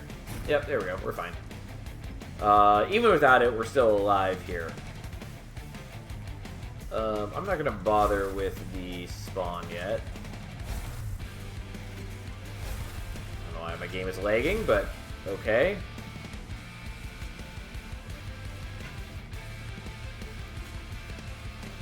Well, I have a whole bunch of armor. And then we'll do this a couple times. And there we go. And now, not a challenge at all. Once we're able to knock his HP down with the spells, he becomes much easier for us to kill. And also, you know, stacking hundreds of armor certainly helps. Okay. So, Moonlit Glaive, again, Mage Blade, it's pretty good. I should probably just take it.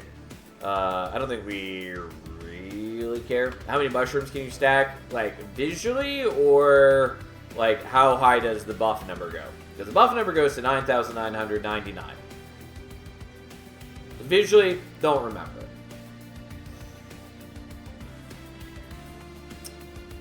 I think it's like 8 tall.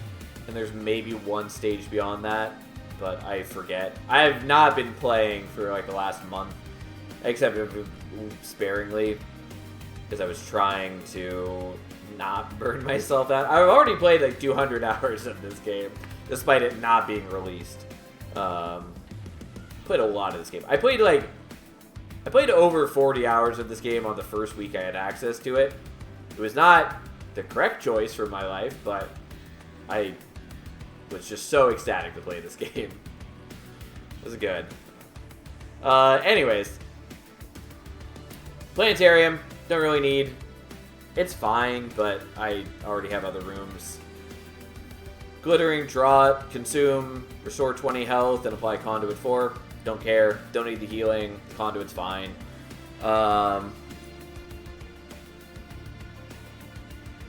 Whatever. I'll take Moonlight Glaive.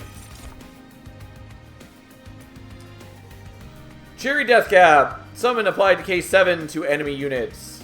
No. Grow Room, propagate all units at the end of the turn. It's fine, but not for us right now. And another Truffles. They really want me to have Truffles. This is the third one we've been offered. Okay. I think we're going to Merchant of Arms now. I am uncertain what upgrade I'm going to pick from Kale.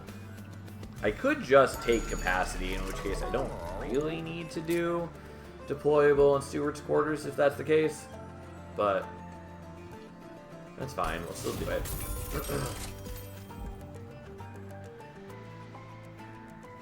I don't think there's anything I really care about seeing here.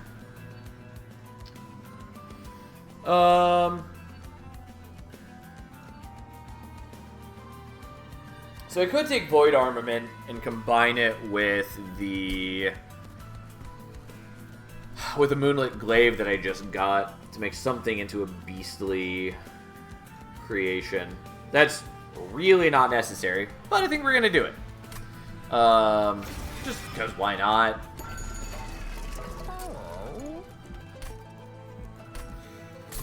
Okay. The problem is I don't have 4 Ember per turn yet, so I can't actually play it. But we're working on that.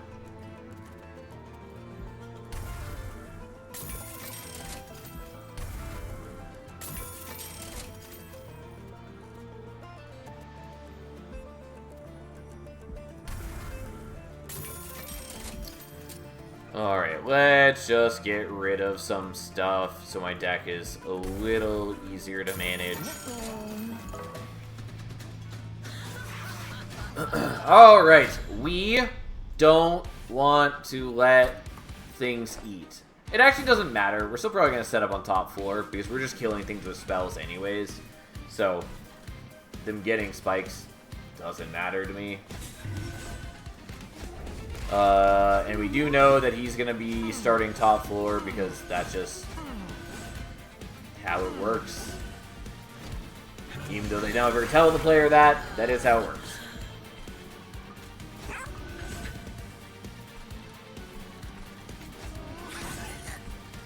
Okay, well.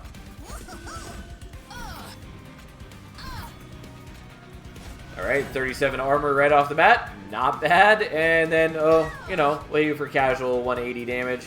Oh, and what do you got for us? Overgrowth Carapace.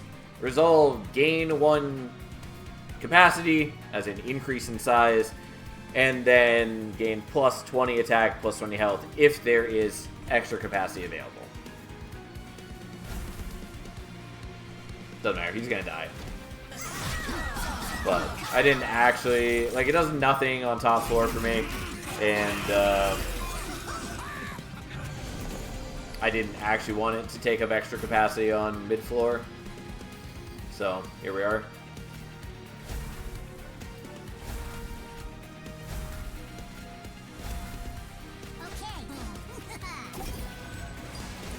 Well, I did this in slightly wrong order, but that's fine. We're just trying to build up as much power as we can top floor, so we can murder Kale directly is the general game plan. Unfortunately, they are generating Scourge cards. I also almost did that in the wrong spot.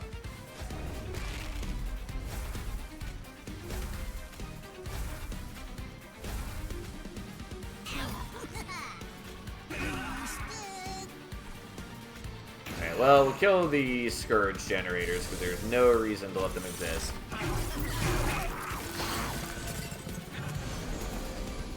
Alright. I cannot play the merged equipment. We all know this to be true. So.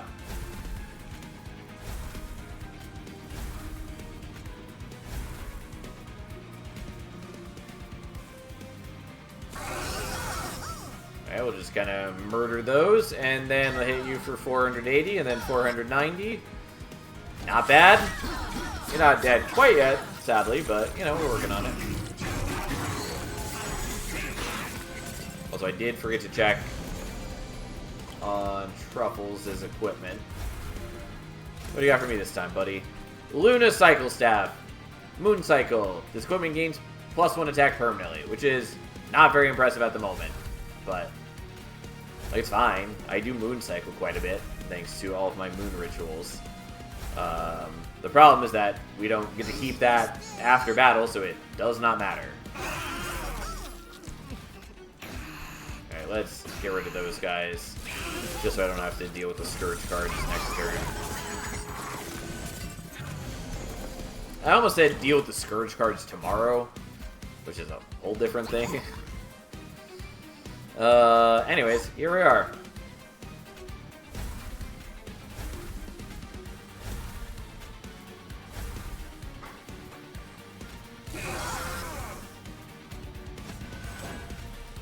Alright, 690, and then a clean 700 damage to finish Kale off, because we do way too much damage with those. Turns out, Attuned is pretty strong, especially when you're generating obscene amounts of Conduit. We do not need another Duality here. We do not need Tome of Evergrowth, and Spike of the Legion is Consume, Propagate 2 times X, which is pretty good. Not what I need. I mean, it's actually sort of okay if I'm just trying to stack up Conduit. Maybe.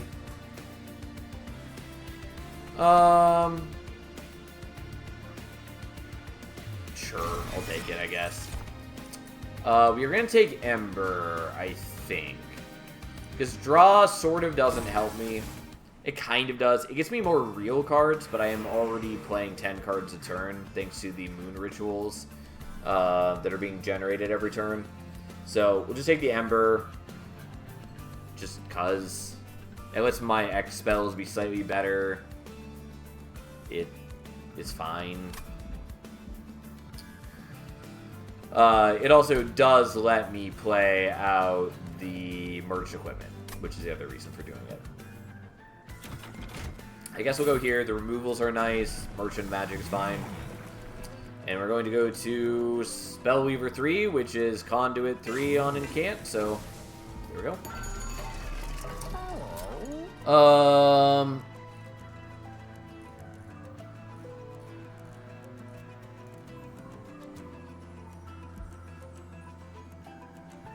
I guess we'll do this.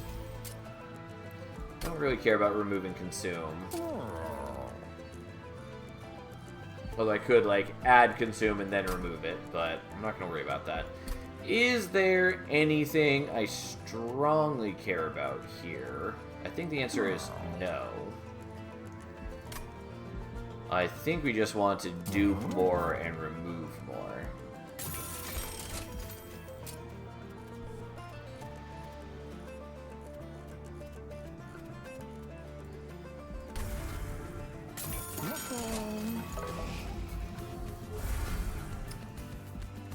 I am putting myself in a position where I'm basically not going to be drawing new cards, which is a little dangerous, but that's fine. Alright, well, got us set up on bottom 4 so we can kill the Twisted Amalgams. Or Tainted Amalgams, whatever they're called. I mean, it's not that big a deal if I take some Pyre damage. I mean, I guess I'm lower than I thought I was, because we took the Unstable Shard. I did forget about that. But whatever, fine. We will try not to get murdered.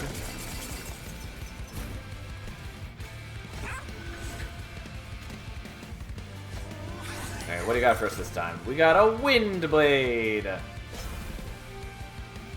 Okay.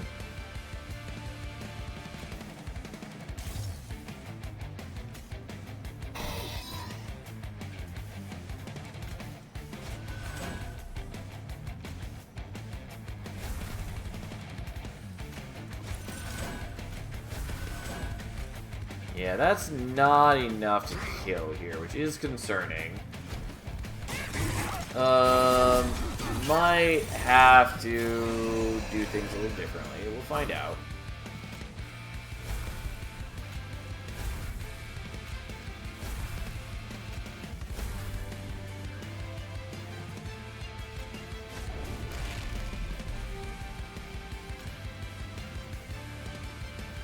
That would barely do anything.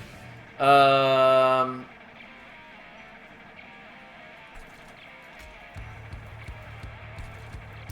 mean, I can let him hit the pyre once, and that's probably okay.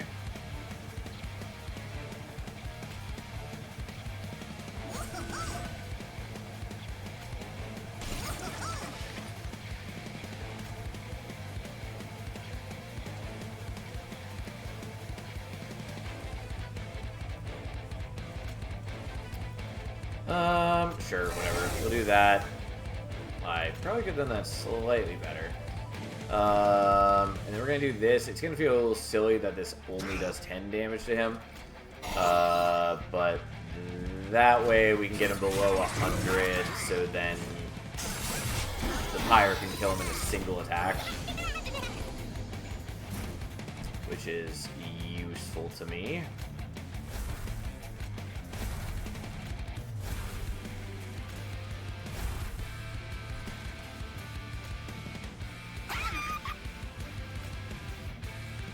Yeah, well, that's what we got, I guess.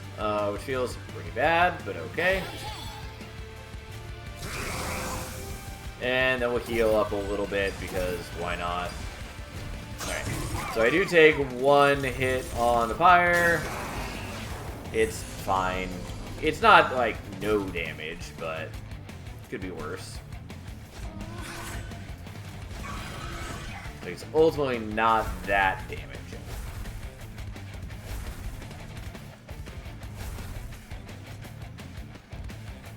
So, supposed to blow you up, we'll blow you guys up, and then we may as well heal, even though we're healing for 680 with our, 20 max HP. Again, this is why I describe duality as being, like, the healing is kind of just pointless. It just doesn't really matter. Well, Eka now attacks for 480, or 466 times 2, although that's quickly increasing.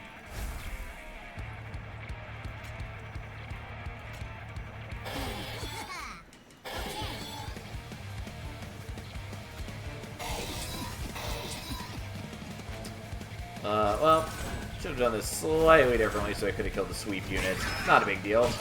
We are clearly to the point where we stabilized.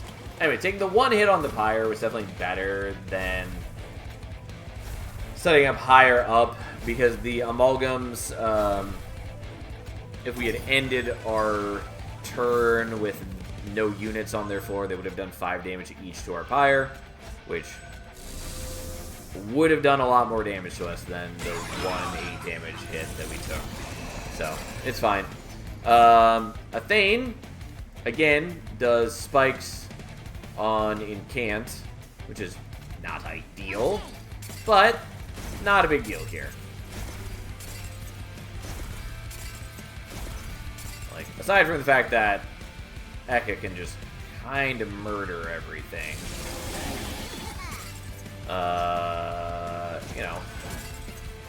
We also can generate a ton of armor, and we can also just do 3,000 some damage via spells. So, not a big deal. Mooncaller. Moon Cycle triggers an additional time. Pretty cool for not this deck. Which, if it's not clear, what that means is any time the moon phase changes, anything that has a moon cycle ability, like Astrologer gaining +4 attack on moon cycle, that would trigger a second time. So we'd gain 8 attack on moon cycle instead of 4. So, decently cool, not at all helpful here. Aurora Weaver, moon cycle, gain conduit, also not helpful here, also kind of cool.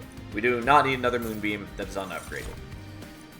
We do not need any of these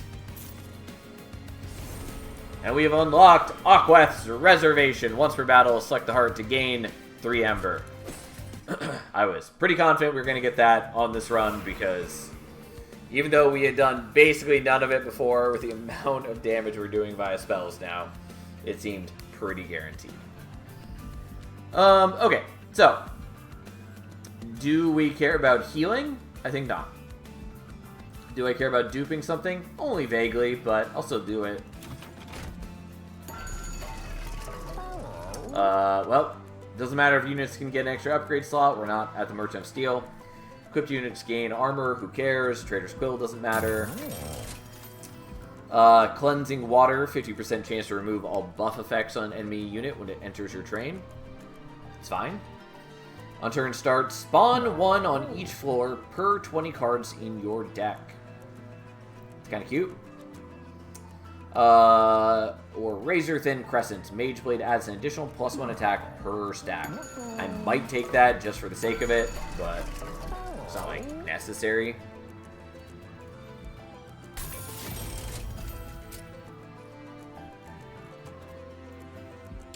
You know what? We'll do that.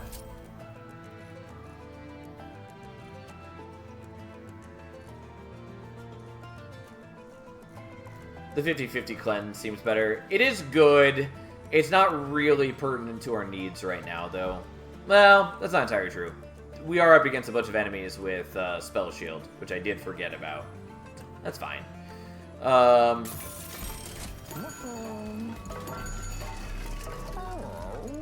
We'll take it. I think we're fine either way, but this does limit my possibility of problems. I'm gonna leave the Spear Steward in the deck just so we can master the card. Also forgot that I didn't need to be paying to dupe something because we had a dupe right here. I don't know. I could make another of these.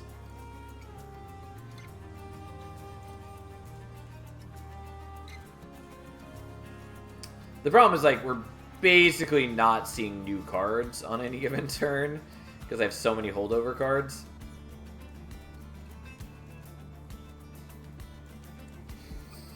I don't know. I guess just for the sake of it, we'll do this. It doesn't really matter. Mostly it's going to come down to we're just going to shoot Seraph out of the sky. So be it.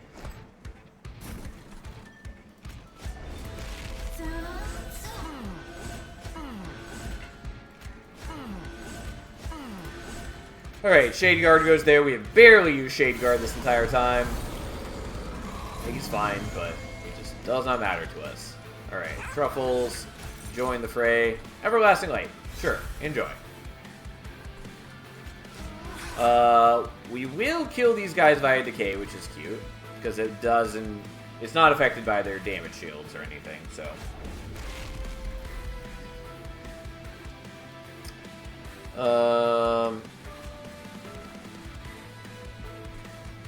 Yeah, I'm not going to worry about playing out the Spear Steward. We'll just gain some conduit.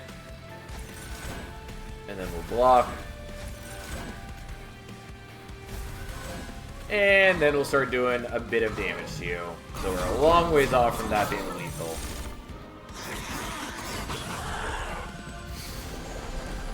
Oh god, this stupid silence dudes. The worst enemy in the game. I'm never going to let it go. I'm telling you now. I'm never going to stop complaining about them.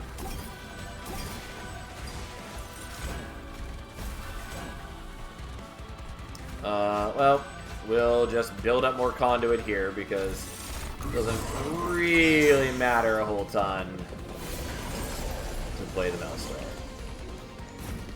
Oh no! We get sap on our dudes. However will we manage to live with such a fate?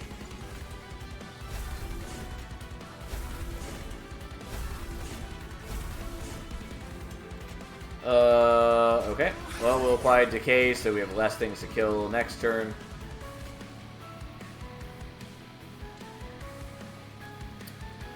Well, I was going to shoot these guys, but Eka does less damage than the spells do currently, so... It's still in my interest to just shoot him directly. It's a shame we didn't get the Moon Ritual yet. Whatever that's not Moon Ritual. Moonbeam. That would have helped clear out some of these enemies. Well, here are more Curse of Entropes, I guess. Alright, let's murder him.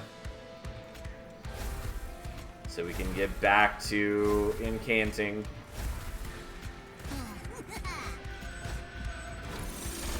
Oh, I didn't realize that Truffles had another thing ready. It's fine. We don't really care about his generated equipment. Okay, so we finally have the Moonbeam now.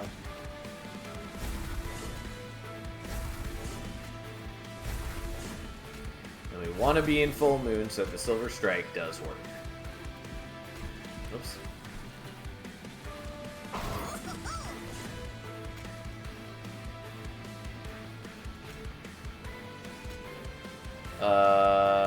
Sure. Let's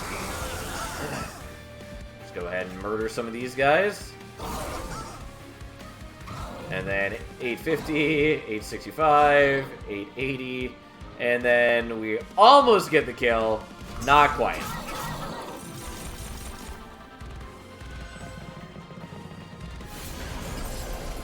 Well, so be it.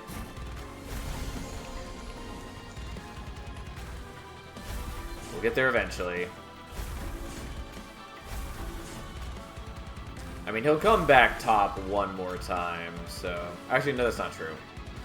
We go into Relentless next turn. Well, that's a shame that we don't get the early kill. Doesn't, like, matter, but... does make me a little sad.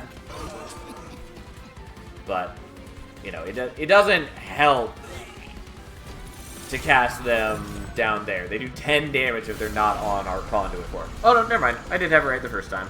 Well, get fucked then.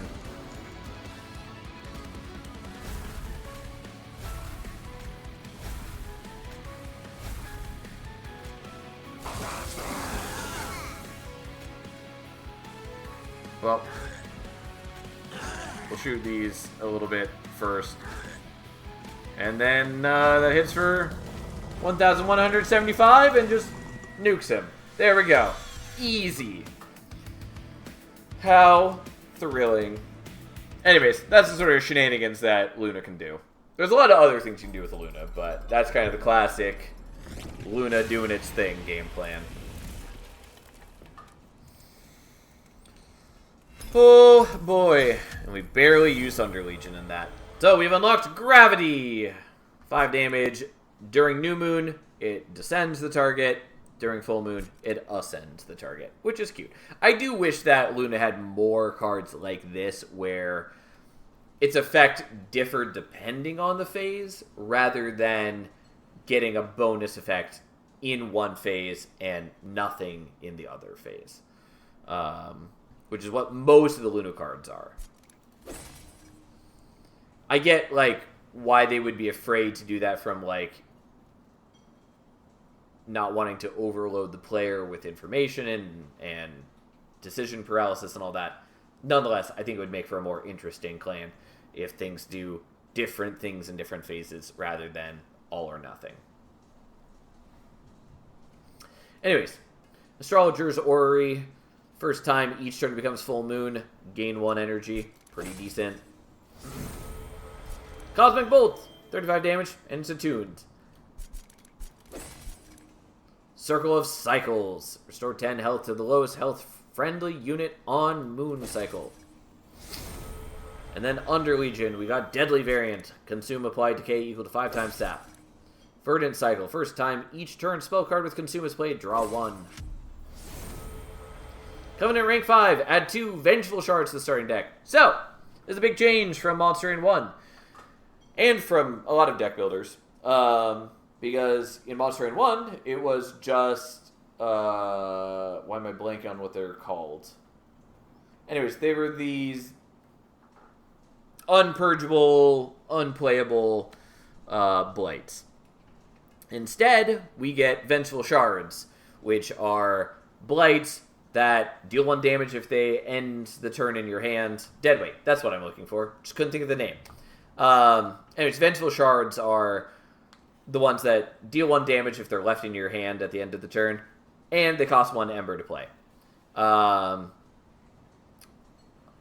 don't think this is a great change. There are other people among the testing team who love this change and really fought for this change. I think it's okay as is. I have grown to accept it, and overall it's fine. Mostly, I think it's meaningless, and it would be better if they were deadweights. But, whatever. And we have unlocked a room cosmetic. We've unlocked the Hall of Experiments, which I don't actually like the look of all that much, but I do appreciate that there are room cosmetics in this game, which I'll show those in a moment.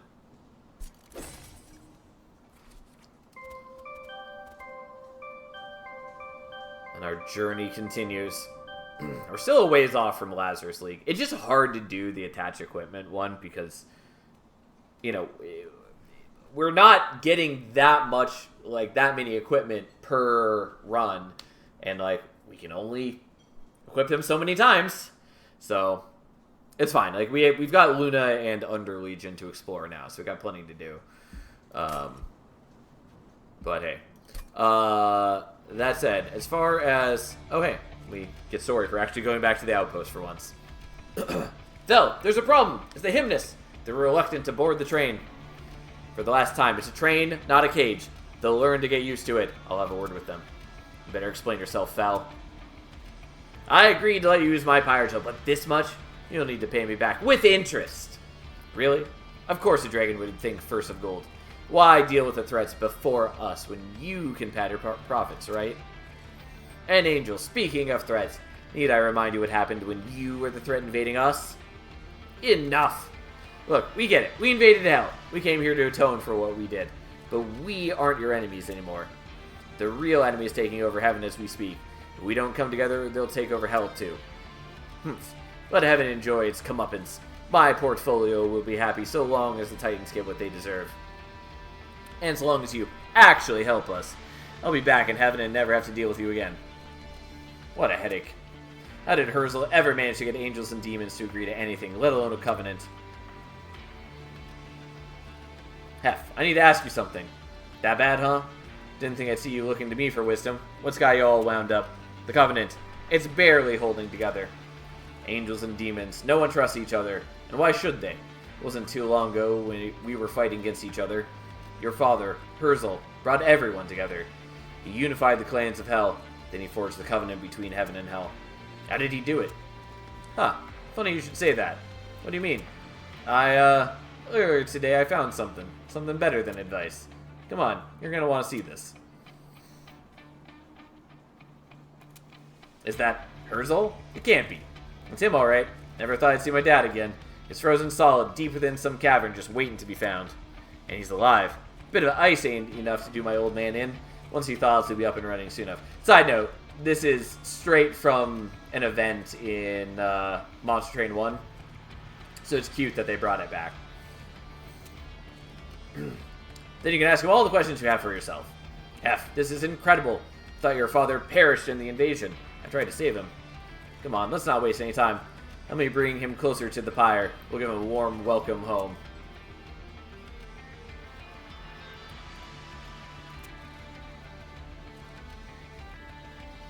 So cold. Wakey, wakey, old friend. I always knew you'd get yourself iced one day, but never thought you would literally get yourself iced. This is Malika, by the way, who looks rather different from Monster Train 1, because just like in Monster Train 1, she is pulling different design elements from the different clans of the game, which I think is a really cool touch. Where am I? A better place than you've been in a while. Tell me, Herzl, the totally ordinary, what do you remember? Totally ordinary, old friend. I remember Ice. Before that, Seraph, and before that, the Broken Covenant. Ah, yes, her life's work, all gone. Nobody could have ever predicted Seraph the whatever breaking his word, no siree. As Seraph won, is Hell lost? What happened to Fel? Oh, you and your drama. Not only did Fel survive, she's alive and thriving. I'll fill you in on all the little details. And that's how you ended up in the Covenant Outpost. It's actually quite lively here. Maybe we'll set up shop for a little bit and see how much damage I can do. To think Fel now fights against her brother, and that my own daughter rescued me. This is better than I imagined. What will Herzl, the Great Unifier, do now, I wonder? Will you try to become the leader you once were? No. I am unfit to lead Hell, and perish under my watch. Now, I simply want to be with those I care about. But before that, I do have one question for you.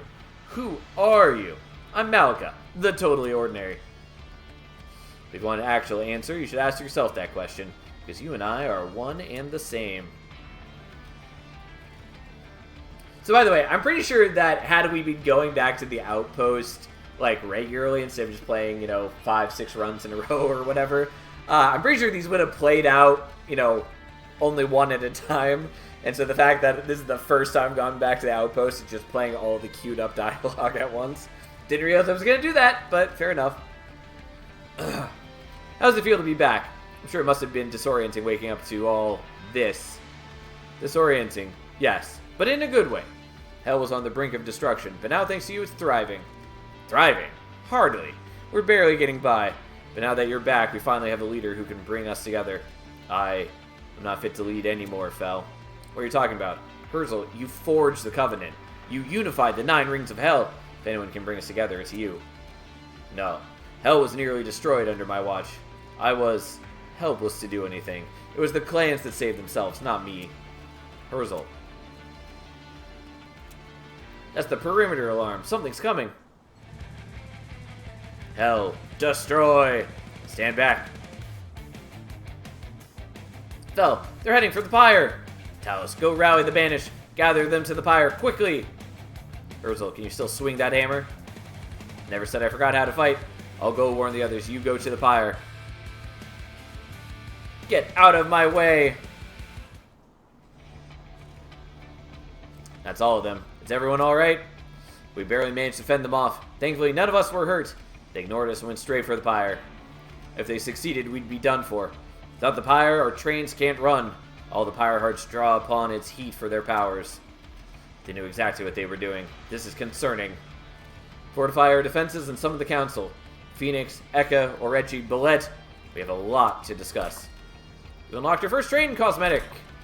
You've unlocked the dimensional portal. You can test your skills by playing tricky puzzle challenge runs. Okay. So, we have unlocked our first different train cosmetic. So on each floor of the train, we can assign a different cosmetic now. I am not going to use the Hall of Experiments because I just don't like it as much. But there are various others. This one for completing 10 dimensional challenges, one for defeating the Titans, and another for defeat the Titans with all clan combinations at Covenant 10. So, we're going to leave it there for now. But, again, it's another area like the Mastery card frames, where I really hope to see them expand over time as they support the game long term. Also, I'd love to see them do, skins for champions, because I think that could be a lot of fun. Anyways, the other thing we unlocked is the Dimensional Challenges, which are this game's version of the Expert Challenges for Monster Train 1, except that in Monster Train 1, you had to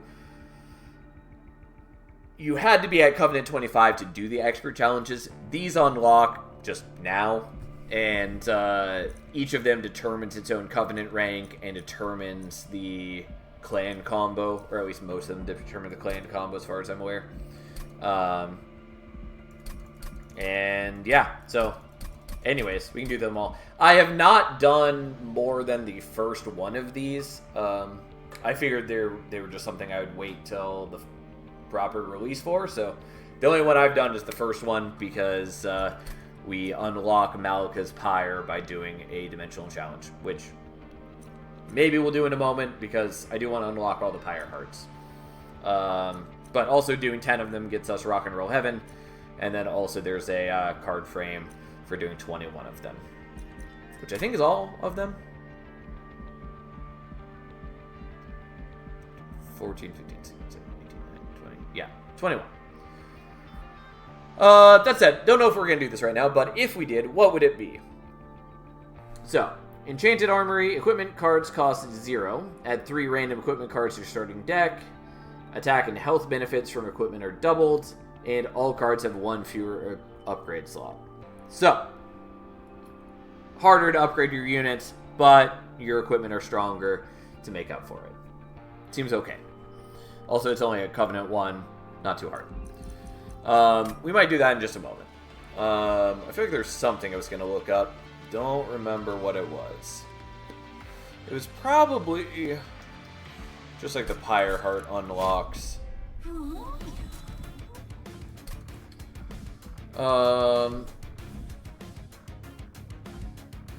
Yeah, we're making progress. Although I still have not done a single Permafrost turn.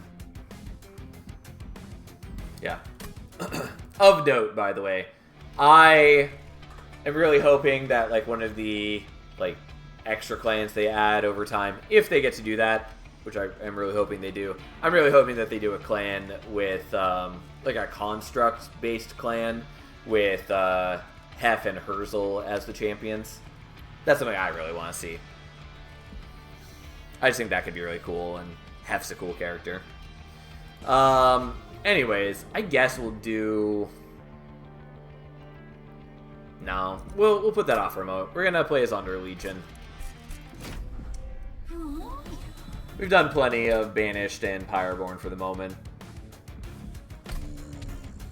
Alright, so we're gonna play as Bulette now. And I guess we'll keep Luna as well because we have not played a ton with them.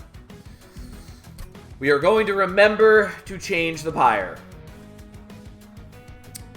Heart of the Pact is fine. Aquath's Reservation is okay. I don't particularly like this one. I think both it and Winged Spirit are pretty underwhelming. This one I think is better than Wings, though. You can't use the extra Pyre in deployment phase, otherwise it would be very useful, but there's like good reasons not to do that.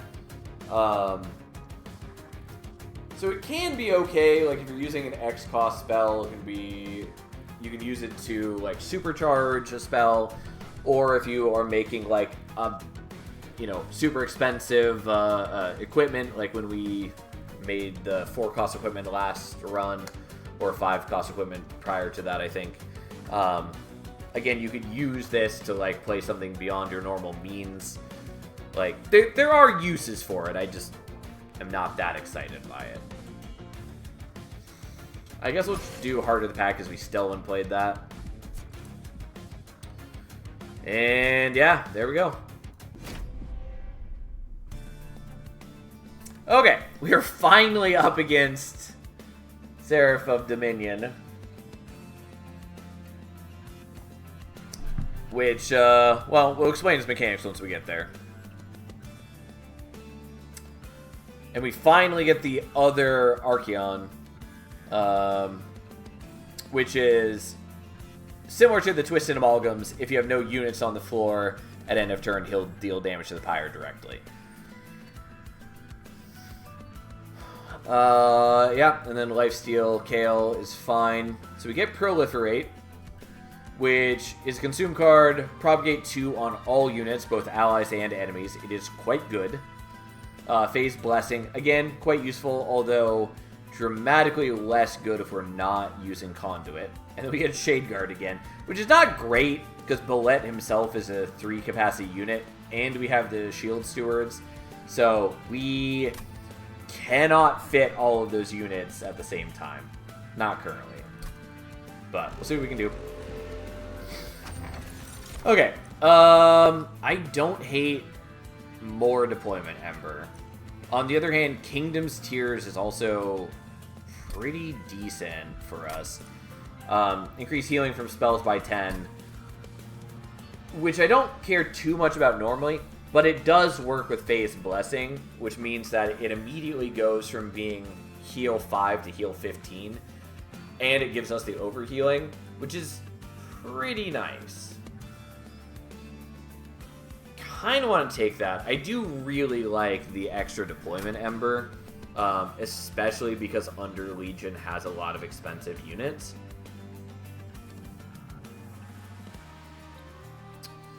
Or at least it has several good expensive units. Do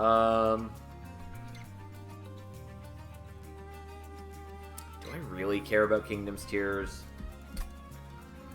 It would be so good with the Face Blessing. And yes, these are the Vengeful Shards now. So exciting.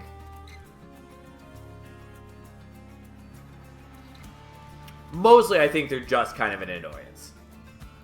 You have enough health in this game that even if you choose not to play these, basically every time they show up, especially at like this Covenant where we haven't taken like starting fire damage yet, they basically just don't matter. Like, it's mostly just an annoyance for like score, that you'll take damage from these and have it impact your score at the end of the battle. Like, technically, the damage that they deal can add up. Mostly, it is inconsequential, though. But whatever. Some people on the tester team really love them.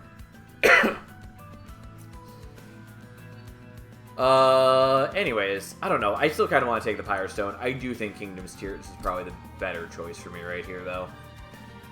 Because it just immediately makes Face Blessing much better.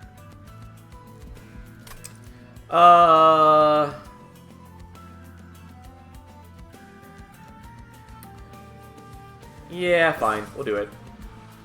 Alright, so what are our upgrade options? So we've got Executioner, which is Harvest, gain 1 regen and 2 rage.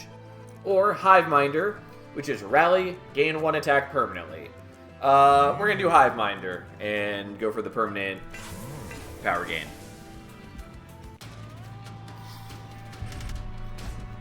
Alright, -1 Ember per turn. A bit annoying, but still worth it. Okay. Belette, you're going up top, so we have a little more time to scale you up. And then you'll go there, and you'll go there, and get around.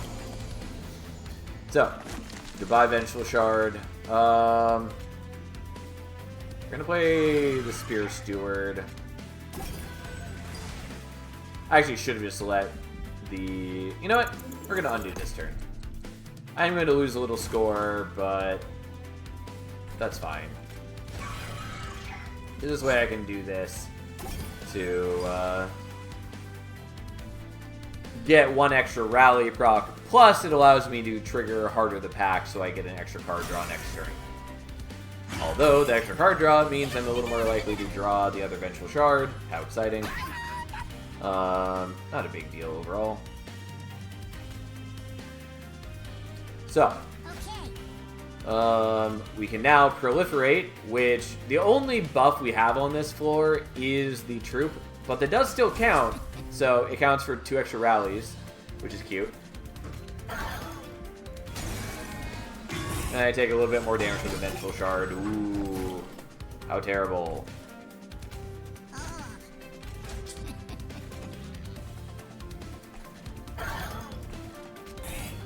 Alright. And we're just slowly stacking up Bulet's power, as is only right and proper. Unfortunately, the minus Ember is really cutting into my ability to scale up.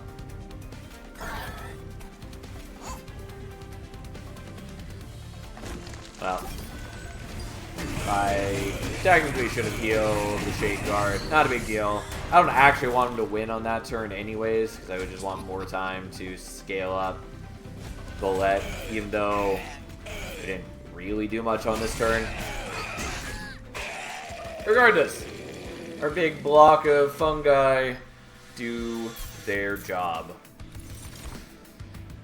Okay, so Infectory is good here. I think we're taking Glow Up, though, which is Advance and Propagate 2, which is nice.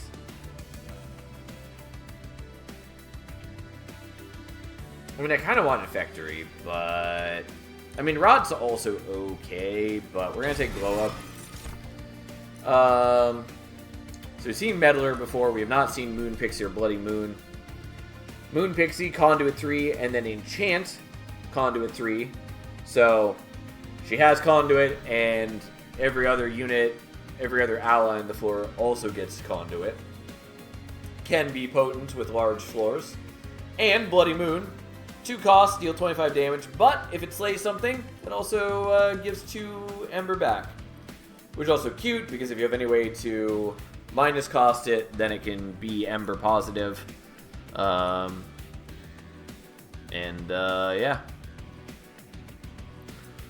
I don't know if I care.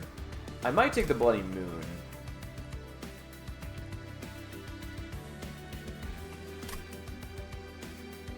I guess we'll take Bloody Moon for now. It's not, like, terrible. So, I kind of want the Underlegion banner, but I would also love to, like, minus cost things and or put Holdover on the Glow Up or remove Consume on the Proliferate. Like, all of that is pretty appealing.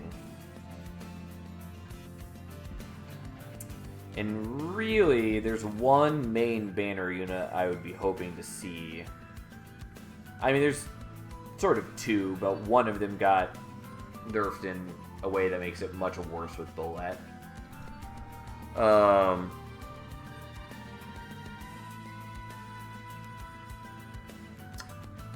Yeah, I guess let's go here. Okay, Smidgestone is fine. Alright, what do you got for me?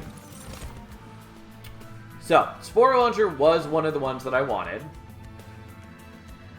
His ability being Rally, applied Decay 2 to enemy units, which is pretty good. Unfortunately, he is currently 3 capacity, which means he cannot naturally fit alongside Bullet, which is really frustrating. And I do think he deserves to be 2 capacity, not 3 capacity. Is that a cannon? Yes. He does have, in fact, a cannon for a face. Like, he doesn't need to have 30 attack. He needs to be 2 capacity so that you can fit him with a champion who cares about Rally. Anyways, Cluster Kernel would also be okay for us because it gives spawn every turn, which would be cute. It was not the one that I was looking for, but we're going to take Spore Launcher. We are going to Smidgestone him so he's 1 capacity, so we can actually fit him. And then, unfortunately, if I re-roll, I wouldn't be able to afford Dualism if it shows. So I'm not going to worry about that.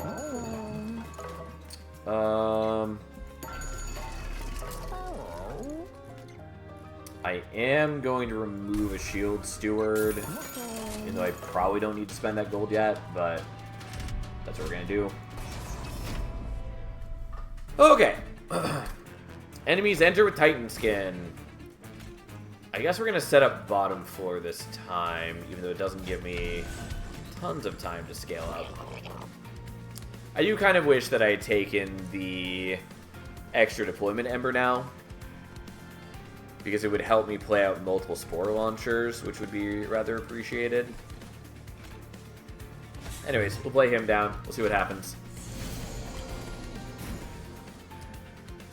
Okay, so we play him out, which causes the Spore Launcher to rally and gain decay, or apply decay to enemies. And Bullet is gaining in strength. Also, we then do the Propagate on everyone, which means that we get more troops, and they get more decay, which is pretty cool. These are the sorts of things that are, like, really fun about Underlegion. They're just a very cool clan. Really enjoy them.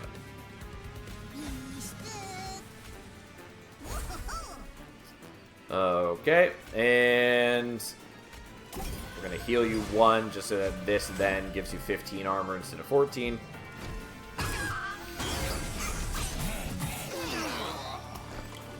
And we are doing pretty well.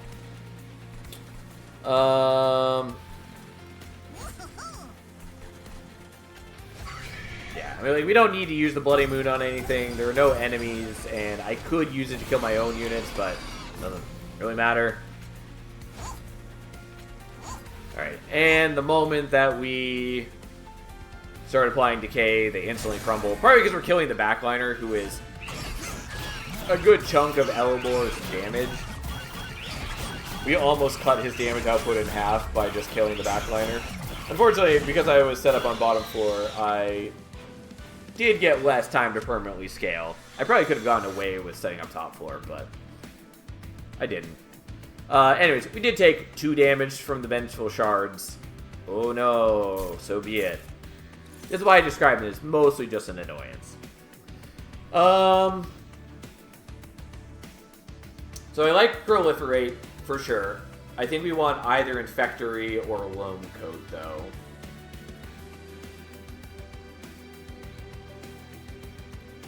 I think we're taking Infectory.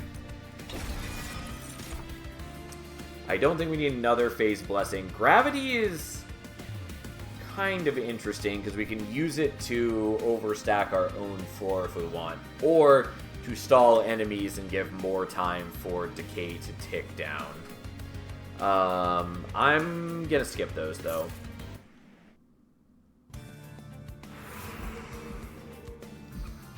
And we're gonna go here, just because minus costing, things would be great, remove and consume would be great, spell chain is fine. So squad leader is one of the other things that I would have been happy with, kind of. Bit awkward, but if we are generating big stacks of fungi, he is a way to ensure that we're doing enough wave clear. Because he increases the power of the fungi and gives them trample, which is useful. I think we're probably not going to worry about that right now, and we'll just make a second spore launcher later. I think that's probably just better for us.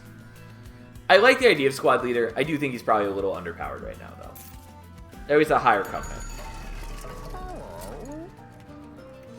So, I'm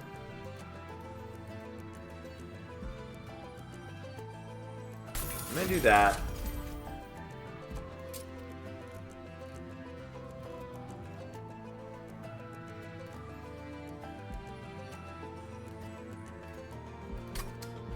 So it costs 75 to re-roll now.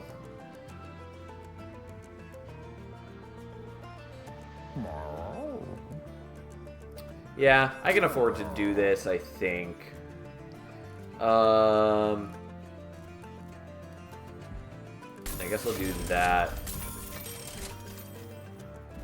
God damn it. This is what I was afraid of.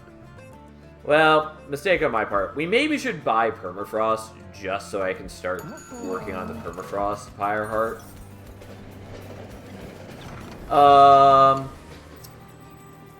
Okay, well, we're gonna take the small gift box again. Although now I'm extra disappointed that I don't have Remove Consume.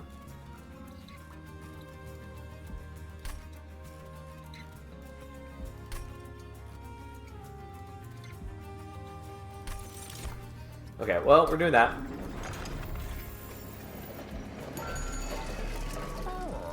Oh.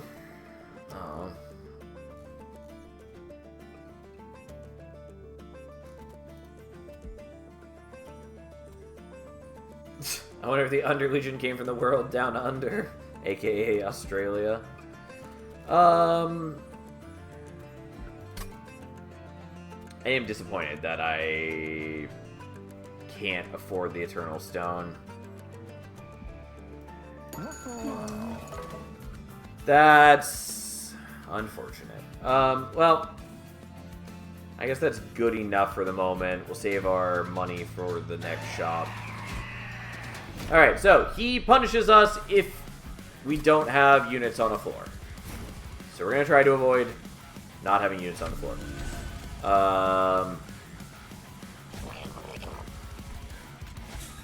That said, he's definitely going to spawn here because that's how the weird esoteric spawning rules work. So we know that we're good for this turn. And then we'll just play that out and call it good.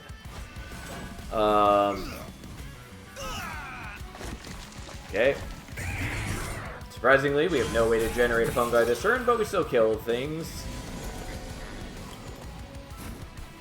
I do like Infectory, which means that then we can kill you.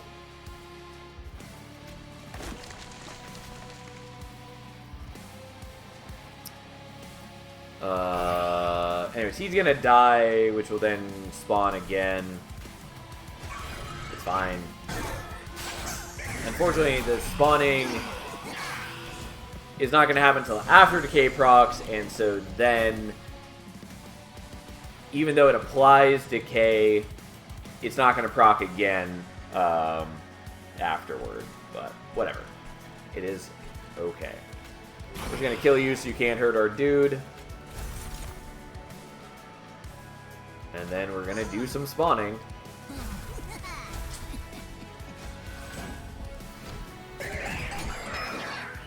Oh yeah, of note, this Archaeon, or Archaeon, does have multi-strike, which is unique compared to the other two. He has a fairly comparable amount of attack, or at least base attack, since like the Siphon one definitely ends up doing tremendously more damage overall.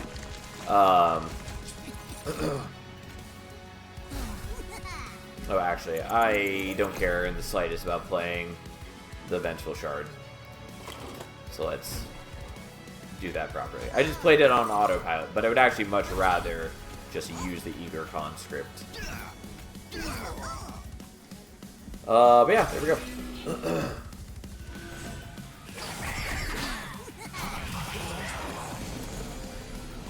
Well, we were applying a decent amount of decay to him.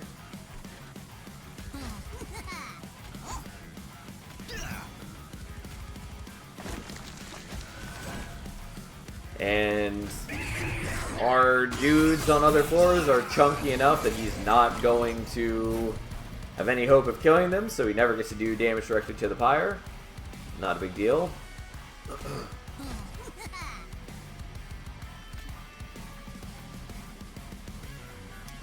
Well, I can't kill any of my own units, so I can't trigger the Infectory to get an extra spawn here, but that's fine.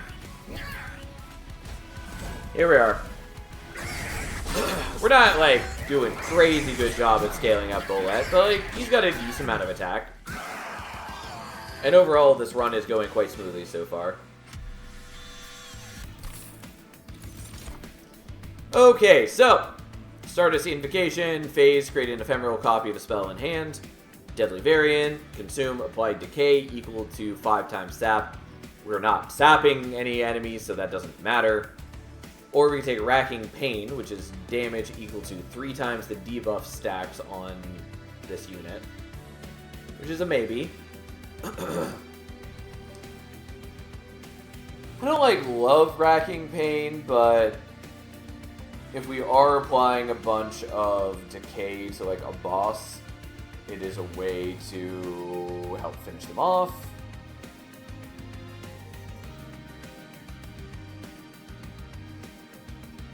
I don't think we really need it, but I'll take it.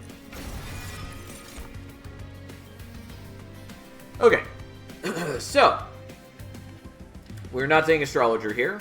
We are not taking Lunar Priestess here. We could take Amorous Inoki, because we are doing rally things, and she would fit into that. Pretty confident that we would rather just have a second Spore Launcher, though. So I'm gonna skip that.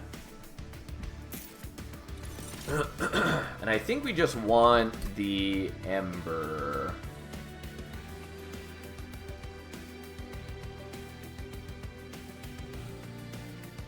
Maybe. The Ember's a little questionable.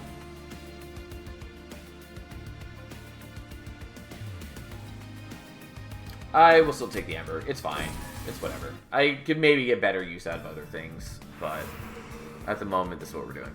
We are definitely going here. We are hoping we see Dualism. There it is. He gets Dualism, and now does Decay 4 for every rally, which is a lot. And now we have 2 of them. So, rallies are going to do a lot of work for us. Alright, and then for Hiveminder 2, now instead of only getting 1 attack per rally, he gets 1 attack and 1 HP per rally permanently, which is pretty fun. turns out permanent scaling is fairly satisfying. Overall, it's just a fairly good path. The problem is that he doesn't, like, have trample on this path or anything like that, so even if you get him up to doing, like, 700 damage, you still need ways to clear the rest of the waves.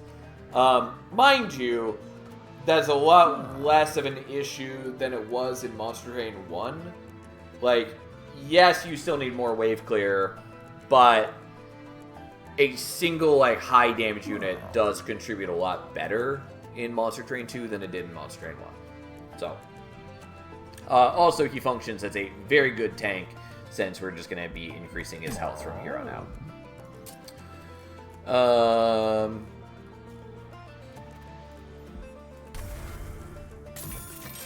Alright, let's get rid of some Spear Stewards. I have other things I would like to get rid of as well, like most of the Witch Weaves, since they basically don't do anything for us. Okay, we get the Mark of Invasion, and we now have to deal with upgraded Kel, who I absolutely hate. We'll see it in action, but just so you're aware, his Covenant 4 bonus is that when he enters the train, he just applies 5 corruption to all your units on every floor. Now, it's definitely totally doable to beat him. Like, that's not the issue. The problem is that, again, I don't like how much unavoidable, like, backline damage there is in this game. That is one of my complaints about this game, and something that I do hope they address over time. Because, like, for instance, there are a lot of low health, like, support units in the game. Like, for instance, the Hymnists in Banished, or the Whelps in Pyreborn, yada, yada, yada. There are a lot of, like, low health support units. And it feels really bad that when enemies like Kel exist, if you didn't find a way to, like, give damage shields to your backliners or protect them in other ways, he just instantly wipes every support unit you've got. Instantly. Just feels really bad. Again, he's still perfectly beatable, but I think it's not great for the game for there to be enemies like that.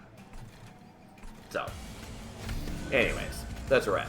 We're going to set up top floor. We're definitely much stronger on bottom floor, because bottom floor gives us more time for the rally to, like, proc on enemies. But I am trying to catch the enemies before they ram into my fire. It's not the end of the world if they do, but so be it. Anyways, we kill one of them, which refunds the energy. We did get some corruption on Bolette, but he can mostly withstand it.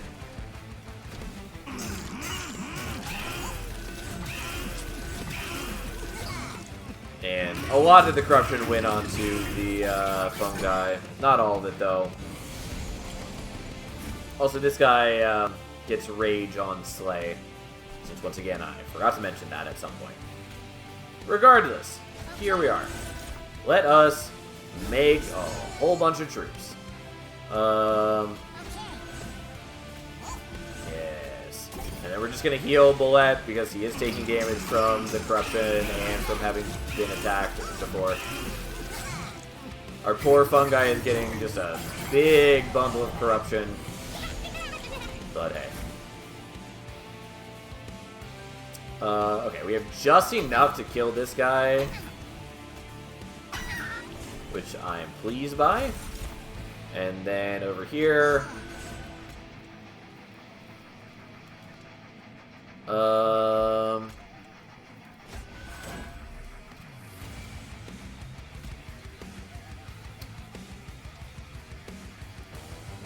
yeah, I guess we'll do that.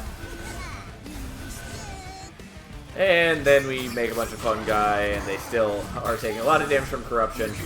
Like, honestly, it would be not a bad idea for us to find a way to get the fungi stack killed, so we can just make a new stack that doesn't have corruption on it.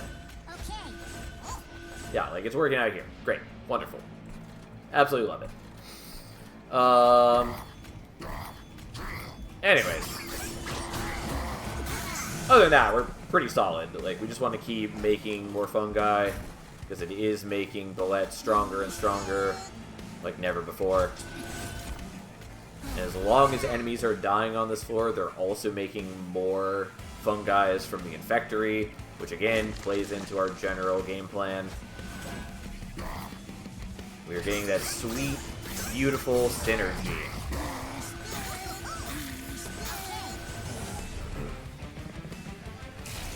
Alright, and now Kel's here to ruin the lives of any good-natured, genteel person. We're gonna try to kill some of his dudes while we're not on that floor so that we don't have to pay the penalty of the incanting. Other than that, so be it. Unfortunately, our spore launchers are losing a lot of health before he even gets to top floor. It's not that big a deal because they at least have 30 HP naturally. But if we had anything that had lower HP, they would just die instantly, basically. Which is, again, not something I really enjoy.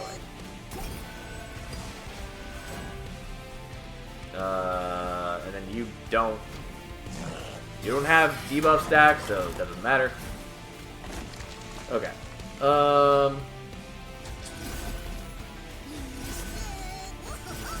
Okay. I got a little greedy, but I was pretty confident that that would work.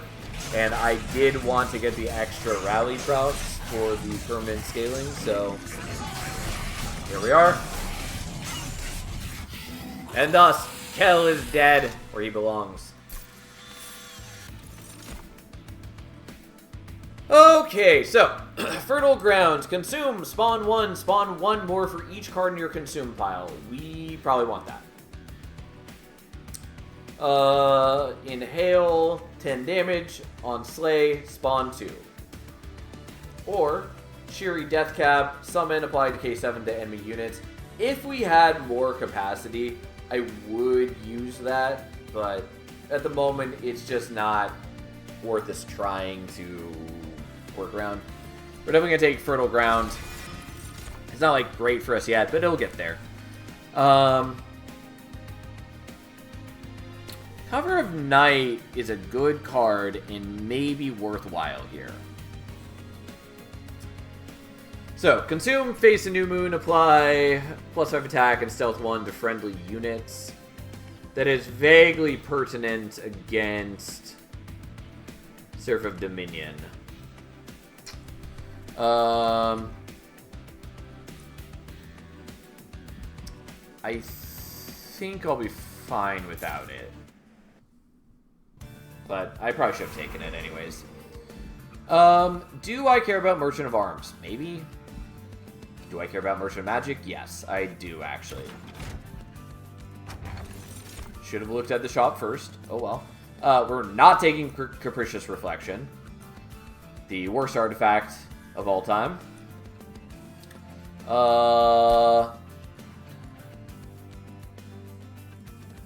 I will take Split Anvil, though it really does not help us.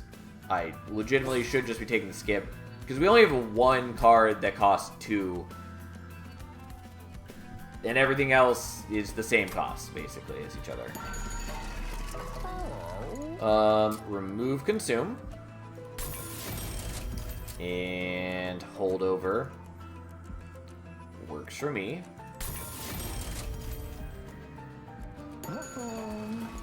This is exactly the sort of thing that I wanted. I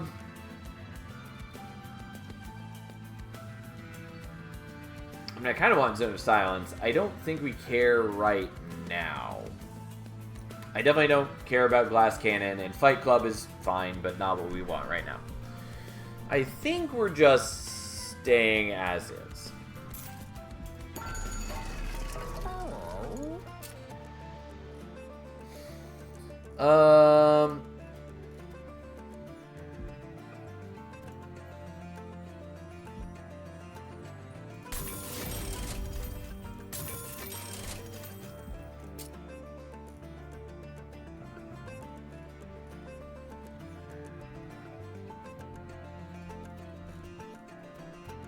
I don't know. Do I really care about that? I'm pretty sure I don't. Probably should not have re-rolled at Yeah, I don't know. We'll just leave that. Here we are. It's good enough. Draw -1. It hurts, but we should be fine. Alright, so. You go down first, so you get the rallies from your buddies, and then Shade Guard will just chill up here doing his Shade Guard thing. Okay. At least we had some way to generate dudes here, because otherwise it'd be kind of dumb.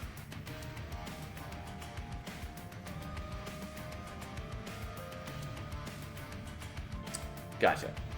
For some reason, I was having trouble understanding why we were actually killing these, but that's because I'm a fool, and it's quite obvious. Anyways, we play this so we can trigger Heart of the Pack. We already had triggered part of the hack, so never mind. There we go. Anyways, we kill him, which generates a troop, which then causes decay from the rally, which then kills the other dudes. For some reason, I was thinking about the timing of it wrong. I thought it didn't make sense, and it totally did. Alright, well, we'll kill one of these guys before they can attack. Actually, could have killed this one, I think. Doesn't matter. And there we go.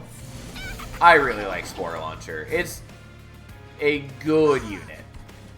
And I think it's very fun and works so very well with the rally gameplay. Big fan. It's definitely my favorite unit in this clan. I wish it looked a little cooler, but overall it's fine. Okay, so let's do this in the right order. We do this first, so then Split Anvil can minus cost these. And you're gonna die to decay no matter what, so that's fine. So we kill you, which then minus costs a bunch of things. And then we proliferate. And just for good measure, we'll do the Fertile Ground, which spawns a bunch more.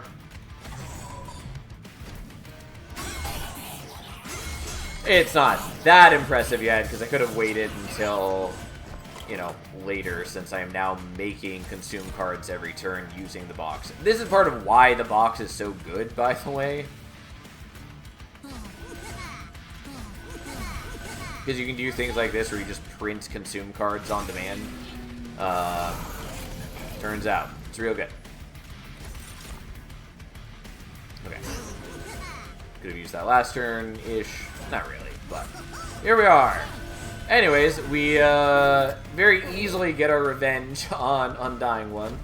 I mean, we already beat him last run, too, I think. But, yeah, we quickly murder him. And every time he dies, he makes a new troop, which just gives us more rally stacks. And he's pretty dead.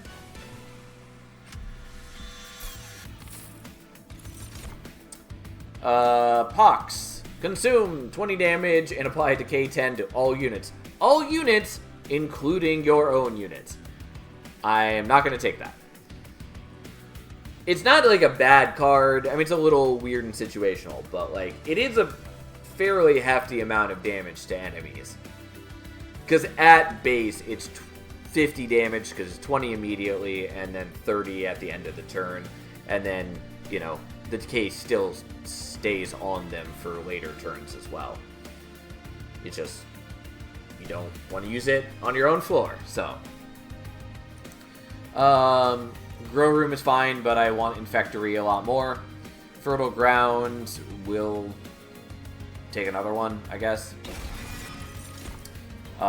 We do not need any of these. So, there we go.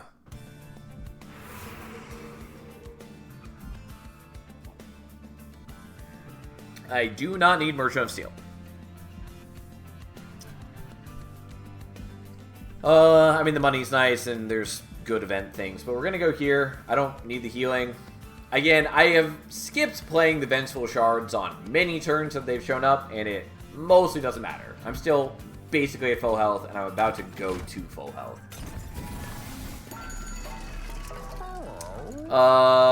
Could take Firestone Housing. Honestly, does not matter to me. Maybe we take Trader's Quill. I am printing consume cards. I don't think we really need Trader's Quill. I still might take it, though. I think we're just gonna reroll. I cannot afford Odie's Totem. Spotted Spore is cute. I'm gonna take Twisting Mycelium because it just spawns every turn, which is good for, you know, someone using Rally. Let's get rid of a Witch Weave. Like, they're nice for triggering Heart of the Pact, but overall they basically don't matter. I'm gonna do another small gift box and call that good. And Kale's gonna die. Kale's gonna die.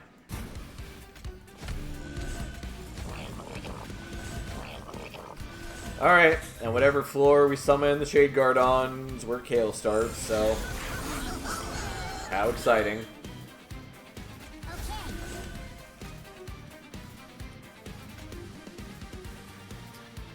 Alright, so we do that, so Split Anvil reduces the cost. Although that does not extend to the Spell Chain copy, but that's fine.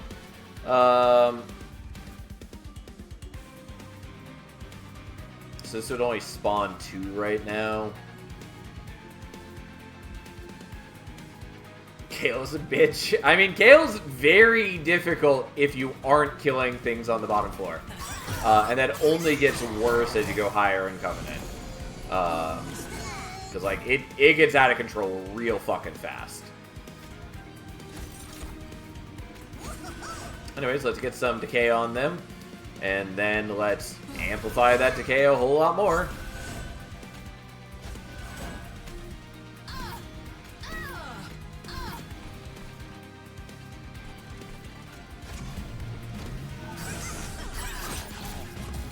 Alright.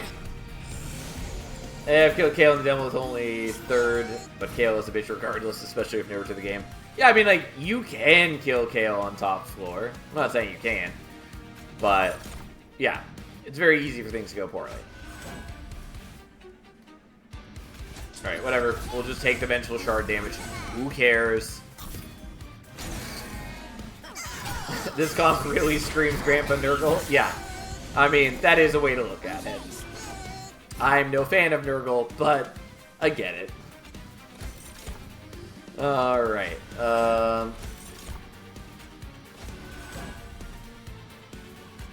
So, let's play out 1 of those and 2 of those, and now let's do this because it will 0 cost these thanks to the Split Anvil, so I can keep doing even more.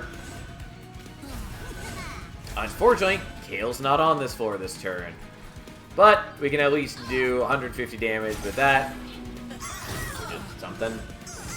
But would have been 150 plus decay to Kale if he had just cooperated with us. More decay than their max HP? Yep. Turns out, Spore Launcher is pretty good. I really dislike, though, as I was saying, that right now it's positioned where you basically are paying the Smidgestone tax, where in a lot of compositions, it's fucking terrible if you don't see Smidgestone.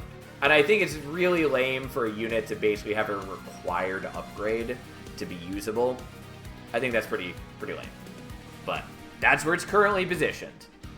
Anyways, we're going to do this so that we can get the Ember refresh, so then we minus cost everything and just propagate to the high heavens.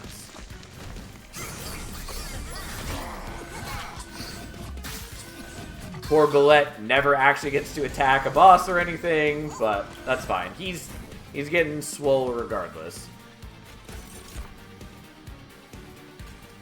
And our big fungi stack is getting bigger. Unfortunately, I have no way to proc the Split Anvil this turn.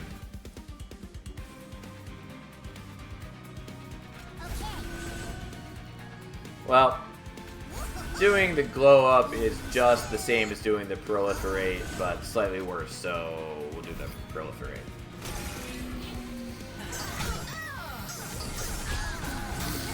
That's a lot of shrooms. Indeed it is. They're having trouble staying straight now. Okay. I'm starting to redraw all the phase blessings that I'd created.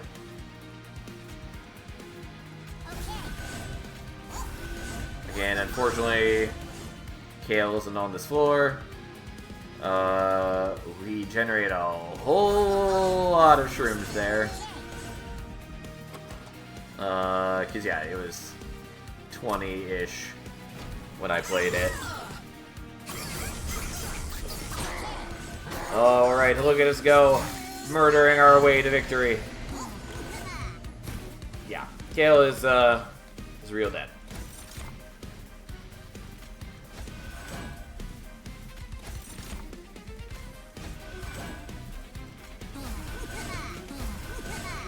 So I could do the Racking Pain and just blow him up, but I would prefer to get the Propagate, so... or the Rallies for Bolette. Not that, like, Bolette is a major part of our game plan right now, but I still appreciate Bolette's existence. There we go!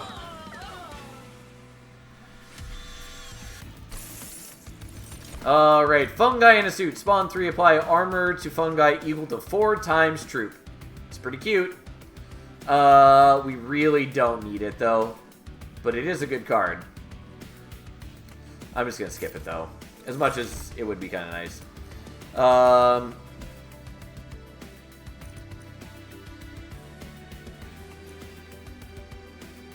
Probably the draw. We really don't need capacity now. And I'm pretty okay with my current Ember. We'll just do the draw. Especially because it makes it easier to do split anvil things.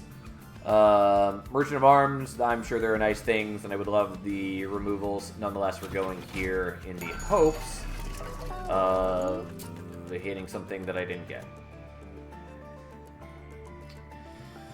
So I could do the Bloody Moon to proc the split anvil. I don't really want the Bloody Moon every turn is the problem.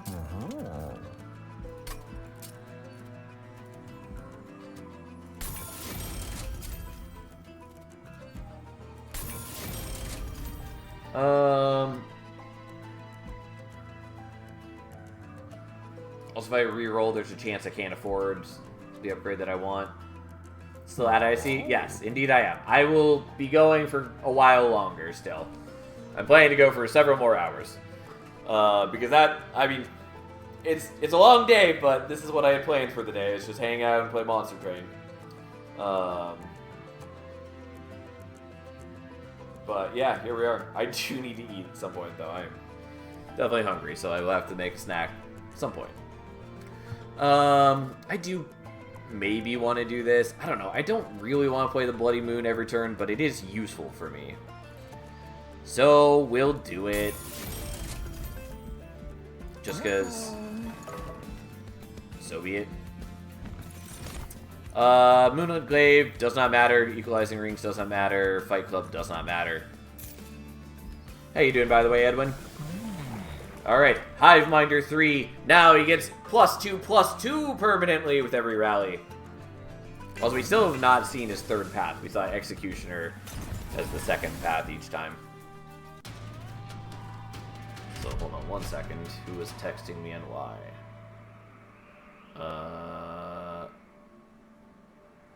That was a while ago. 1 second.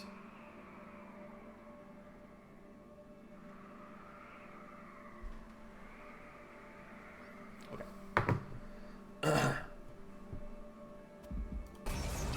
Alright, anyways, they get reanimated, which is legitimately kind of a problem for us, but I'm gonna take it anyways. And yes, Terrifying Amalgam, not Twisted Amalgam. I don't know where I'm getting Twisted Amalgam from. I feel like that's something in another game. Regardless. So the problem with the Reanimate is, like, no matter how much damage I'm doing, they will like, no matter how much decay I'm putting on them, they will survive to the next floor. But it also sort of gives Bullet a chance to actually flex his muscles. And we'll just try to block with the Shade Guard and let the decay do its work.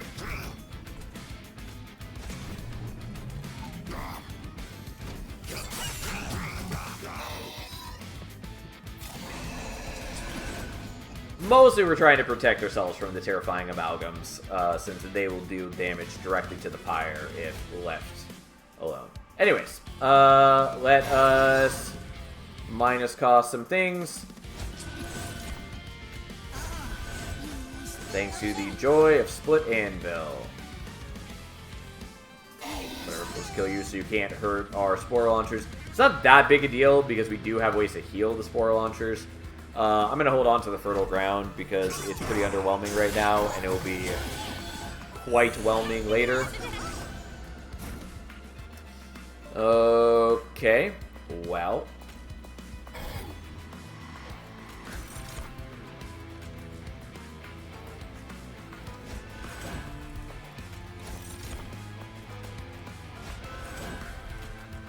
So let's hit you. Sure, we'll just protect those guys in case they start taking more sweep damage. And then we do some proliferating. Am I okay with doing this yet? Yeah, that's fine. It could definitely be a lot stronger later, but I don't know when I'm next going to draw it, since I'm playing with a lot of holdovers.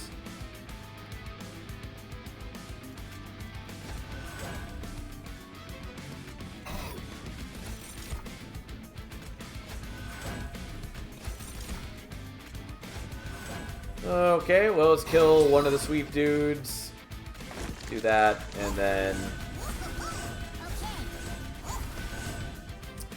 I will wait on that, because I'm betting that we'll get to draw that one more time. And it'll be a lot more impressive the third time we draw it.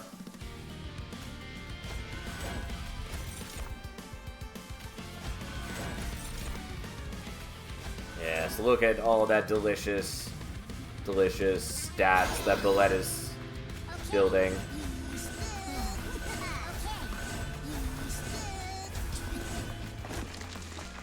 Also, the reanimate is actually not a problem now because Bullet is now strong enough to one-shot these guys and the Spore Launchers, despite having very...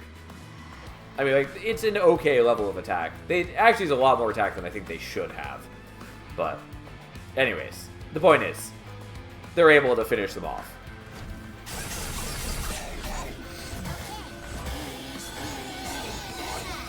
Ah, we've unlocked Bogworm's Growth.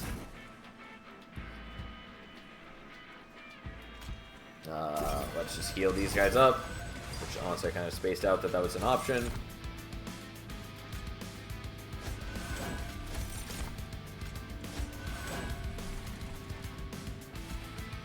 You know what? We'll kill our own dude so we get the minus cost. And here we go.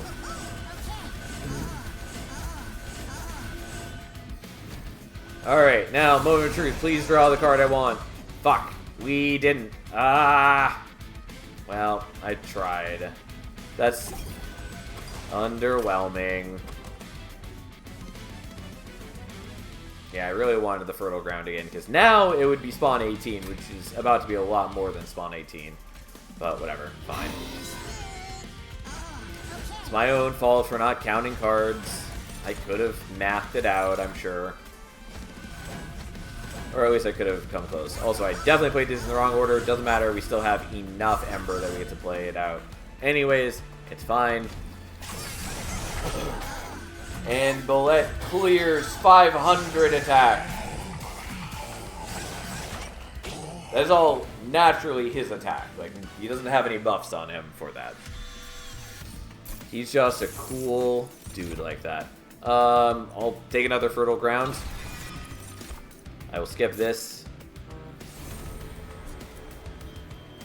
And then we have unlocked Bogworm's Growth.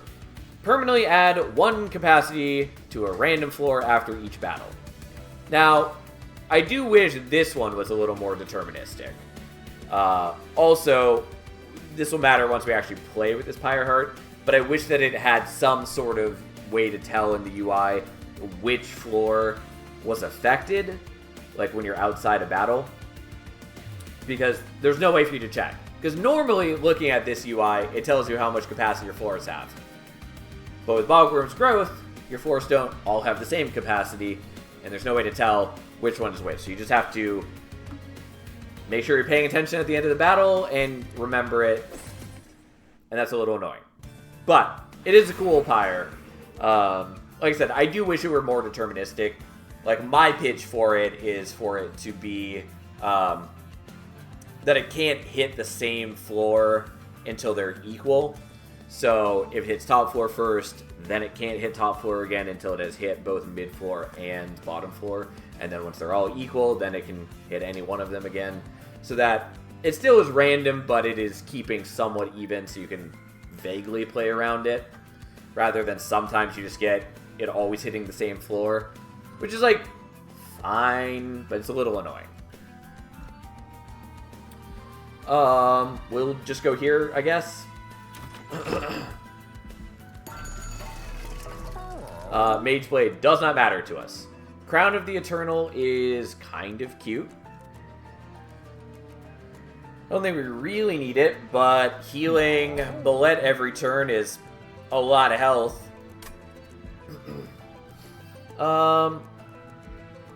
It's not really Bullet that I'm worried about, though. But I will probably take that. Let's take a look at this first. Steward's Quarters does not matter to me. I might take the Inferno Room. I think we're not going to. I guess I'll reroll just see what's an option. Don't care in the slightest. I guess I'll take this. First time each turn becomes full moon, gain 1 energy. That's fine. Shroom units apply decay on summon. Yes, absolutely, we're taking that.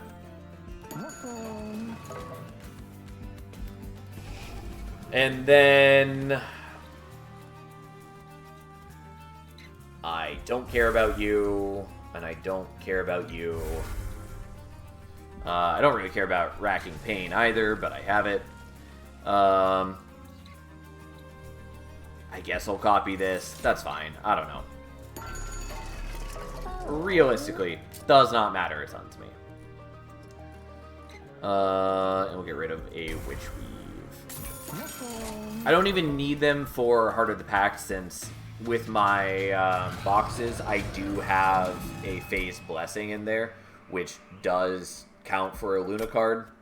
Anyways, so here is Seraph of Dominion, finally.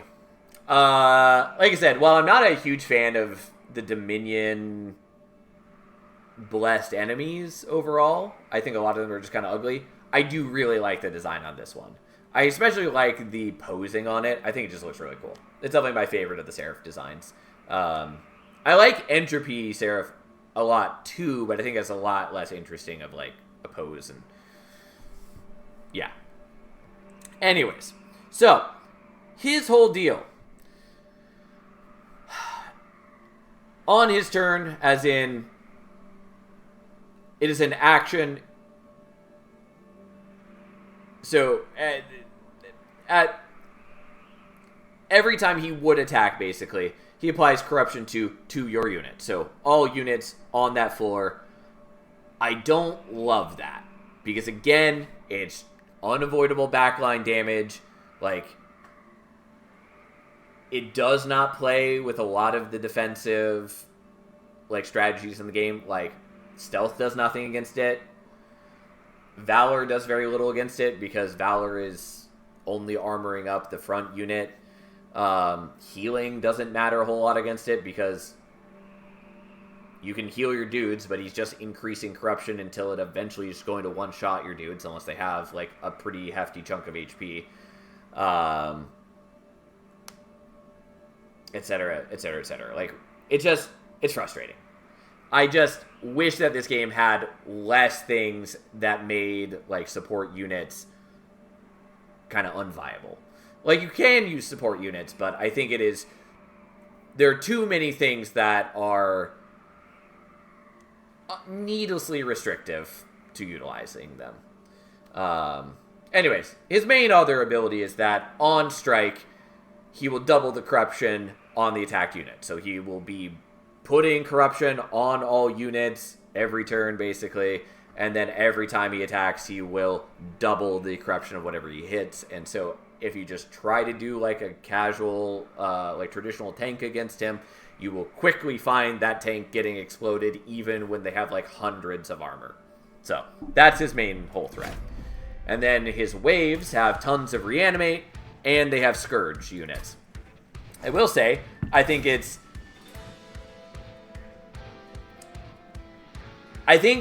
a little too much overlap in the Seraphs in this game. Because, like, so this guy, his identity is messes with the deck and does sort of sweeping damage. Savagery Seraph also does sweeping damage. Entropy Seraph also does messing with the deck, in that it gives you the Curse of Entropy every turn. Like, every Seraph should have a clear, distinct role, and we shouldn't have so much overlap in them. Anyways, that's my moment of complaint. Here we are. Sounds like his corruption needs to be on sweep, strike, instead of on resolve. Yeah, like, I think that would work better, because then it's more something you can avoid. I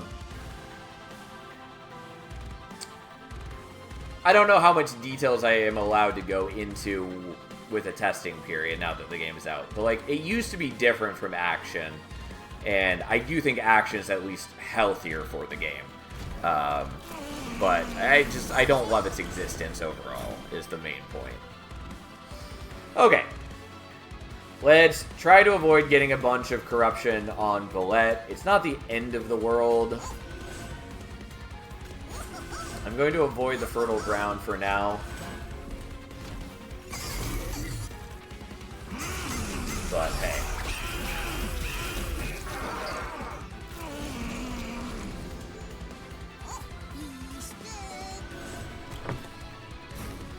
Okay.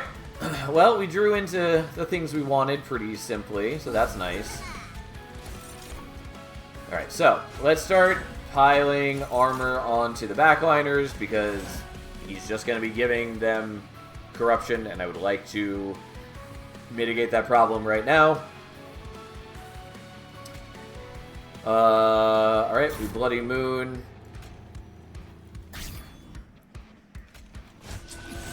So we can reduce the cost of everything. And then we just build up tons and tons of decay on everybody. Yeah, 137 decay in a single turn. We're pretty good. Sweep does fit with his gooey arm. Savage can be trample plus melee weakness. Entropy can be full on garbage bombing. Yeah, I mean, like, I do think that the Scourges fit with Dominion. What I want is for Entropy, instead of him shuffling the curses into the deck, I want them just added to your hand. Like, that's what I want. But that's not how it works currently. Anyways, we're doing Infectory because that's good for us. We are going to remember to play these first. And again, keep stacking armor on the backliners. We're going to be totally fine. Like, this battle is not going to last long enough for them to die, and more to the point, we have plenty of armor to protect them. But, like, if they were a weaker health unit, it would be a problem. Anyways, here we go. Sure, we'll do this now. We've got plenty of Fertile Ground, so here we are. Our deck is pretty strong. Also, the fact that we're summoning... that we're spawning troops on other floors does also distract Seraph. because he spends time going to the other floors to try to attack them instead of focusing on bottom floor. On the other hand, I kind of wish he was on bottom floor so I could be stacking more decay on him, but, you know, here we are.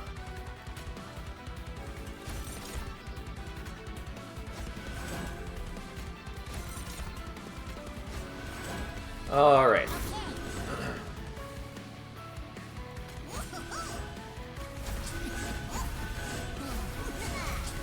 Alright, this one now does 14, which is pretty cool. As we have to wait for it to tick up before I can do things. Anyways, to do the Racking Pain, it does 411 damage to him, which is nice and all, but it'd be a lot nicer if you were letting me stack more decay on him.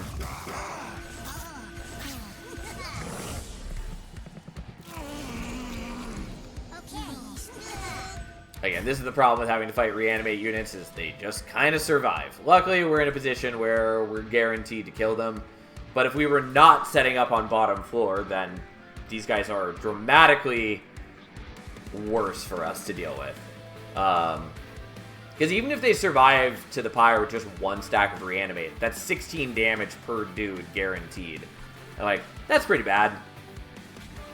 But here we are. Okay.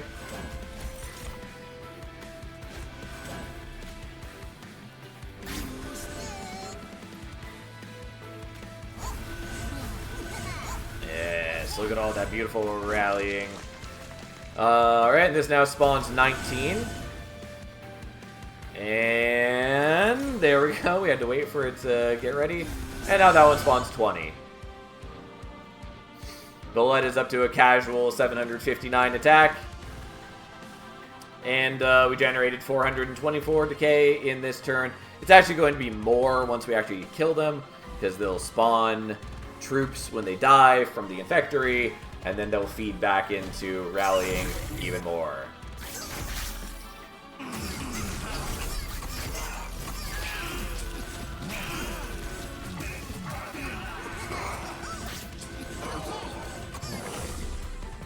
Alright, now Seraph has a substantial amount of decay on him.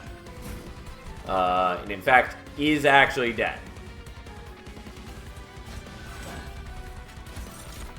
Which on the one hand, kind of wish that we were killing him earlier. On the other hand, kind of wish that he was letting me just do even more rallying so I can get Bullet even higher. But here we are.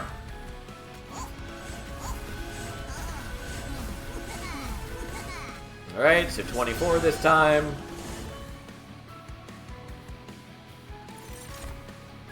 And 25. Alright, didn't quite break 900 with Bullet, since Seraph is going to die this turn. We did generate 513 decay this turn, though, so that's cool. We're pretty good. Alright, and then Seraph takes 1800 damage and just explodes. Okay! And thus, now that we've finally fought all three different Seraph variants, we can unlock a new card frame. The problem is I don't like the look of this card frame, so I don't really care, but it's cool to have unlocked one nonetheless. I just don't like the card frames in this one as much as the card frames in Monster Train 1, unfortunately. Nonetheless, it's something they can fix over time if they so desire.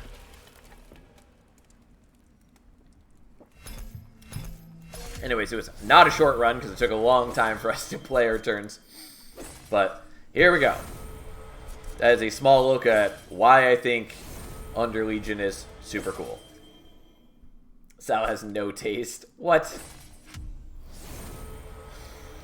Alright, Covenant rank 6, 1 card per draft, also adds a Calcified Ember. I will explain how that works once we are in the next run.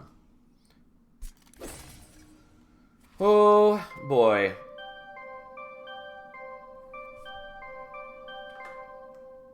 Oh, God, we're still a ways away from getting Lazarus League. Like, I didn't use any equipment that run, so we didn't advance it at all. Unfortunately, we're also 1 level away from getting the XL champion on both Luna and Under Legion, so whatever. Whatever. Here we are. Anyways, we're making progress, though. Like, we're climbing the Covenant. We have unlocked a bunch of things. And, yeah. We're not playing Endless. At some point, I'll do that just for the unlock, but... Or the achievement. Don't really care, though. Highest damage dealt by a spell. I know that's wrong. Because we definitely did way more than that with the prior run with Duality. Don't know how it's getting that our previous best is 332. And, like, I was going to say maybe it's because we were limited by the health of the enemies we hit, but that's not true, because we definitely hit Seraph for, like, 800 damage. Something's wrong in the tracking there. I do like, by the way, that our previous best on status effects applied was 4,114. And now our new record is 17,035. Big difference. Anyways.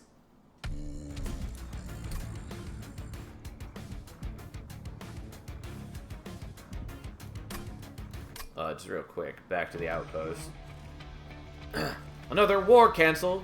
This is taking away significant time from my experiments. As if our discussions will alter the inevitable oblivion that awaits us. Your doom and gloom won't balance the checkbooks, Bullet, but neither will this war if it drags on like this. Apologies for being late. Did I miss anything? Please, everyone get situated. There is a lot to discuss. When I first came to Hell, I gathered you all here to warn you of the threat I witnessed in Heaven. I saw the Titans with my own eyes, but since then, despite our victories, the Titans have yet to reveal themselves again. We're at a stalemate, and now with the recent attack, the Titans are no longer sitting still. They're taking the offensive. Who is to say that these Titans cannot be reasoned with? Heaven and Hell were created by Titans once. A reasonable question, Phoenix. But from what we know, these Titans aren't the good kind. Isn't that right, Eka? Fel speaks true. My coven came from a place beyond Heaven and Hell, the same place these Titans come from. The Titans helped Seraph destroy our moon, leaving my coven without a home. Seems they plan to do the same here. So what is your master plan? Keep sending out trains while we twiddle our thumbs here, waiting for another attack? Actually, yes. If the recent attack on the outpost has shown one thing, it's that the Titans see us as a serious threat. If we can gather more information, find a way to get past Seraph and get to the Titans, we can stop them once and for all. But we can't do this unless we learn to truly work together. We need each of your claims, every resource and advantage we can muster. Bullet, your fungi are our front line. Without your numbers, we have no chance of holding them back. We need them now more than ever. Orechi, we need your genius. Your experiments might be the key in figuring out how to stop the Titans' corruption. Phoenix, your vast coffers are the lifeblood of this army. We depend on you to keep all of our operations running.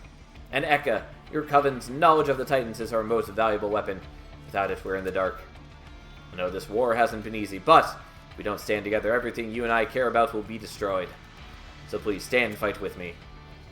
Death may be inevitable, but surrender? That is worse. My fungi and I will remain standing with you, Fel. Experiments, you say? Now! That is a master plan I can get behind. I will see what my research can produce for this war.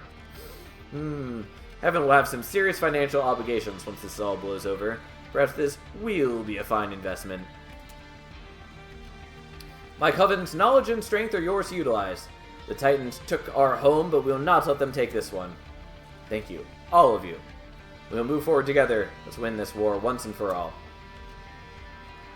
Well, still gotta unlock one more pyre for the next thing. Do we want to do this one? I guess let's do the first dimensional challenge, just so we can unlock Malika's Pyre. So as a reminder, this one's Covenant rank 1, so rolling back the Covenants a bit. It's with Fel, and with Gilda's starter, the Bloated Whelp. We have Heart of the Pact. Equipment cards cost 0, and we start with some random equipment cards in our starting deck. And then attack and health benefits from equipment are doubled, but cards have one fewer upgrade slot. So, here we go. Now we fight Dominion again. Once again, we're up against Pyre Hunter, Archeon, and Lifesteal Kale. The Cleave is not unwelcome, Snotty Whelp is fine, Greed Dragon is okay. It's a good unit if you build into it.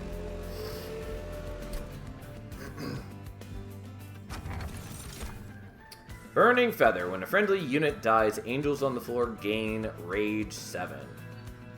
Or, trained stewards gain the Boom ability, which has a cooldown, which feels a little silly in a lot of situations, because they sacrifice themselves and deal 50 damage to the front enemy.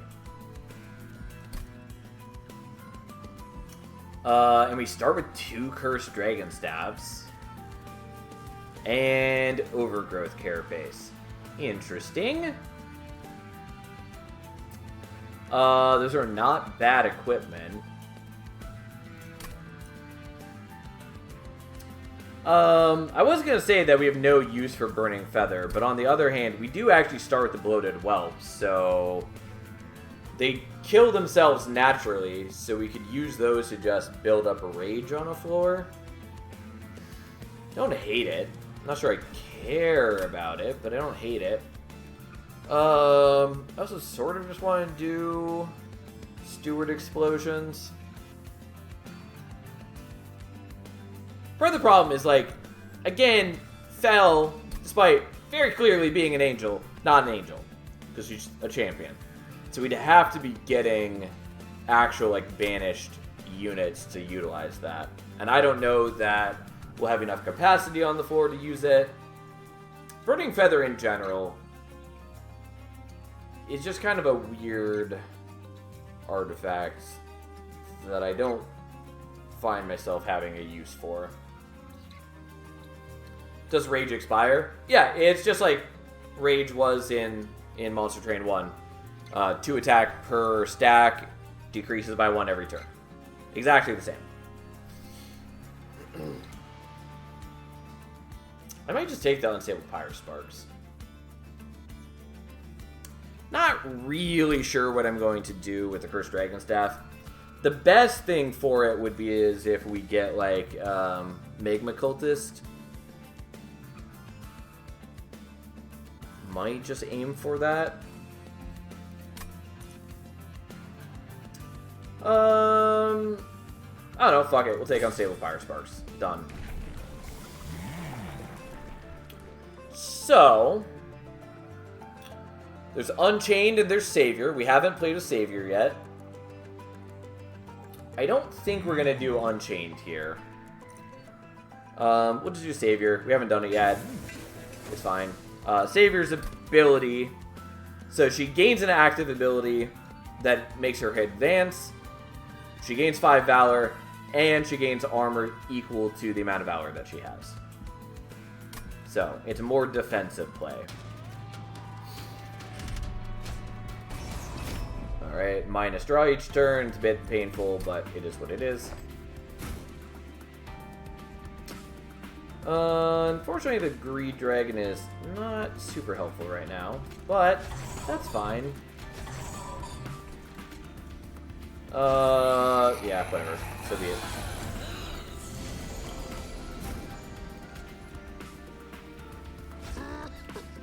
Alright, so you're going to explode to do that. We are going to use her ability right now just so we can gain some some Valor on her. We're going to have plenty of time before we need to utilize it.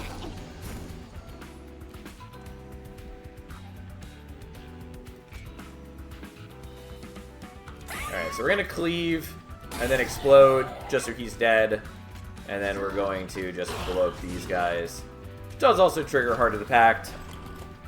And then, sure, gain Overgrowth Carapace, who cares? You can have that. Unfortunately, like, the equipment that we started with, or at least the Cursed Dragon Staffs, don't give a lot of stat boost. So it doesn't super matter that they get double the stats from it. As compared to something like the Quick Dagger, which gives like 40 attack, and would instead give 80 now. It's still good equipment, though, but it is a little silly in that regard.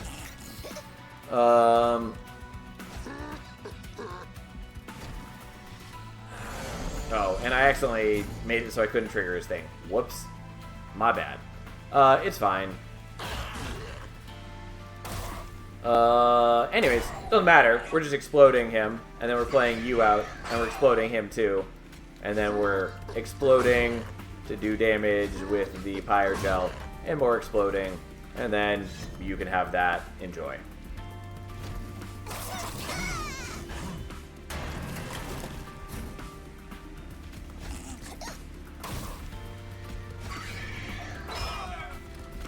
Alright. Well, he's pretty dead already, and now he's going to be super dead.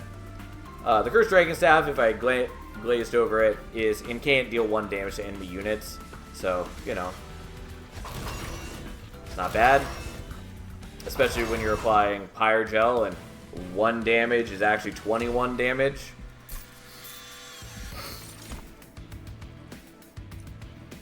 Nah, we don't care about Windblade. Divinity is a maybe. Pretty sure we don't need most of these. We don't even really need Divinity.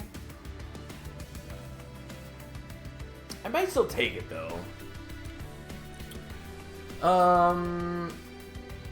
It's a lot less good of a card, though, when it only has 1 upgrade slot. But I guess I'll take it. Lava Armor's fine.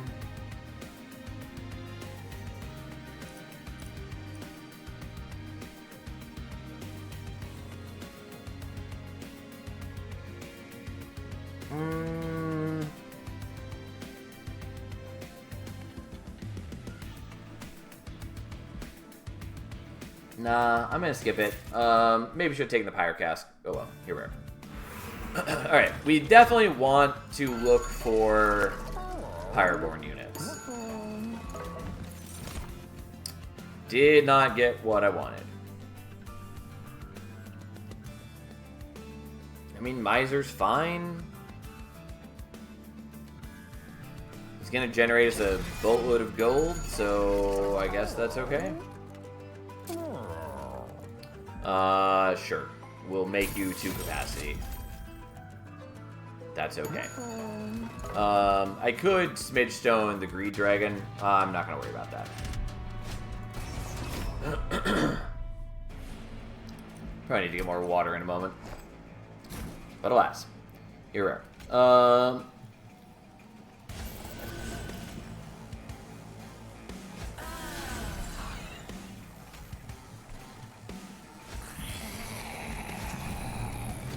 Alright, well. I guess you're getting the Overgrowth Carapace.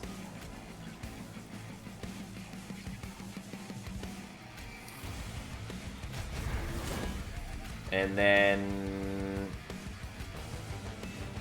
yeah, whatever. Snotty Whelp comes out to give him some... some Pyre Gel, and then we actually kill them all here. And then the Greed Dragon eats our capacity to increase in size. He is already very large.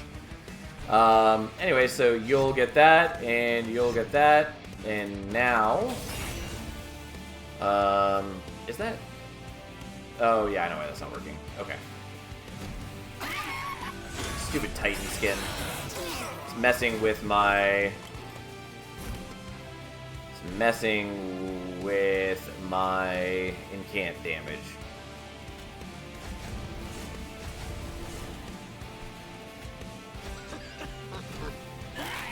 That is a very large dragon. Yes. Yes, it is.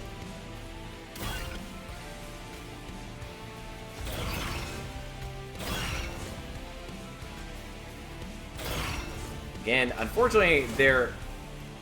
yeah, whatever.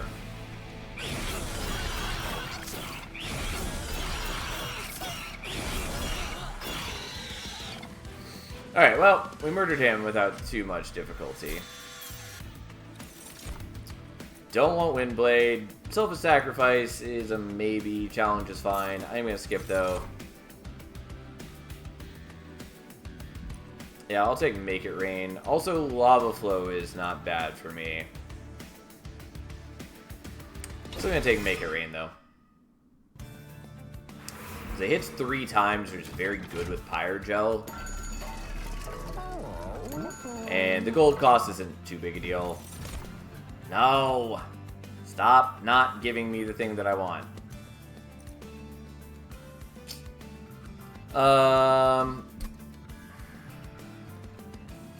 I will take Hothead, I guess.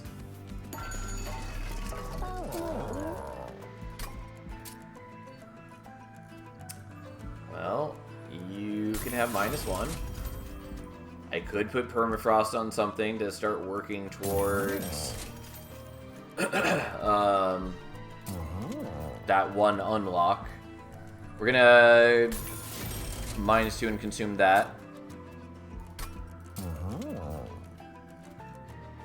Don't think we want to spell chain anything. What do you got for me? Copy a card 5 times, you say.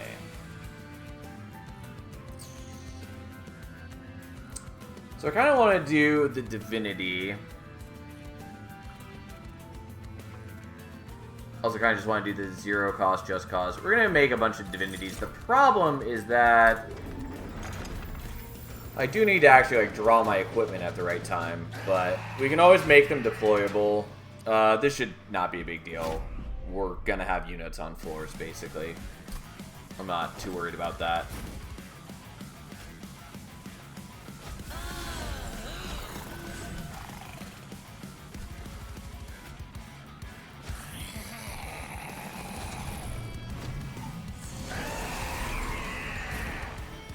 I did play this in slightly the wrong ordering for what I meant to do. That's fine.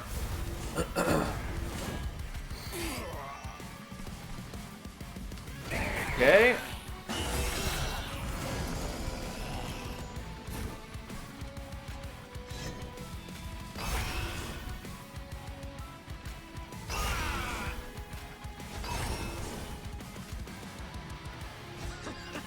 Alright, well you can kill that bloated whelp. And hurt the steward a little bit, I guess.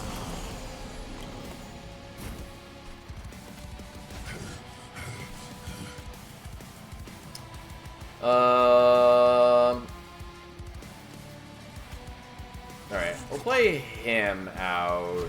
Even though it's not crazy great for me.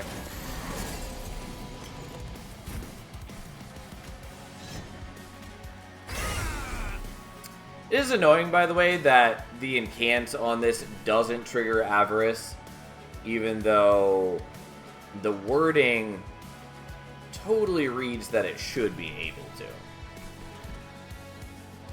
I think that's a consequence of when they changed it so that strike abilities don't work. Whoops, I forgot that that has no confirmation. That's fine. I think it's a consequence of when they changed it so strike abilities don't work with damage like that. But like Avarice does work with other sources of indirect damage, like the Hothead's ability, which is why it feels weird that it doesn't work. Might as well just keep playing out Divinities on Fel, because that's just how we roll.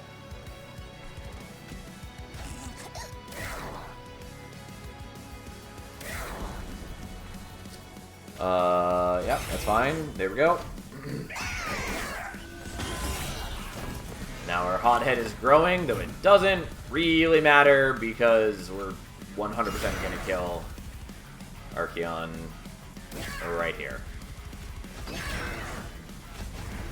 We have a lot of armor because Savior would be like that, especially because we're getting a bunch of armor from all of our Divinities. Kind of beat him to death. It's also Covenant 1, so it is just easier.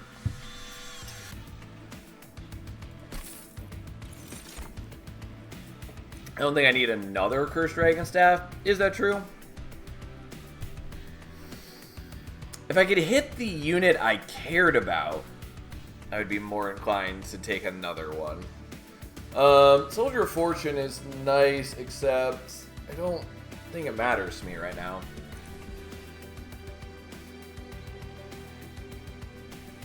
I do like Eagle Heart. I'm just gonna skip.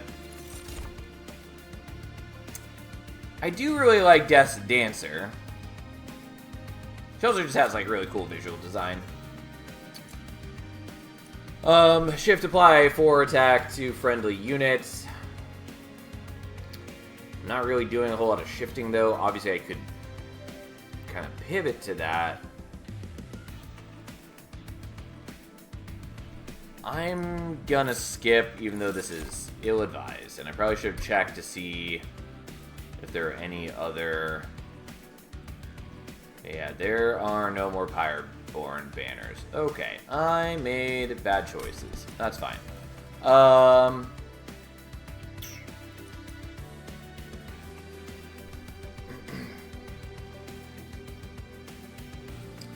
Do I care about capacity? Maybe? Sure. Let's take capacity. We'll figure it out from there. Don't know what we're going to figure out. That's fine. I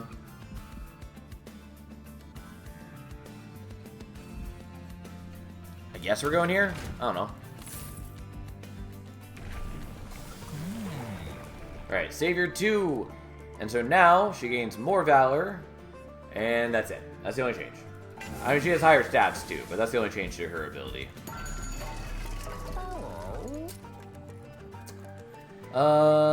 Yeah, Hothead enjoy being bigger and bolder and more beautiful than ever before.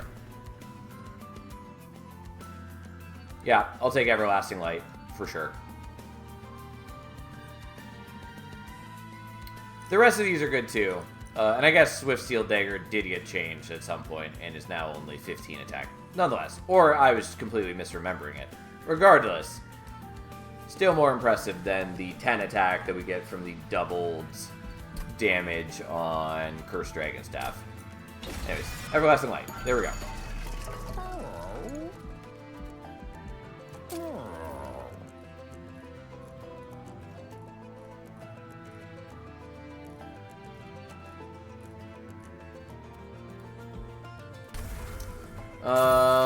Okay, well, let's get some less units in the deck. And that's probably good for the moment.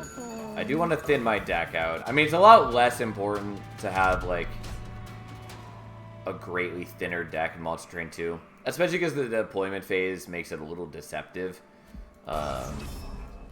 It's fine if they have multi-strike. Not gonna be a big deal. Unfortunately, the unit we really wanted, by the way, I'm sure I mentioned it at some point, but, like, had we gotten Magma Cultist, we'd be in a much, much more exciting spot.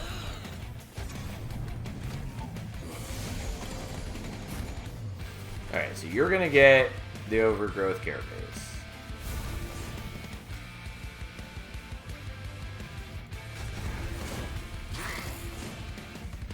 Alright, we're going to mostly kill you, but not quite kill you.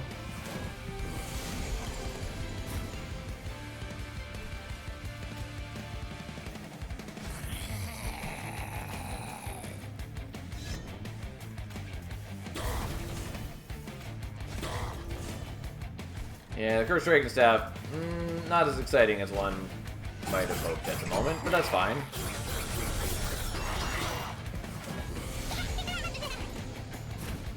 What a sound. Alright, so you get that.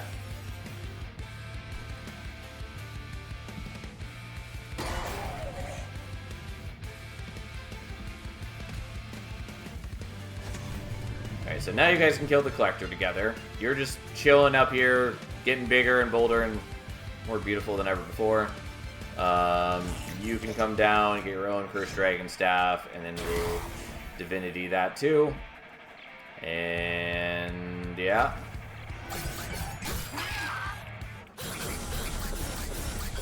And you are barely piercing my power.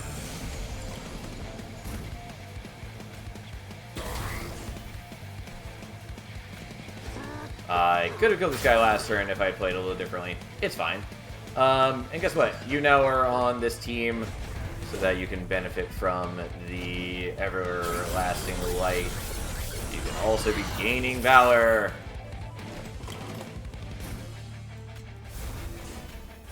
Also, I should have saved her ability. Totally didn't. It's fine.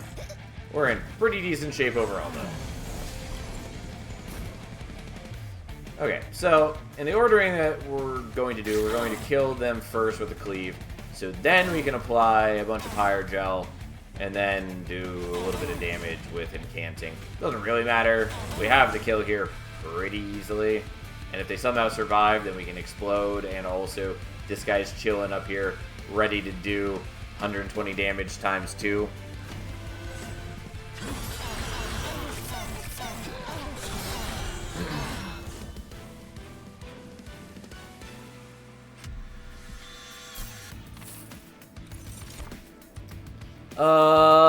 Blood-Soaked Arena is probably the right choice. Yeah, we'll take that. That's fine. I don't need these. Dragon's Breath is pretty good, though. Do I care? I'm not sure that I care.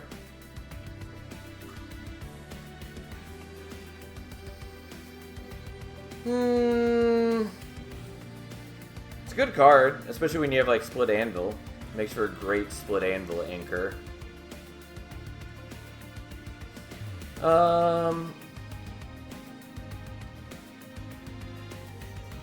I'll just skip it. I don't know. Here we are.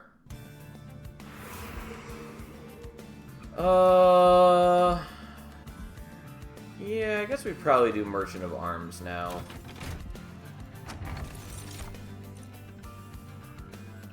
I don't really need either of these. I guess we'll take the Crown to the Eternal.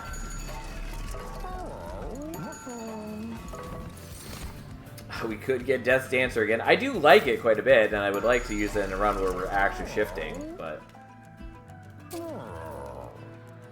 So, do I want to merge Everlasting Light and Cursed Dragon Staff, or would I prefer to, like, pick up the Cursed Twin Blade and then merge them? Maybe?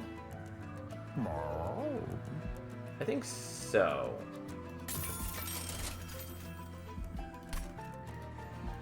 There we go. Confirm merge. And let us make that deployable.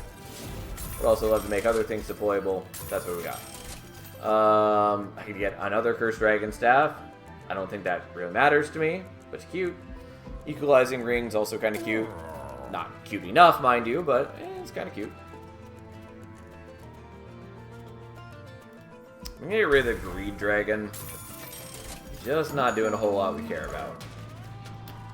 Alright. I mean, overall, we're in great shape. We're not really at risk of any problems. So, you'll go up there.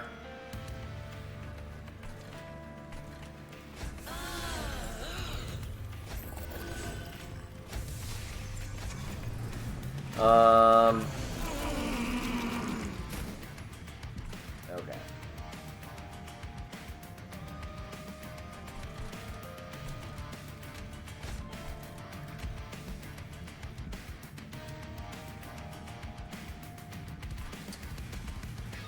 Alright, we're gonna play it like this, and we're gonna kill those so that they explode on him.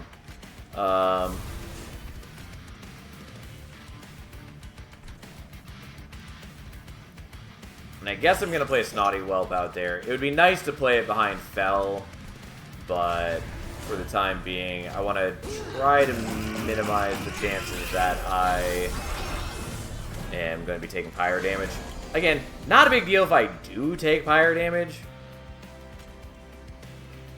I just don't want to. But, like, I can afford to, for sure. He's dying. We'll explode him on our own terms, I guess. And then we get a little bit weaker or whatever.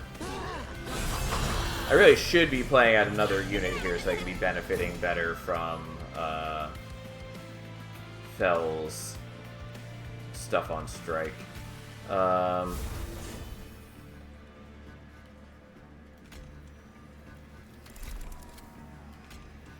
we'll do that. I lose a little bit of gold to gain a bunch of gold.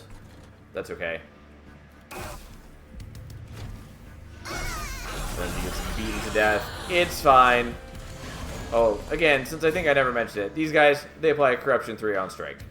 And these guys, as we already discussed, apply Stab 2 to your units, like the monstrosities that they are.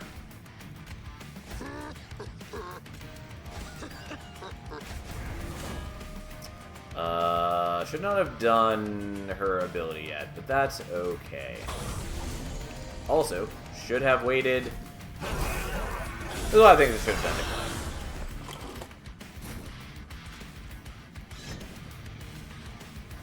Well, let's enjoy getting a big team full of whelps and a whole lot of valor. Well, we're knocking off his Titan skin, which is pretty cute. Should have done the Pyrogel first, because then the Dragon Staff damage would have done a lot more damage. Does not matter, mind you. Like, we definitely just have the kill here.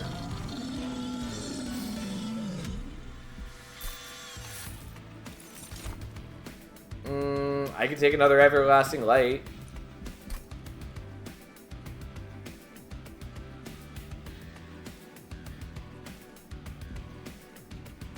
I don't think that super matters.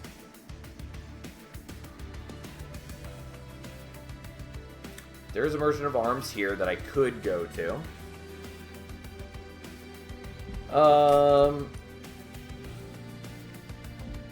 Yeah, I'm just gonna skip it. I don't know. Nothing really matters at this point. We are pretty powerful. Okay. I think we're maybe going here for reasons.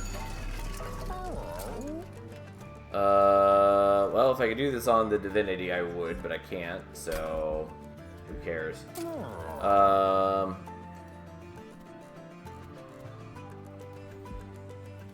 Sure, why not? We got the gold for it.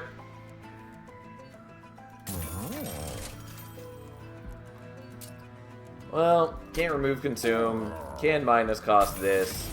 I was hoping for, like, holdover. Just gonna permafrost this.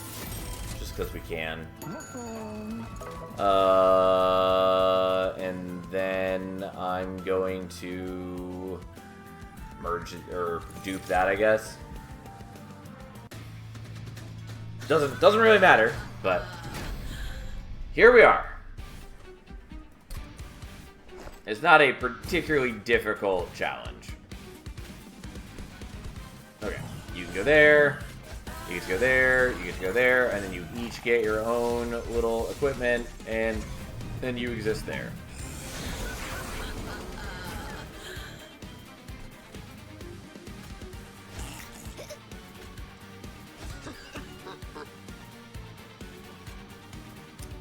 So let's do that, so you gain a bunch of Valor, so you actually do meaningful amounts of damage. And I guess let's hit you for 40. It's not that impressive. But the Hothead has definitely not been the star of the show. I had hopes for him once, but those dreams are long forgotten.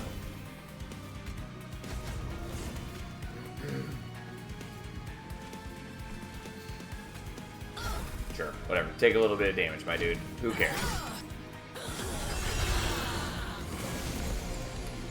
Mainly, we just care about our dudes down here who are stacking up beautifully and boldly. And then, whatever. Enjoy.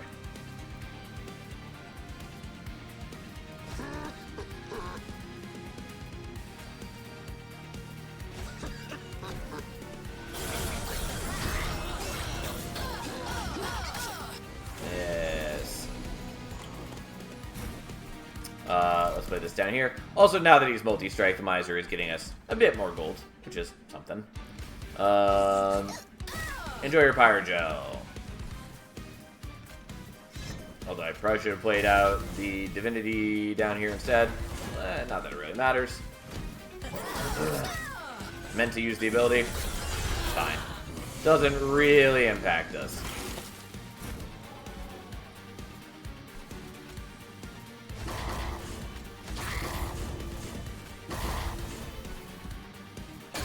Oh, let's explode some dudes. Again, this would be a lot more impressive if we actually were generating Pirate Gel. Unfortunately, that is not a thing we are doing. So I could play the Cleave and just murder these things, but I'm going to leave it in hand so that we are closer to getting the Higher Heart unlocked.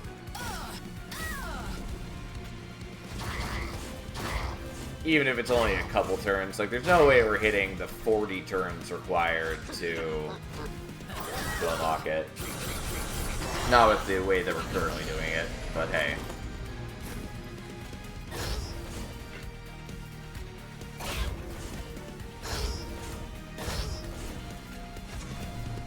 Alright, and yeah, here we are. You know, if beef gives lifesteal, then shouldn't spikes come from a durian plate instead of an apple? Don't know what to tell you. Don't know what to tell you.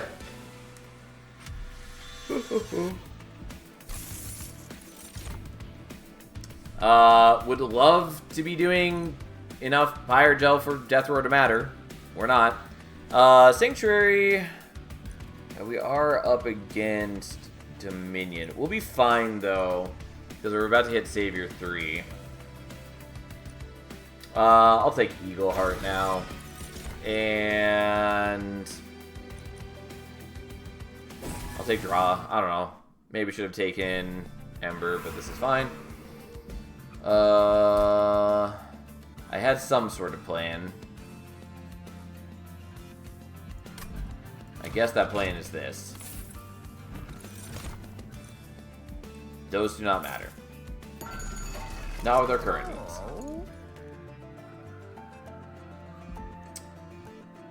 Steward's Quarters is cute, but a little delayed for our desires. We'll just do that. Well, I don't have enough Ember for that to matter, do I? It's fine. It's fine. Okay.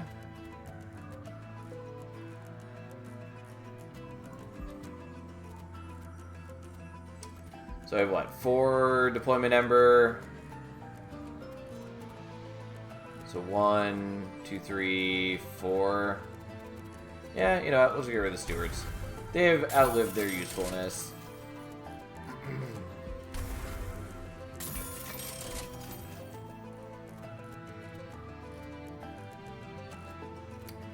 I mean, I don't need most of these cards, but we'll get rid of a couple floated whelps. That's good enough for now. Right. Savior 3. So, now the big one. So, doesn't increase the amount of Valor that she gains or anything, but instead of just being Fel that gains the armor, it is all friendly units gain armor equal to her Valor, which turns her into being able to protect the backline, which is nice. Fuck these guys.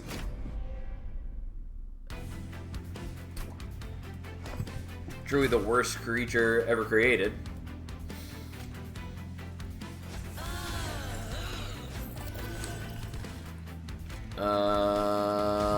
Right. Well, time to be angry at silencers. Because, oh boy, my abilities do not work. Such wonderful and compelling gameplay.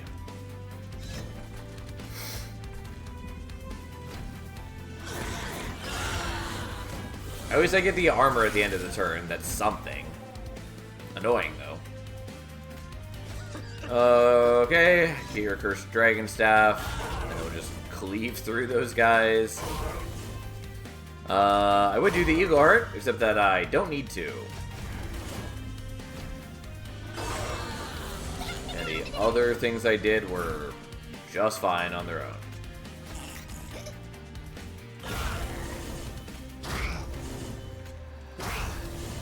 Yeah, taking more Ember may have been useful, but realistically, at the moment, we're doing just fine.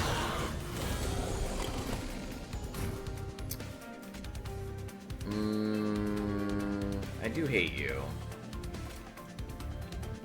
Oh, I have a cleave right here. That's exactly what I was looking for. There we go. That's fine. Didn't really need the Eagle Heart. I did it anyways. I can't be stopped.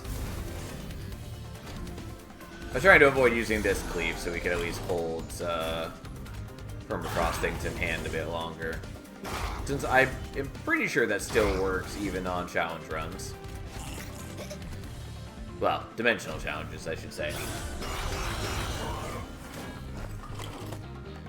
Okay.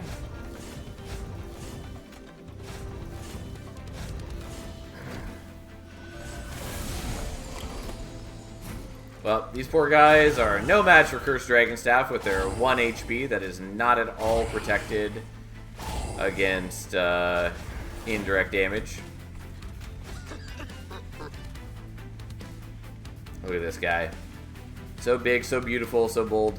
One cute thing with Overgrowth Carapace, by the way, is that so it increases the size of your unit every turn, but there's a maximum unit size of 6. And so, if you have 7 or more capacity on the floor, and they're the only unit on the floor, they can keep triggering the resolve part of Overgrowth Carapace to gain stats, because they can never get large enough to fill up the entire floor. So, it's a cute little thing. Anyways, Rax is super fucking dead. And, he's dead.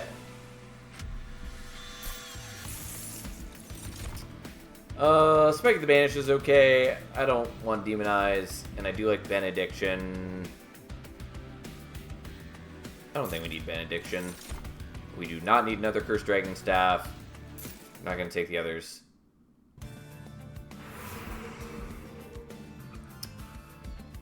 Is there anything I want to dupe?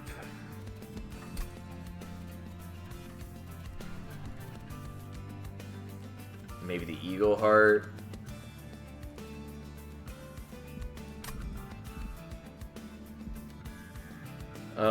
I don't know, we'll go here. I'm uncertain what I care about.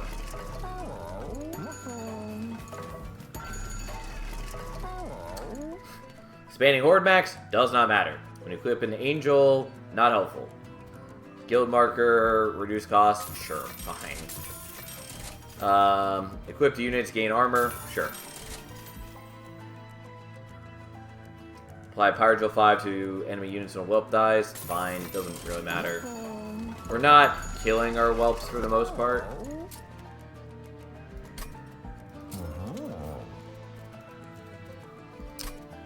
Well, that's minus cost and minus cost. The Make It Rain is not very appealing now that I never got meaningful amounts of Pyrogel.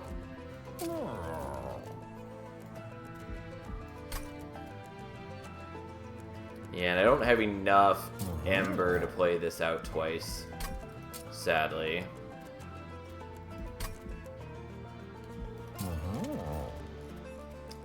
I'm gonna get rid of the Make It Rain, even though it's okay. I probably should have just kept it. I wanted to remove Consume for the Eagle Heart.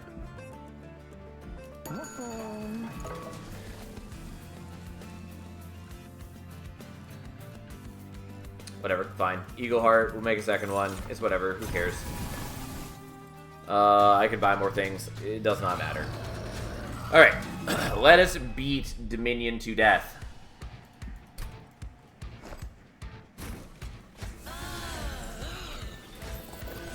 Alright. Gear up, and then Hothead comes down.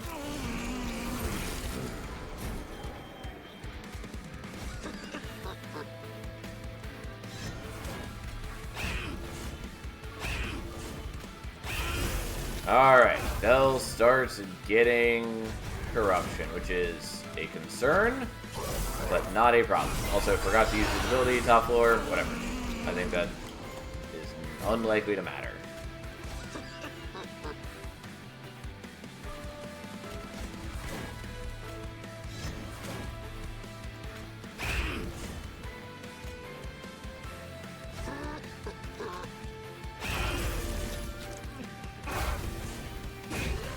Well, we did kill Whelp, gave them Pyrogel. Did that in absolutely the wrong order.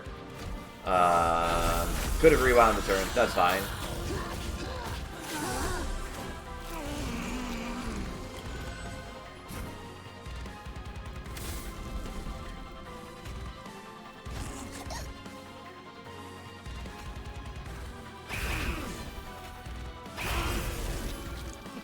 Okay, well, I kind of want to do the Eagle Heart, but it doesn't really matter at the moment. And just getting Valor stacked on Fel is good, especially since she is now giving armor to the rest of the squad based on her own armor.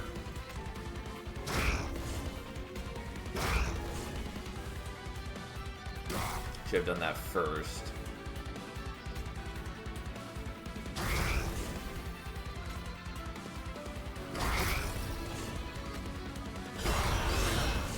Alright, doing a good chunk of damage here. Sadly, the Snotty Whelp died. Oh no, I haven't used the... I knew something was wrong. There we go. I knew he was supposed to be surviving. And that makes a lot more sense. That when he has 180 armor, he's okay.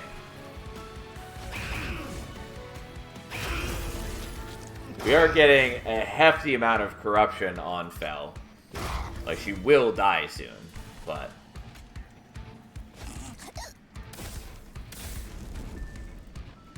I did forget you were going to die anyways. Should have placed you in front, because then you would have died to being struck. Not too worried about it.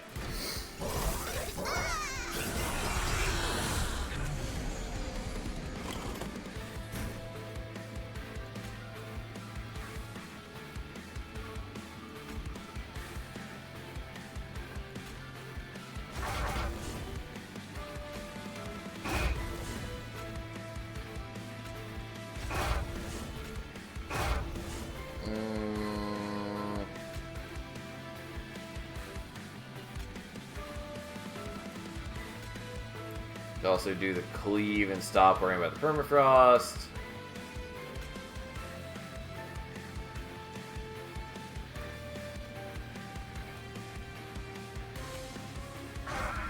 Alright, we'll do that. I should have done that earlier if that's what I was doing, but it doesn't really matter. And now we actually kill Seraph on this turn, since we have a lot less things standing in the way of our attacks. There we go! What a run! Yep. It was fun having zero cost equipment. Not too exciting or special or different of a run, though.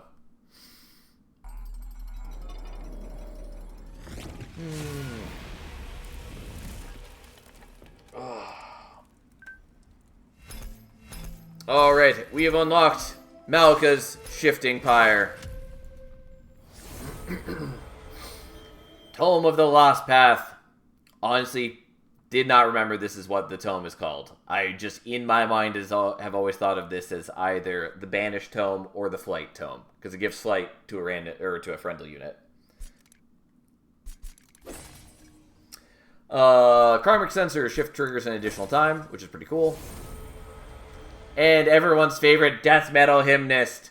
Definitely the coolest of the hymnists. I mean, the hymnists in general are pretty cool. I like them using more enchant abilities. And in general, I like there being, like, support units like these. But anyways, giving multi-strike to every other unit on the floor is pretty good. Was even more crazy when Dualism doubled multi-strike. And so Dualism on Death Metal Hymnist meant he gave multi-strike 2 to all units on the floor. Alright, inequivalent exchange. Deal damage equal to 25 times your horde, then lose 1 horde. And we've unlocked Malka's Shifting Pyre. All drafted cards appear with an upgrade. Now, you might be thinking to yourself, hey Sal, that sounds a lot like Capricious Reflection, doesn't it? And you'd be right. It's a pyre that is also Capricious Reflection. And I do hate it. There are a couple other people who like it. And to be clear, I think it's actually, like, decently strong. I think Capricious Reflection is overall a lot better in this game for a number of reasons. I still hate it. It's just not the sort of playstyle that I personally want. Surprisingly, this is not my least favorite pyre. There is a pyre I hate way more than this. We've not gotten there yet, but really dislike that pyre. Anyways, God, we're so close on Lazarus League. Didn't even occur to me that this was the perfect time to be unlocking it. Just totally spaced out. We were so close. Anyways, after one more run, we'll unlock Lazarus League, almost certainly. Unless we do another run where we just don't utilize equipment at all. But, hey.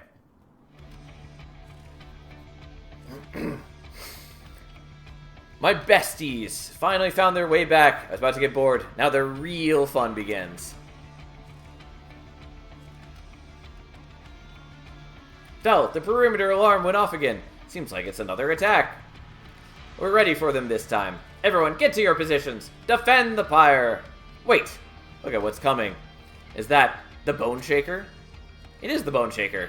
It's coming quick. Get back.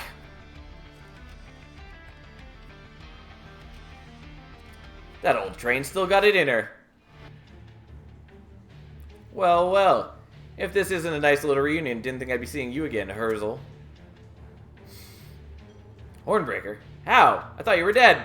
They say the same about you. You've been gone longer than us. In fact, the others have been looking forward to seeing you.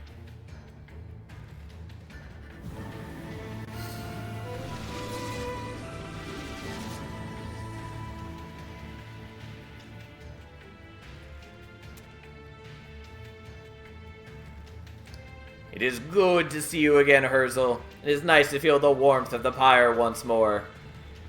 We fought the last divinity while you were gone. If only you were there to see it. Now I'm ready to kick some more Titan butt. Why, I must say, I love what you all have done with this place while we were gone. I am hungry. Me too, Penumbra. Really relatable right now.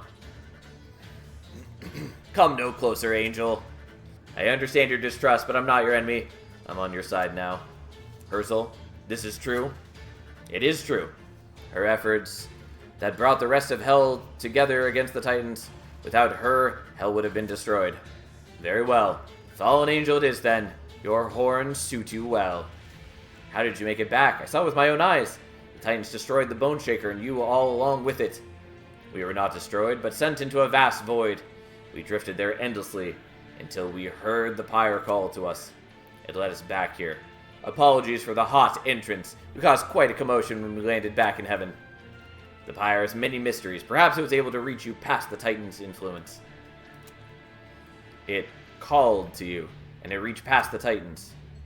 Herzl, I want to try something. It may be what we need to win this war. So, about Monster Train 1 clans not being in the game. Turns out, that's not true. Yeah. So, all the Monster Train 1 clans are in the game. Which is a cute little surprise. The devs have tried hard to keep that secret this whole time. And they were looking forward to this. I will say, not to disappoint anyone or temper your expectations too much.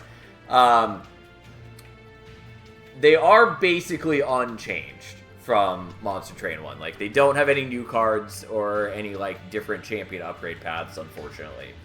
There have been some numbers tweaks to, try to bring things up to a bit better balanced state, since, enemies on the whole have a lot higher HP and such in Monster Train 2. But, mostly the clans are the same. The devs have said that they, hope to do more with them. Though obviously I can't speak for the devs, so, I assume if the game goes well, they will add, at the very least, rooms and equipment cards to the Monster Train 1 clans. I'm hoping they do a lot more than that, do a full pass, rework on the clans and rework some of the less exciting cards, rework some of the less exciting champion paths, but for now, they're in the game. So, there's that. Okay. Oh yeah, what even are the unlock conditions for the other clans? So heal lost health, cast 5 spells in a turn, increase room capacity, reanimate or reform units. Gotcha. It is a little weird that reforming units is one of the conditions for Melting Remnant when I don't think any other clan can reform units. Like, maybe there are some things that I'm forgetting about in the events, but I can't think of anything that does reform in events. Anyways, they're here. I will tell you that since they are unchanged and I've spent 2,000 hours with those clans already, we're not going to focus on the Monster Train 1 clans anytime soon. We're going to be doing primarily Monster Train 2 stuff, though eventually I will get the crowns with all of them. I will note, though, that while Monster Train 1 has 60 crowns, Monster Train 2 has 180 crowns, which is a lot. So, it's going to be a long time before we unlock this mastery frame. Okay, anyways, sadly, we don't have Luna or Under Legion at 5, so we can't play their alternate champions. I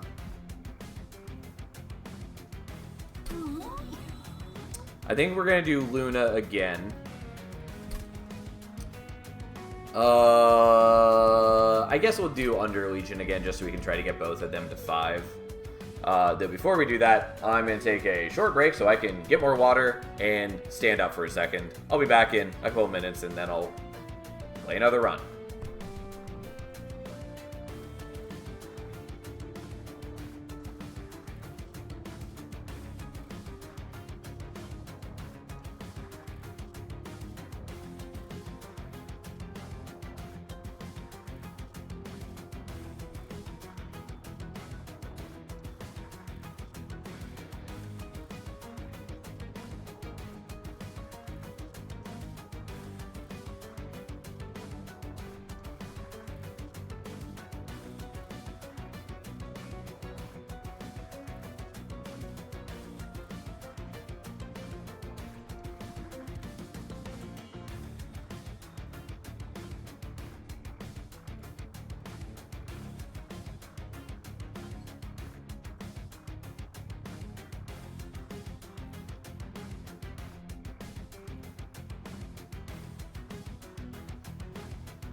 Okay, I'm back. Let's play another run. Okay, we're up against Savagery for the first time in a while. Oh yeah, and this is the Covenant that adds the Calcified Ember drafts. So, you're Starstruck, which gives Dazed, not bad to have against Savagery, because it will make it harder for him to just ruin us with the melee weakness. I forgot to change the Pyre Heart, so we're using Heart of the Pact, I guess. We have Infectory and Spore Launcher, which might seem familiar. Yeah, we know. We unlocked the Hellhorn. The aggressive demons of the Scorched Plains have returned. Rally their imps and warriors to overwhelm heaven. Yeah, we're familiar. Okay. Pretty sure we're taking Pyrestone Housing here. Wait, what? There's Hellhorn? What's going on, bro? Yeah, you definitely missed it where I just went through a whole cinematic where the Monster Train 1 clans returned. So, yeah, they're in the game. Devs have been keeping that a close secret, so there you go. They are unlockable. Yeah, there are... Monster Train 1 had 60 crowns, and Monster Train 2 has 180 crowns. It is a whole lot of clan combos. What cards did they use? They used the same cards from Monster Train 1. So they're, I will, you know, caution you by saying they are basically one-to-one from Monster Train 1. They don't have any new cards. They didn't adjust the champion paths or anything like that, which I do want them to do. They did get some, like, numbers tweaks to, you know, bringing them into better balance. Yeah, they are in the game, which is cool. I do want them to get more focus in, like, a post-launch update patch, but we'll see how that goes. And it's already amazing enough. Still a lot of combos. Yeah, it's a lot of combos. But yeah, anyways, Monster Train 1 clans, they're in. Unfortunately, not Wormkin, which is my favorite Monster Train 1 clan, but everything else is in. Anyways, I'm pretty sure we're taking Pyrestone Housing. Sketches is nice, but we're going to take Pyrestone Housing. The fact that Sketches is now dumps them on random floors rather than a specific floor makes it much harder to get good value out of, or at least to get, like, insane value out of. So I'm a lot less keen on Sketches in Monster Train 2. Still good, it's just not, like, crazy. Explains the Reddit post I see. Someone said, can someone mod in the MT1 clan to comps are full of Sensor Explorer? Yes, exactly. People have been talking for months about how, oh, well, since they're not in Monster Train 2, I'm sure that the modders will mod them in. And so we've just been waiting till people could actually see that they are, in fact, actually here. I was hoping for Moon Cycle Eka, and unfortunately, that's the one path that's not here, so I guess we'll play Silver Empress because we played Celestial Spellweaver last time. So, as a reminder, she gets magic power during full moon, even though, unfortunately, we don't have any phasing support, which makes that a lot worse. And she has the Lunar Echo, which allows her to copy a spell play the last turn, which, that part's good. We got bamboozled in a nice way. Yes. Yeah, it is a nice surprise. Unfortunately, like, some people got spoiled, like, 2 days ago because the trophy list for PlayStation got, like, leaked, and there is an achievement for, like, winning with the Hellhorn clans, or for doing stuff with the Monster Train 1 clans.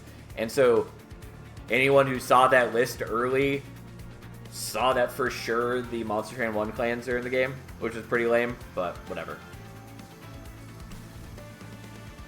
Monster Train 2 has way more content than base Monster Train 1. Oh, absolutely! Which, you know, I'm not, like, super surprised by that, because they already had, like, you know, the framework of Monster Train. They don't have to spend as much time, like, refining the mechanics of the game. Obviously, there's still a lot that goes into it because they have to, you know, invent the new clans and all that, but, you know, they have a lot of, like, framework already there to work with. So it's more time they can spend on, like, developing actual, like, new content. That said, yeah, there's a lot in Monster Train too. And again, I think it's just a fabulous game overall. Anyways, well, let's play out the Infectory again.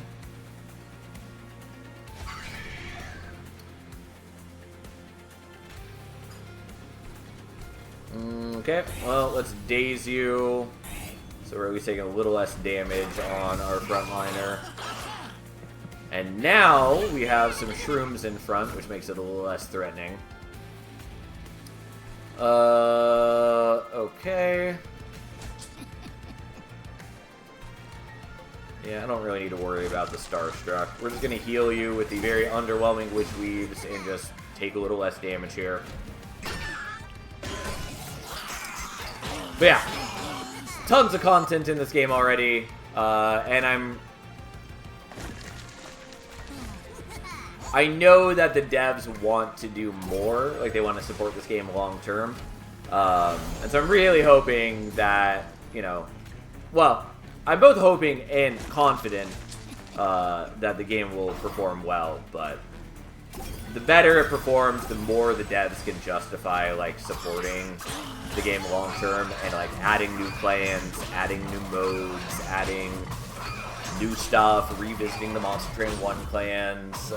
Like, there's so many cool things they can do with this game, and I'm just really hoping that they get the chance to support the game long term so that a game I love so much already becomes even better. This should make an achievement titled, "It's not that impressive, but," which I feel is one of your catchphrases. Yeah. That's not quite word for word how I'd say it, but yes, that is definitely true. And I would enjoy that tremendously.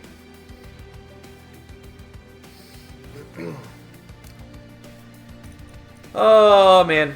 So Moon Pixie is pretty good. I lean towards maybe taking Gravity so we can overstack a floor. Oh, actually, I probably want the Meddler, since it helps me manipulate phase. It's not the perfect thing for that, but it does help me guarantee I'm on the right phase at the right time.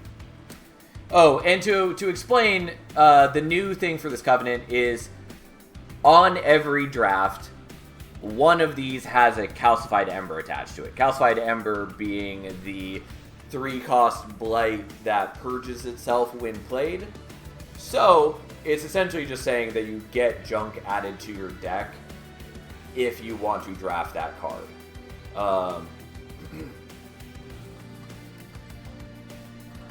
Which I think is an okay Covenant modifier. Again, going back to, like, talking about the design intent of this, I think it works pretty well in that it is there to get you to be more mindful of your drafts rather than just, like, snap picking the same couple cards. You actually have to, like, sit there and think, like, well, is this card really worth having this junk that I will basically have to waste an entire turn to get rid of, or else it'll just kick around in my deck for the rest of the run. But yeah, anyways, it's not too bad, but it does make at least a bit of an impact, especially early game. I'll be frequently wrong and word-for-word things. I have some memory issues that come into play. I feel you could definitely use some recognition. Gotcha. No worries about getting things wrong word for word. Like, I do that too anyways. Like, everyone does. I would love the recognition. I mean, the devs definitely know who I am because I am very vocal on the testing Discord. I'm probably not the person who chats the most there, but I'm definitely, like, pretty high up there. And I'm very opinionated. But I feel like that's the whole point when you're a tester is, like, you need to speak your opinion and, like, you know, be confident in what you're saying. Anyways, that all aside, the question is, do we actually want Meddler? And I think the answer is maybe. It's really not what I want, but it does help me. And I'm gonna take it. Because, like, the thing I'm most worried about with running Silver Empress, whatever this is called, is that, like, if you get, like, a boss or a powerful enemy on Ekka's floor when it's not full moon, she just does fuck all, basically. So unless you have a strong other game plan, like, it can be a problem. That said, we could be just building into Spore Launcher again. I'm trying to avoid that because we just did a long run that was focused very heavily on that. But we do have a lot of tools for it right here already. We already have 2 Infectories. We don't need them. Spawning Pods is pretty good. It's just spawn 4. Gooey Flask is pretty solid. Turns out Sap is pretty good, even for being like a consume card. This effectively is -4 attack to all enemies on a floor, and there are plenty of ways to make this even better. But I don't know that I want to do that. Mostly, I would like to build into Luna for this run, since I just did a Under Legion heavy run. And I'm trying to show off the different, like, builds and strengths of each clan. Though, like, we have a lot of things pushing us towards some, like, Under Legion support right now. So.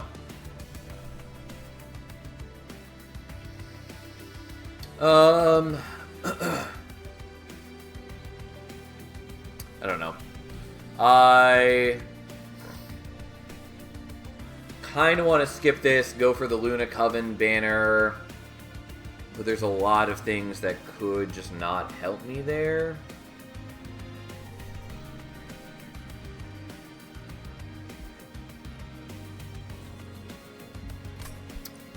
Yeah, we'll skip it. I do think I probably should be taking that. Again, if I were playing, like, more seriously, I would definitely take that, especially with my starting Spore Launcher and, like, my other spawn support already.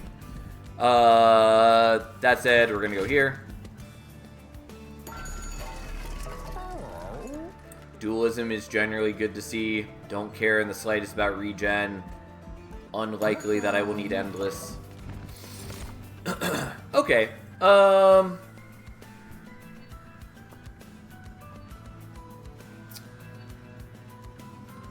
It's so good that I don't even miss the shard system anymore. I do miss it, but, like, it is definitely very good even without it. But I really like the shard system. I totally get why they did not add it, for a number of reasons. Number one, it is a fair bit of extra complexity, and, you know, I'm sure they were already worried about the complexity of the new clans and the new, like, deployment system and the new room cards and the new equipment. I personally don't think they're, like, that much extra complexity, but I can see, you know, people who are not as into roguelike deck builders and other things like I am being, you know, a little overwhelmed by the new stuff. And then, like, secondly, there is definitely a very vocal kind of minority who really disliked Last Divinity, partly because of the shard system, which I think is a shame. I think it definitely makes the game better. It is not without its failings, but, I mean, Monster Train 1 in general has some kind of just, like, baked-in failings.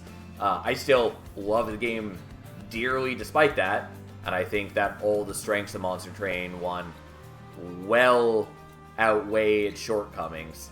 Shard system is awesome and what made me reinstall the game. Yeah, like, I played literally 2,000 hours of Monster Train 1, and I definitely would not have played as much without the shard system.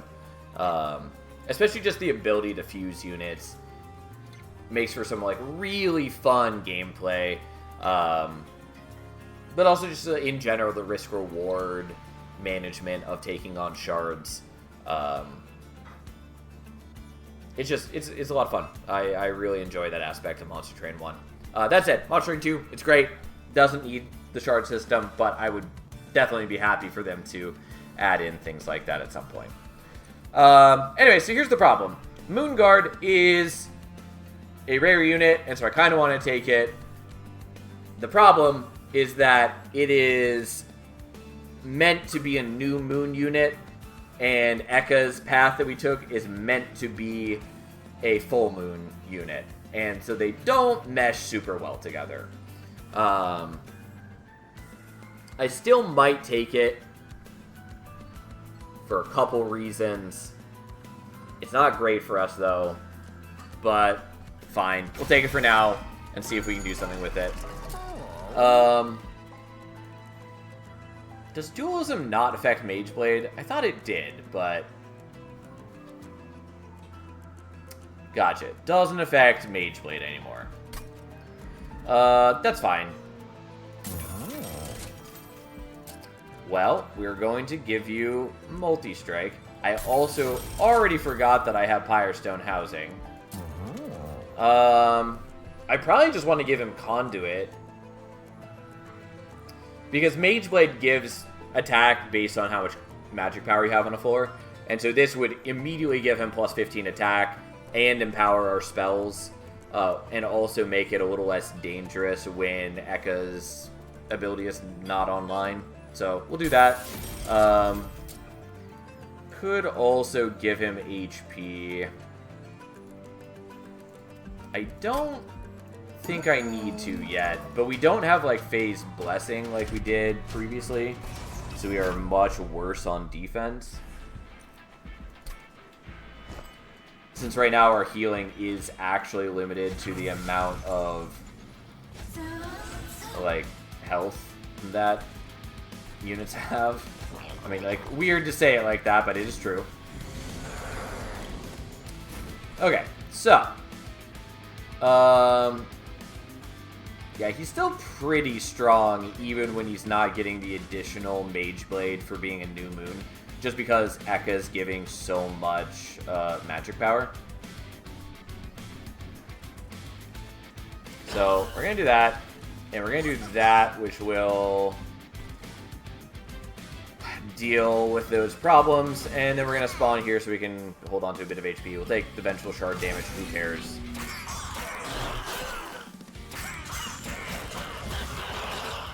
Yeah, Spore Launcher, you're so good. I love a Spore Launcher. Anyway, so here is our Calcified Ember.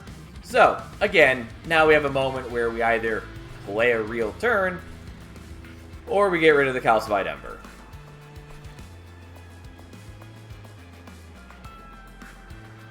And so she doesn't minus cost the Ephemeral spell played.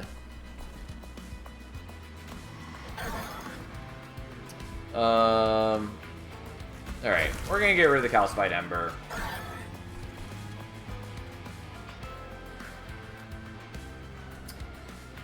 And yeah.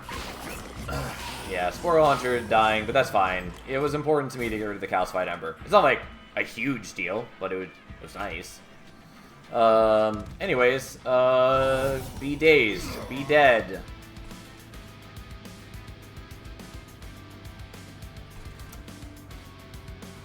Okay, we have time to do this because now we can do both of those to kill him. Unfortunately, we don't have capacity to play this Shield Steward here, so we can't protect the Spore Launcher or trigger its rally.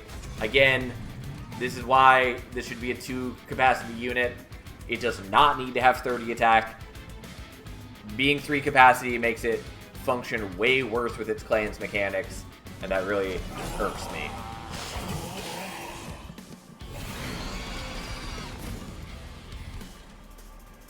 I will be honest, already kind of forgot that I had Meddler, but that's fine. Okay, so we're going to play Meddler, which changes us to Full Moon.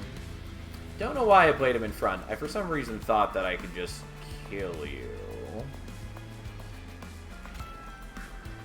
But that's fine. We can play out the Eager Conscript script to protect him. That's fine. Not that I need Meddler to be alive, but I would like to be able to manipulate the moon phase when the boss gets to top floor.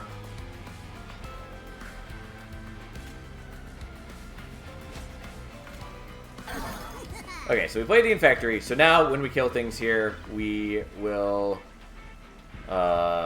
create spores or fungi. You know what I'm trying to say. That thing. Yeah, it's fine. We'll just play the Vengeful Shard.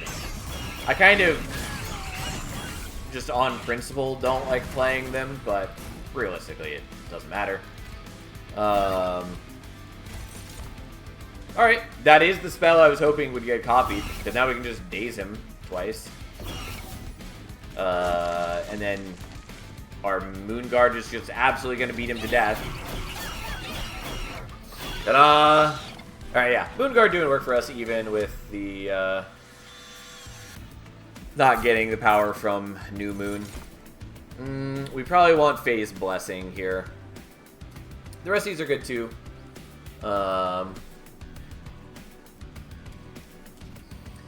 But I think we want Phase Blessing. It's just real nice to have some defense. Like, we do have the days from Starstruck, but yeah, that's fine. I do like Lone Coat. And it would work to increase the conduit on, like, the Moon Guard. It would be another one that would give us a Calcified Ember, which is a little annoying, but not a big deal. And we do want equipment, because that helps us get Lazarus unlocked, and I would like to do that. So we'll take Lone Coat.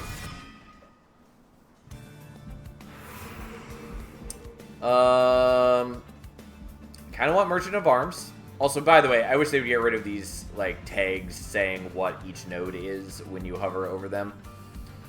I find them distracting and ugly and unnecessary because I know what the nodes do. And I really wish I could turn them off. But I cannot. I kind of want to go here because we do have Pyrestone housing, and if I can get a third good upgrade on our dude, then that would be great. Also, would not hurt to get, like, some HP on Meddler or something. Or Endless. Endless would also be okay.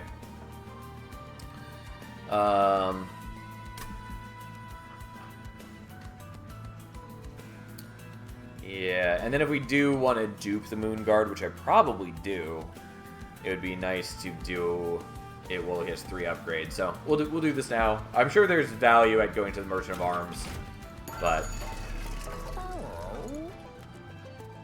how do I feel about Quick? I feel pretty okay about Quick.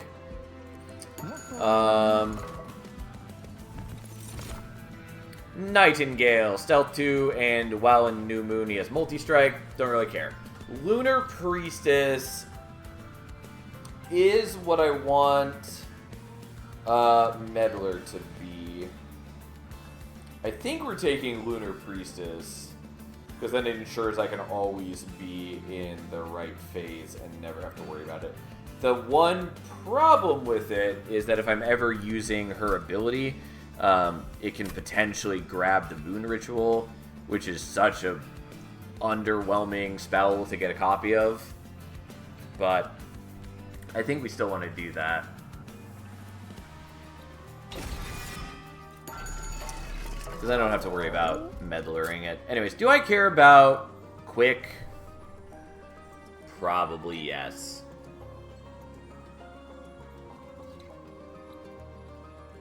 Yeah, we're up against Savagery.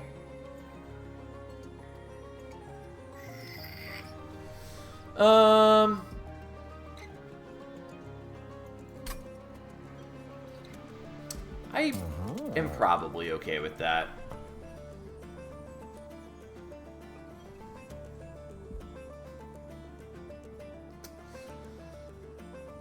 Sure, fine, we'll do it. Like, getting more multi-strike would be nice. Don't really care. I'm gonna give you Conduit. And then we're going to reroll looking for HP.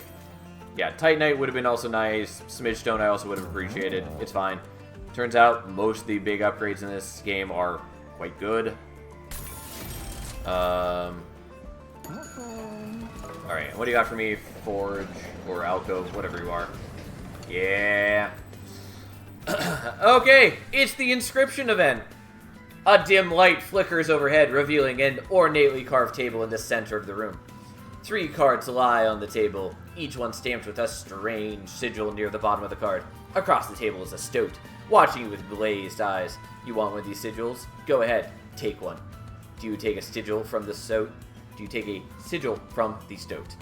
Alright, so, Worthy Sacrifice, which, cooldown, you can sacrifice the unit to gain Ember, or Many Lives, which gives Reanimate 3, or Fecundity, which is summon add a copy of this unit to your hand that costs +1 Ember. So every time you play it, it'll get another one. So, I think we're just taking Reanimate. Pretty sure we want Reanimate. Worthy Sacrifice is cute, but...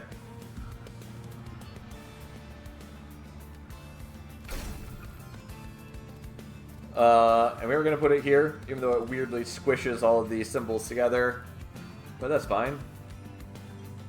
Sadly, don't have dualism, otherwise this would be Reanimate 6, which is pretty good.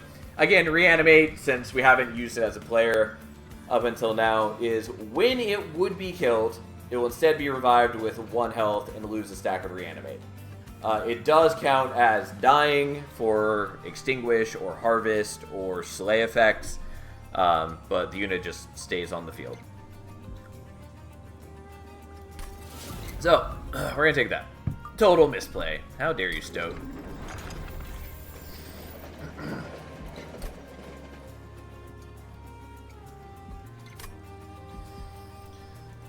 Alright, let's do the next battle. Also, I need to eat badly, and I have a snack next to me, so I'm going to turn off my camera and my mic while I play this fight.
Alright.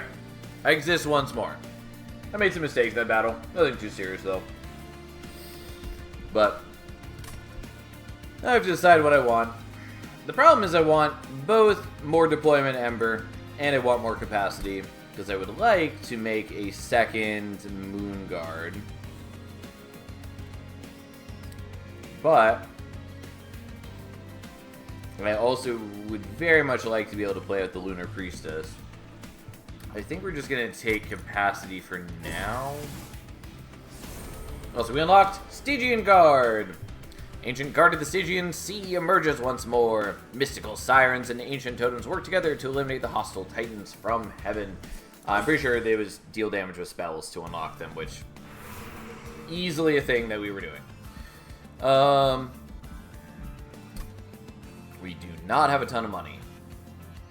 We did pick up Luna Cycle Staff, which we're not gonna get like crazy good value out of, but I don't know. I figured if we're recycling every turn, it's gaining a bit of strength all the time. And then it's also helpful in ensuring that we unlock Lazarus. We should do that pretty easily, though, because we only need to do, I believe, 3 more equips total. Of all the fucking clans to be normal, it's Stygian.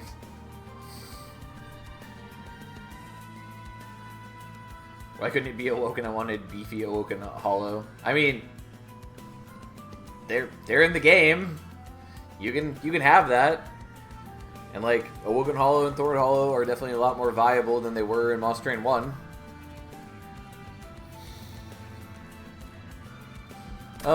Anyways, what am I doing here? I think we're going for the Merchant Magic. There are things I would like for the Merchant Trinkets, but I can't afford most of them. Okay, I take back everything about Stygian, they're fine. Yeah. It's just, I haven't unlocked Awoken yet, but, yeah. Well, really wish that I had taken Ember now, because Steward's Quarters is exactly one of the things that I would have wanted to bypass that problem. Although I think I still would have been short on capacity with that, so maybe never mind. The Glaive is pretty cute. Fine. I don't really need it, but I'll take it just for the sake of it. Remove Consume? No. Make Consume? Maybe.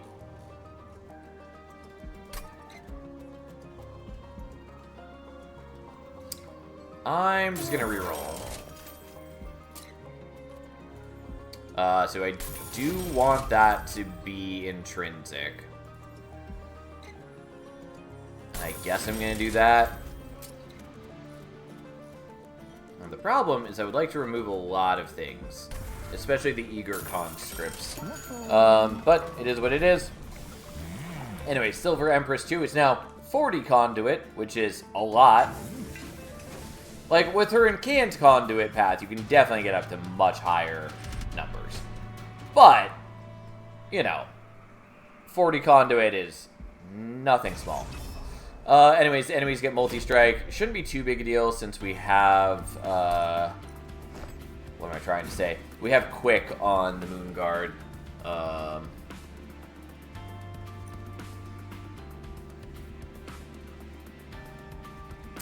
Do I want to set up bottom floor? I think I want to set up bottom floor. Mostly just because Kel is a tremendous asshole. Yeah, alright. So.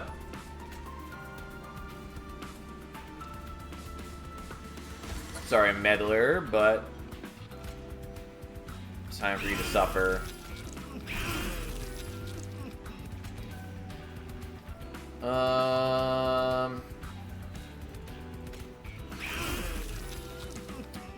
So, I don't think I need to play the Moonlight Glaive on him. I think it's probably better to spread out the damage somewhat. Because he already has a powerful attack, and being able to split it up is useful. Alright.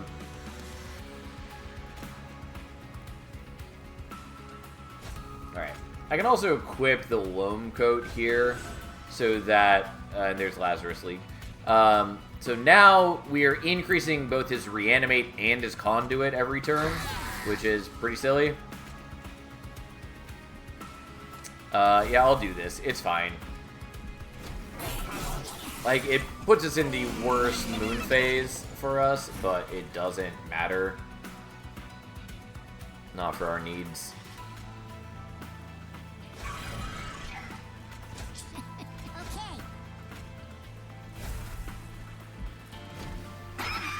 All right.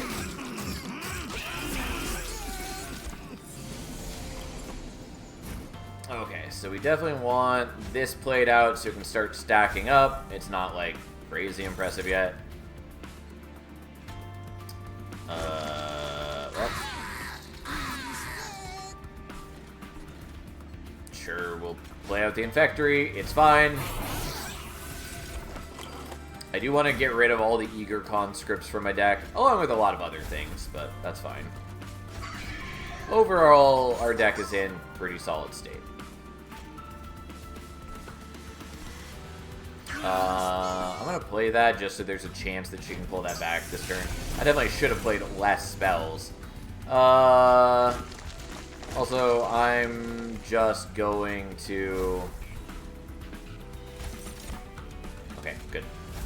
I just wanted to play the cycling so we can make the cycle staff better. Anyways, we're not going to incant anything here.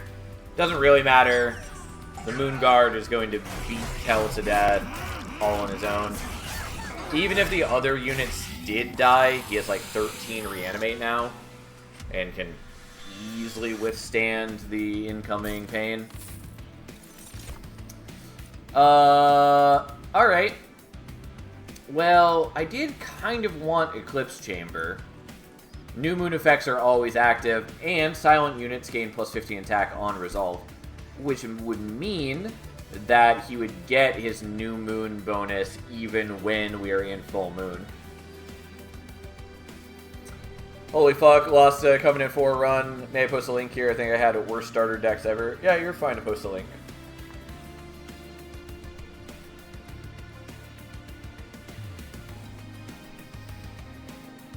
I do appreciate you asking, though. Yeah, we'll get rid of the Infectory. We'll swap to Eclipse Chamber. That's fine. And...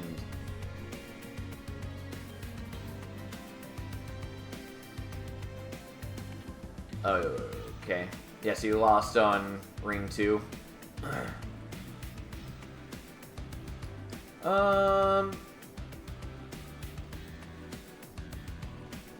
I mean, like, that's fine. It's not, like, terrible.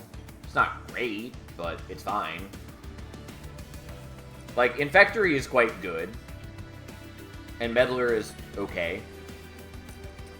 Anyways, what are we doing here? I don't think I care about Mushroom Cloud. I'm not going to take Wax Cap. I'm not going to take that. We're not generating any sap, so it doesn't do anything for us. And thus, we have unlocked Lazarus League. Mix in powers of the mad scientists and their dangerous experiments. Their power over life and death will lead to victory. If it doesn't, you can always use the pieces they left behind.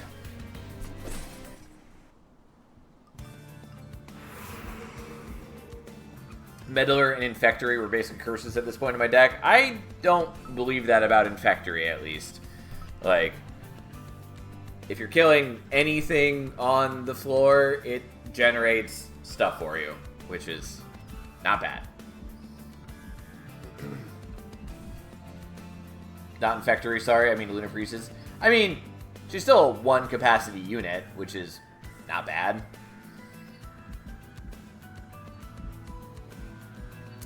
Anyways, what am I doing? Like, she's not the best starting unit for a lot of decks, yeah, for sure, but she still can pull her weight to an okay amount. Anyway, so we have Eclipse Chamber. I would like to combine some equipment, yada, yada, yada. Here we are. We're going here to dupe my dude, I think.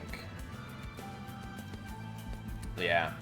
Unfortunately, I don't have enough Deployment Ember yet, but we can handle that, I guess.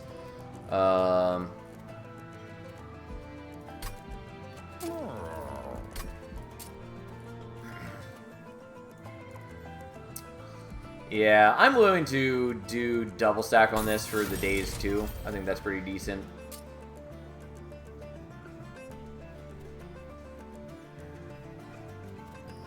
I don't see how my deck could have been the Ring 2 fight. Maybe I played wrongly though, haha. But my output was really low and enemy just kept resolving and gain armor. Yeah, I mean, it's hard to know without like seeing how you played it. Or without playing it myself. But I find most... I mean, basically any start can beat Ring 2. Some definitely are much more awkward than others. I don't really need to minus cost this. I think I would rather just spend on doing other things. The question being, though,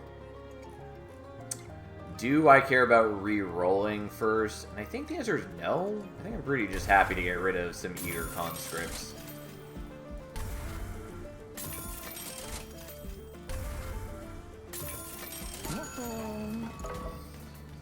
Should have looked at the Alco first, which I keep neglecting to do.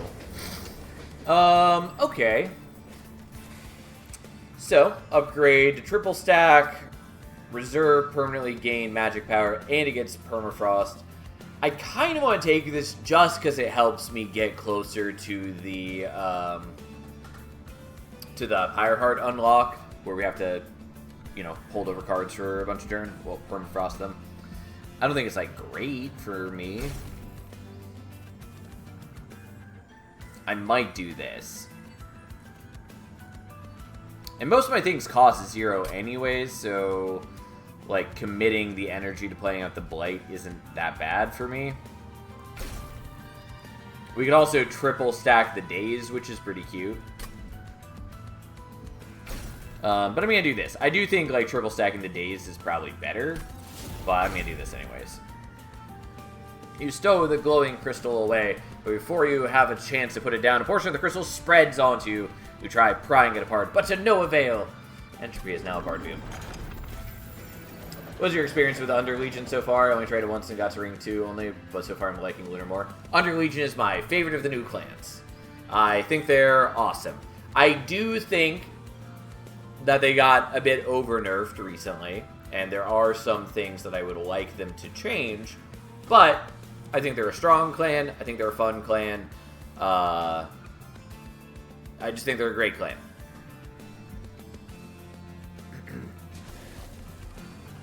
Okay, we're going to make a second Moon Guard, even though I can't utilize them yet.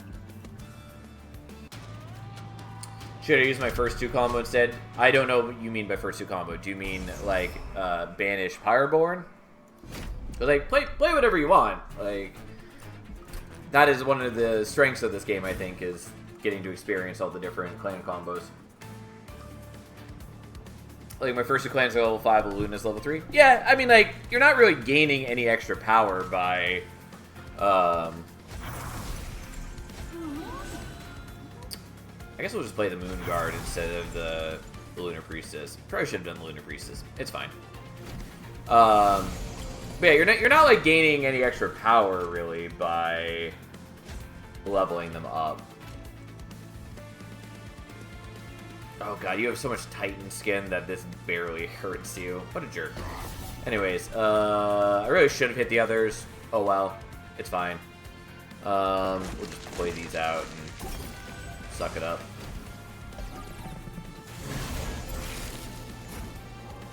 I don't know if the unlocked cards matter. I mean, they don't, kind of. They do, like, sort of enable certain, like, archetypes a little better. But you don't need the unlocked cards to have success with the clan by any means. What was your experience for Monster Train 1 in that aspect? I mean, like, how do I feel about Monster Train 1's card unlocks? I feel very similarly. I mean, so, like, keep in mind, it's been forever since I was actually unlocking things with Monster Train 1. Yeah, unfortunately, I can't actually kill this guy, which does make me sad. Oh well. I did want the gold. Alas, it is not mine to have.